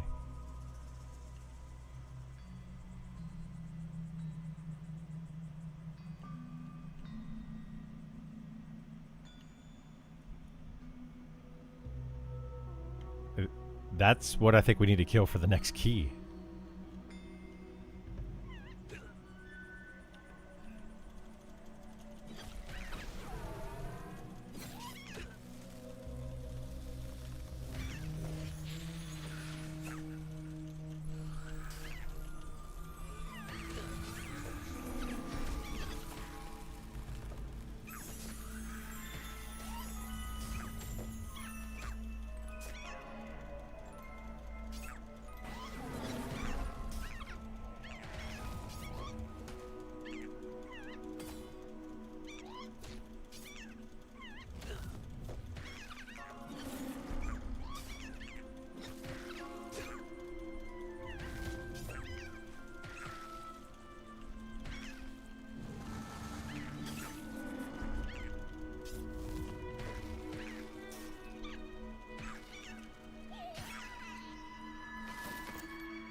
That's right. Just run. I'm gonna get a bunch of goblins. We're not gonna kill these right now. I will tell you where that is. I will show you where that's at as we zone over. So it's right here, okay? You go down this ramp right here. This goblin right in front of me, the laughing goblin, is the placeholder. And now if we keep going this way, we'll zone over to the next area and it'll clear all this aggro. We will. Go, go, go, go, go, go, go. But that's where the named is right there where we were just at.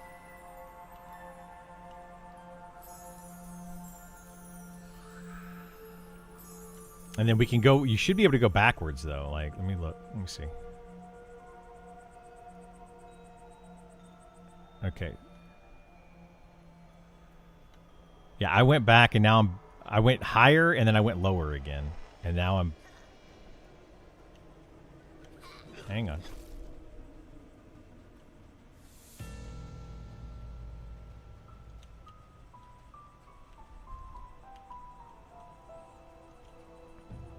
It's just move back and forth. There's multiple ways you can get to each floor. It's just these caves. Alright, well this is going to be a lot of C and Viz mob, or invis mobs here.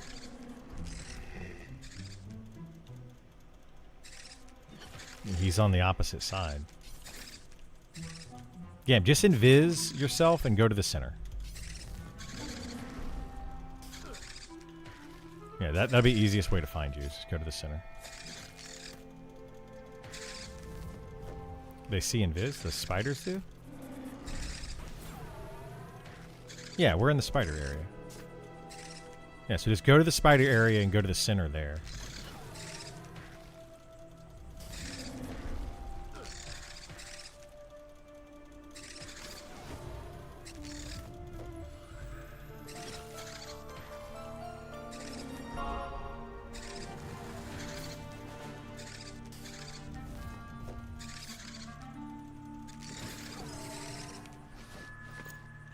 Alright, so we're going to end up killing a bunch of mobs, or we can try to invis past these.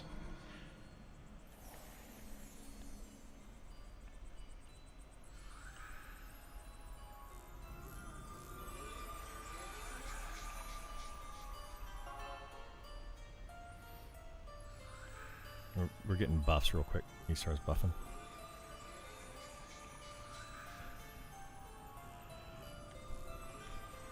Yeah, he'll invis us in a minute.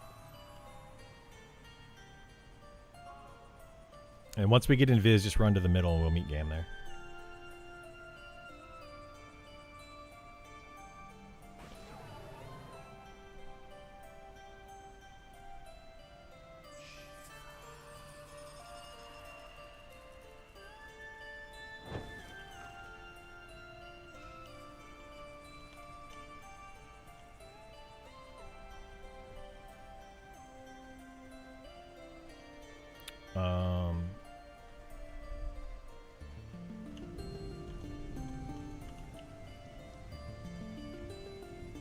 Yeah, it's always the same thing, but different mobs. Alright, so we're all here. This is the one where you have to kill... Wait for Isar. He's coming. Nope, just spawn it, kill it. That's all we did anyway. But was this a named spider or is it a named... Oh, no, that's not what we need. We need a named...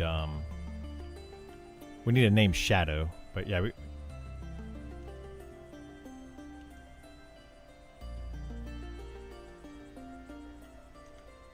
Yeah.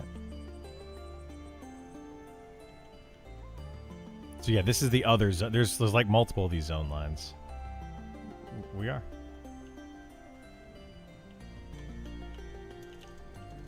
Oh man, we're gonna aggro all this.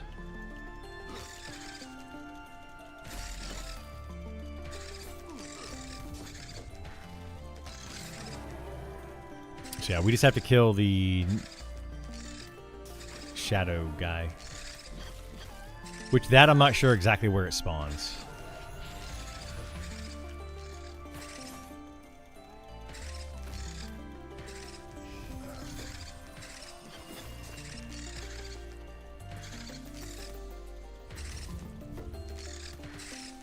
Some shadow figure.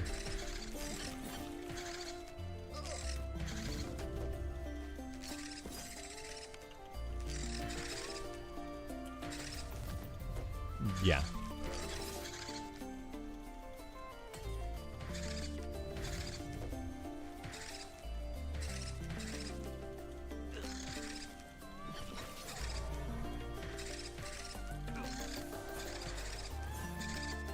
Southeast of the center will help. That is without a compass. We could find southeast.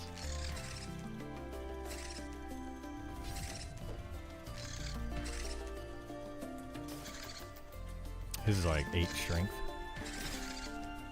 Those ones we camped, or he camped that one time, or whatever.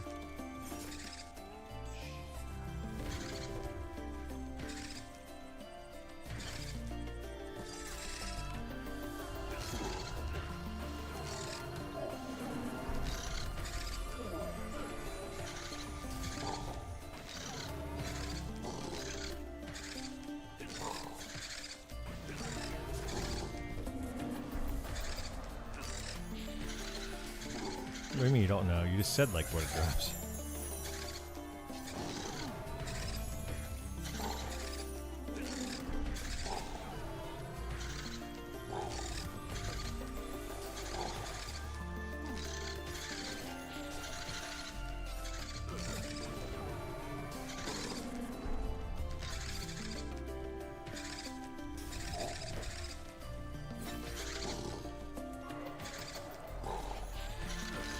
I think the entire zone's 40 plus, isn't it?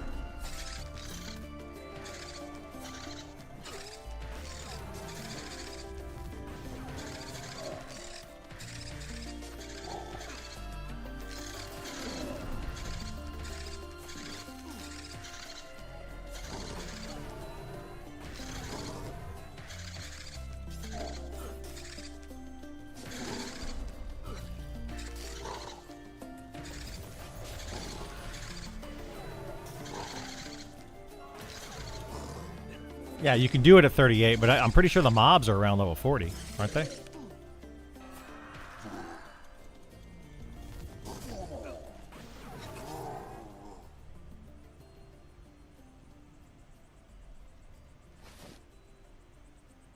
That's always garbage plate.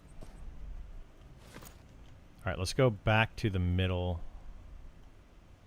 Yeah, we can invis. That's fine. Get it. Yeah, get in the middle, and then you can log out there. We'll figure it out from there.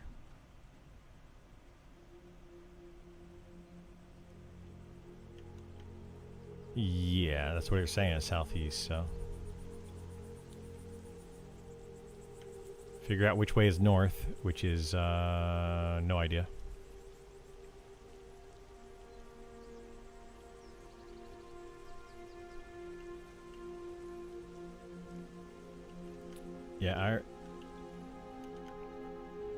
Yeah, well, that's not what you need, but you need to get, so it's... Oh, let's... Wait a minute. Okay, I know exactly where it's... This side... Or this side. It's where the braziers are, it's all I remember. So it's either this way, or this way, where the braziers are, and then you gotta go over there. I think it's here, and it's that direction that I'm facing.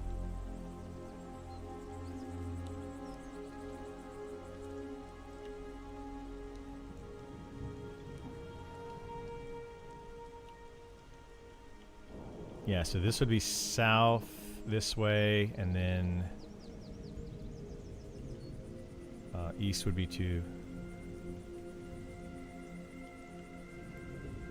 Should be that way, right? If that's north, that's east, and that would be southeast. Yeah, so it should be over this way. Yeah, that's exactly what I was thinking, is from this fire thing running this direction. Well, no, that's not it. The placeholder is back farther in. Here, come this way with me. I'll show you where it's at.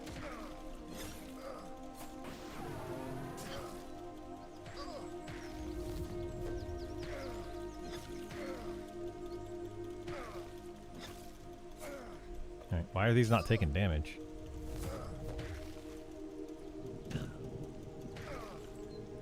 The heck? Oh, we have to fight them near the fire. That's right. So yeah, you got to pull them over here. That's what we were doing, like with Hoku. I was pulling to here. So just camp right here. I'll pull to here. I knew there was a reason for that. He like was having me fight right on top of this, but he didn't tell me why.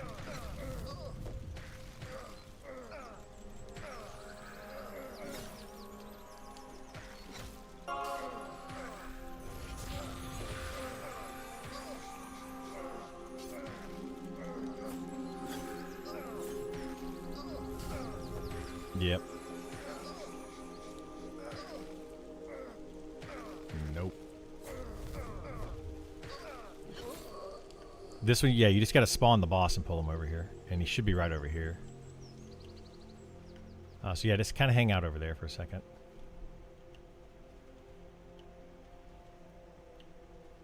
I think it's this guy right here, this whispering shadow, I think is... It's these three mobs right here. One of these three is the... So anyway, I'm pulling like 4 mobs. If we kill these, it's one of these over here.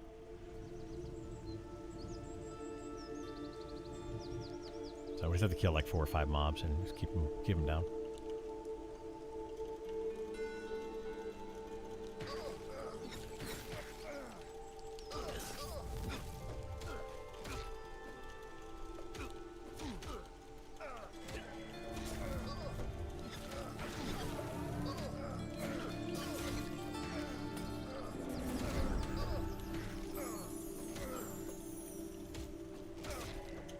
It's 5. Now you're good.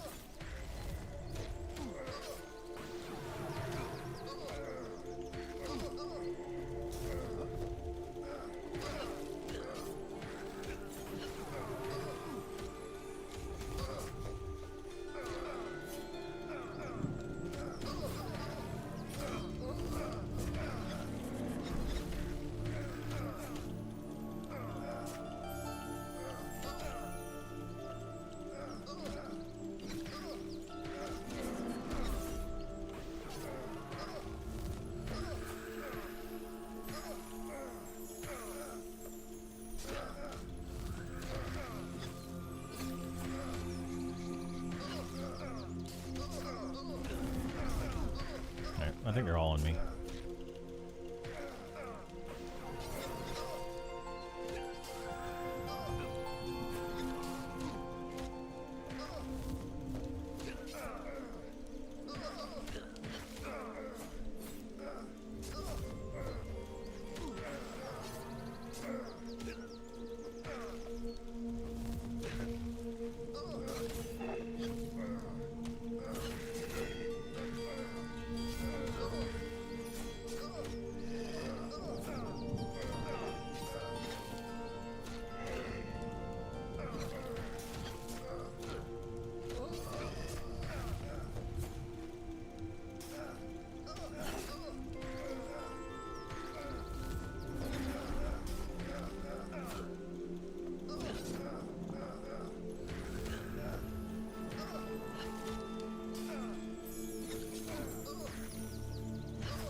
What?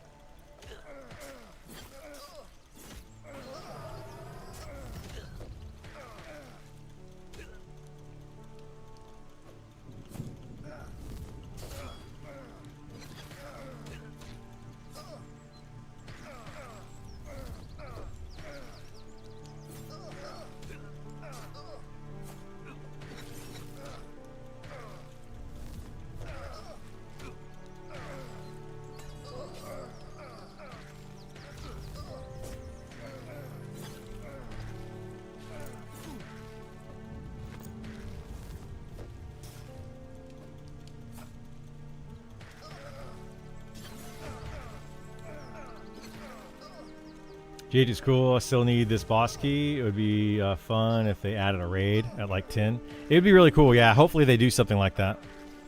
I'd love to see like a raid at the higher tiers. Yeah, I've got the first 4 keys, but I think it goes up to like 6 now or something. So I don't have the most recent ones.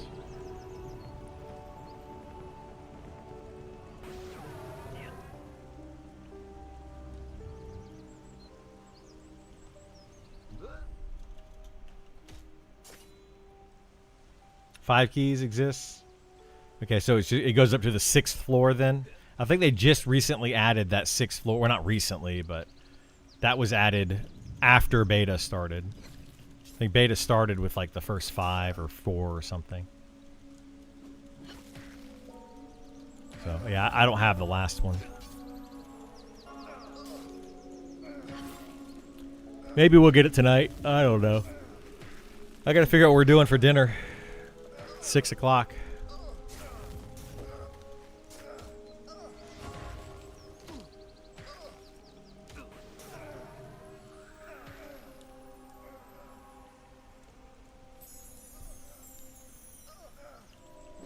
You can still damage it. You just gotta bring it to the light once. Oh, I think it just like gets a debuff or something. I don't know. It's kind of weird that you have to bring him to these sconces, though. You can't bring him to, like, a regular fire. Yeah, you should be able to bring him to a campfire, like any type of fire, or any light. Last floor, Kifani Hills like a transition into the deep. Maybe there's supposed to be more later. Maybe, yeah. I don't know. They're supposed to be adding more stuff to it for sure.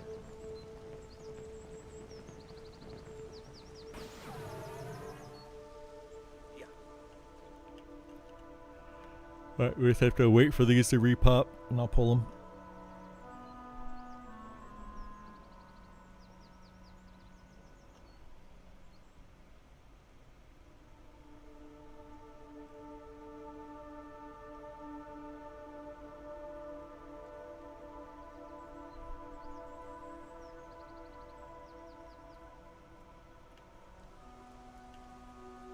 Yeah. Yeah. Yeah. Yeah. Oh, this is actually makes sense. Okay, so there's fire there. Ah, I see how you can tell.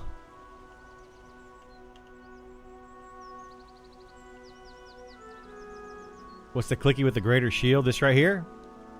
The spellbound? That right there?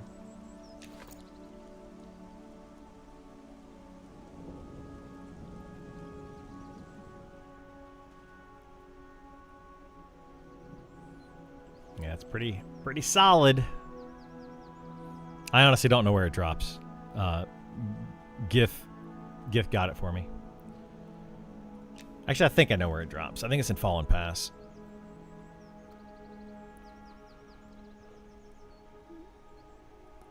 That ability or this one spell, book, whatever, without this, your Shadow Knight and Inquisitor would have more health and armor than your Paladin and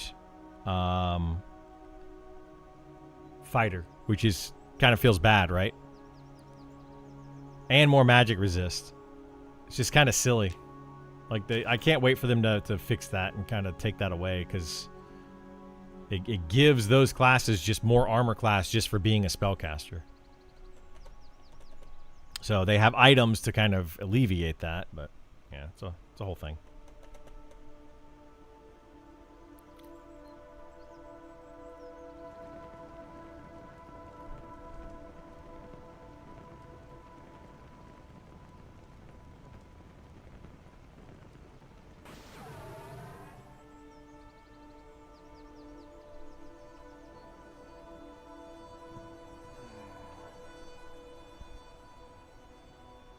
What should I do for dinner? Anybody have suggestions?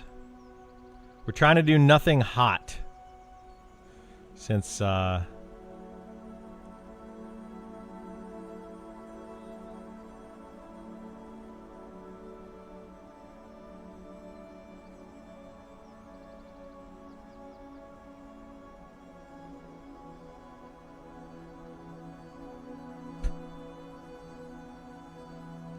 The heck?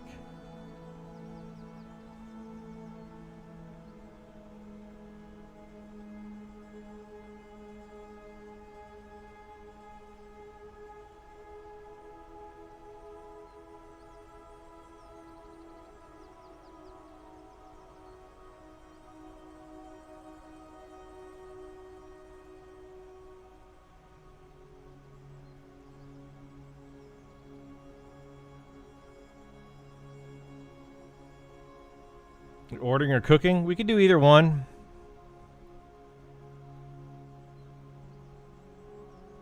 Either or. Dude, this is nuts, man. Does anybody else follow stocks at all? Am I the only weirdo? I've been watching this SpaceX fiasco. I think it went down again today. People got duped so hard.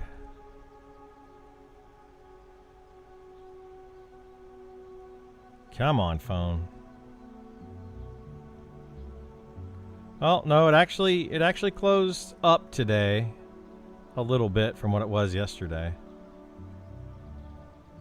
But ultimately, it's way down. Holy moly. Are you kidding me? It started at 160. It got up to 201. And now it's down to 156. That is just nuts. It's bananas. Why is it going down? Because it's not worth that much. SpaceX doesn't have like a revenue stream. Like it doesn't make much money. So people are hoping for like the next 10, 20 years or something. It's a whole thing. Every time I try to camp, Hoovervarth is taken. That's a tough one for sure. Cold hot dogs. I don't know if we want cold hot dogs. That sounds gross. I don't like hot dogs when they're hot. I'll eat them, but I don't prefer them.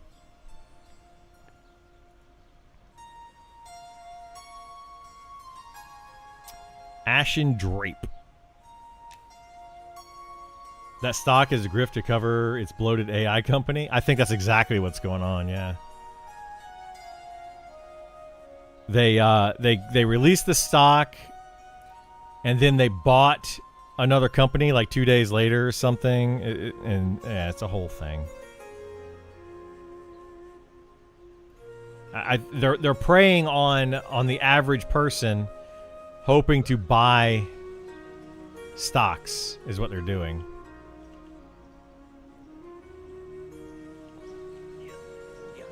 Feels really bad.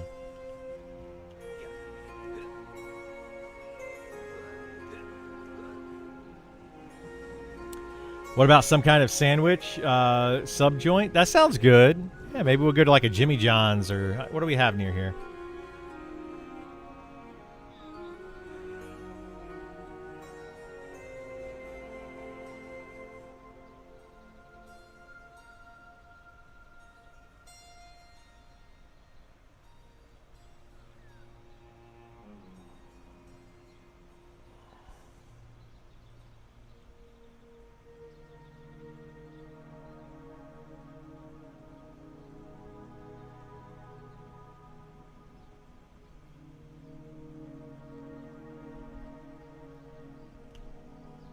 All right, so that's the roamer. Should be getting another one. Get some big old hoagies. Hoagies and grinders. Hoagies and grinders. Navy beans, meatball sandwich. Every time I hear hoagies, that's what I think of is Adam Sandler. Every stinking time. You're one of those Subway party subs. It's like 10 feet. Yeah, I could go for a sub. That could be good.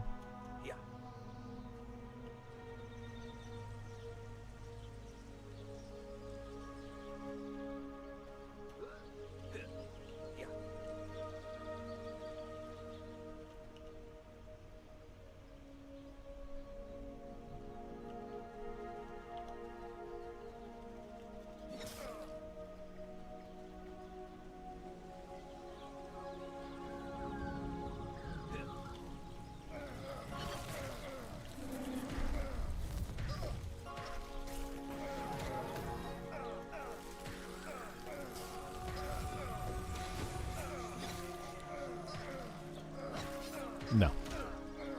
That's a roamer.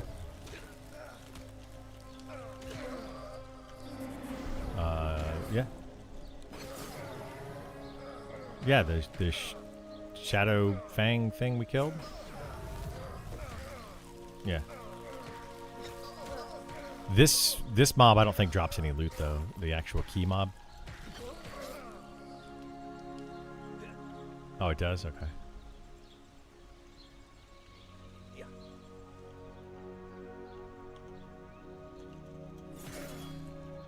Alright, eat two more. If I can stop getting stunned, jeez. These things have a really long stun.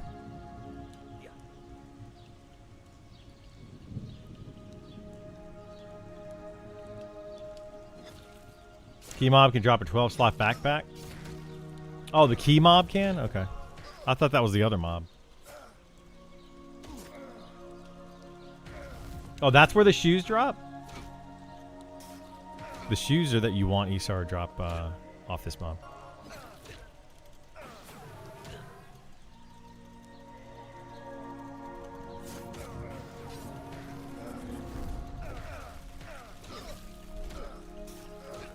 Yeah, they're really easy. They do stun, though, so be careful with that.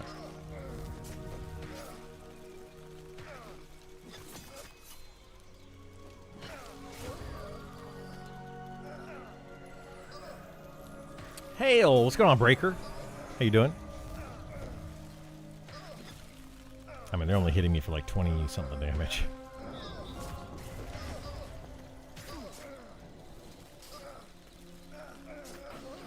Which seems kind of low even for level 40.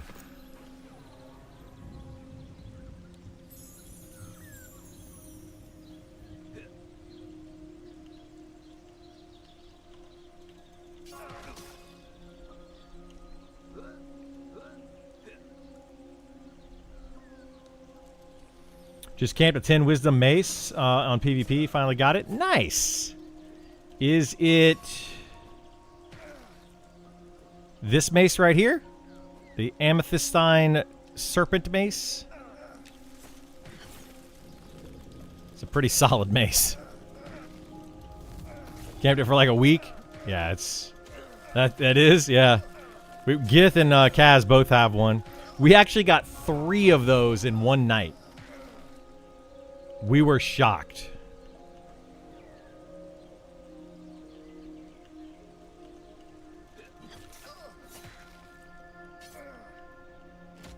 Your mace. In chat.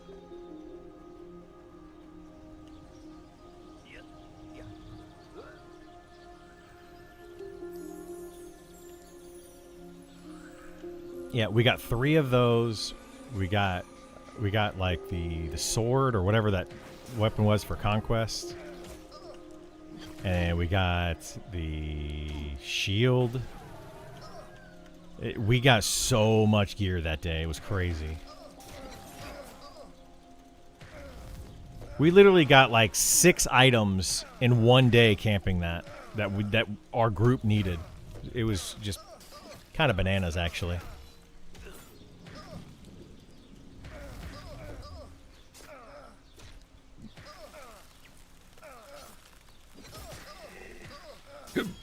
I got the hiccups.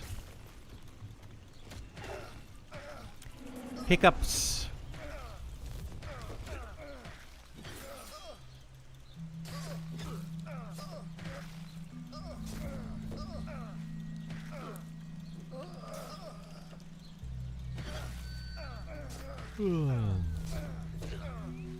The temple's cool. 3 named in there.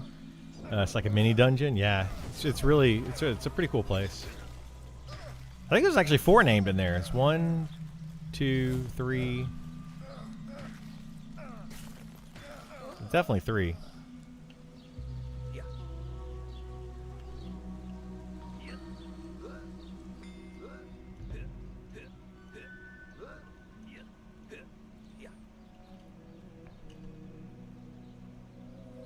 I thought there was a 4th in there somewhere, but I may be wrong. I may be mistaken.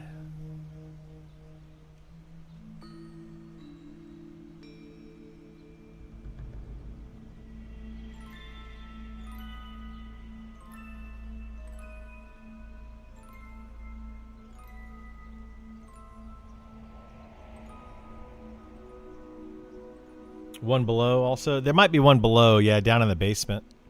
I can't remember. We haven't been over there in a little while now.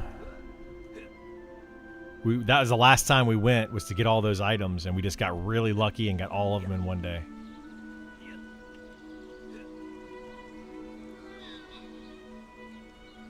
Hey, what's up, Val? How you doing, bud?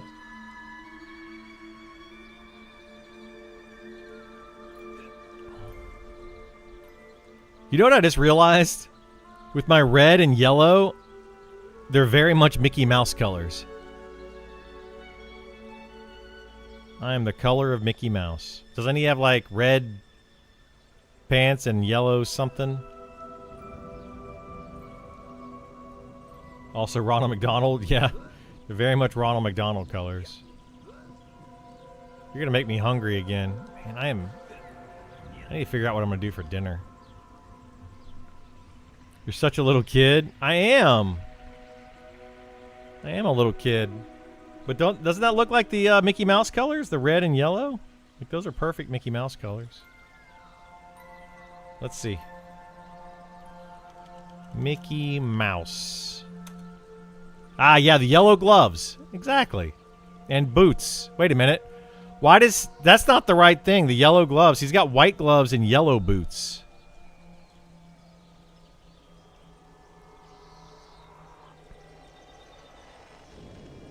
But I knew those colors just looked perfect for Mickey Mouse colors. Hey, what are we doing for dinner? I'm hungry.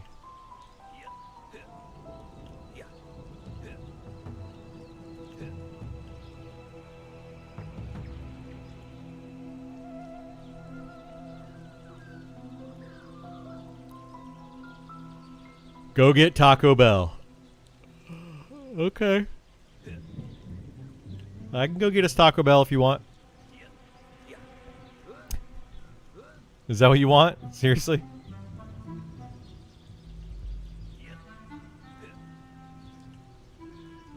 You're just making up for it because the other day you said you didn't want Taco Bell and you hurt its feelings.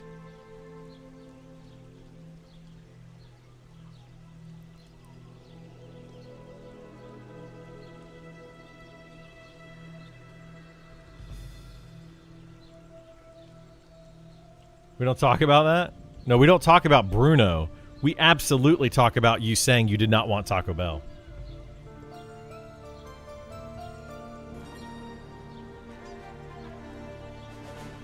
You got one of them Taco Bell cantinas with a margarita slushy machine?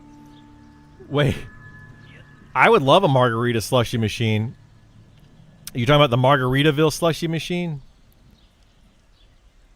I think my dad bought one of those one time. Those things are like really expensive for no good reason. Like you're literally paying for the brand.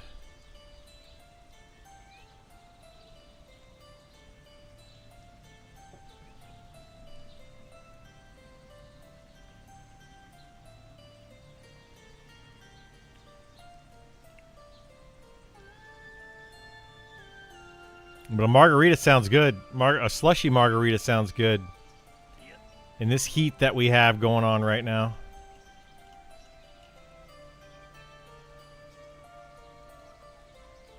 I think it went from like 90 degrees down to about 88 degrees in this bedroom. You know? It's getting better.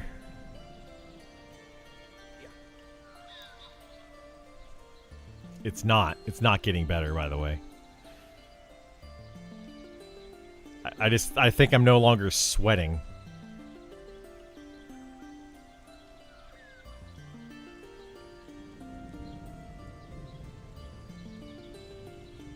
Waiting for this mob sucks.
Oh boy, oh boy, oh boy.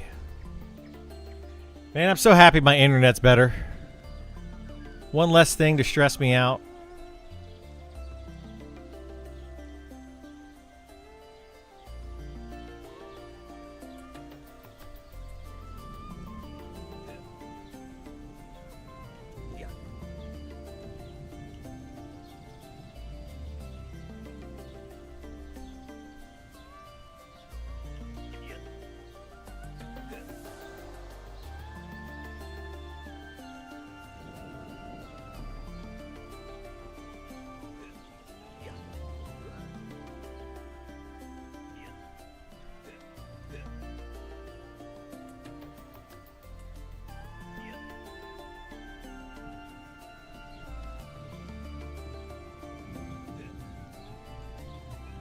What's the respawn timer in this zone? It seems really long.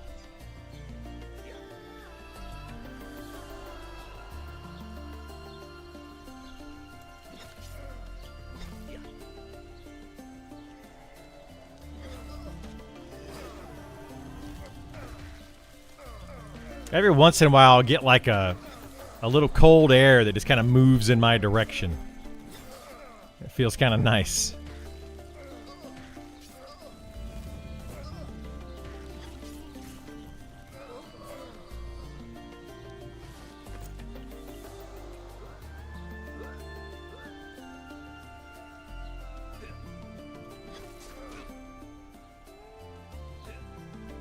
Who does?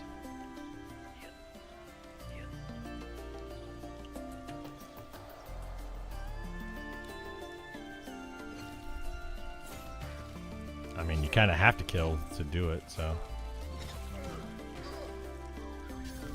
I don't know.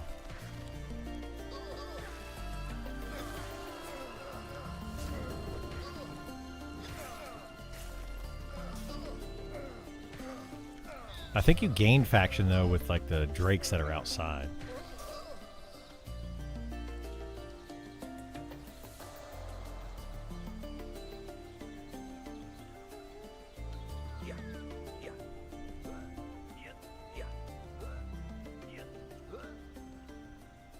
First 3 floors are one faction, last 3 floors are the other faction. Is that what it is?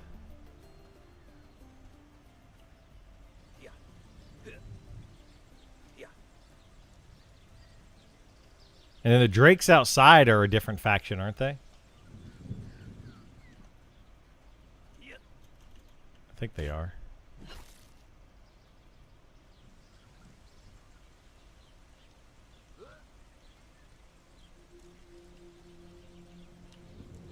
Do you know about the drakes? Never paid them much attention. Yeah, I want to say that they are the Court of Winter. So like you gain faction with I don't remember.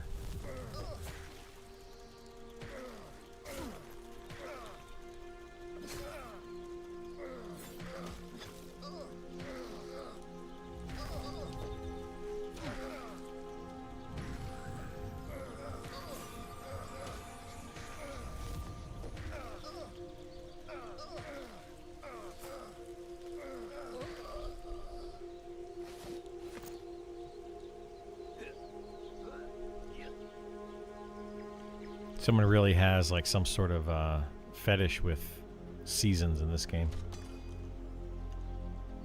Yeah, this whole zone is all season based, and then you have the druid now with all their season based stuff. Somebody really likes the seasons. Summertime, your ceiling fan should be set to spin counterclockwise. Well, the first problem, Seminole, is getting the air conditioner fixed. It's not the ceiling fan that's a problem. Our air conditioner has been on the fritz for a week tomorrow, for 6 days. It's been dying, and I'm pretty sure it is now basically dead. Whole thing.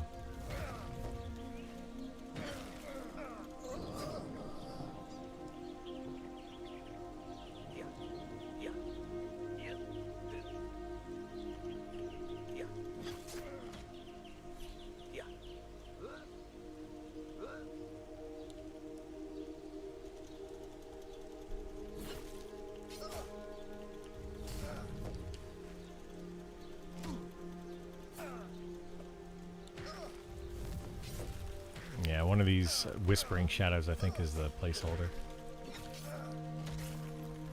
I don't know which one, though.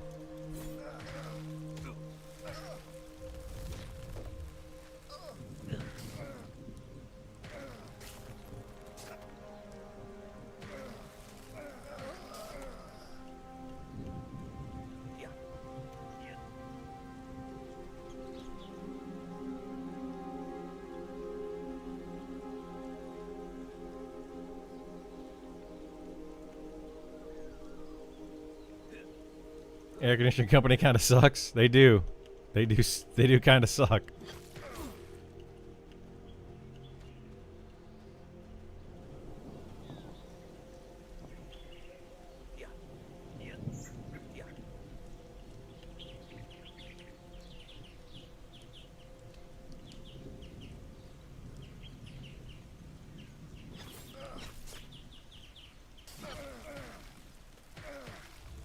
Florida home is cool. Well, you know, you got a brand new air conditioning like a year ago.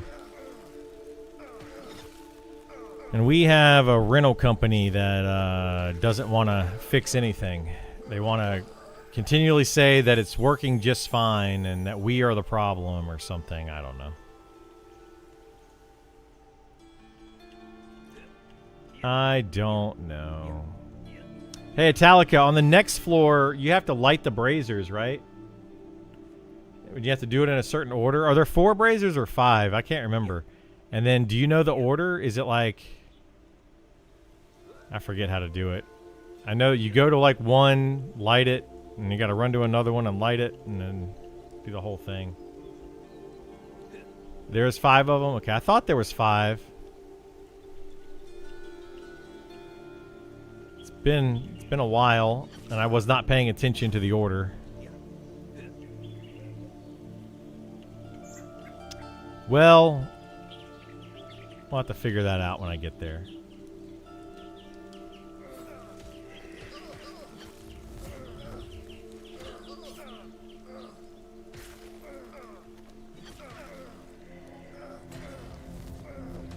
I'm not inviting anybody, rental company over for dinner. They should invite me over for dinner. They should give us a free hotel room until they get the AC fixed. And then we'll just go and chill at a hotel. Literally chill at a hotel. I'll turn the AC down as far as it'll go. And just blast it. Be amazing. Get under the covers. Turn on a bad movie. Order some room service. And build a... I've only done that like twice in my life. Where like I just sat in a hotel room and ordered room service and didn't do much of anything. It was kind of nice. Not gonna lie, it was kind of nice.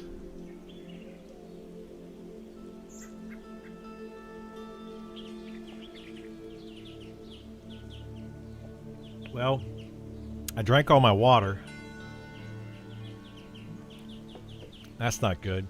I think the order we did was east, west, south, center, north. Sounds good. Sounds good. Yeah, I don't know. You currently playing Archer? No. I am playing a fighter at the moment. Well, I'm mostly just running around as a fighter. I'm not really playing it that much. We're just waiting for mobs to spawn, which is taking forever.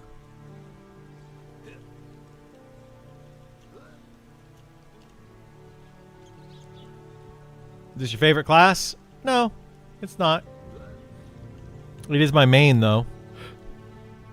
I don't really have a favorite class yet. I would probably... I don't know. I'd like to play a DPS class or Enchanter. Those would be my preferred classes. But I don't mind playing a tank. It's not bad. But I play a tank for the group. Because I'm a team player. Now we need to have a main tank. You know, guild main tank, group tank, all that kind of stuff. So I just kind of fill that role, and it works. Because I don't really mind. I don't really care what I play.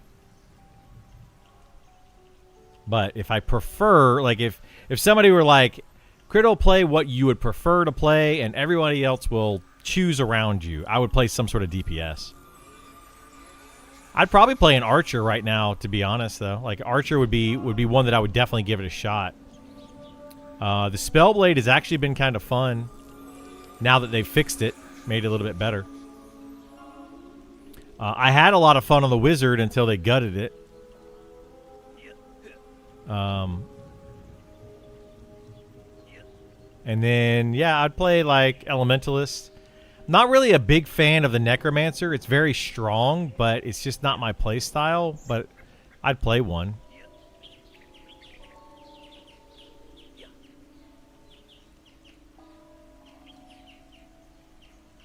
You know, for all this birds chirping in here, I would think the place would be a little bit less gloomy. Don't you think? Like, this should be crows that are in here, and crows don't sound like that.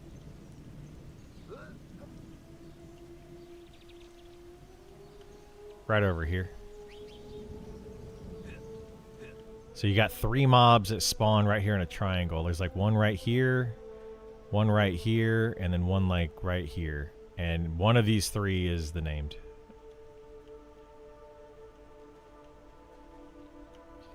Yeah, that's what I did earlier, is I pulled one, and then we got 2 roamers as well. That's why we had 5 mobs earlier. Did I try Rogue yet? Rogue is absolute garbage. It's probably overall the worst class in the game at the moment. That's Rogue. Its DPS is low. It doesn't bring any utility that other classes have, that other classes don't have. Like, it literally does nothing special. There's literally nothing special about the Rogue. Kind of breaks your heart. Yeah, they need to fix it. It's in a bad place. Well, neither have the 14 other classes, Italica, but it's still the worst. Rogue has been the worst for a long time. It's been the worst for a long time. They'll get there eventually. It's just a bad class right now. That's only my opinion. That's the opinion of anybody who's played a rogue to high level. I have yet to meet any rogue at level 60 that's like, yeah, rogue feels great. It's low DPS, and it should be one of the highest DPS. The only thing that a rogue does well is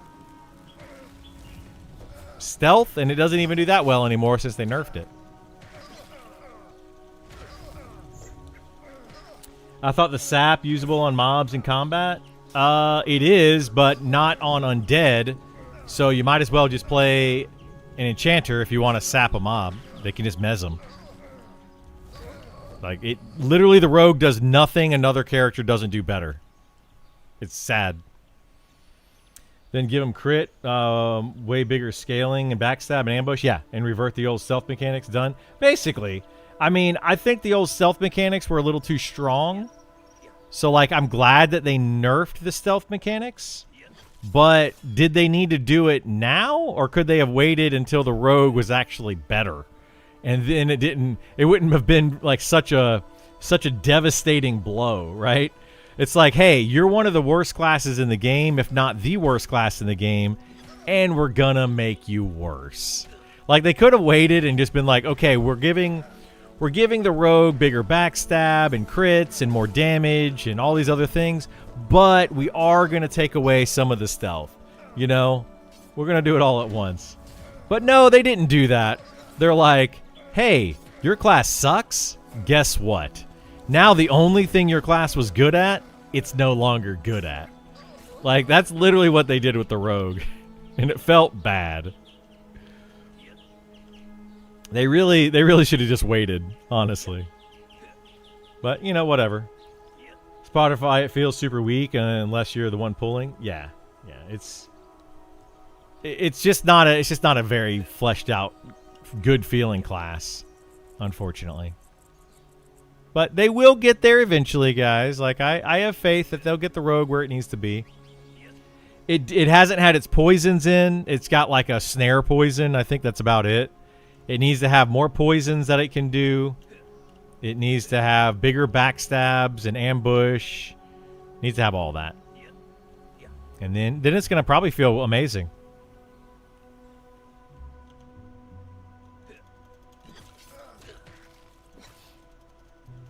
I was hoping for Deep Elf Rogue for early access. I'm pretty sure by early access, the Rogue will be in a better place. So just come back later on. I'll let you know when the Rogue's fixed and is worth playing. I mean, we might have Deep Elves before we actually have the Rogue fix. I don't know. Maybe. The Rogue could also come in the next update. We don't know. We don't know. I was actually talking to a Rogue a couple days ago, and it was funny. He was like, yeah, I can backstab for like 500 damage or something. And I was like, what? He goes, yeah, when you get double backstab at level 50 or 55, whenever they get double backstab, that's when he got to about 500 damage. I was like, what? Meanwhile, I could turn on auto attack and do 500 damage in the matter of a couple seconds. It's just like, I don't know what they're thinking with that. They need to at least double the damage of Rogue backstab. At least double it. That would help them tremendously.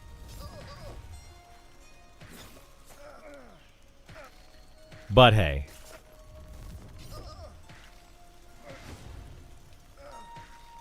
You know, it's the same thing I said about Enchanter being too strong with the charm. It takes people a while to figure all this stuff out. Because this game is a slow game, you know, it takes people several hundred hours of playing a class before they're like, oh, okay, I see why it's bad.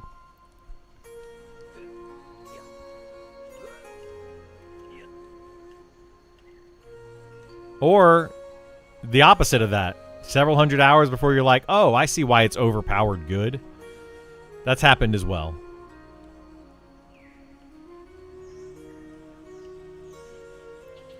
But hey, it's okay. We'll get there eventually.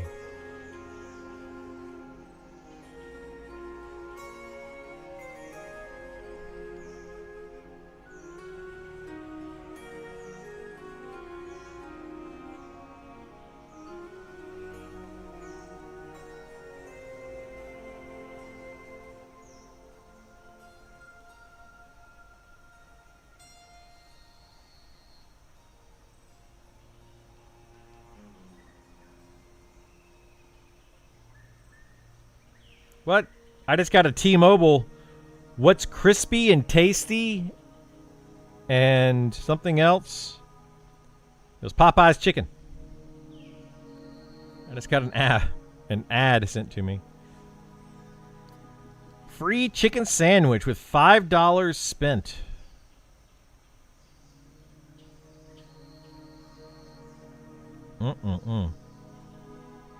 Popeyes. Do they still give out beta? Yep, mostly on Fridays, what Italica is saying. So you have to opt in for the beta and then wait until Friday and then hope and pray, or I don't know, become one with the universe. I don't, whatever it is that you're into, do that and you'll get invited. Opt in on the website? Yeah. Once you have signed up, top right corner or whatever, you can do like a little drop down menu, and you can opt in there for the closed beta.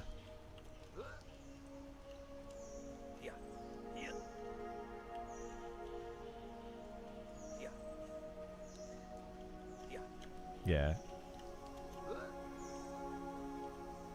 The problem is like one group in here is about all you could have. And it's like, what do they expect people to literally fight over this one mob to get higher in?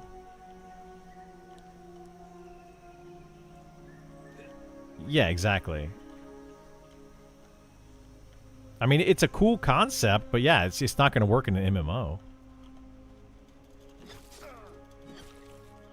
Yeah, or some sort of like, you know, co-op friendly game with your friends. Yeah. This is going to be a disaster if people ever actually come in here and try to do it. Nope. I'd say 6 people per floor. That's it. But the thing is, you have to assume. Yeah, you have to assume the people are going to get their key and then move to the next floor, and it's like that's not always going to happen.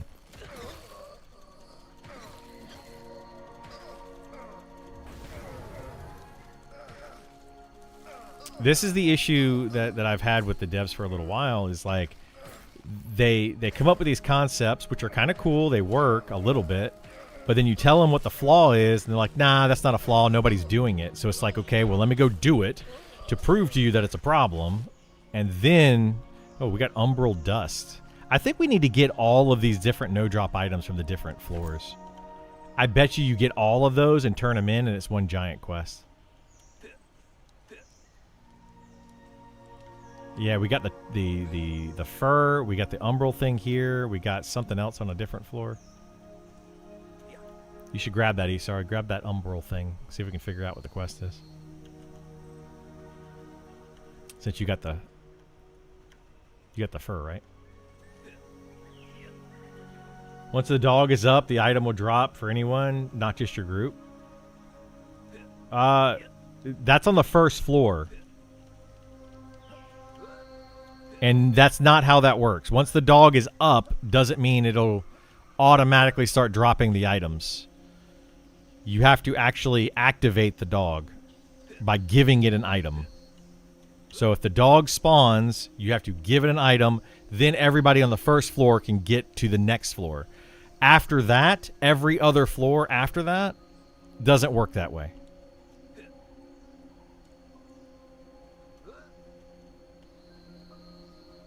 This floor in particular, you have to kill a specific named mob.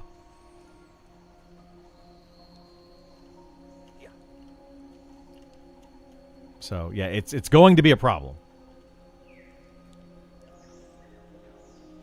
The first floor, yes, will drop keys for everyone. Not every other floor does that. It's not how that works.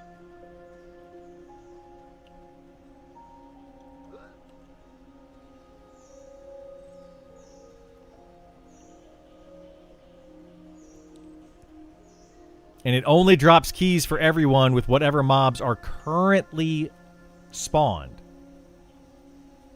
Right? So like it'll drop keys for the mobs that are currently spawned when you give that named dog the fresh squirrel meat. But then once all the mobs are dead, they stop dropping items again. It's a whole thing.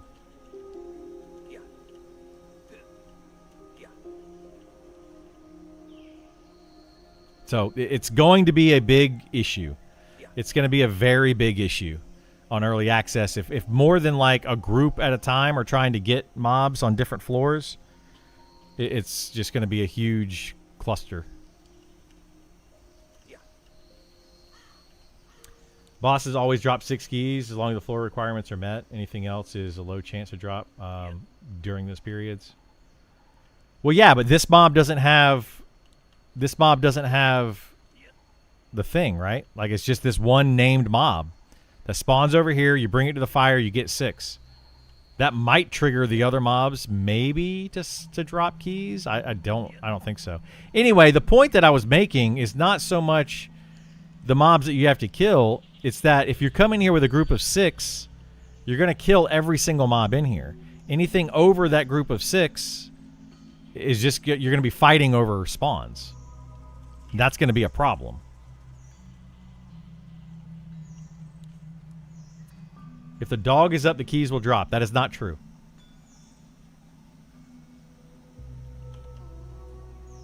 Like, not in my experience with it. You have to give the dog the fresh squirrel meat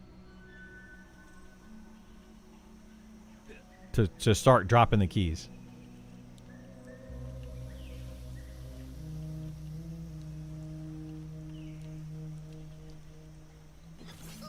And then maybe once the dog, if the dog is up, you give it the fresh squirrel meat, and the dog stays up, maybe it'll keep dropping keys as long as the dog is still alive after you give it the squirrel meat.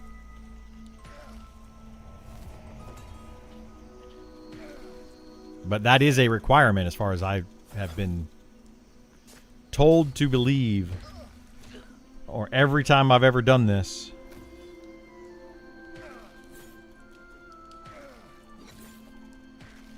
Yes. So it is true what I was saying. Contrary to what you said a second ago, that it is not true.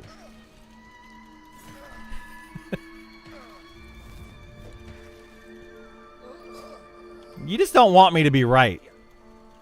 That's what I feel like. You don't like it when I'm correct, and it bothers you.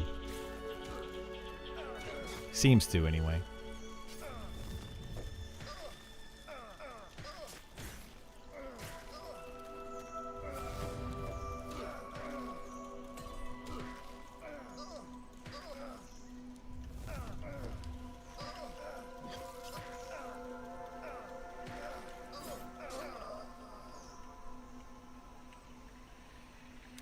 Shadow floor is weird relative to the other floors. I wonder if anyone tried dragging the spider over to the fire. Maybe.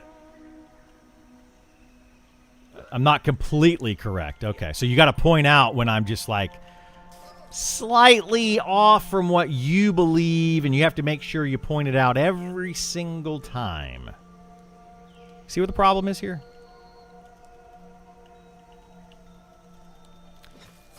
Well, actually...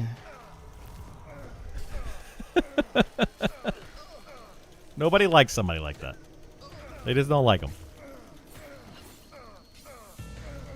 Yeah, I don't know what's going on with the shadow floor. Pulling the spider over here, though. You're talking about the name spider? I have no idea what happened when we pulled the name spider over to here. It was up a minute ago, but we didn't pull it. Or we killed it. We didn't pull it over here. I have no idea what would happen.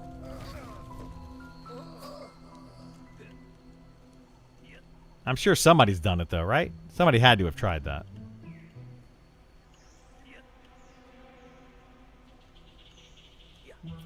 Every other floor, both named will drop keys. They do drop keys, yeah. When you trigger them, like you were saying, when the floor, when it's the trigger system has been met, the named drops 6 keys. That is correct, yes. But I think it's only if, like on the first floor, right? You spawn the dog, you give him the meat, and the other named is up, you kill it and get the 6. But if you then kill the dog, it deactivates the floor because you gave him the meat, but then you kill the dog, and then you can't get it anymore. So you have to then activate the floor again. It's a whole freaking mess. Shadow one is weird because the floor requirement is also the requirement to just kill the mob at all. Yeah, so I don't know how that would work. But anyway, the problem is you can't have, even on the first floor, what if you went in there with 2 or 3 groups? There's not enough mobs in there to sustain 2 or 3 groups. So you're not really going to be getting very good XP with multiple groups in there. So like on early access, it's going to be a disaster if there's multiple people trying to do this quest all at once. But we'll see what they do. They might leave it in that way. Maybe they won't. I don't know.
Yeah, I can get to the 5th. but there is a floor after that now. Yep. So yeah, the next floor is the last one that I completed, and that's the fire brazier one. You gotta like click the 5 braziers in the right order to spawn a boss and kill the boss and get the item.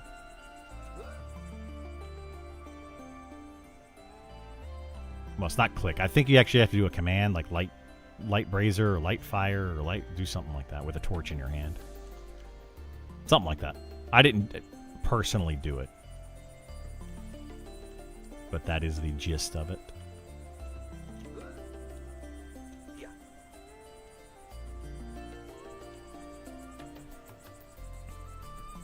May have to head out soon though. It's 7 o'clock, way past dinner time. We spawned the boss before doing the braziers. I don't know if you can force spawn the bosses. Yeah, I don't remember either.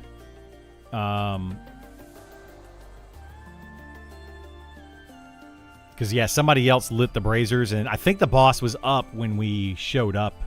When I did it the first time, there was already a named spawned. So we lit the braziers and killed it. That one I don't know on.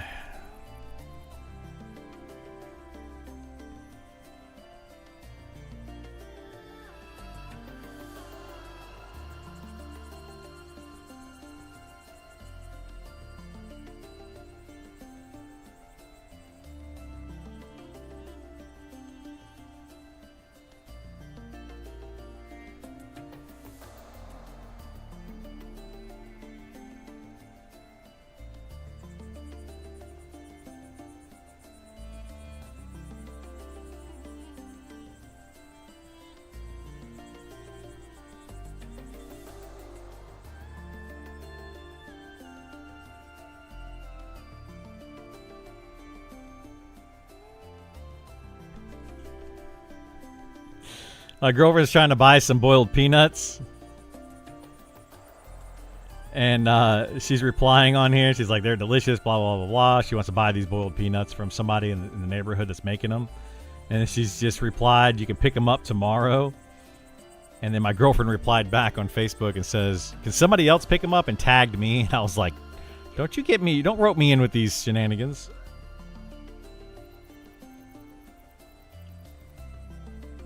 Oh, I responded to you. I'm not shaming you for your boiled peanuts. You're trying to get me all involved in it. I don't want to be involved in these boiled peanut shenanigans. I don't know these people.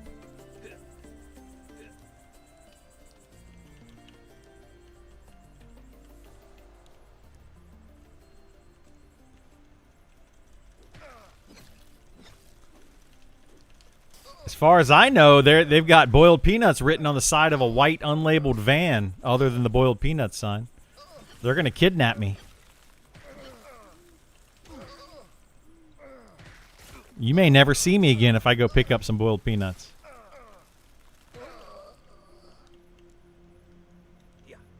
Then you're going to be real sad.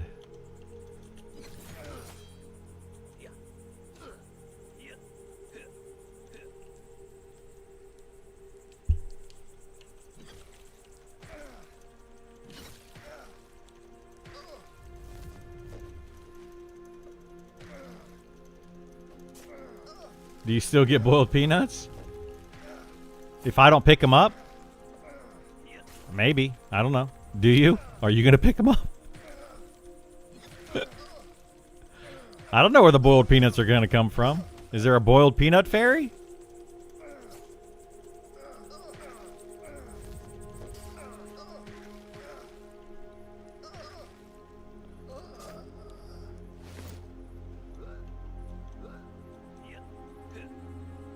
This is taking forever.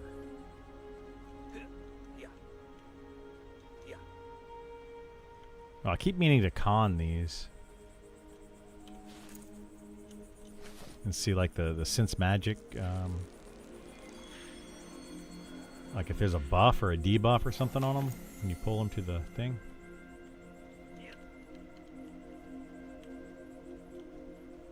I don't know, you gotta pull them to the fire, so I don't know if like there's a buff for them.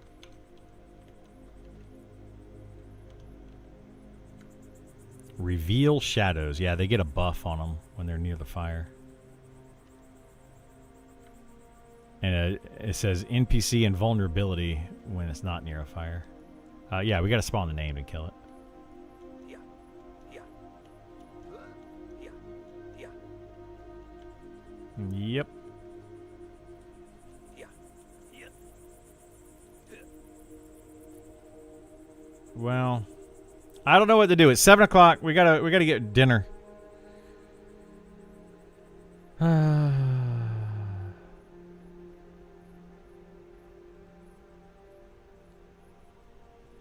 Am I going to get food or am I not going to get food? Because I can just come downstairs and make a sandwich or something. But I can also go get food, I guess.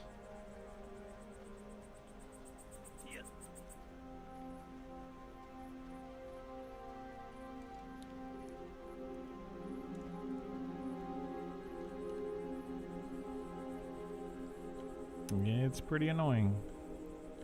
Oh, yeah, we can do this whenever, though. It's not really a big deal.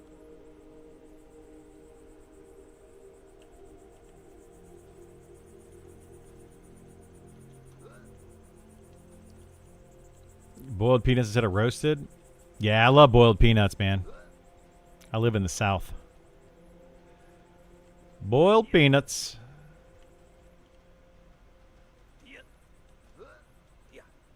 Love some boiled peanuts.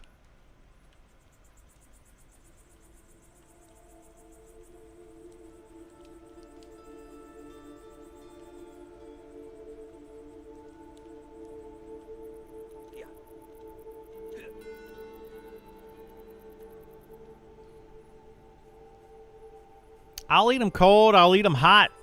I'll eat them any way they come. You didn't answer my question. Are you paying attention to me?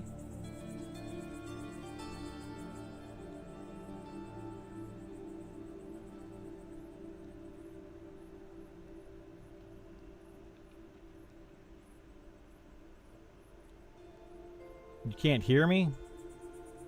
No, I sent you a text.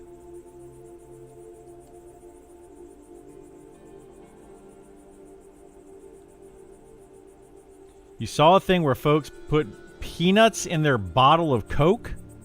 That sounds gross.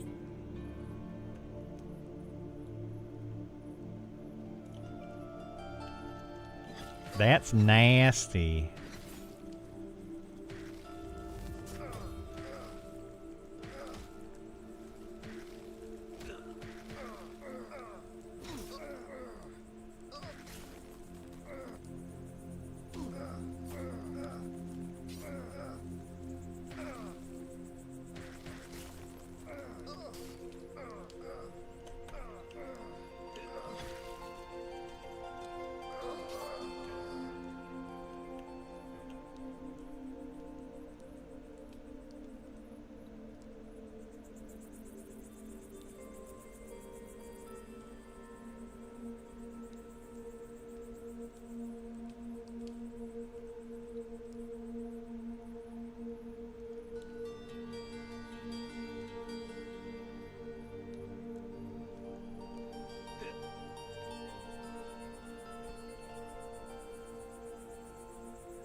Let me see. If we reveal the shadow, yeah, then move it away from it, it just stays. I'm guessing its invulnerability will come back eventually. It did. That's weird. Like, it doesn't do that when it runs, though. Anyone made it to the 7th area in here after the mushrooms? I don't think you can yet.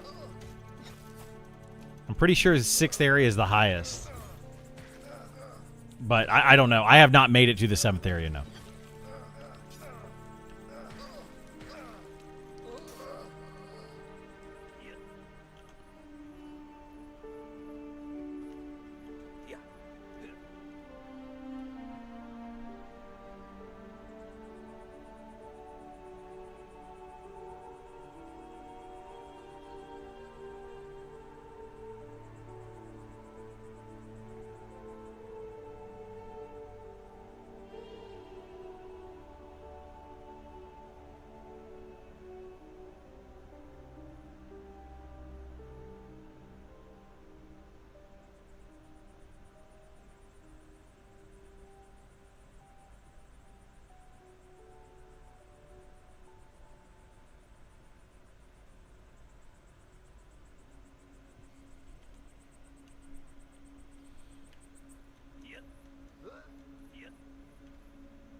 Enjoy dinner. See you soon. Yeah, thank you so much. I appreciate it.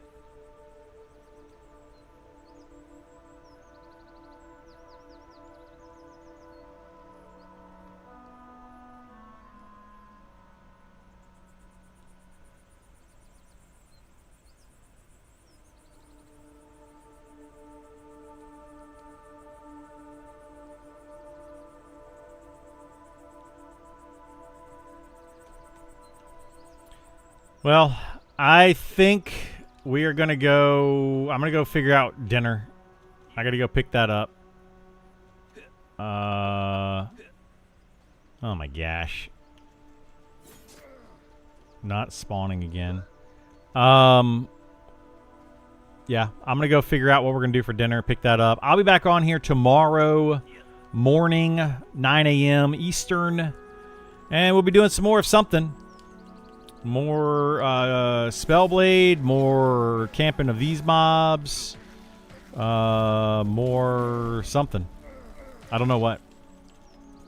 But anyway, thank you so much for being here. Do appreciate it. You guys have been awesome. It's been fun. And hopefully, I see you all next time. Bye.